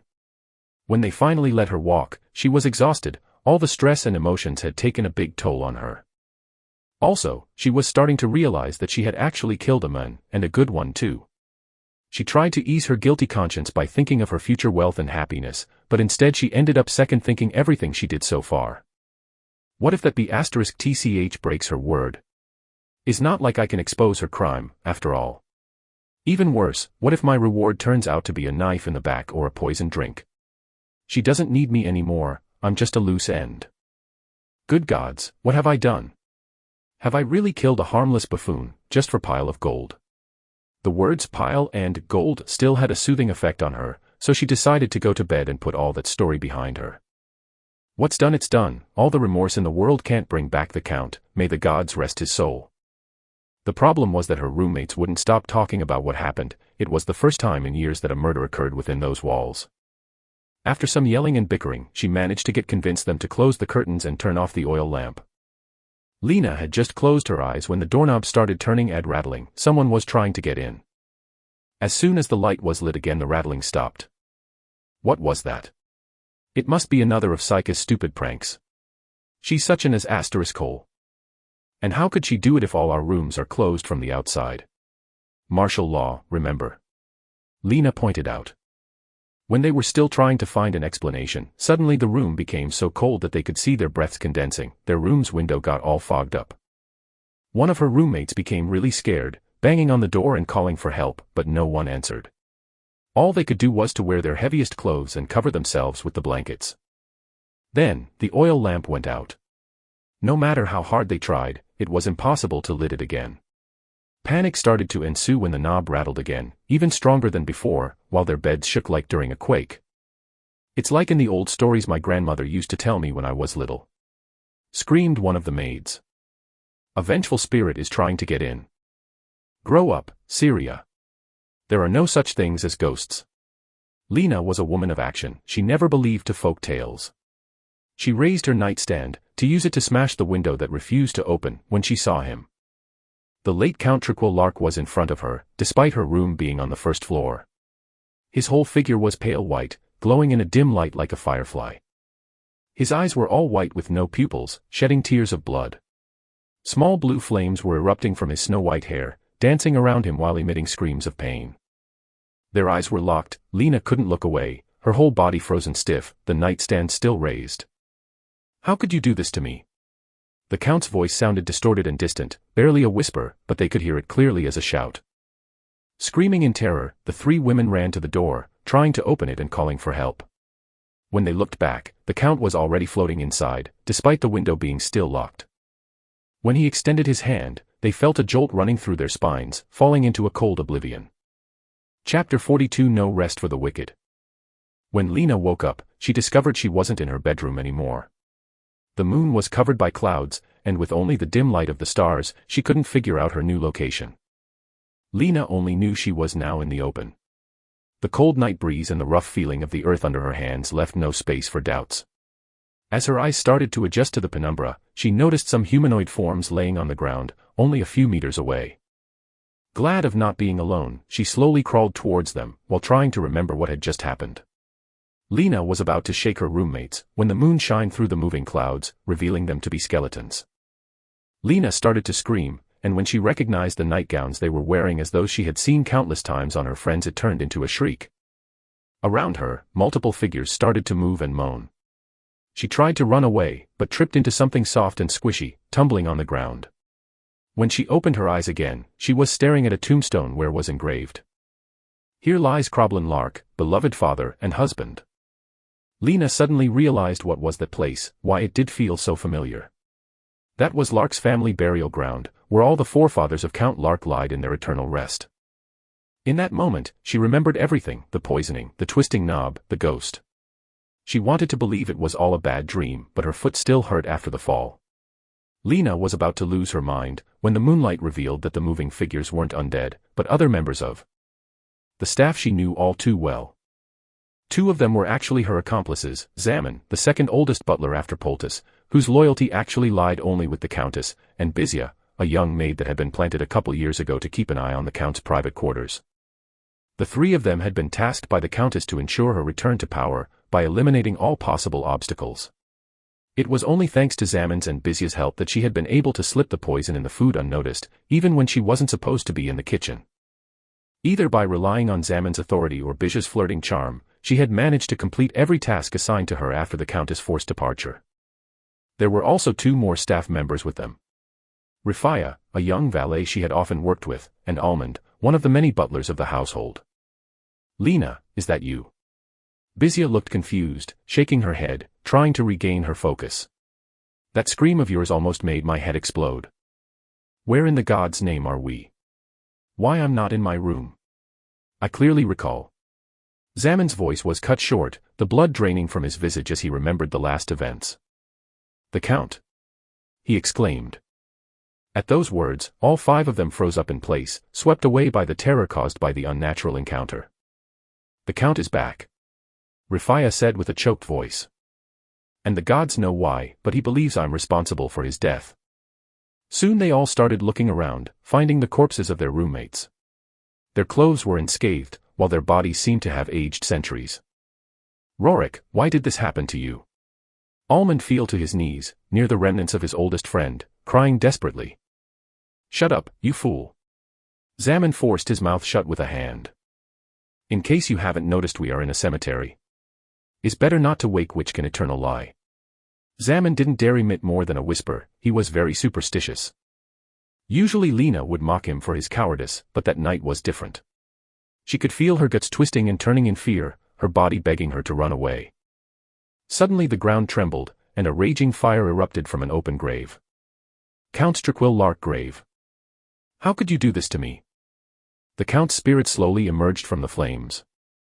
"Prepare to be judged by my ancestors." From the tombs nearby the Count, 3 skeletons arose, unearthing themselves up to the waist. "Murderers!" wailed an old man's voice. "Traitors!" yelled a woman's voice. "Vermin!" said a man's voice. The 3 skeletons were struggling to get free from Earth's embrace, while announcing their verdict. The dirt, tattered clothes they wore kept ripping apart. "The die is cast," the Count's spirit said with an otherworldly deep voice. "Confess." He was pointing his finger towards Rifaya, who suddenly felt pushed down on the ground by an invisible force. "I'm innocent. I swear," he said, sobbing uncontrollably. The 3 skeletons started to wail as one, in a cacophony of indistinguishable voices. Their hollow orbits emitted a red glow, like a candle had been lit within, and like the Count, blood tears started to endlessly flow along their cheekbones. "Liar!" the Count yelled, and Rifaya was dragged by the invisible force towards the Count's open grave, whose flames started to rise and roar loudly. The others tried to hold him by the arms, but the spirit's pull was too strong. When Rifaya was thrown into the fiery pit, he emitted an inhumane shriek while the flames turned from bright red to an ominous purple. "He will serve me in the netherworld, to atone for his sin," the Count's spirit said. "Confess." This time he was pointing at Almond, who promptly complied. "I confess. I confess. It was me stealing the silk bolts, exploiting my inventory duty. That's why there was never enough." "And how do you atone?" said the spirit, its eyes reduced to 2 flaming slits. "I'm so sorry. I swear." Words are not enough. The corpses on the ground arose, their orbits brimming with a red light. They lifted Almond with their skeletal hands over their heads, and threw him into the pit. "Rorik, why?" was his final scream before disappearing in the flames. Before the ghost could pass his judgment, Lena kneeled deeply, head on the ground, begging for forgiveness. "I confess. It was me poisoning you, and those two are my accomplices," she said, pointing at the two survivors. Zaman and Bizya tried to take a step back, but the skeletons had returned, surrounding them again. "Because of you my children are alone in this world," the ghost wailed in pain. "It's only a matter of time before they join me in death. How do you atone?" "I'm so sorry. I've been stupid, I have no proof. I threw away the poison and burned all her ladyship's letters." "Then burn yourself." Lena was then dragged by her dead roommates in the pit, only the flames put an end to her shrieks. Zaman and Bizya kneeled too, going straight to the point. "I can save your children," yelled the young maid. "I'm not stupid, I never trusted that B*TCH as far as I can throw her. I kept all her letters, her orders, in case she broke her word. I keep them all under a loose board in the kitchen's pantry. As did I. Also, I know where she keeps hidden all her personal correspondence." The old butler rushed to add, fearing of becoming useless to his captor. "She ordered the poison months ago. And there's so much more to it. It's all in a secret compartment right under her bed. I swear, that's all that I know. Please have mercy of this old fool." "Magnificent," said the Count with his usual joyful and enthusiastic tone, clapping his hands in delight. Suddenly he didn't sound otherworldly at all. The skeletons fell down like puppets whose strings had been cut, the fire went out and the Count came down to the ground with a thump loud enough to be heard. Was this all? Zaman couldn't believe his eyes. A farce. Poultice completed the sentence for him. "Yes, old weasel. I knew you were always up to no good." The traitorous servants were able to put a face to the old skeleton's voice. "Jaden, Kayla, be a dear and go retrieve the evidence. At this point I can't trust anyone else." The Count's heirs came right after Poultice, nodding, before running back to the house. Knowing he was doomed, Zaman still found the strength to watch into the open grave, finding out that everyone was still alive, just bound and gagged by tendrils of earth. Thinking about what would befall to him and his family, the old butler was filled with regret. The long years of loyal service, the savings of a lifetime, all those careful plans for his retirements, shattered together with his hopes for a better tomorrow for his sons. Lith sighed with relief, he could finally come out in the open. If he could, he would pat his back by himself, the results had far exceeded his expectations. Since Solus couldn't find anything in the remaining rooms, Lith had her follow Lena day and night, taking note of all those she was the most in contact with, to round them up all together for the final act. Which, by the way, had been quite a hassle to arrange. To avoid blowing his cover, Lith could only resort to chore magic and spells up to tier 3, like the hoovering spell he had applied to the Count. He had explained everything in detail to the Count, to avoid him being scared or surprised by the special effects he had in mind. Lith, of course, said he would move the skeletons with air magic, while he was actually using spirit magic.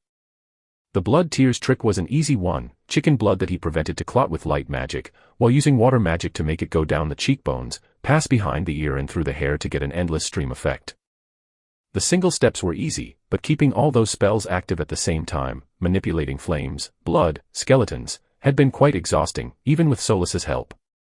She had taken care of half the stage, but the mana she used was Litha's. They were like two divers with a single oxygen tank. The Count too was very happy with the result. Ah. Ah. Ah. I always knew that magic is awesome. Flying has been such a memorable experience. Not to mention their faces. Count Lark was laughing like a kid after a successful prank. You should have seen their faces. Priceless. I never had so much fun in my life. He patted Litha's shoulder, covering him in white powder. Who would have guessed that old ghost stories from my books could be so effective? With a little tuning here and there, of course. For being a goody-goody two-shoes, the Count is quite a trickster. Lith thought. Despite being so averse to torture, he had no qualms scaring so many people **less. Guess he never heard about psychological torture and PTSD. As soon as they got their hands on the incriminating evidence, Count Lark immediately used his communication amulet to contact the King's Bureau of Law and Order to submit them. The night clerk assured him that they would move his paperwork on the top of the list, and that they would send royal investigators to shed light on the case. Translated from the bureaucratic lingo, it meant that the Count's case would now take days instead of weeks. Lith wouldn't take any risks, not after showing so much of his prowess, so he had the Count make his whole family come to the estate the very next day. He sent them also some clothes he had prepared beforehand.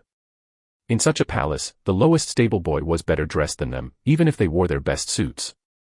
When they arrived, one way or another, all the staff was assembled to see firsthand the mysterious woman who had spawned the Count's alleged fifth son. They expressed much admiration for his mother's and sister's beauty, and even Raz received a lot of attentions. When Lith sent Solis to check if the rumor had finally died out, she replied with endless laughing out loud and an unbelievable story. According to her report, the household was now split into two factions. The first one, that she dubbed #Team Lith, was led by Poultice, which refused to step back from his initial theory. Who would have thought that such an airhead like the Count could also be such a schemer? Not only he got himself such a beautiful and young mistress, he also had the smarts to choose a woman whose husband resembles him so much that he would never suspect the son isn't his own. That witch of the Countess can't hold a candle to such gorgeous woman. The second one, #Team Raz, was led by Hilya. She was the head of the kitchen staff, first chef, and also Poultice's oldest rival in terms of both authority and gossip skill. Are you gone senile or what? The Count is too noble and chivalrous to cheat, even on such a treacherous hag. Clearly, he had an affair before their wedding, and Sir Raz is the offspring of that love. That means that not only he is the real Count's fifth son, but that the young mage and his beautiful sisters are all his secret nephews. That's why he cares so much about the boy, and why he has brought them all here now that the Countess is dead set to wipe out the whole bloodline. How noble of him. He probably has protected them from the shadows all these years, to keep them safe from his wife's jealousy and ire. Lith didn't know if to laugh or cry. How the **ck did we come to this? Sorry. Solis shrugged. It seems that the Count's staff has the hobby of making everything related to nobles look sordid. Thinking ill of something makes even coincidences looks interesting, don't you think? Lith shook his head in desperation. Poor Mom. She is just a forbidden love triangle away from becoming the main character of one of those chick flicks that were all the rage a few years ago on Earth. Chapter 43 Burying the Hatch. Aside from the gossip, life in the Count's private quarters was really peaceful. Count Lark took the initiative to explain everything to Litha's parents, taking the blame entirely on himself, and giving only words of praise to their son. Raz and Alina were actually quite angry, and wanted to give Lith a solid piece of their mind. But after the Count apologized, even bowing to them, they were too embarrassed and flattered to say anything, at least in front of him. The whole family could not stop staring at the house. Walls made of stone, the luxurious furniture, the carpets. Everything seemed to come out straight from a fairy tale. Until that day, they had always thought they would never see such riches. Lith started to wonder how long would it take for them to come back down to earth, when breakfast arrived. The delicious and sweet smell of the pastries immediately caught their attention. Just great. Lith sighed inwardly. I could expect my family's reaction to the Count's house, and luckily outhosts are overlooking their quite rude behavior. My only hope is that they don't jump on the food like starving wolves. That would be too embarrassing. Party pooper. Let them be happy, so maybe they'll beat your *s less when you get back home. Solis rebuked. Point taken. As soon as the cart entered the room, Litha's family mimicked their host's behavior, politely sitting around the table in an ordered manner, waiting to be served. That was also the first time someone outside the family was treating them with such care. The girls couldn't stop giggling. What the **ck? Lith was fairly surprised. It wasn't a maid pushing the cart full of delicacies, it was Hilya herself, accompanied by some kitchen personnel that Solis identified as her posse. It was the first time that Lith saw her in the flesh, and soon he understood why. Hilya personally served the Count's family and then his own, showering everyone with compliments and attentions. Her followers did the same, but with more tact and less enthusiasm. When they left, there was enough food on the table to feed a battalion. #Team Raz rules, **TCH. Solis screamed. Count Lark was both embarrassed and flabbergasted. Hilya barely served him on his birthday, and he had no idea why his usually impeccable staff had taken such liberties with his esteemed guests. Lith signaled him that he would explain later, before stopping everyone in their tracks, preventing them to take even a single bite. Usually that would have garnered him a lot of nasty words, but in front of their host they had to shut up and listen. The mention of the past poisoning attempts made them inwardly perform a 180-degree turn, going from demanding revenge to gratefulness in just a few words. Lith wasn't willing to let his guard down. He kept checking every single plate and forcing them to drink only conjured water. It was really depressing for his family, since he was the only one having tasted hot chocolate back on Earth, but they soldiered up. In the following days, the forced cohabitation would have been much more awkward, if the Count's private quarters had not been bigger than their house. The women, led by Kayla, took for themselves the bedroom, the biggest and most comfortable room, while the men had to settle up for the anteroom and its soft sofas. There were no more assassination attempts, since all the gathered evidence had caused a fuss for the Countess, and by remaining stubbornly holed up in the best guarded and easily defensible part of the house, the Count left her with no openings. Koya Lark had looked in every nook and cranny, searching for leverage, but the Count had no weakness she could exploit, and that nasty Magico kid was even worse. After a thorough background check, she discovered he had no friends and no family outside those he had brought with himself. Killing or kidnapping his lost brother, Orpal, could be considered making him a favor at best. The only person remaining was Neria/Nana, his mentor, but that was suicide. If the kid was so powerful, what were the limits of that old hag prowess? The Countess could only curse herself for always ignoring his husband's hobbies. She had no idea who she was, or what repercussions messing with her could have. She knew nothing about magic, except what her cousin, Jenin, said to her in the past. And even then, she had only pretended to listen to him most of the times. She decided to keep that as a last resort, if everything else failed. Meanwhile, Litha's family was quickly getting accustomed to living in such a splendid manner, wearing only beautiful clothes and eating delicious food. Aside from the random scare caused by a guard's sneeze or an animal in the garden, life had turned into a fairy tale for them. Lith, instead, was quite annoyed. Since the first day, the Count, Kayla, and Jaden had showered with praises Alina, Rena and Tista for their perfect skin and luscious hair. "I'm so envious of you, girls. I wish I could get rid of these things on my face." Kayla sighed. Over time the camaraderie between the young ladies had grown strong. "Yeah, you are already so pretty. If only." Tista threw Lith a meaningful look that he pretended not to notice. Jaden's interest toward Rena was embarrassingly obvious, and while he tried looking at her stealthily, such attention in turn got him as many stone-cold glares from Lith. "I get that he is just 20 and horny as a boar, but she is just 14. Back where I came from that's bad. Plus, unless he wants to marry her, I'd rather neuter him. I won't allow him to ruin her future, treating her like a fling. Over my dead body." Rena was flattered by both the young man's attentions and his little brother care. Yet she was just dazzled by the house, not stupid. Alina had warned her many times about the young men, nobles or not, that would try to take advantage of naive young girls. She would accept compliments, but refuse any improper gift and avoided remaining alone with him. When Kayla and the Count noticed that if Litha's glares could maim, Jaden could easily fit into an envelope, they had a private talk with him. After that the air in the room became a lot lighter. Finally, the Count received the notification via the communication amulet that the annulment was finally done. He was once again a free man. After confirming that Koya had been notified too, hence she had no more reason to plot against him, he could finally relax and step out of his room for the first time since weeding out the traitors. The first thing he and Lith did was to contact Nana to explain her everything. "That's why you were so serious," she pondered. "And why you took away my only helper. Lark, when we meet again, we have to talk about compensation. My business suffered because of your family squabble," she nagged. There, Lady Neria. It was a matter of life and death, and the young Lith proved to be decisive in solving the matter. "I'm sorry, but I have to go. I have a business to attend. We'll talk later, especially with you, young imp. This lack of trust wounds my old heart," she said, trying to act all old and frail. Lith bowed and asked for her forgiveness, but his thoughts were quite different. "Do you even have a heart?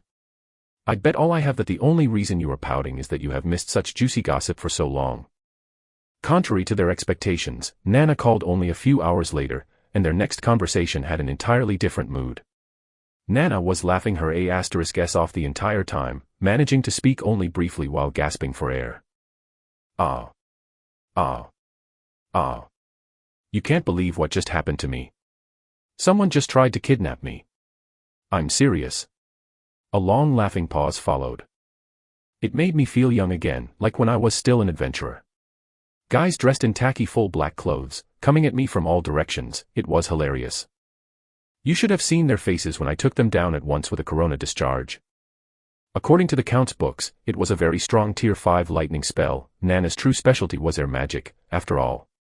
Lith had no idea what it was exactly. It was mentioned, but not described. He had already enough troubles understanding Tier 4 spells. They were on a league of their own compared to the magic he had previously learned.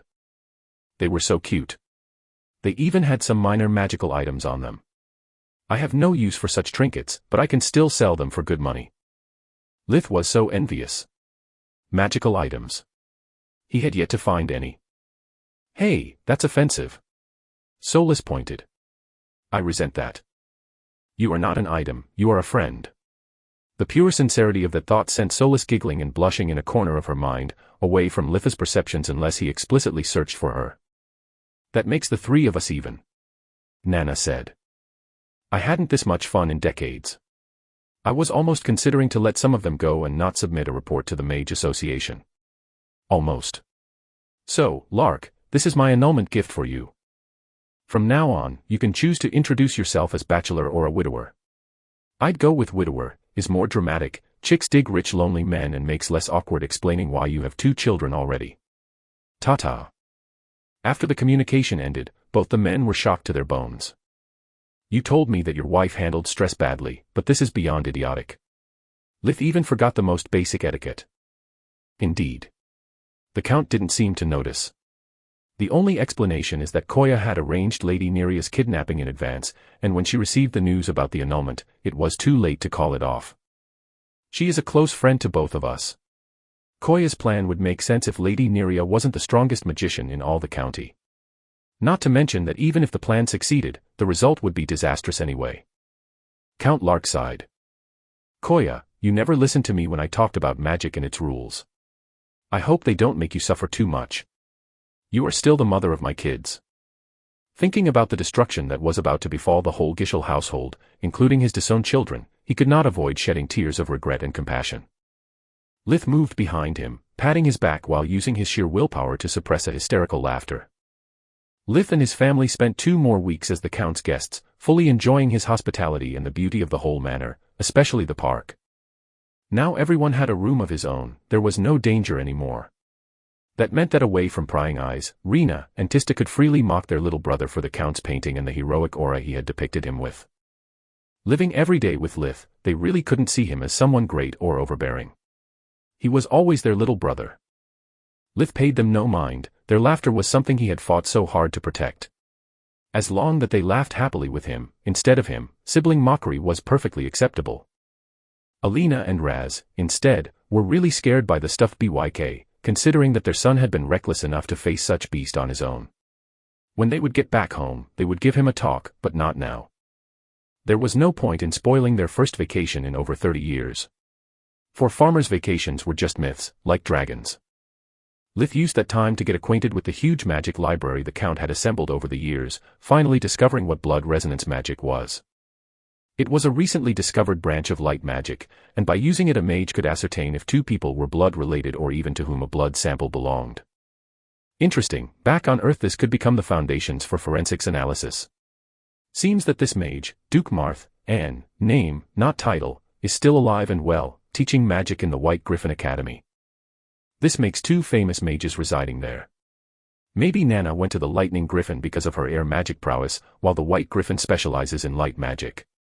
Or maybe it's just a coincidence, whatever. It's too far from here for me. Returning home revealed to be a bit traumatic for his family.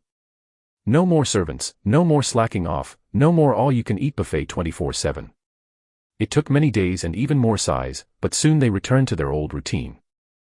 The Count's sharecroppers had done an excellent job, they even repaired and reinforced the house, making it seem brand new. The Count had also sent them home with lots of gifts.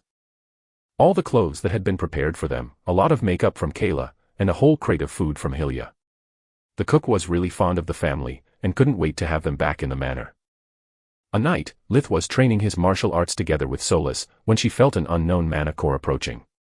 More curious than worried, he made her return to his finger and set up various layers of protection around the house. Whoever he was alone and not very sneaky. Now that he had stopped practicing, Lith could hear him getting closer. The night birds and insects had gone silent. "Who the heck are you?" Lith asked as soon as their eyes met. "You." The man had a pleasantly surprised expression on his face. "You have finally returned. I have waited for weeks, sleeping in the mud and eating only acorns and berries, but it was worth the wait. I'll ask you only one more time, who are you?" Lith yawned. The man was not making any sense. "I'm Jenin Gishel. You killed my entire family. Prepare to die." Lith reacted by laughing his A*s off. "Oh. I get it now. Bravo on surviving despite belonging to a family of brain-dead idiots. How dare you? I'll kill your whole family, like you killed mine." Lith started laughing even harder. "You. With your pathetic yellow mana core. Even my little sister is stronger than you." Lith's words and countenance made no sense to Jenin. Outraged by such lack of respect and fear, completely different from how he had imagined the face-off, while enduring all the hardships, Jenin started casting a lightning spell. Lith responded by bringing his index finger on the lips, whispering, "Hush. We don't want to wake up the neighbors." A second air dome, beside the one that Lith had previously set up, enveloping the whole house, surrounded the two men, covering a 30-meter, 33 yards, radius. Breza in Hydra. Jenin completed his spell, a bolt of lightning shot toward Lith, which was still laughing. "Look up," he said, pointing to the sky, and like an obedient dog, the bolt turned 90 degrees up, rising harmlessly in the air before dissipating. "Seriously? A Tier 2 spell? How the heck did you manage to graduate from whatever backwater academy they sent you?" Jenin suddenly felt scared. What he had just saw made absolutely no sense. Not even his teachers had ever done something like that. "You know, I am really stressed." Lith stopped laughing, his tone turning cold and detached, like he was talking to himself rather than to his opponent. "I have spent weeks holed up, pretending to be weak and harmless. Playing the good F***king kid role. But now I can finally be myself." For the first time since he had achieved the Cyan Mana Core, Lith went all out. His body released a brilliant cyan aura, filled with killing intent. His bones and muscles started to pop and creak, moving to accommodate that sudden surge of power. His eyes glowed like torches, emitting an ice-blue radiance while his smile went to ear. His teeth shined like fangs in the full moonlight. Jenin was scared but not frozen, starting to cast a Tier 3 fireball, the strongest spell he could cast safely without risking it to backfire. Lith stood there, tilting his head left and right, waiting for him to finish. The fireball was a 5 meters, 5.5 yards, radius sphere of raging flames, but the closer it came to Lith, the more it shrank, until it became the size of the marble, allowing Lith to catch it with his open palm and squeezing it out with a puff. "Tisk, TSK. You can use everything but fire magic. The noise isn't a problem, but the light could alert someone, and we don't want that." Jenin had no idea what was happening, but he knew that remaining there was too dangerous. That wasn't a magico, but a monster. He tried to run away, but before he could get out the hush zone, Lith was already pinning him down. "First you threatened my family and now you want to leave. That's rude. The night is still young, and I have so many things to experiment on you, yet. Let's play." Despite the protective barrier, deep in the Tron woods, the king in the east, could feel the magic turbulence growing stronger. "Take heed, my pack. Some human has threatened Scourge's cubs. Let's learn from his mistakes and pray together for his soul, so in his next life he will be wiser for this." The entire woods resounded with howls until dawn came. Chapter 44 Challenging Times. The next day, Lith was happy and relaxed. He kept humming the whole time while he cleaned the house and prepared breakfast, reheating the pastries to make them regain some of their fragrance. The long permanence in the Count's manor had proved to him how stressful it was being constantly forced to hide his skill and powers. Being born in a backwater village, where no one knew jack about magic, was a blessing in disguise. He had got too used to the freedom and isolation living in a farmhouse guaranteed him, to the point that holding back and constantly pretending to use fake magic for a prolonged period was akin to torture for him. After a long discussion with Solus about the problem, they decided that the best course of action was to find a way to not attend any magic academy. According to the magic annuals he had read in the last weeks, it was possible to become a member of the Magic Association despite being homeschooled. It just required a longer and more difficult exam session. The biggest difference between a homeschooled and a Magic Academy graduate amounted only in a matter of fame and prestige. By being admitted and successfully passing the tests devised by famous and talented magicians, the student was bound to have an easier time whatever was the path of his choosing. A homeschooled, instead, no matter the score he could achieve, would always be seen like a rogue magician with no references. He would first need to prove himself, by either performing voluntary military service or becoming an adventurer. Achieving merits was the only way for a rogue magician to have access to a prestigious and well-paid job. Lith didn't care for any of that, he just wanted to develop his powers, staying away from the spotlight until he reached 16 years. At that point, he would be considered an adult, and could finally leave Lucia to start exploring the world in search for a solution to his reincarnation problem. If achieving true death turned out to be impossible, he would need to work his way around by either becoming an immortal or binding his soul to the current world. That would be the worst-case scenario, but at least if he died, he would still be reborn with all his magic knowledge and have Solas by his side.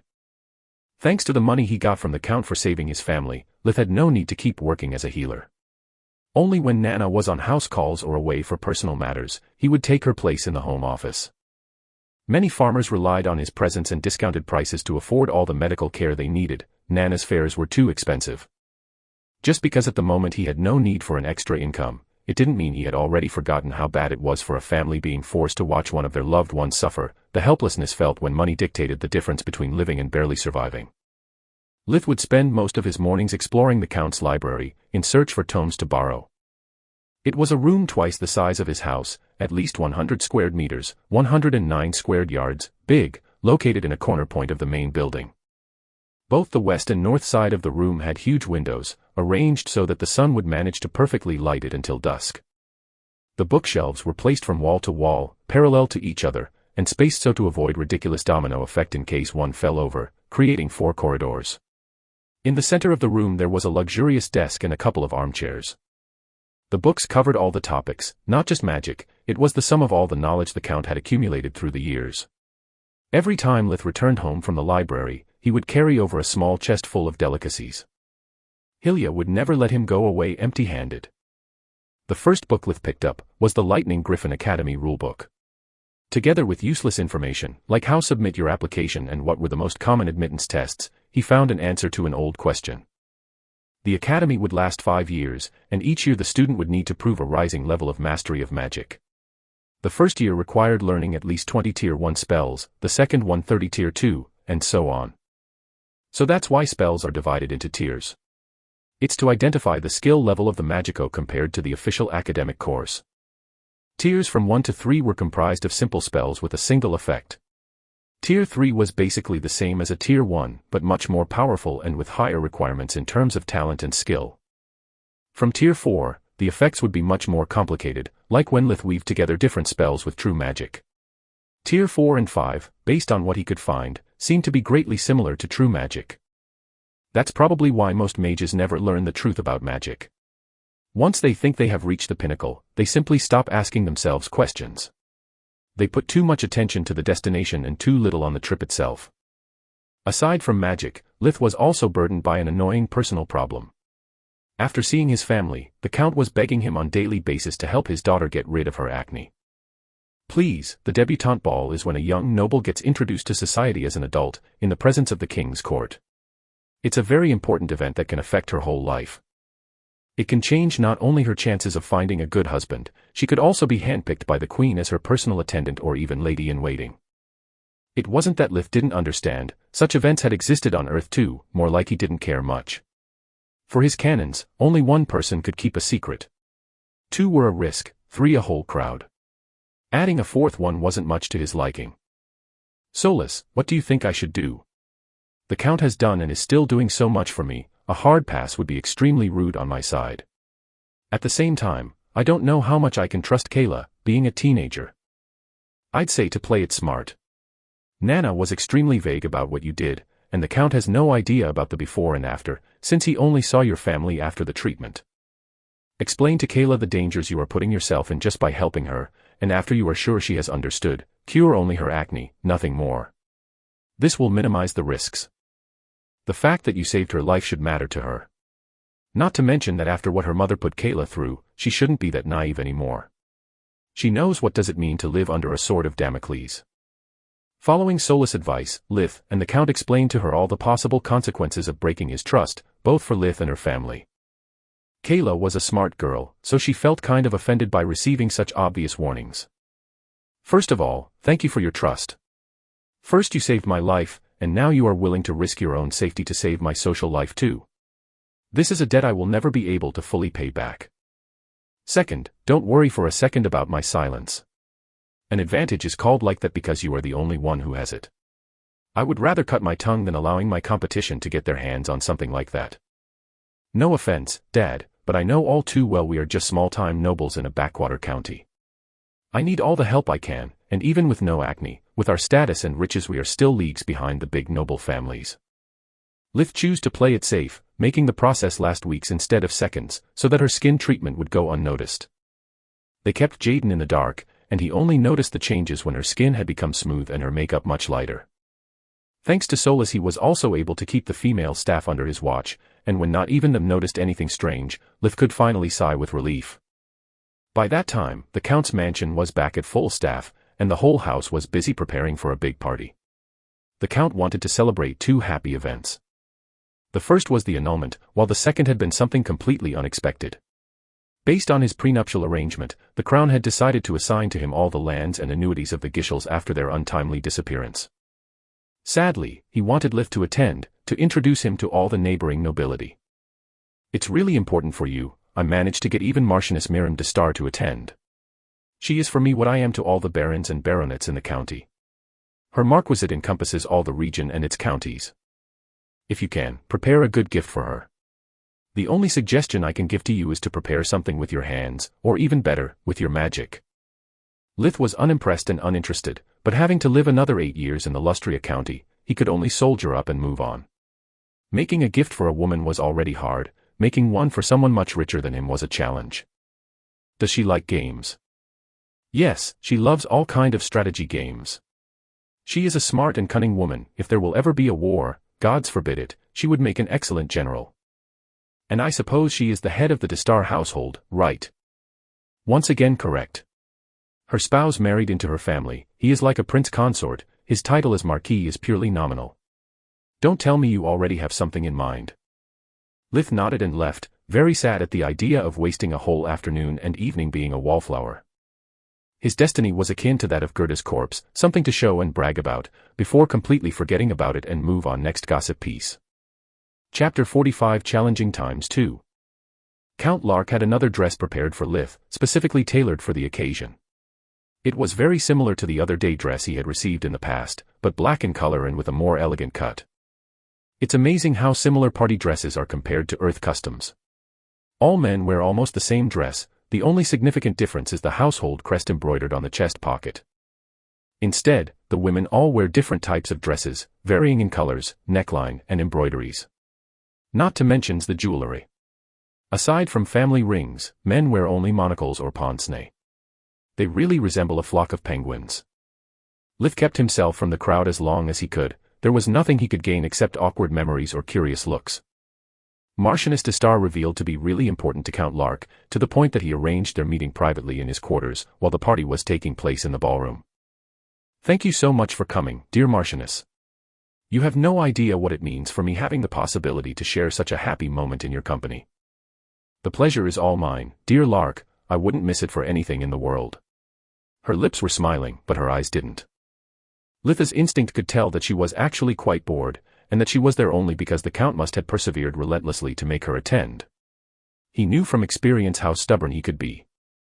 Based on what the Count had told him, Marchioness de Star should be a woman in her late 30s, but even with the little makeup she wore, it was hard to imagine her a day older than 30. She had a beautiful face with great proportions, eyes brimming with intelligence and curiosity. She wore her waist-long straight hair down, with no hairpin or barrette to adorn them. She had dark brown hair, with shades of blue all over it. It was almost hypnotic to look when she shook her head. Her evening dress was of a pale blue, with no neckline, covering even her shoulders. In contrast to all the other noble dames, the Marchioness wore evening gloves, and there were no gemstones embroidered in her attire. She had clearly chosen a plain dress, hoping to either go unnoticed or leave early. This is the boy I talked to you about so much. The Count laughed. He is incredibly skilled, wise beyond his age, and according to Lady Neria, he is blessed by the light. Really? The Marchioness didn't believe a word, but ruffled Litha's hair nonetheless. Lith could feel that such gesture of intimacy was out of place, coming from such a grand dame. It also had no warmth at all. It felt more like a dog show judge checking the fur, rather than a caress. Sigh, as predicted, Trinquil has once again wasted my time. The Marchioness thought. It's just another of his childish delusions, finding a talented male mage in such scarcely populated land. I would really love to tell him that the reason why women and magical beasts have colored shades in their hair is the sign of the blessing from the 6 gods of magic. It would save so much of his efforts and my time. Too bad that the Mage Association would make a huge fuss if I did. Those old fogies and their reluctancy to reveal even such an open secret. Everyone in the king's court knows it, be him, her a mage or not. Lith could see she was disappointed, but had no idea why. Eager to go back home and do something actually meaningful, he bowed to her. My name is Lith of Lucia, your ladyship. I'm glad and honored to make your acquaintance. Please, accept this humble gift. Is not much, but I made it myself. The Marchioness was pleasantly surprised. At least this country bumpkin acts humbly and knows the proper etiquette, instead of being all arrogant like he owns the place, unlike all his predecessors. Thank you, I'm much obliged. It's what she actually said even before opening the envelope. It turned out to be a square-shaped wood board, with sides about 51 centimeters, 20 inches, long, with 8 columns and rows of black and white alternating colors of wood. After checking it with the Count, Lith couldn't be bothered much finding a proper gift, and went straight plagiarizing the game of chess. The Marchioness' interest was piqued. She had never saw anything like that before. The board was accompanied by the chess pieces and a booklet explaining all the rules. Differences from the common chess game were few but significant. First, the king and queen roles were swapped. Lith had to suck up to an important woman, making the king the game goal was plainly stupid. Also, he renamed the bishops as mages and the pawns as commoners. Everything else was as it was supposed to be. The Marchioness read the rules so fast that Lith thought she was simply skimming. Instead she asked him a precise question. Why the commoners can become any chess piece if they reach the end of the board. Although he had considered unlikely, Lith had prepared for this question, giving the answer the usual fortune cookie wisdom that the Count so much liked. Because when someone, even a commoner, completes his journey toward wisdom, life holds endless possibilities. After all, even the king's ancestors at some point have been simple commoners, before rising to power. The Marchioness giggled softly. Well, it seems that at least the part about the wisdom is true. She thought. Fancy a game? Seems really interesting. You could show me the ropes. It would be a nice way to get to know each other better. You can understand a lot about a person based on how he plays, wins, but most importantly how he accepts loss. Such outcome was completely out of his expectations. Lith was taken aback. He knew very little about chess, aside from the rules. He had never liked the game much. He found it to be too long and boring. Why waste time with some pieces of wood, with so many VR games available on Earth? He had learned to play when he was very little, after reading a wonderful book about a chess player, but his experience had been far from pleasant. He was too reckless and impatient, barely able to think one move ahead. Lith found no pleasure or emotion while playing chess. To him it was like a solitaire where you have to wait minutes to turn a single card. Luckily, he was never alone. Solis had fallen in love with the game since she saw it in Litha's memories, viewing all the matches he had in the past and the ones he spectated. Solis, take the wheel. Save me, please.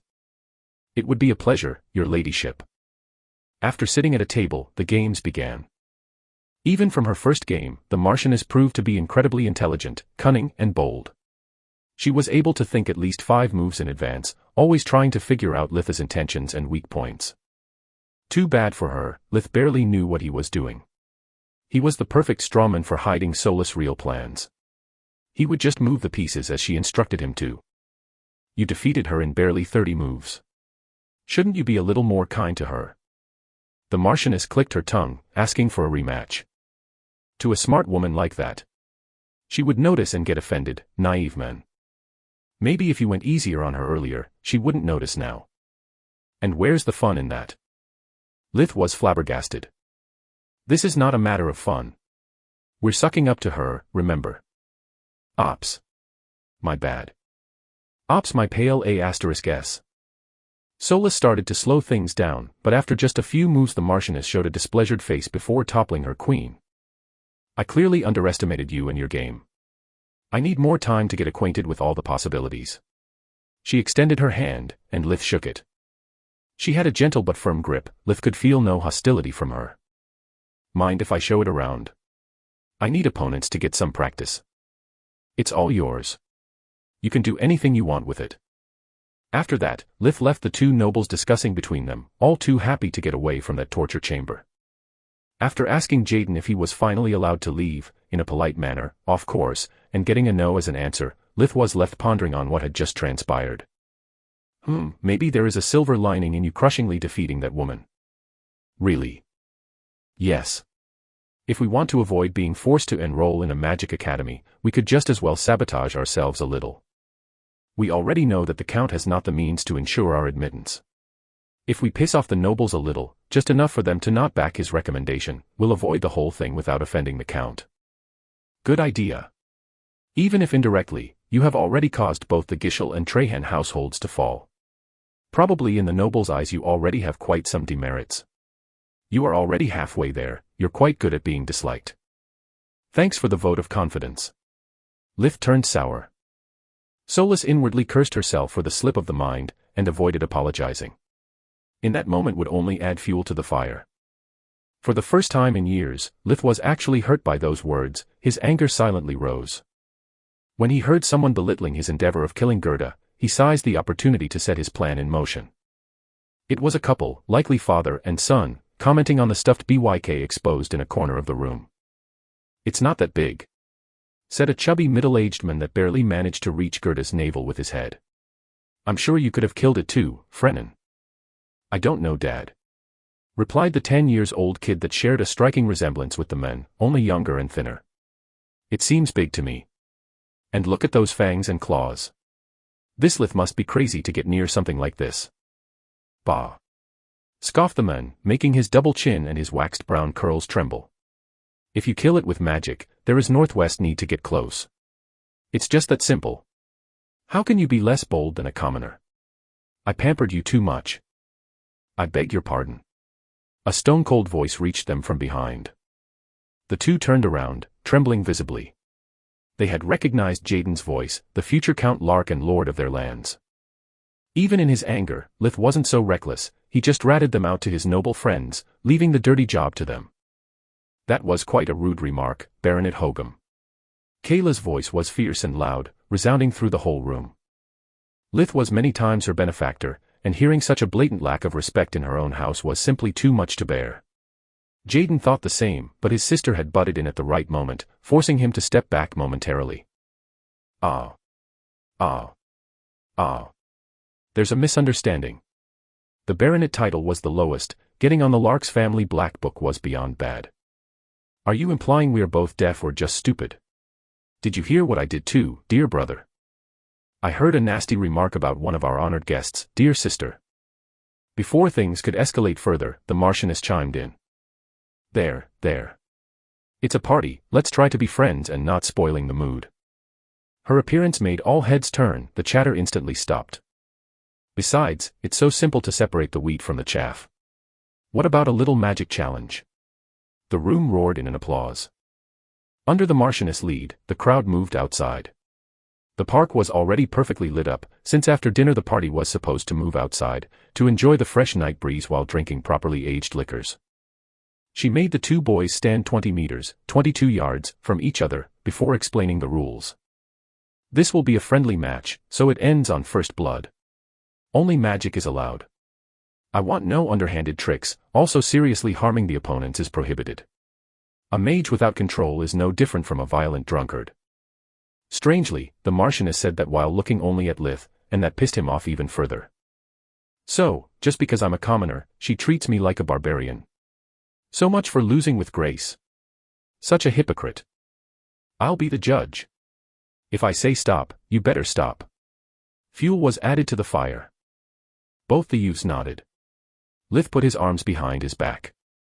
You know, I really wouldn't be in your shoes. If you win, you prove nothing. You would have just beaten a lowly commoner, like everyone expects you to. But if you lose? Lith paused dramatically, still waiting for the start signal. Wouldn't be terrible, losing in front of all these people, proving to be less talented and bold than a commoner. The young baronet started gulping loudly, turning constantly toward the crowd, suddenly realizing the pressure of the challenge. Begin. When the Marchioness' voice rang out, he was so stiff that he had yet to move, when Lith opened his palm while yelling. Scram! A powerful gust of wind made Baronet Hogum fall on the ground. Lith of Lusha wins. The crowd was surprised, a murmur started spreading like wildfire. Why did she stop the match so suddenly? Everyone asked. The Marchioness helped the boy to get up and brought him closer for them to observe. There was a shallow cut on his left cheek, going from his nose to the ear. Just with chore magic. From that distance. Impressive. That's how he has single-handedly killed a BYK. Lith puffed his chest, his anger subsiding enough for him to avoid further mockery on the expenses of his defeated opponent. A small girl quickly rushed to the Marchioness, making a perfect bow to her while whispering something, her face all smiles and pleasantries. She was so petite to appear ageless to Lith. She could be 8 years or 13 years old, he couldn't tell. She was definitely flat as a board, with gold blonde hair with shades of red. Her dress had gemstones the size of an acorn embroidered into it. The brat must be loaded. Lith thought. Be careful. While the boy was just a yellow core, she has a green one. Solus warned him. Lith inwardly scoffed. Lucky be asterisk starred. Lith, this is Minia Tristarm, daughter of the Viscount Tristarm. Minia, this is Lith from Lusha. Nice to meet you. The girl performed a barely noticeable curtsy. The pleasure is all mine. Lith returned the rudeness, by performing such a small bow that it could be easily confused with him checking if his shoelaces were properly knotted. Minia was really impressed by your feat, and would like to challenge you to a different kind of competition. It would be an honor performing for her grace. My father had tried for so long to get an audience with your ladyship. Obnoxious brat. Lith thought. She has been watching the Marchioness the whole time, speaking like I'm not even here. You are in for a surprise. They moved back into the ballroom, where the servants promptly prepared a small round table. A single candle was standing on its center. This is a magical competition that's really popular within the capital. The girl kept looking at the Marchioness, while she explained the game with a condescending tone. Real mages are not mindless brutes. Real power comes from the mind.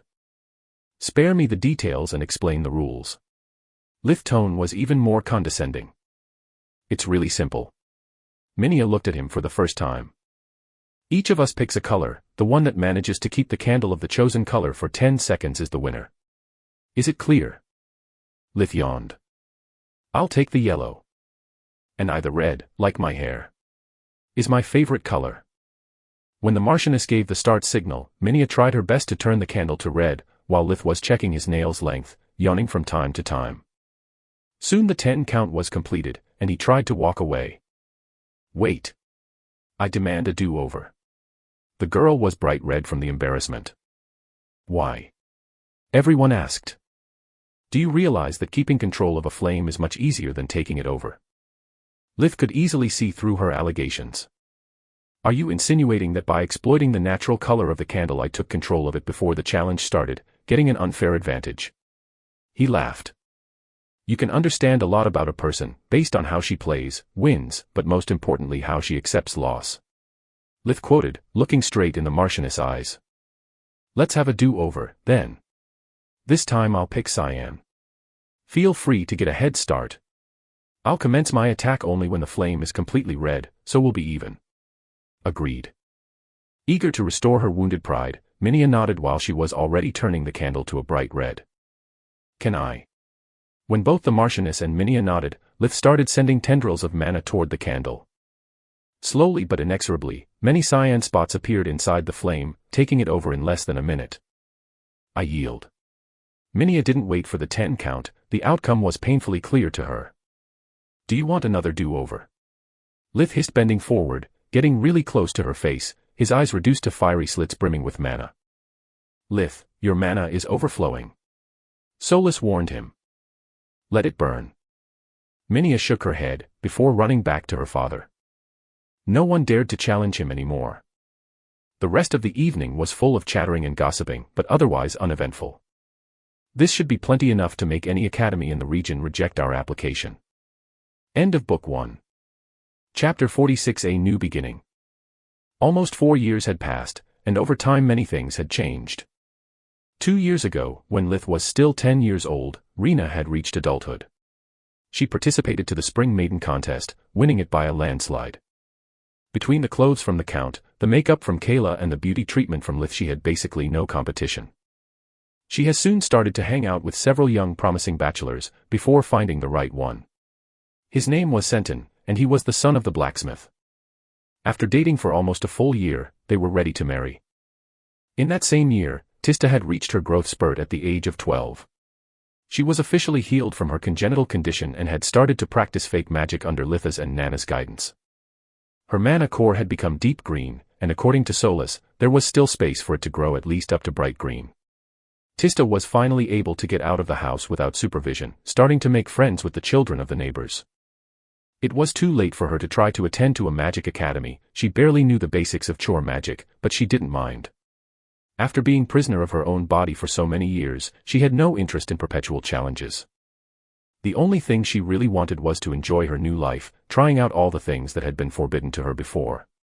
Becoming a magicka and inheriting one day Nana's business was already beyond every expectation she ever had.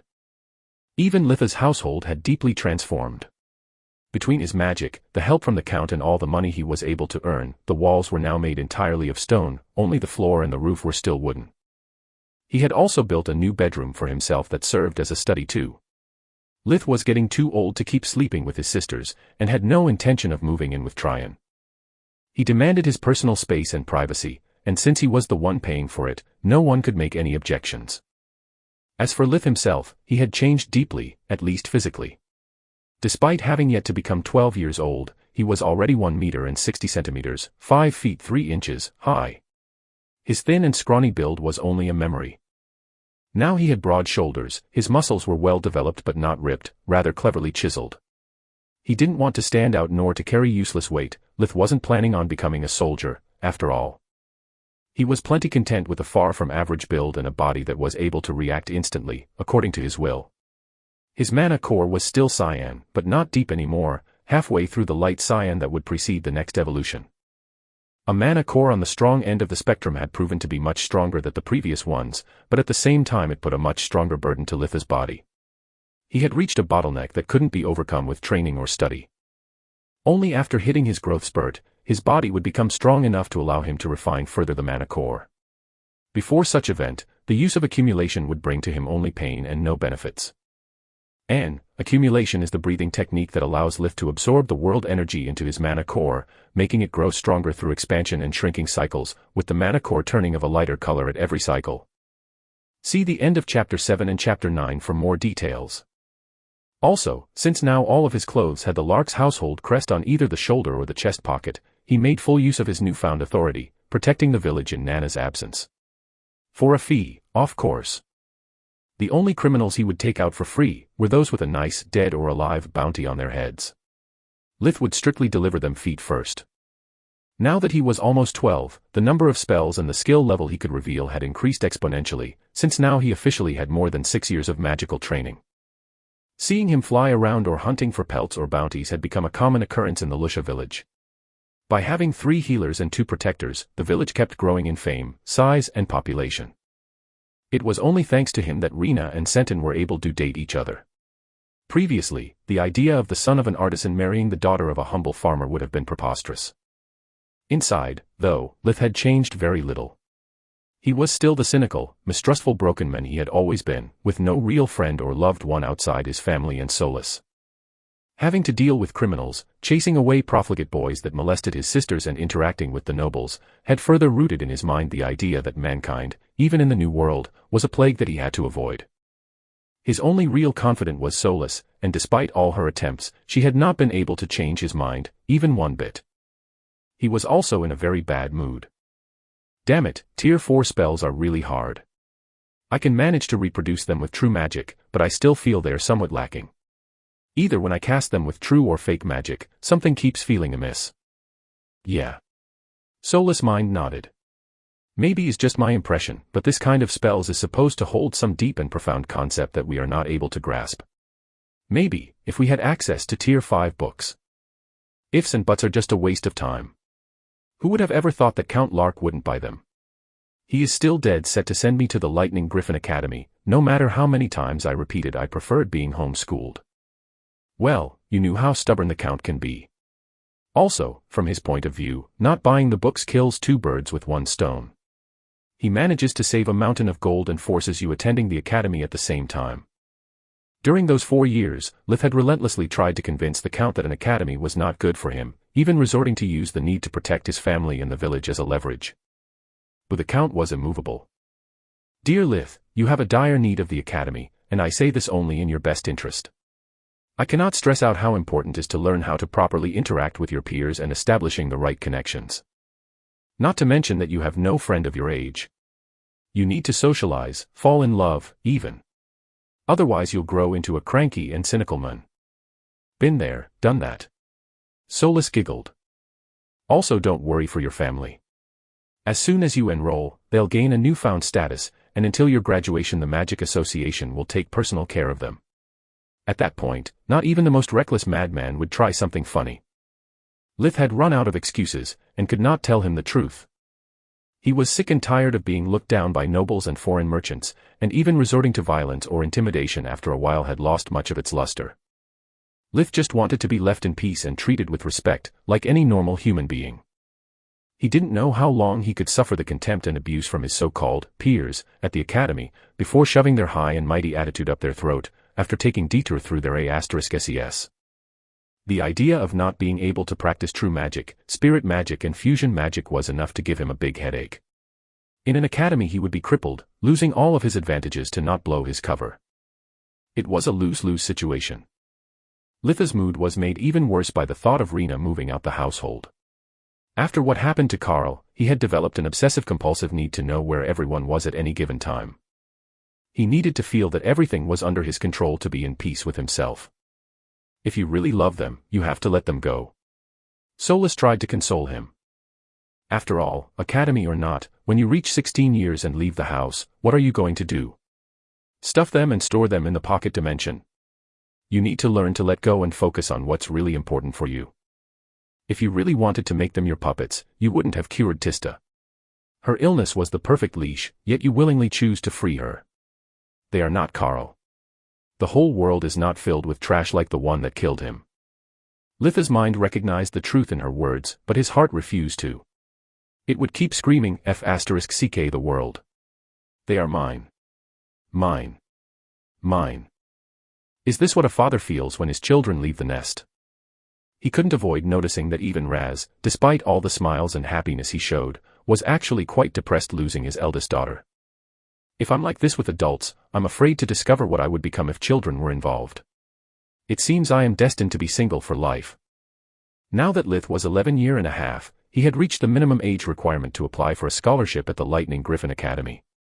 Count Lark was waiting for him at his manor, from where they would travel to their destination by stagecoach. According to the Count, flying in the vicinity of any building owned by the Mage Association was strictly forbidden. Even to get in the vicinity was needed a special pass and to have set up an appointment through the proper channels. The academy wasn't that far, but using a stagecoach would require several hours of boredom. While looking through the window, Lith could only hope that all those years of preparations and self-sabotaging would pay off. Being actually accepted in such an institution, away from home, would be the beginning of his worst nightmare. Chapter 47 Odd Developments.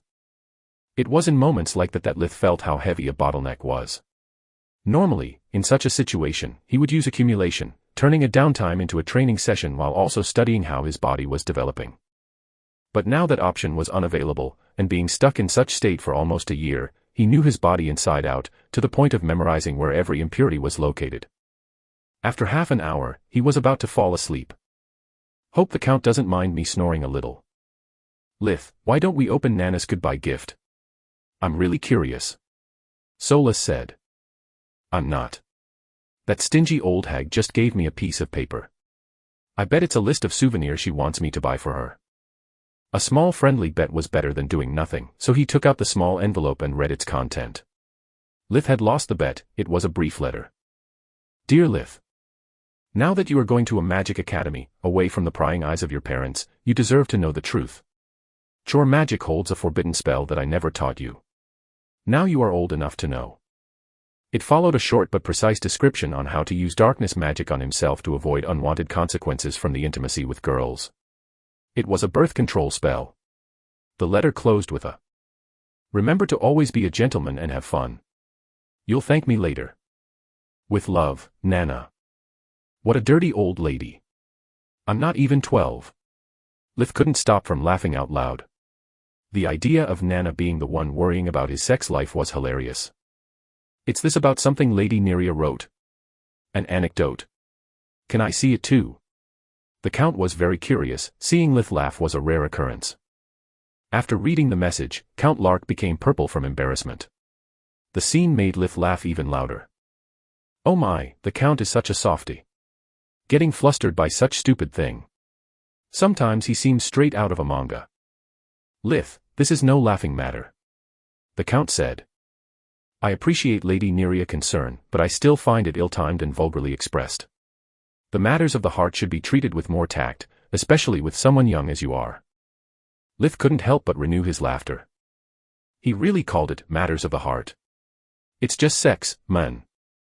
The light mood didn't last long. The long trip soon made both the men fall asleep. When the coachman woke them, they were already arrived. The sight of the Lightning Griffin Academy was truly impressive. The building itself seemed an enormous castle, straight from the wet dreams of a medieval engineer. Yet it was impossible to see it clearly, they were still too far. The academy was in the center of a huge forest that extended in all directions as far as the eye could see. That explains why it's so distant from populated areas, is basically a county of its own. The forest may even have an extension superior to the Tron Woods. Lith thought. Why do we stop here? We are still very far. How are we supposed to reach the academy? The Count was excited like a kid in a candy store. Don't worry and follow me. He brought Lith to a small brick house on the edge of the forest, where two men were sipping tea while idly chatting. The Count introduced himself and showed them their permits. The man that was now holding the papers whispered a few words. The ink rearranged itself, coming out of the sheet and forming some kind of magic circle on the ground. Even the permits are a magical item. Lith was shocked. I sensed some mana coming from them, but I supposed it was just some kind of magical seal of authenticity, not something this complex. Solus explained. **T. We are completely in the dark about magical items, and there's no mention of it in any book we read so far. Either we find a way to correct this situation, or our travels will be much more difficult in the future. Following the man's instructions, Lith and the Count stepped inside the circle that instantly became a translucent yellow sphere.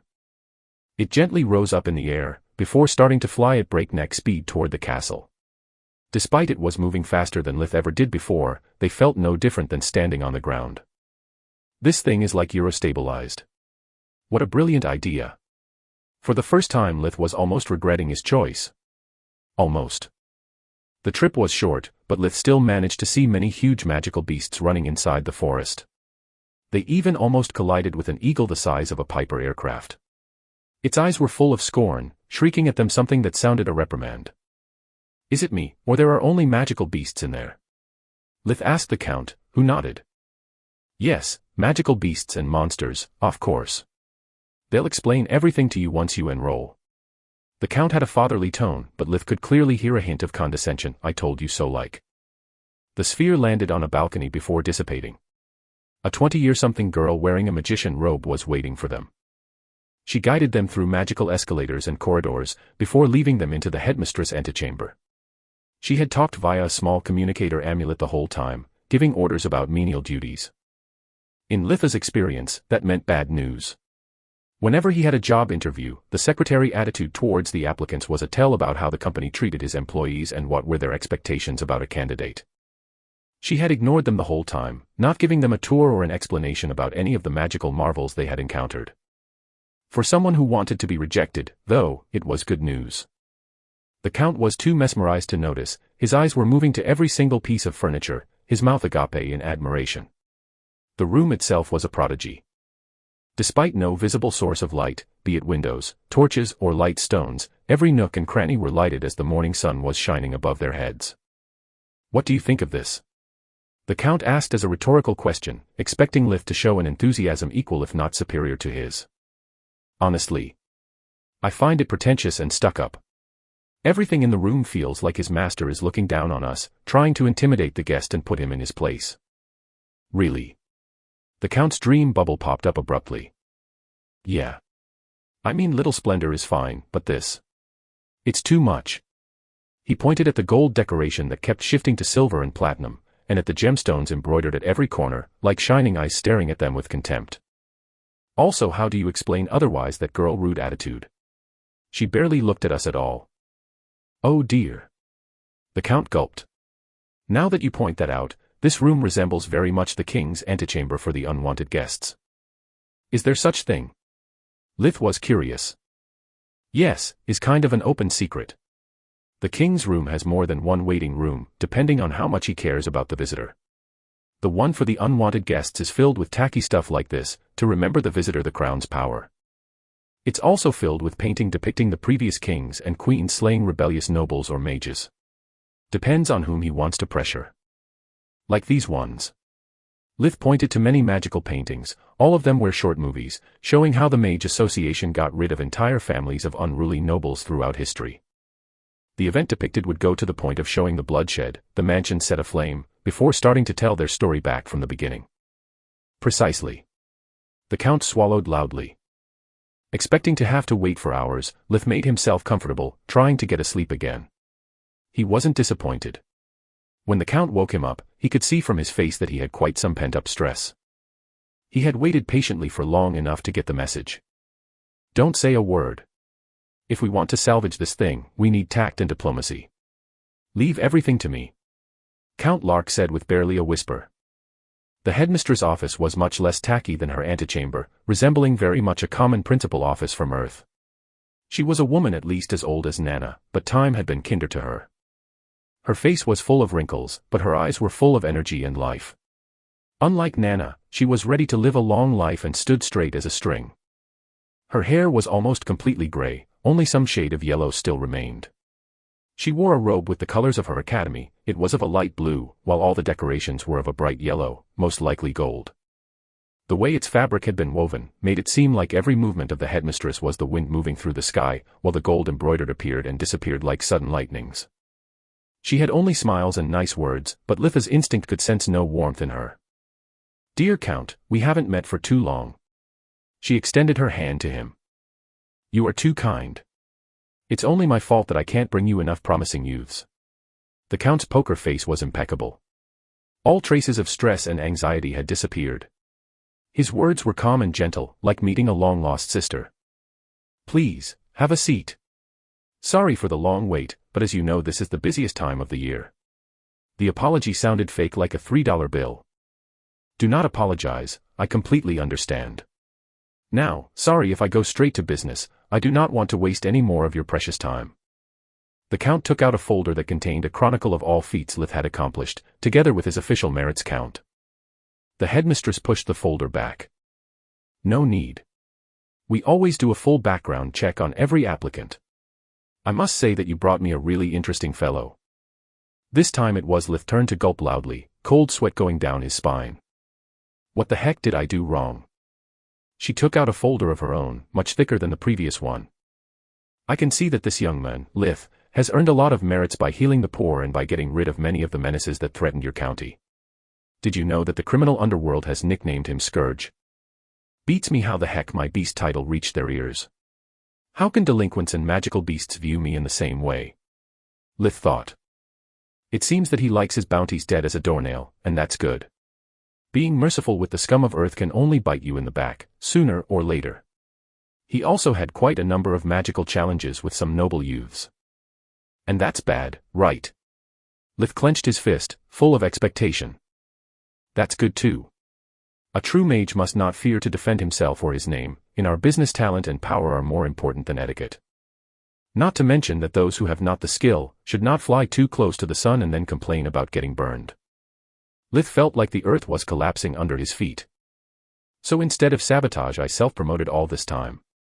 F***ck me sideways. But Suddenly Litha's hopes revived, like a phoenix risen from its ashes. Sadly, I must say that he doesn't meet the requirements for a scholarship. I'm really sorry. F***ck yes. I forgive you, deceiving B***tch. I did it, and that's what matters. The Count turned pale as a ghost. May I know why? Talent, skill, heart. I dare to say he is the best one I ever brought here so far. His voice was broken. Lith felt bad for the poor man. Of course you can, you deserve to know. You see, the real problem lies not in your protégé, but rather in his mentor. Excuse me. Blood flushed back in the Count's face. Neria is a fallen mage, akin to a disowned son of the Academy, if not of the whole mage association. Like for nobles is forbidden to help a relinquished of their own, the same stands for us, or at least for me. She has brought shame to the institution, and up to this very day she keeps meddling with us. Not to mention that even if indirectly, Lith has been involved in the purge of 2 noble households. As a mage, I can't stress enough how despicable I find dragging the Mage Association into every single petty squabble. It's an abuse of power, and I want to send a message to all the rogue mages out there by rejecting her disciple. You can try bringing him to other academies, but I think their answer will be the same. What? The Count was now bright red, his eyes almost popping out from the rage. Lady Neria has protected and helped Lustria County for years, while everyone else did nothing. This young man saved my life, my family. He did what he did only for self-preservation, and you are telling me that you are willing to ruin his life for your own petty revenge. For politics. How dare you speak to me like that in my office? The headmistress jumped up from her armchair, her eyes glowing with power. I dare. I double dare and call this bullsh**t. Lith never thought the Count to be such a brave fighter. You are just sacrificing a mage, and a powerful one, for your own political gain. Lith, let's go. The air stinks in here. Before going out the door, the Count turned back, yelling. This doesn't end here. I'll let everyone know how the Lightning Griffin has stooped. You'll never get again a single copper coin from my county or any of my retainers. And by the way, he is the inventor of the chessboard on your desk. The door slammed behind them, without giving her the opportunity to rebuke. Man, seriously. So much for tact and diplomacy. You are a small cog in a big machine. Your threats are nothing but wishful thinking. Lith's happiness was clouded by the worries about the consequences that the Count's fit of rage could have on both his homeland and his friend. Count Lark had fought for him fiercely, and that was something Lith would never forget. Chapter 48 Helpless Rage. The Count was true to his word, and the news about what happened in the Lightning Griffin Academy spread like wildfire in Lustria County. The villagers of Luscia and its outskirts were simply outraged. Life was already hard as it was. The idea that even if talented a commoner had to suffer from political plays was a slap in the face of all their hopes and dreams. Despite her attitude, Nana was a savior to most of them, to the point of considering her part of their own family. Countless people knew all too well that without her, too many babies would have never been safely delivered. Seeing their benefactor treated as a plague, tainting everything she touched, was too much to bear. The same thing applied to those few noble families she associated with for her personal affairs. Hundreds of letters were sent to Count Lark, who in turn forwarded them to the king's court.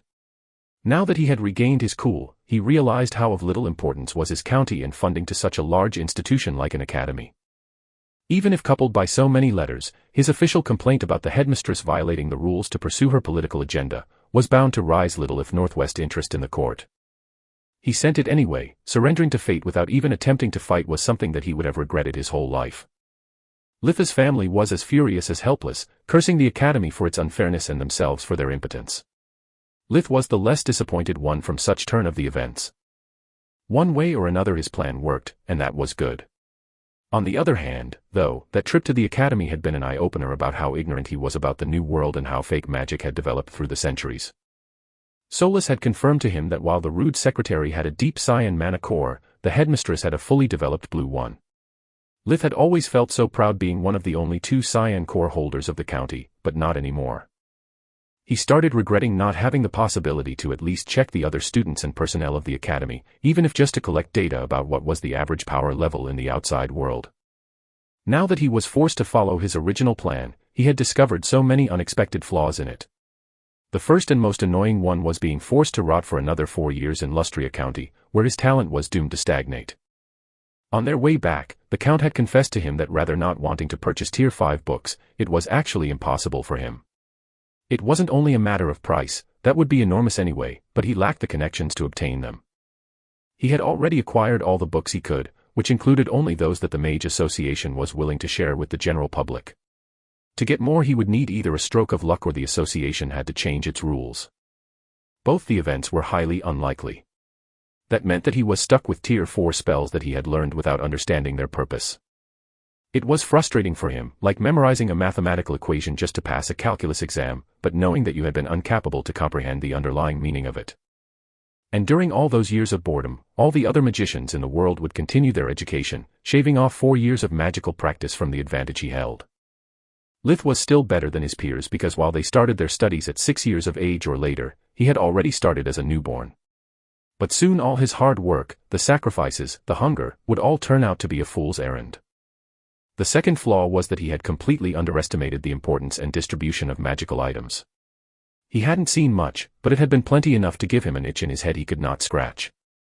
If it was possible to create such useful items with fake magic, then with true magic he would likely be able to wield and create superior version of those items, getting an even upper hand against other magicians. Now, instead, he had no idea how they worked or how to acquire them. With enough knowledge, it could be even possible to help Solus regain her powers faster, maybe even reforge her or something. F***ck, I'm not just a frog in the well. I am a frog in a well in the middle of nowhere. Considering everything I saw in less than an hour, is not surprising at all that true magic is still a secret. A fully magically equipped fake mage could probably fight with me on equal footing. I have no idea of the scope and availability of magical items. Even if somehow, I manage to keep expanding my knowledge, my future travels are bound to be much more difficult than I had previously anticipated. The only silver lining is that outside the biggest families, they should not be too much common, and that I managed to avoid 5 full years of being a bullied cripple. But before calling myself lucky, I need more information. I am starting to suspect that I underestimated my circumstances a lot. Nana and Lark have a lot of explaining to do. Lith took flight and moved towards Nana's house. The Count was just a magic enthusiast, after all, while she had actually attended to one of the 6 big academies, so she was bound to have much more inside knowledge. At his arrival, he found out that Count Lark was there too, and had sent some villagers searching for Lith. Both of his patrons wanted to speak to him. Since the waiting room was filled with patients, Lith helped Nana and Tista clear the queue so that Nana could leave Tista in charge and take a break for their talk. Once inside Nana's living quarters, the 3 of them sat around her kitchen table. First of all, Lith, allow me to apologize. I never expected that old hag of Linnea to be willing to escalate our enmity to the next level. Making you pay for my mistakes, whether true or alleged, is beyond unfair. But aside from that, from what I hear from Tista, you are taking this situation all too well. You still don't understand how wronged you have been, and that's also my fault. I stupidly respected the academy rules and kept its open secrets. But since they are playing dirty and Lark is still willing to submit to apply in your stead for the remaining 5 big academies, I need to play dirty too and violate my oath. If you want to have even a 1% chance of being admitted, you need to give your 100%, if not more. Enough with this crappy, whatever attitude of yours. There's a lot at stake, and we need you to take this seriously. Lith knitted his eyebrows. What oath? What secrets? What are you talking about? I read that stupid academy pamphlet countless times. Sure, unless some miracle happens, I will not get to study Tier 5 spells, but that's it. I can still become a member of the Mage Association. To be honest, the idea of spending 5 years locked up with arrogant rich kids trying to stab me in the back is far from alluring. I can easily imagine what they would put me trough, day after day. So, if it amounts to just some books, then thanks but no thanks. Nana shook her head. It's so much more than just books. You see, you are right about the being looked down upon and the daily bullying. The problem is that you are wrong about everything else. In your case, just like me, you wouldn't need 5 years, just 2. How, exactly? 2 years were still a long period of time, but much more manageable than 5, he had to concede her that much. The first 3 years cover the basics of magic. They teach things like the importance of accuracy in hand signs, accents, that kind of stuff. Unlike you, many kids have to learn etiquette, history, geography, all kind of topics, not just how to read and write. Otherwise they would be an embarrassment for their parents. In the court life, they must also learn how to ride a horse, swordsmanship, playing an instrument, everything their parents need to brag about during social events. Lith nodded. That of course takes time. Time that they cannot dedicate to the magical arts, hence needing to study the basics of the basics, even chore magic. You don't expect a young duke doing chores, do you? Those like us, instead, need to go to the academy only for the last 2 years, and the endless benefits it brings. At the words endless benefits, Lith's mouth was watering, his mind starting to second-guess his decision so far. What kind of benefits? Have you ever thought why even the rich and the nobles send their kids there? If it was just about books, many students would rather avoid all the competition, just like you, and study in the safety of their homes. What makes entering in one of the 6 big academies so alluring are the 3 benefits that only them can grant. The access to all kind of spell books, the possibility to take 1 or more specialization courses, and even more importantly the free access to magical items. Lith's mouth was agape from the shock. Nana used his uncharacteristic silence to strike the iron while it was still hot. No matter what the tier, there are countless spells out there. Those you have studied here and at Lark's house are simply those that the Mage Association deems so common to be released to the public. All the best spells, especially from Tier 4 and 5, are strictly controlled, and getting hold of even a sliver of knowledge is incredibly hard. Only in a great academy you have free access to every topic, without restrictions, allowing you to build a great grimoire even before you set your foot out of the door. If you get admitted to the 4th year, everything of Tier 4 or below will be yours to take. What about the specializations? That's complex to explain. Let me make you a simple example. You are a healer, right? Should you choose to become a master healer, not only you would be taught spells that even allow to regrow lost limbs, but most importantly, the secrets on how to more easily create your own light spells. The same applies to every specialization. What's your specialization? Lith asked. I'm a war mage. Nana puffed her chest with pride. I was taught the secrets behind air magic, and back in the day I could have wiped out whole battalions all by myself. Lightning hasn't many applications, but when it comes to destruction, is second to none. But now let's get down to the juicy part, the one that I still regret the most. The possibility to have access to a myriad of magical items. Chapter 49 Doubts and Regrets. Lith's interest was really piqued, so he let Nana continue, keeping his questions for later. Based on how a student performs, she is able to gain or lose points. Individual points or group points. Lith felt so dumb. He had not even finished his previous thought, that he already had been forced to contradict himself. I swear, if there's some kind of retarded household competition, I'll take back every second guess I had about my choice. Nana raised her eyebrows in disbelief. Do you even remember what did I tell you the last time about the academies and their students?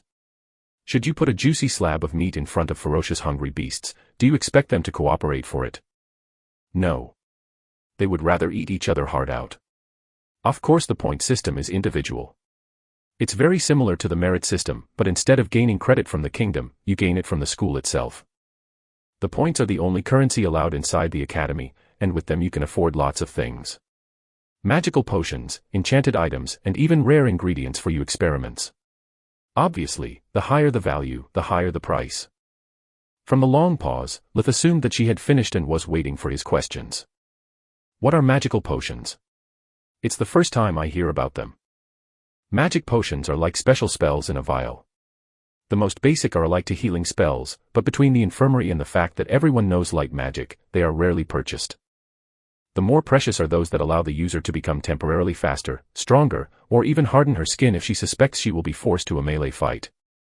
What about mana potions? Mana what? Isn't there any kind of potion to quickly restore one's mana? Nana laughed heartily. Kid, knowledge is shared on voluntary basis. If any master potionist ever discovered something like that, he would keep it for himself. At least that's what I would do. Lith was underwhelmed. Potions seemed a poor imitation of his fusion magic.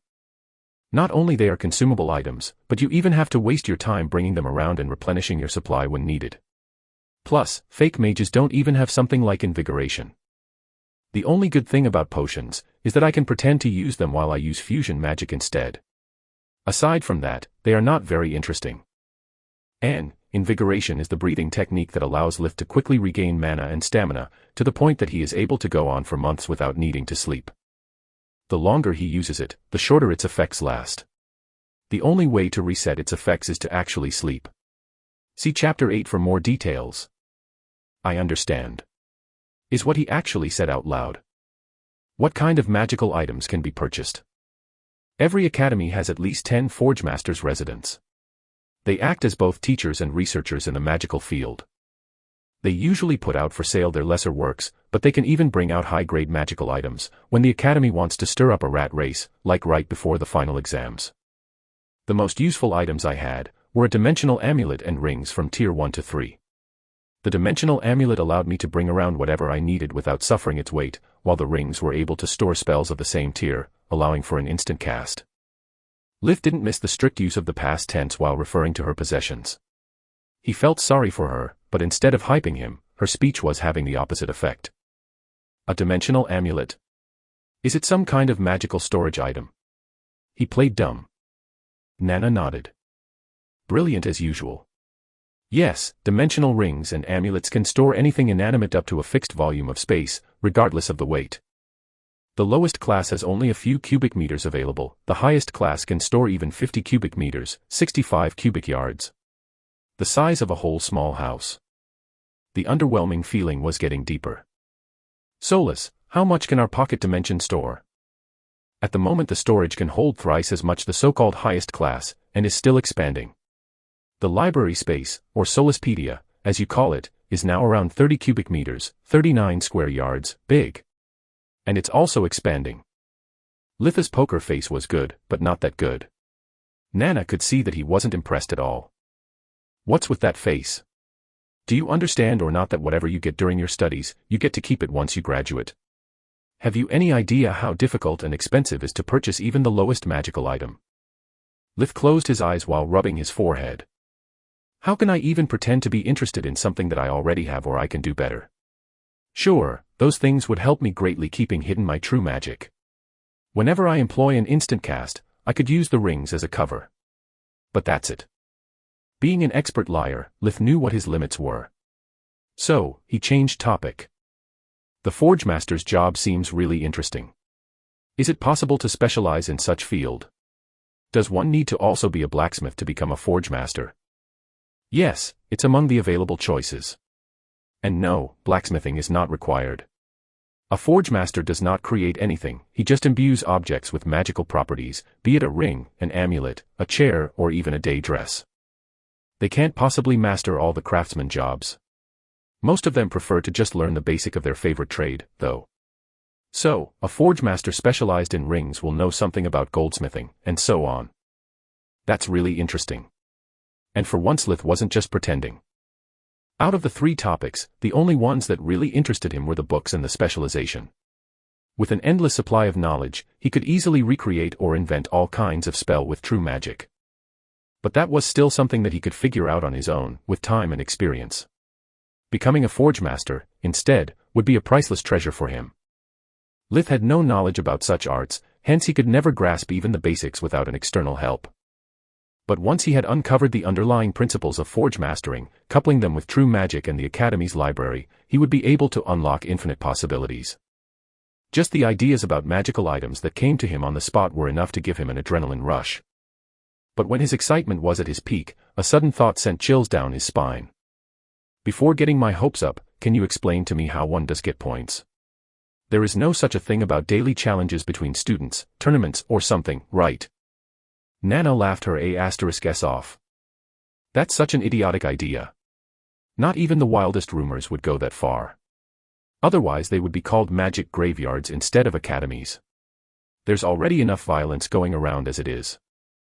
If any headmaster started to reward students for their behavior, only a dozen mages would graduate each year, and no one would make their children enroll. A war battlefield would be much safer. Lith could sigh with relief, one of his biggest worries had just faded away. Points are earned mostly through how a student performs in class and during practical exercises. Any feat that benefits the Academy, like sharing personal spells, gives additional points. But the real motherlode are the quarterly exams and the finals.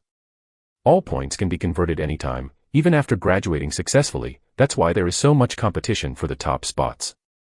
Beware, thought. Even if discipline won't give you any extra point, it can easily make you lose a lot of them. Aside from failing tests repeatedly, is the only way to lower your score. If it goes to negative, you'll be forced to compensate by giving back everything you might have already bought. That's how I lost everything I had. Nana sighed, her voice filled with sadness and regret, tormenting her neck where probably her dimensional amulet used to be. Count Lark intervened, explaining their reason to hide such things from him. We didn't tell you any of this before, to not put you under any more stress and to not raise your expectations about your future too much, in case of failure. Most of the applicants get rejected. In the past, when such knowledge was publicly available, there have been countless suicides among the youths that either couldn't bear the pressure or handle the failure. Especially for those of humble origin, being admitted in a magic academy is the only way to escape their destiny. To a lesser extent, the same could be said for nobles and merchants' sons that are not in the line of succession. I can see that happening. But honestly, I don't see the point in telling me all this. It's not like I got rejected for lack of trying. He lied. What do you expect me to do? Travel through all the county looking for magical beasts? Cause disasters just to be able to solve them? Honestly, I don't think there is any amount of merits that could change my situation. The Count shook his head. We don't expect you to do anything but your best. You have spent years trying to dissuade me to not send you to the academy, and don't think that I didn't notice your total lack of enthusiasm during our trip. You acted the whole time like it was all about someone else, someone you didn't care about. You didn't stand up for yourself, you only wanted to get out of that room. Well, maybe you are right. But maybe I just wanted to avoid the headmistress killing you on the spot. Also, it was you telling me to shut up. It would have been beyond stupid adding oil to the fire. Lith wasn't lying. In that moment, when he had saw the headmistress' eyes overloading with mana, he had been seriously worried about the Lark's family destiny, and had decided to drag the Count away as soon as possible. Point taken. You are right. Count Lark sat down with a depressed face. Bottom line, we still have a few cards to play. Most likely, nothing will come out of them. But if by any chance we succeed, we need you to do more than sit on the sidelines. That's the point. Chapter 50 Darkness Falls. That long conversation had been pretty exhausting for Lith, adding new weight to his burden. Not for the information he acquired, all in all he felt his opportunity were still pretty good with or without an academy. The only adjustment to his plans was that after joining the Mage Association as a de facto Outer Circle member, a rogue magician, he would need to rack up merits as soon as he could, to get himself an apprenticeship with a good forge master. Normal merits would do him no good, he needed those he could earn as a magico, serving the Mage Association as best as he could. The only real problem with his current situation would be rotting for yet 4 more years, like the proverbial frog in the well. The reason why Lith felt so down was that he had finally realized how much his friends had invested in him, not only in terms of money, but also time, passion, and hopes. It wasn't the failure bothering him, but the fact that with his brash and uncaring attitude, he had hurt their feeling, treating the whole thing as a joke. Lith had to admit that in their shoes, he would feel like having casted pearls to a swine for years. Sure, Count Lark wasn't as judgmental as him, but Lith could see how deeply he cared, and how wounded he was after the last rebuke. It was the first time that Lith felt that by having won an argument he had actually lost the war. But aside from second-guessing, there wasn't much he could do at that point. So, he promised himself to reconsider everything with a fresh set of eyes if the opportunity arose, and decided to move to a more pressing problem. Lith had yet to solve his problems with Tier 4 magic, and asking Nana was out of the question. It would reveal too much to her, exposing how deep his comprehension of magic was, despite being a self-taught. The only card he had yet to play was to ask the help of his friend, the Re-King in the west of the Tron Woods. Thanks to his Cyan mana core, Lith had become less scared of it, and during the last few years they had developed an odd relationship. Lith would use him as a confidant, sometime asking it advice about fire and wind magic, the 2 elements the Re could use.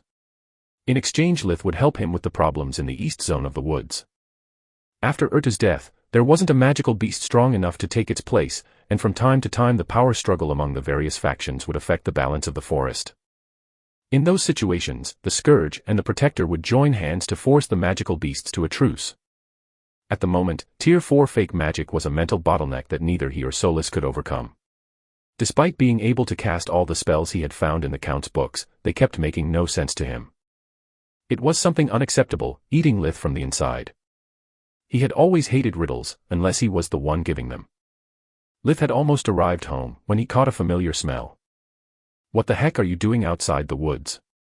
If someone sees you, it could trigger a witch hunt. The last thing I need right now is you having a bounty on your head and me having to explain why I'm not interested. I know. The Ree replied. But desperate times call for desperate measures. A monster has appeared in the woods, strong enough to pose a threat for my cubs as well for yours. We need your help. I have never seen the Ree scared before. Whatever this is, it must be damn important. Lith thought. After agreeing to help, the Ree asked him to hop on its back, before running at full speed towards the woods. Between the use of air fusion and its physical prowess, Protector was able to easily reach the 300 km per hour, 186 miles per hour. It would be a short trip. When going so fast, the Ree would conjure a wedge-shaped wind blade in front of itself, so to protect their eyes and face from insects and dust, that at that speed would hit them with the strength of a bullet. It would also create a slipstream effect, allowing it to go even faster. Lith's horsemanship amounted to the result of one lesson, 2 lifetimes ago, so he needed all his focus and willpower to not fall down. The Ree had a thick and soft fur, but not being able to follow its movements, he was forced to use both earth fusion and light fusion to prevent permanent damage to his nether regions. What the F***ck, it's this thing. Is it really necessary to go so fast? If it keeps like this, I don't know if there will be enough of me left to do anything. Quit whining, we are almost there. And yes, speed it's of the utmost importance when facing an abomination. Lith's mind went through all the bestiaries he had in Solispedia and all his tabletop and video games RPG memories before giving up. What the heck is an abomination? Why is it so dangerous? You don't understand. We don't call it abomination for what it does, but for what it is. They were headed north, in a region of the woods that he had never visited before. It started slowly, like the tension in the air before a storm. Only when they got deeper in the woods, Lith could understand what the Ree meant. Soon the grass started to thin out, until there was none at all. The earth laid bare, with no undergrowth of any kind, dried and crumbling as after a month's lasting drought. The trees around them had their bark completely blackened out. They had no leaves nor branches left standing, resembling giant wooden stakes. There was no sound at all, everything seemed out of a post-apocalyptic movie, after a nuclear fallout. The natural landscape was completely destroyed as far the eye could see. After a while Lith could clearly hear the sounds from a battle, so he focused his eyes, enhancing his eyesight. They were closing into some kind of moving shadow, locked in ranged combat with a Gylid, a stag magical beast with a shoulder height of over 2 meters, 7 feet, and weighing at least 900 kilograms, 2,000 pounds, its fur light brown with shades of blue. Attacking the shadow from the flank, there was also a SHYF, a puma magical beast as big as a tiger, with a shoulder height 1.5 meters, 5 feet, and weighing over 300 kilograms, 660 pounds. It had a honey-colored fur with shades of green. The Gylid is the king in the north, Lifebringer, while the SHYF is the king in the south, Reaper. Protector quickly introduced Lith to their allies. That thing is the abomination. Stay away from it as much as you can, or it will suck you dry like everything else. The abomination was oddly shaped. It could stand up on its legs, resembling a man with very long and thin limbs, or would stand on all 4, becoming large and stumpy like a pig a kid had drawn. What the heck is that thing? Lith unleashed 5 fireballs with a wave of the hand. The abomination was surrounded by a thin black fog, with a radius of 15 meters, 16.4 yards. By traveling through the fog, the fireballs shrank in size, and when they hit the resultant explosions were half compared to their usual effectiveness. The abomination emitted a low-pitched scream that resounded of desperation rather than pain. The Ree howled, conjuring a pillar of wind that pinned down to the ground the shadow creature, allowing the other kings to rest and regroup. That's your idea of backup? A human. If someone ever thought that a stag could not look ferocious, by looking at the Gylid he would be forced to think again. Less yapping, more catching your breath. The SHYF panted heavily. If he's good enough to take down Ertu and Gerda, he's fine by me. Lith noticed that one of the SHYF 4 legs was actually made of earth, the real one was unnaturally atrophied and dried. A prosthetic limb out of earth magic. What an amazing control must it have, to move it like a real one. I wouldn't even notice if the SHYF wasn't so close. Having noticed Lith staring at it, the SHYF explained. That's what happens when you are so arrogant to let the Wither close enough to touch you. I would be dead if Lifebringer hadn't caught his attention long enough for me to escape. Wither. Isn't that an abomination? The Gilead scoffed. He wanted to reproach the Re, but the pillar of wind was dissipating, so he preferred bringing Scourge up to speed rather than wasting time bickering. An abomination is when a creature of the forest fails to evolve. Normally they die on the spot, more rarely they lose control of the world energy, becoming mad. Abominations are incredibly strong, with exceptional powers that make them strong as monsters. Being mindless beings, usually a king is more than enough to put them down. In very rare occasions, we all gather up to kill a unique abomination, like in this case. It shouldn't be difficult to understand why we call it Wither. The Gilead pointed with its snout to the dead woods around them. How the heck did he do all this damage? Lith couldn't believe that 3 creatures of such power couldn't take down a single monster. Simply by existing. The Re explained. Wherever it goes, everything dies. Whenever we are about to kill it, its body becomes so formless that not wind, ice, or earth can pin it down. So, it escapes to a healthy zone of the woods, heal itself, and we have to start everything from scratch. We are fighting it from 3 days, we can't hold on much longer. That's why I decided to ask for your help, Scourge. Unlike us, all the elements obey your command. Lith nodded, trying to assimilate all that information. They are fighting from 3 days. Holy sh*T, that's some stamina. Solus, analysis. Yes, Skipper, I mean Lith. All the kings have a cyan mana core, but the Protector is the one more likely to have a breakthrough in a few years. I meant the Wither. Misty aura, shadow body, is it an undead? Lith watched the creature writhe and moan under the dissolving pillar. According to Earth's fantasy literature and the New World lore, undead were supposed to have red glowing eyes. The Wither's orbits were pitch black, like the rest of its body. It's not an undead. Its life force is nothing like I have ever seen before, and neither is its magic aura. What the heck could a black mana core mean?